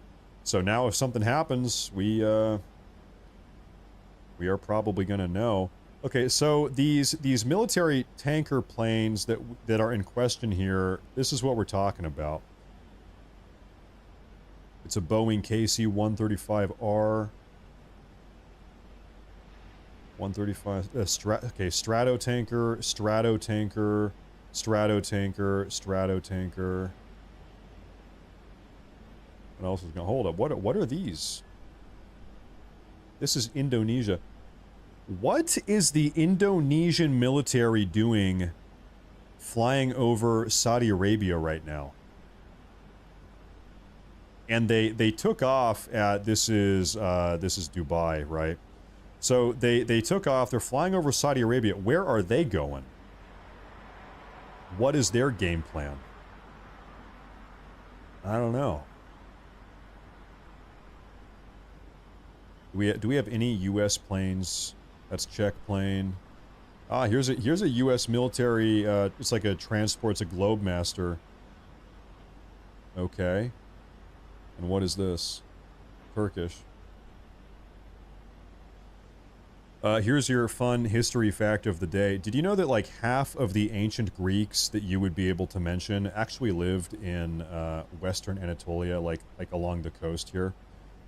What is now modern-day Turkey, at least this entire area, was pretty much totally Greek. And so pretty much half or more of every famous ancient Greek person from 2,500 years ago, a lot of them actually lived in what is now modern-day Turkey. But it was all part of the same world, pretty much, in the Greek universe. Okay, anyway, and then I see someone say Free Palestine in the chat. Funny you should say the word Palestine. You know the first person in recorded history to ever use the word Palestine? It was actually Herodotus. In the 5th century BC, Herodotus was the very first person to ever actually call those people living down in that area of the Levant. He was the first person, like he actually gave them the name Palestinians, or I think he called them the Palestinoi or something like that. Anyway, not that any of this matters, but it's like, what else do we have to talk about? Oh, here we have this. We have this. 2 minutes ago, U.S. Senator Bernie Sanders has introduced legislation to prevent Donald Trump from initiating war with Iran. So, yeah, here's the deal, guys. If Donald Trump starts bombing Iran, you are going to have every single Democratic House rep and senator, and also numerous Republican House reps and senators come crashing down on this. We must remember, okay? 89% of Americans don't want us to be involved in this ongoing situation in the Middle East. 89% of Americans. You're going to have every single Democrat and also several, if not a lot, of Republicans trying to shut this down. That is another part of this equation. That is true. Oh, man. No new wars. A lot of people don't want new wars. That is true. And I'm not seeing any other... Oh, hey, we have a nice update, I guess. Take a look at this. Right now, a U.S. Trump admin, an unnamed Trump admin official, per CBS, has said that the U.S. is not joining Israeli operations offensively. Trump, unnamed, so anonymous Trump admin official coming through CBS has said the U.S. is not getting involved. Offensively, that is. Good. I hope that is true. Maybe it's not true, but I hope that is true. Good. Excellent. You love my sense of humor. I never say anything funny at all. Everything I say, I am 100% dead serious. Never have I ever told a joke on this broadcast. Never. Well, I'm kind of scanning around here, looking for updates. This National Security Council meeting is probably happening at this point in like 2.5 hours. Probably 2.5 hours is my guess. Something like that. If you are tuning in and you don't know what I'm talking about, so Trump earlier today was up in Canada. He was in Calgary. There was right over here in Northwest Canada. There was a big G7 political summit. A bunch of different countries showed up to talk business. Anyway, Trump was up there today. He flew out this morning, and then because of all of this Middle Eastern drama, he actually about an hour ago got back on his plane and flew home. He left early. He left a day or two early, pretty much. So he's flying back. He's in the air right now. He could be over North Dakota or something at this moment. So anyway, he's flying back to Washington, D.C., and he has scheduled a national security meeting for the second he lands. So he has summoned his National Security Council. Everybody's going to be there. All the important people are going to be there to talk about what are we going to do about this Middle Eastern situation. What are we going to do? Will Trump address the nation? Not tonight. I don't think so. Trump is going to get back in D.C. It's going to be like, I would guess that this meeting takes place at 1 a.m, ballpark on the East Coast. The meeting is going to last an hour or 2 hours or whatever, however long it takes them to figure this out. Okay, so let's say it's 3 a.m. now by the time the meeting is done. So yeah, so no, he's not, there's no chance he's going to talk to us tonight. He's not going to have a press conference or anything like that. Not in this schedule. Maybe tomorrow. Could be tomorrow. Could be tomorrow. But right now, folks, we are waiting. We are waiting. Now, this is, Lord, this is probably 6 or 7 hours ago at this point. Iran was talking a big game 6 or 7 hours ago. The Iranian-operated state media was saying that tonight, last night for them technically, they were going to carry out their largest ever ballistic missile assault on Israel. It's going to be the biggest deal ever. Well, that ended up not happening. Didn't happen. Hasn't happened. And now the night is over. Now it's daytime. As you can see, it's currently daytime. It's morning in Iran at the moment. Kristen Hayes. Hey, thank you. I appreciate that. Thank you for hanging out with us again, and thanks to the missus also. Well, I'll pass it forward. Thank you very much. I appreciate that. Thank you very much. That means all the support. A lot of support lately means a lot. I will say, if you folks are new, if you are new to the broadcast, to the live show, every time you subscribe, it helps a lot. It helps a lot, every single person subscribing, so make sure to do that. And while we're also in a little bit of a lull right now, I should say, hey, check out the Twitter page. There's the Twitter page. Another day in the desert. Another day in the desert. So as you can see, it's not, Tehran is a little bit further to the east than Israel is, so it's not quite sunrise in Israel right now. Not yet. Don't spam. Sorry. Sorry.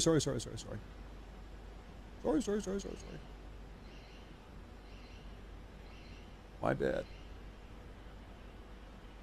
Goodness gracious. What is that? You hear that noise? I don't know. Tina Bailey. Hey, Tina Bailey. Hey, welcome to the show. Welcome to the broadcast. Congress has the exclusive power to declare war as outlined in Article 1, Section 8 of the U.S. Constitution. Let them decide, problem solved. That is technically true. However, if you start looking back... Oh, hold up. Hold that thought. Folks. All of our Iranian feeds did a little bit of a refresh, it looks like. Okay, whatever. Yeah, no, if you look back through U.S. history, oftentimes that constitutional procedure is not followed. In fact, now I'm curious, because we've talked about this numerous times. I'm curious. Instances where a U.S. president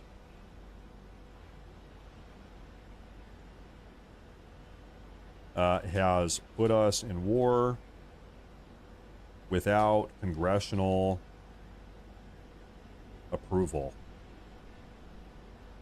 Now I'm curious. Okay. So, oh, this is a lot, man. Okay, hey, it's more than I thought. It's putting the entire list together. Okay, well, folks, I'll give you a little bit of a spoiler here. That rule is pretty much never followed ever. The Korean War, the Vietnam War, the invasion of Grenada, the Panama invasion, the Kosovo intervention, the Libya intervention, the Syrian airstrikes in 2014. So we have a long tradition of not caring what Congress has to say about going to war, pretty much. Yeah, who cares? Trump is in the meeting as we speak. Is that right? Really?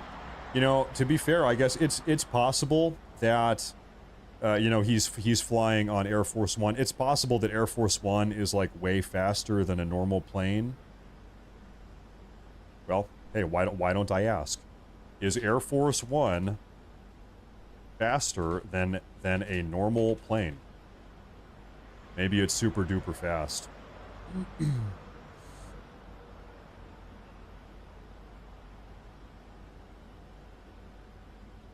Hold on here. Air Force One cruises at around 600 miles per hour. Commercial jets go at 550 to 600. So, like, maybe or kind of? Not by much, not by a whole lot though. Once again, Air Force One goes at cruises at 600 miles an hour, and commercial jets are 550 to 600. So, okay. Direct flight. Yeah, he's got a direct flight. Imagine he had to have a layover. He's got to stop at he's got a 3-hour layover in Minneapolis, and he has to hang out with Tim Waltz. He has to hang out with Tim Waltz at the airport for 3 hours during his layover. So, how are you today? Good to see ya, buddy.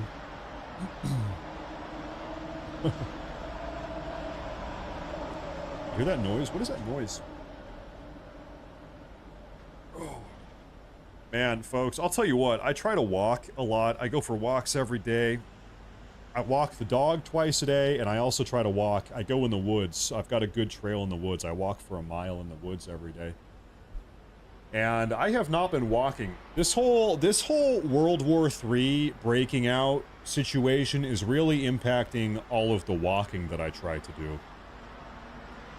My physical fitness is going right down the tube because of this whole World War III debacle.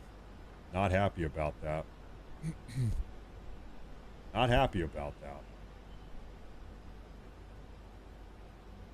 Well, at the moment, I don't see anything. Doesn't seem like anything is happening. It sure does not. Sure doesn't. You know, I'll tell you something. When I'm doing these live broadcasts, not once do I ever look at how many viewers we have. There might be 10 people tuning in. I have no idea. I never even look how many people are tuning in. There could be 10 people or 15 people tuning in, or 8,951, I guess. 8,951 people are tuning in. Well, goodness gracious. You know, we have to say, so as this conflict with Iran continues, we must take note. The Houthis have tried to do something. Okay, over the last week, the Houthis have tried to do a little bit. They are totally incompetent. They can't do anything properly, and there's not a whole lot left of them, frankly, so they're inconsequential. Hezbollah has done nothing in the last week, despite the ongoing conflict, and Hamas has also likewise done absolutely nothing.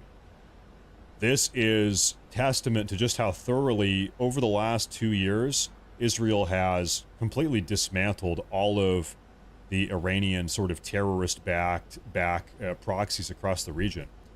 Hamas, Hezbollah, the Houthis, who else? No one is doing anything. Because, you know, you would expect during a conflict like this, this is when Hezbollah would attack. This is when the Houthis would attack. This is when Hamas is popping off and doing crazy stuff, right? But none of them are doing anything. Why? there's probably not much left of them. Not a whole lot left. A lot of them are dead. That's right. Oh, goodness. 2 Boeing Stratotankers doing laps. Do I still have my... I closed my flight tracker. Well, let me take a look around and see what else we have going on here. Once again, folks, Argentina, Russia, China, and Germany have all issued an order. Everybody get out of Israel. If you are a German person, a Chinese person, an Argentinian person, a Russian person, their respective embassies have said, all right, leave the country. It's getting too risky. It's getting too dangerous. Get out of the country. They're telling people to go home. 24-hour stream. Let's go. How about this? Let's no. Let's not. You know, for me, what is it? 6:21 p.m. right now? Donald Trump is officially done with Tucker Carlson. Okay, I gotta say, this is posted by Laura Loomer. This is just insane. Donald Trump is officially done with Tucker Carlson. Don't take money from Arabs and become blinded by irrational hatred of Jews and Israel like Tucker did. Tucker's whole reputation just imploded because he decided to sell out to shady Arabs who bought his mouth. What the hell is she talking about? Tucker Carlson most certainly does not hate Jews or Israel. And as far as I know, is he taking money from Arabs? I don't think so. This is one of these allegations. You're taking money from Arabs. You're taking money from Qatar. You're bought and paid for by Qatar. Okay, I've seen the allegation get thrown around a lot over the last couple months. It's going every single which way. But here's my question. Is there a single documented case of any person actually, like any influencer or social media influencer? Has that ever been proven that people are taking money from Qatar? Now I'm going to look it up. Now I need to know. Because I'm like, listen, if this is the case, I'm like, hey, where's my Qatari money? Nobody has ever emailed me. What's wrong with me? Am I not good enough? Am I not popular enough to get millions of dollars from Qatar? What's wrong with me? Why does nobody want me? Am I not important enough? This is bullshit. Where's my Qatari money? Okay, I'm gonna look this up though. Documented cases of right-wing influencers taking money from Qatar. Is this actually a real thing, or is this like some propaganda thing? I'm looking it up.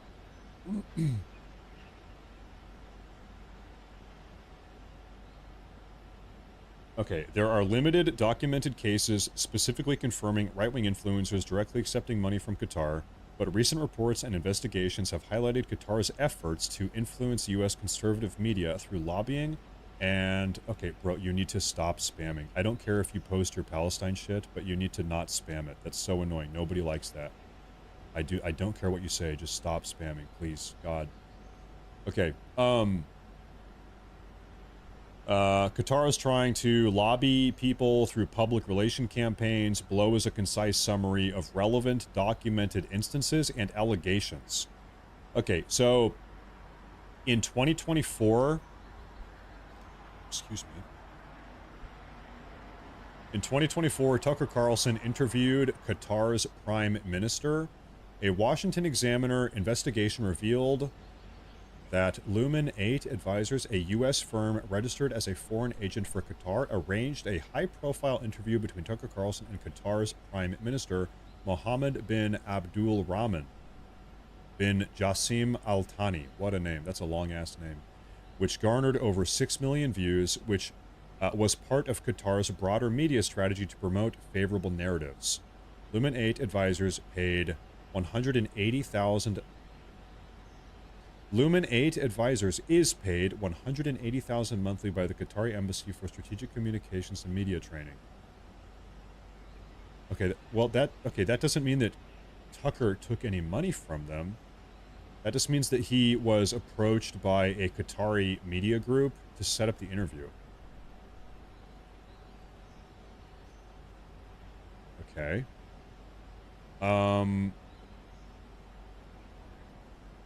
Is there anything else at all about this whole Qatari thing? No.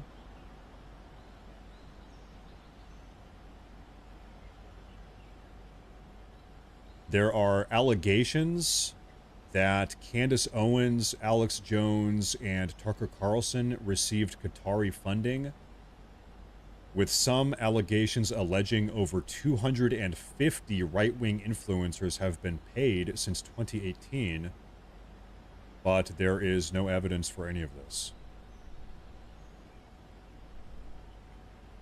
Okay. Okay. All right, then. Well, I guess that answers my question. Yeah. I guess that means I'm never getting money from Qatar. That sucks. Okay, I'm looking for updates here. Okay, wait, hold up. Wait a minute, folks. I'm seeing a report here 7 minutes ago. It says this: U.S. President Trump is not leaving the G7 summit in Canada early for discussions about a ceasefire between Israel and Iran, according to CBS News. 7 minutes ago, CBS News says that President Trump is not leaving the G7 summit.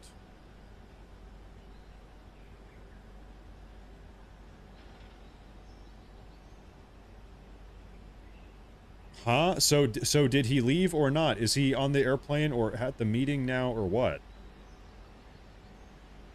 I don't know. I don't know. There was another report 11 minutes ago. 11 minutes ago.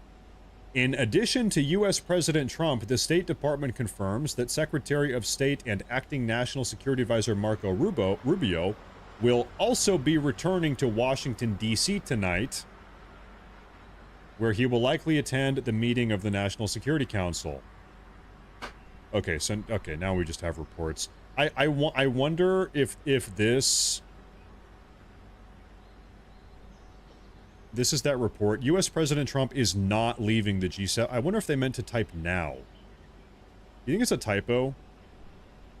U.S. President Trump is now leaving the G7. So maybe that's a typo. I don't know. I don't know. Who cares? Whatever. Dinner time, Matt. Tell your wife you need a sandwich. Well, I'll tell you what. This is kind of where I'm at. I am wondering whether or not anything is even going to happen for the rest of the day. Sun is rising. It seems like Iran wants peace. Like now they want to come back to the table and have some type of peace talk. I don't think Israel does. I think for Israel now at this point, as far as Israel it seems to me like as far as Israel is concerned, it is not enough to dismantle the Iranian nuclear weapons program. They also want Iranian regime change. So now as far as Israel is concerned, it seems to me it's not about the nukes. I mean, it is, but not exclusively. They also want to overthrow the government. They also want Khamenei gone. They want a new regime installed. That seems to be what Israel wants at this point. So you know, even if the Khamenei regime comes out and says, okay, you know what? If it's going to make the killing stop, we will completely shut down every single nuclear thing that we have. I don't know if Israel is going to agree to that. I don't think Israel agrees with that. I think Israel wants an all-or-nothing deal. Looks like the meeting in D.C. is happening still, according to Times of Israel. Okay, well, okay, folks, it's up to you. You guys get to decide. Do we continue the live coverage tonight for another 2 hours? I could do 2 more hours at most. Yes or no? Or let me just leave it there. Do we continue the live coverage tonight for 2 more hours? Yes or no? Because I don't know if anything is going to happen, right? Maybe things have kind of simmered down. Might kind of be over tonight. Who the heck knows? Okay, everybody is saying yes. All right, okay. Everybody is saying yes. Okay, all right. Okay, all right. If you insist. But only if every single person subscribes. Only if every single person tuning in today hits that subscribe button. Only then I will stay. David Aldridge, 750 years since the last crusade. Yeah, you're probably right about that. Probably right about that.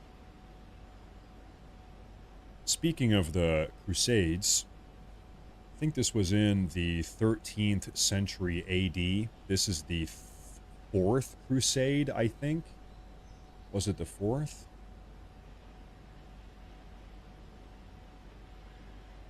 The 7th, sorry, the 7th. Must have been the 7th Crusade. In the town that is now known as Istanbul, it was formerly known as Constantinople. There was a library. It was called the Imperial Library of Constantinople, and it was there for hundreds of years. This library was entirely destroyed during the 7th Crusade in the 13th century AD. Now, curiously, here's a fun fact. I think a lot of people don't know this. Many of the contents that were contained in the Library of Alexandria that were destroyed in the 1st century AD, many copies, many copies of literature that were in Alexandria and destroyed in Alexandria were actually also existed in the Imperial Library of Constantinople. But regrettably, 1100 years later, that stuff also got destroyed. So a lot of what was in the Library of Alexandria actually lasted another 1,000 years or another 1,100 years. And then it also got destroyed during the 7th Crusade. Bad luck. Do we have alerts? Let me take a look. Is something happening here? Are missiles coming in? New missile alert. Yep. Ladies and gentlemen, we have new missile alerts as of 1 minute ago. Every time I try to talk about something cool, these Iranians start sending missiles. It's starting to piss me off. Can I talk about cool stuff without having the Iranians try to blow up Tel Aviv? Even once? No. The answer is no. Okay. All right, folks. We're going to tune into Tel Aviv here. We're going to full screen this, because we are getting alerts. The IDF Homefront Command has instructed civilians in north and central Israel to bunker in place. We're going to go ahead and full screen this, okay? So give me one moment here. This is what I want. Folks, we're tuning in to Tel Aviv. There we go. Oh, goodness. Goodness. All right. Get ready, folks. Buckle up. The last 2 Iranian ballistic missile barrages have been total nothing burgers, pretty much. What happened to the ICE protests? Cover some of that. It's over, bro. The ICE protests are over. It is done. We don't have footage of that. Haifa? Okay, hold up.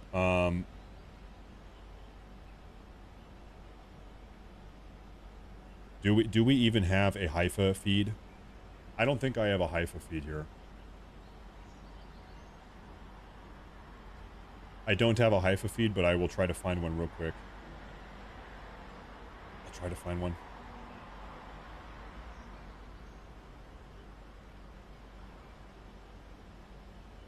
I think we probably have a couple minutes before these missiles make their way over to Israel.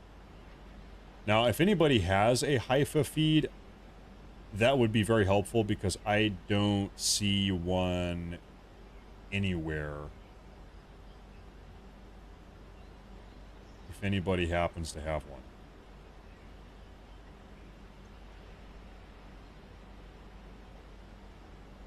Yeah, I don't think I have. That's we have Jerusalem, we have Iran. I have a little micro Haifa feed right there, but that's frankly not that great. Israel, Jerusalem. Okay, there's a reasonable Haifa feed over there in the top left of that. We'll leave that for now. Maybe I can find a better one. Most of these missiles are coming towards Tel Aviv, though. Almost all of them. At least that's what we've been seeing in the past. Matt, it's dark in Israel and light in Iran. Yeah, that's right. Yeah, Iran is a little bit further to the east. Okay, interceptors are being seen departing Israel to intercept the missiles fired by Iran. So interceptors are in the air right now. There we go. Live. Everywhere is live. Okay, perfect. Okay, once again, if anybody has a decent Haifa feed, I would be happy to have it. Right now, I don't have a good one. I've got the volume on for Tel Aviv. We can hear everything going on in Tel Aviv.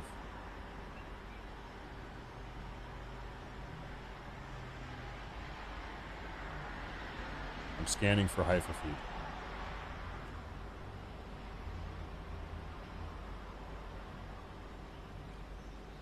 Yeah, I don't see a good Haifa feed right now, I hate to say.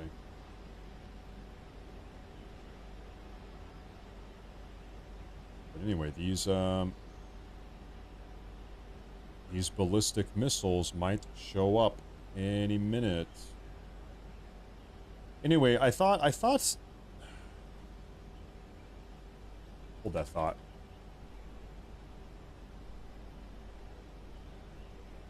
No, yeah, Haifa could be getting hit because they said central and northern Israel.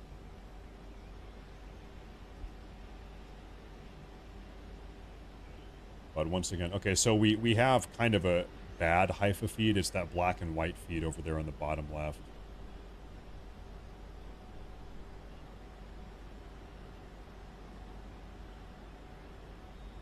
Maybe things are happening here pretty soon, folks. Maybe.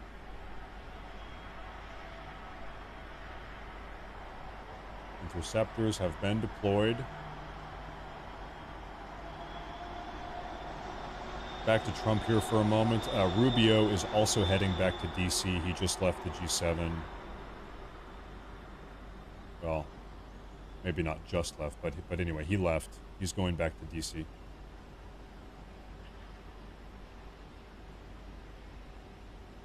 All right.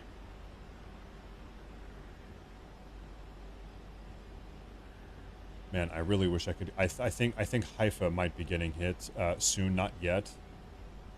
But I think it is on the agenda here.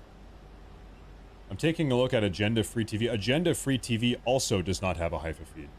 So I'm like, okay, if he doesn't have it, then maybe nobody has it.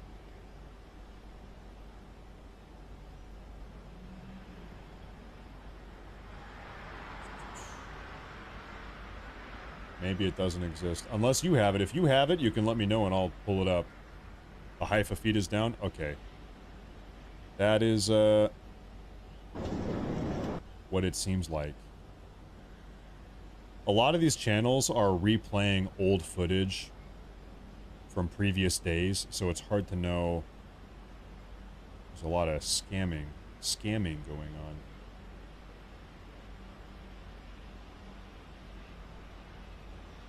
Well, darn.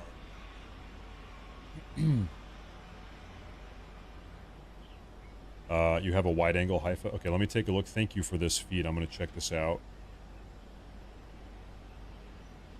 Teamwork makes the dream work. Can I plug this in? Yeah, that is a wide angle. Man, I wish I could just get the feed itself. Okay, I'll go ahead and pull this over here. Okay, so now we have a wide angle Haifa feed, which is probably a slight upgrade. Thank you for that. Thank you very much.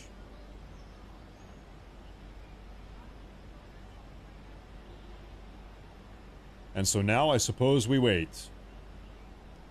The Haifa internet is down. Is that right? In the entire city.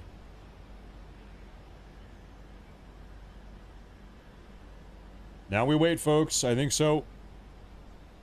Trying to get views with old footage by calling them live, but they like, yeah, that's the epidemic right now. That is the bane of my existence. I'm scrolling through all of these live streams, and it says live, but they're all replays. They're like scammer accounts, pretty much. Pretty much. Is the deal.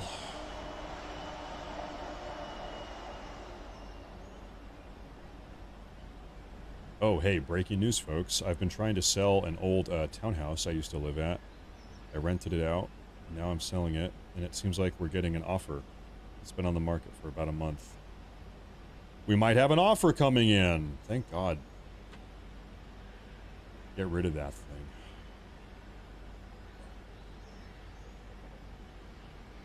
So these ballistic missiles should be here in the next 5 to 10 minutes, probably closer to 5 minutes now, because we picked them up 5 to 10 minutes ago.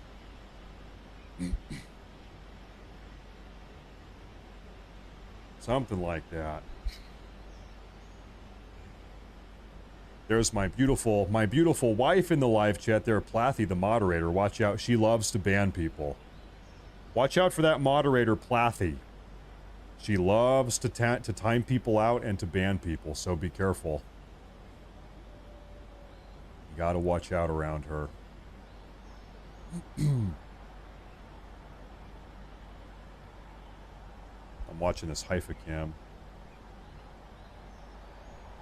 This is the best angle we have. Al Jazeera has a wide angle Haifa. Okay.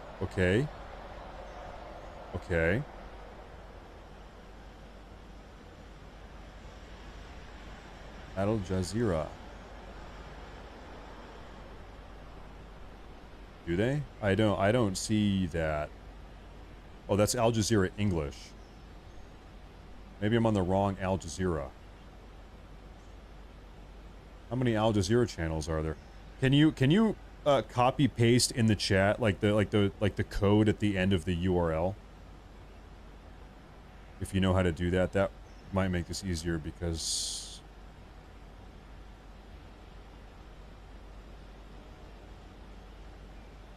I mean, actually, all I see, Arabic Al Jazeera.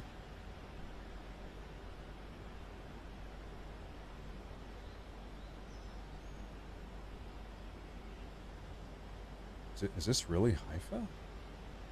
Oh my, this has 328,000 people tuning in. Okay, folks, this is Arabic Al Jazeera, and all of them are just wishing death on Israel, pretty much. They're like spamming the fire emoji. Damn, yo, that is crazy. They're spamming the missile emoji. This is crazy. Wow, and by the way, this has 328,000 live viewers. Wow. Wow. That live chat is nuts.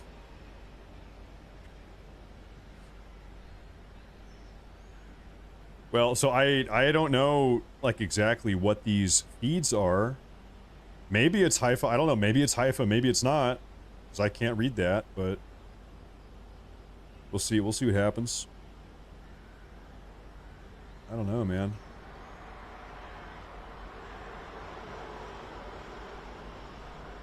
Something happened up there in the sky. I I kind of just don't know anything that's going on with this channel. I have no idea. Is it live? Yes, live. Okay. Live.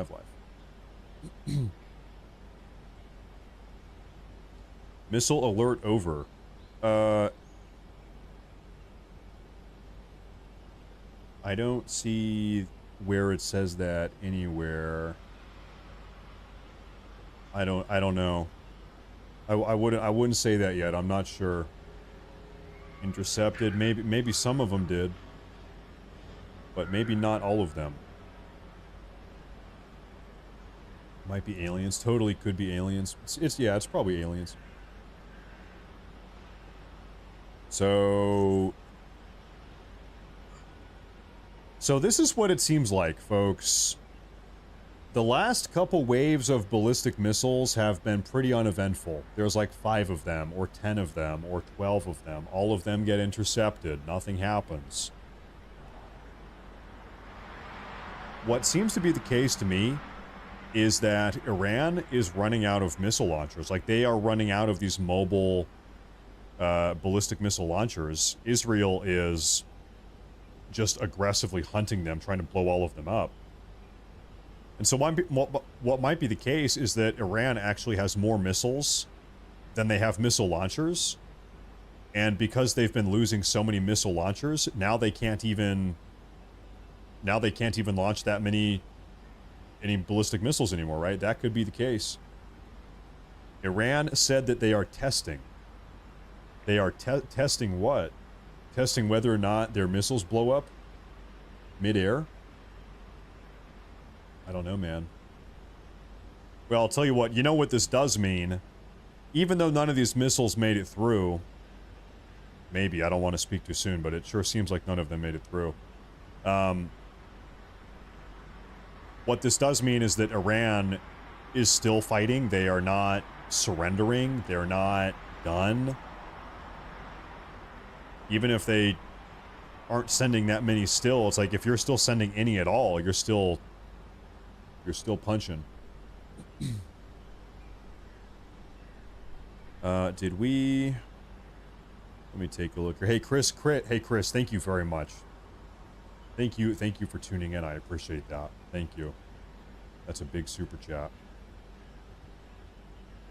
I wish I knew what these people... Can I show chat?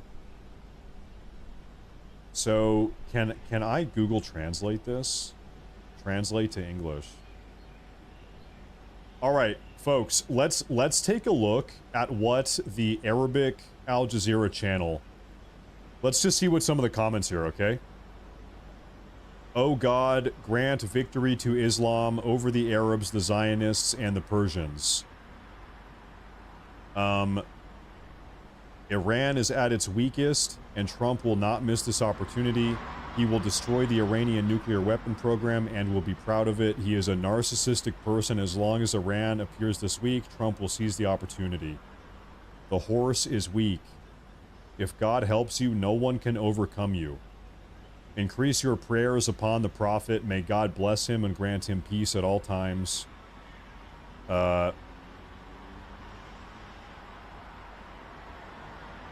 Oh God, grant victory to Islam over the Arabs, Zionists, and Persians.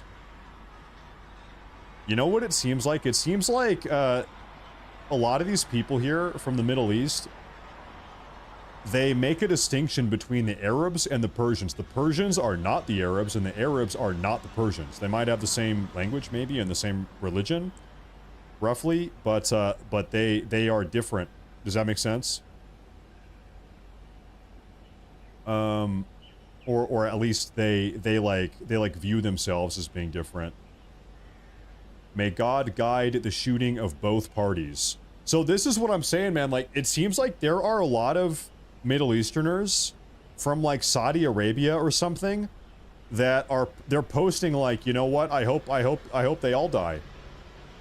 I hope the Iranians and the Israelis. It's like that seems to be one of the common sentiments here. A lot of these Middle Easterners, they don't like either of them. They're not picking a side. They're just like, man, I hope everybody blows up, pretty much. Jeez. Can I translate any more of these?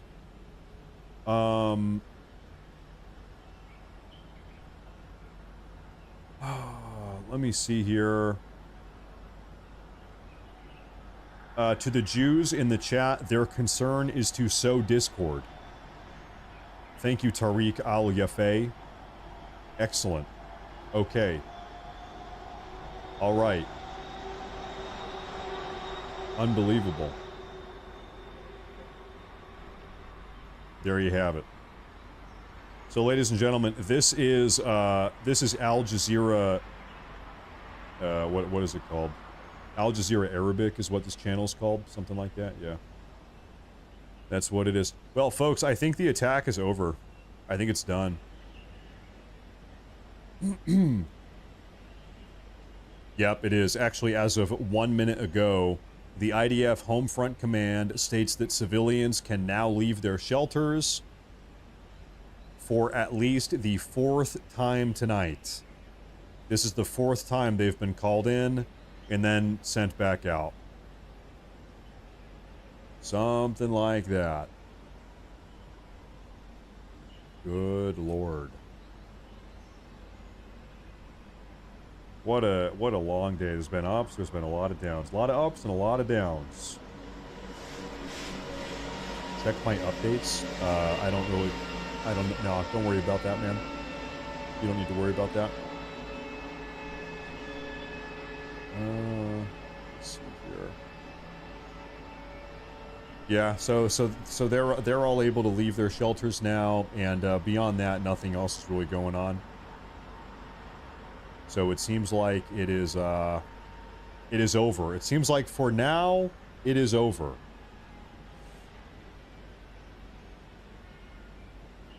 Also, hey, Iranian missile tester in the live chat with the 1999 super chat. We have the one and only, the Iranian missile tester.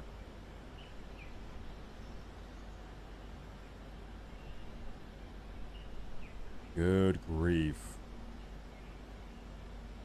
It's over for this night. I mean, yeah, so right now, the sun is coming up in Israel. It is true, over the past couple days, most of the missile barrages have taken place during the night. Now it is sunrise in Israel. It's daytime in Iran right now. The sun is already up in Iran. As you can see, where's our... This is a good Iranian view. Yeah, so in Iran, it's daytime. The sun is coming up in Israel. You can kind of tell the sky is getting a little bit brighter. And that is what it is.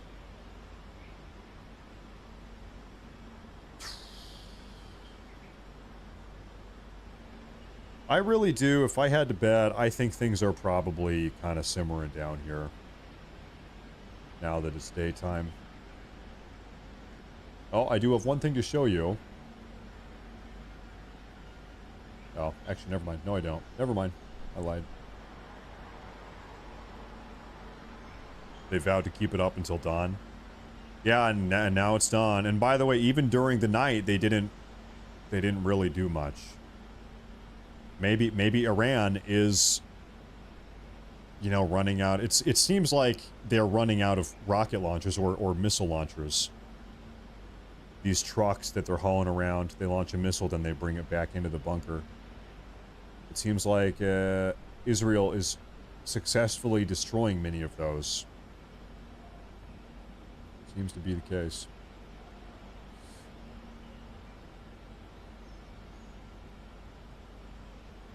Or alternatively, maybe this is all part of their plan. Maybe this is all part of the Iranian plan. Maybe they're biding their time. They're identifying weak points in the Israeli defensive systems. They're formulating an elaborate plan. Who knows? I would guess probably not. But who knows? Man, I'm getting tired. Ugh. Man.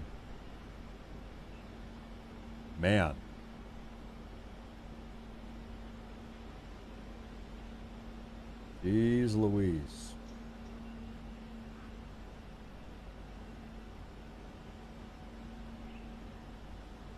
Well, folks, I do think it's probably done for the night. I think we are pretty much simmering down. So I might wrap up the broadcast here. We have been live for, I don't know, like 8 hours. How long have I been live today?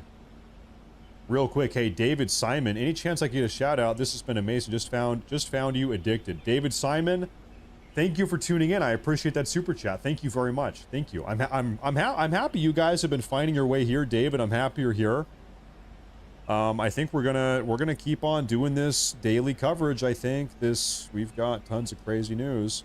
Now, I will say real quick, in the event that all of this drama settles down, the long-term plan is to do a 2-hour stream or so every single day in the North American evening, probably 7 p.m. Eastern.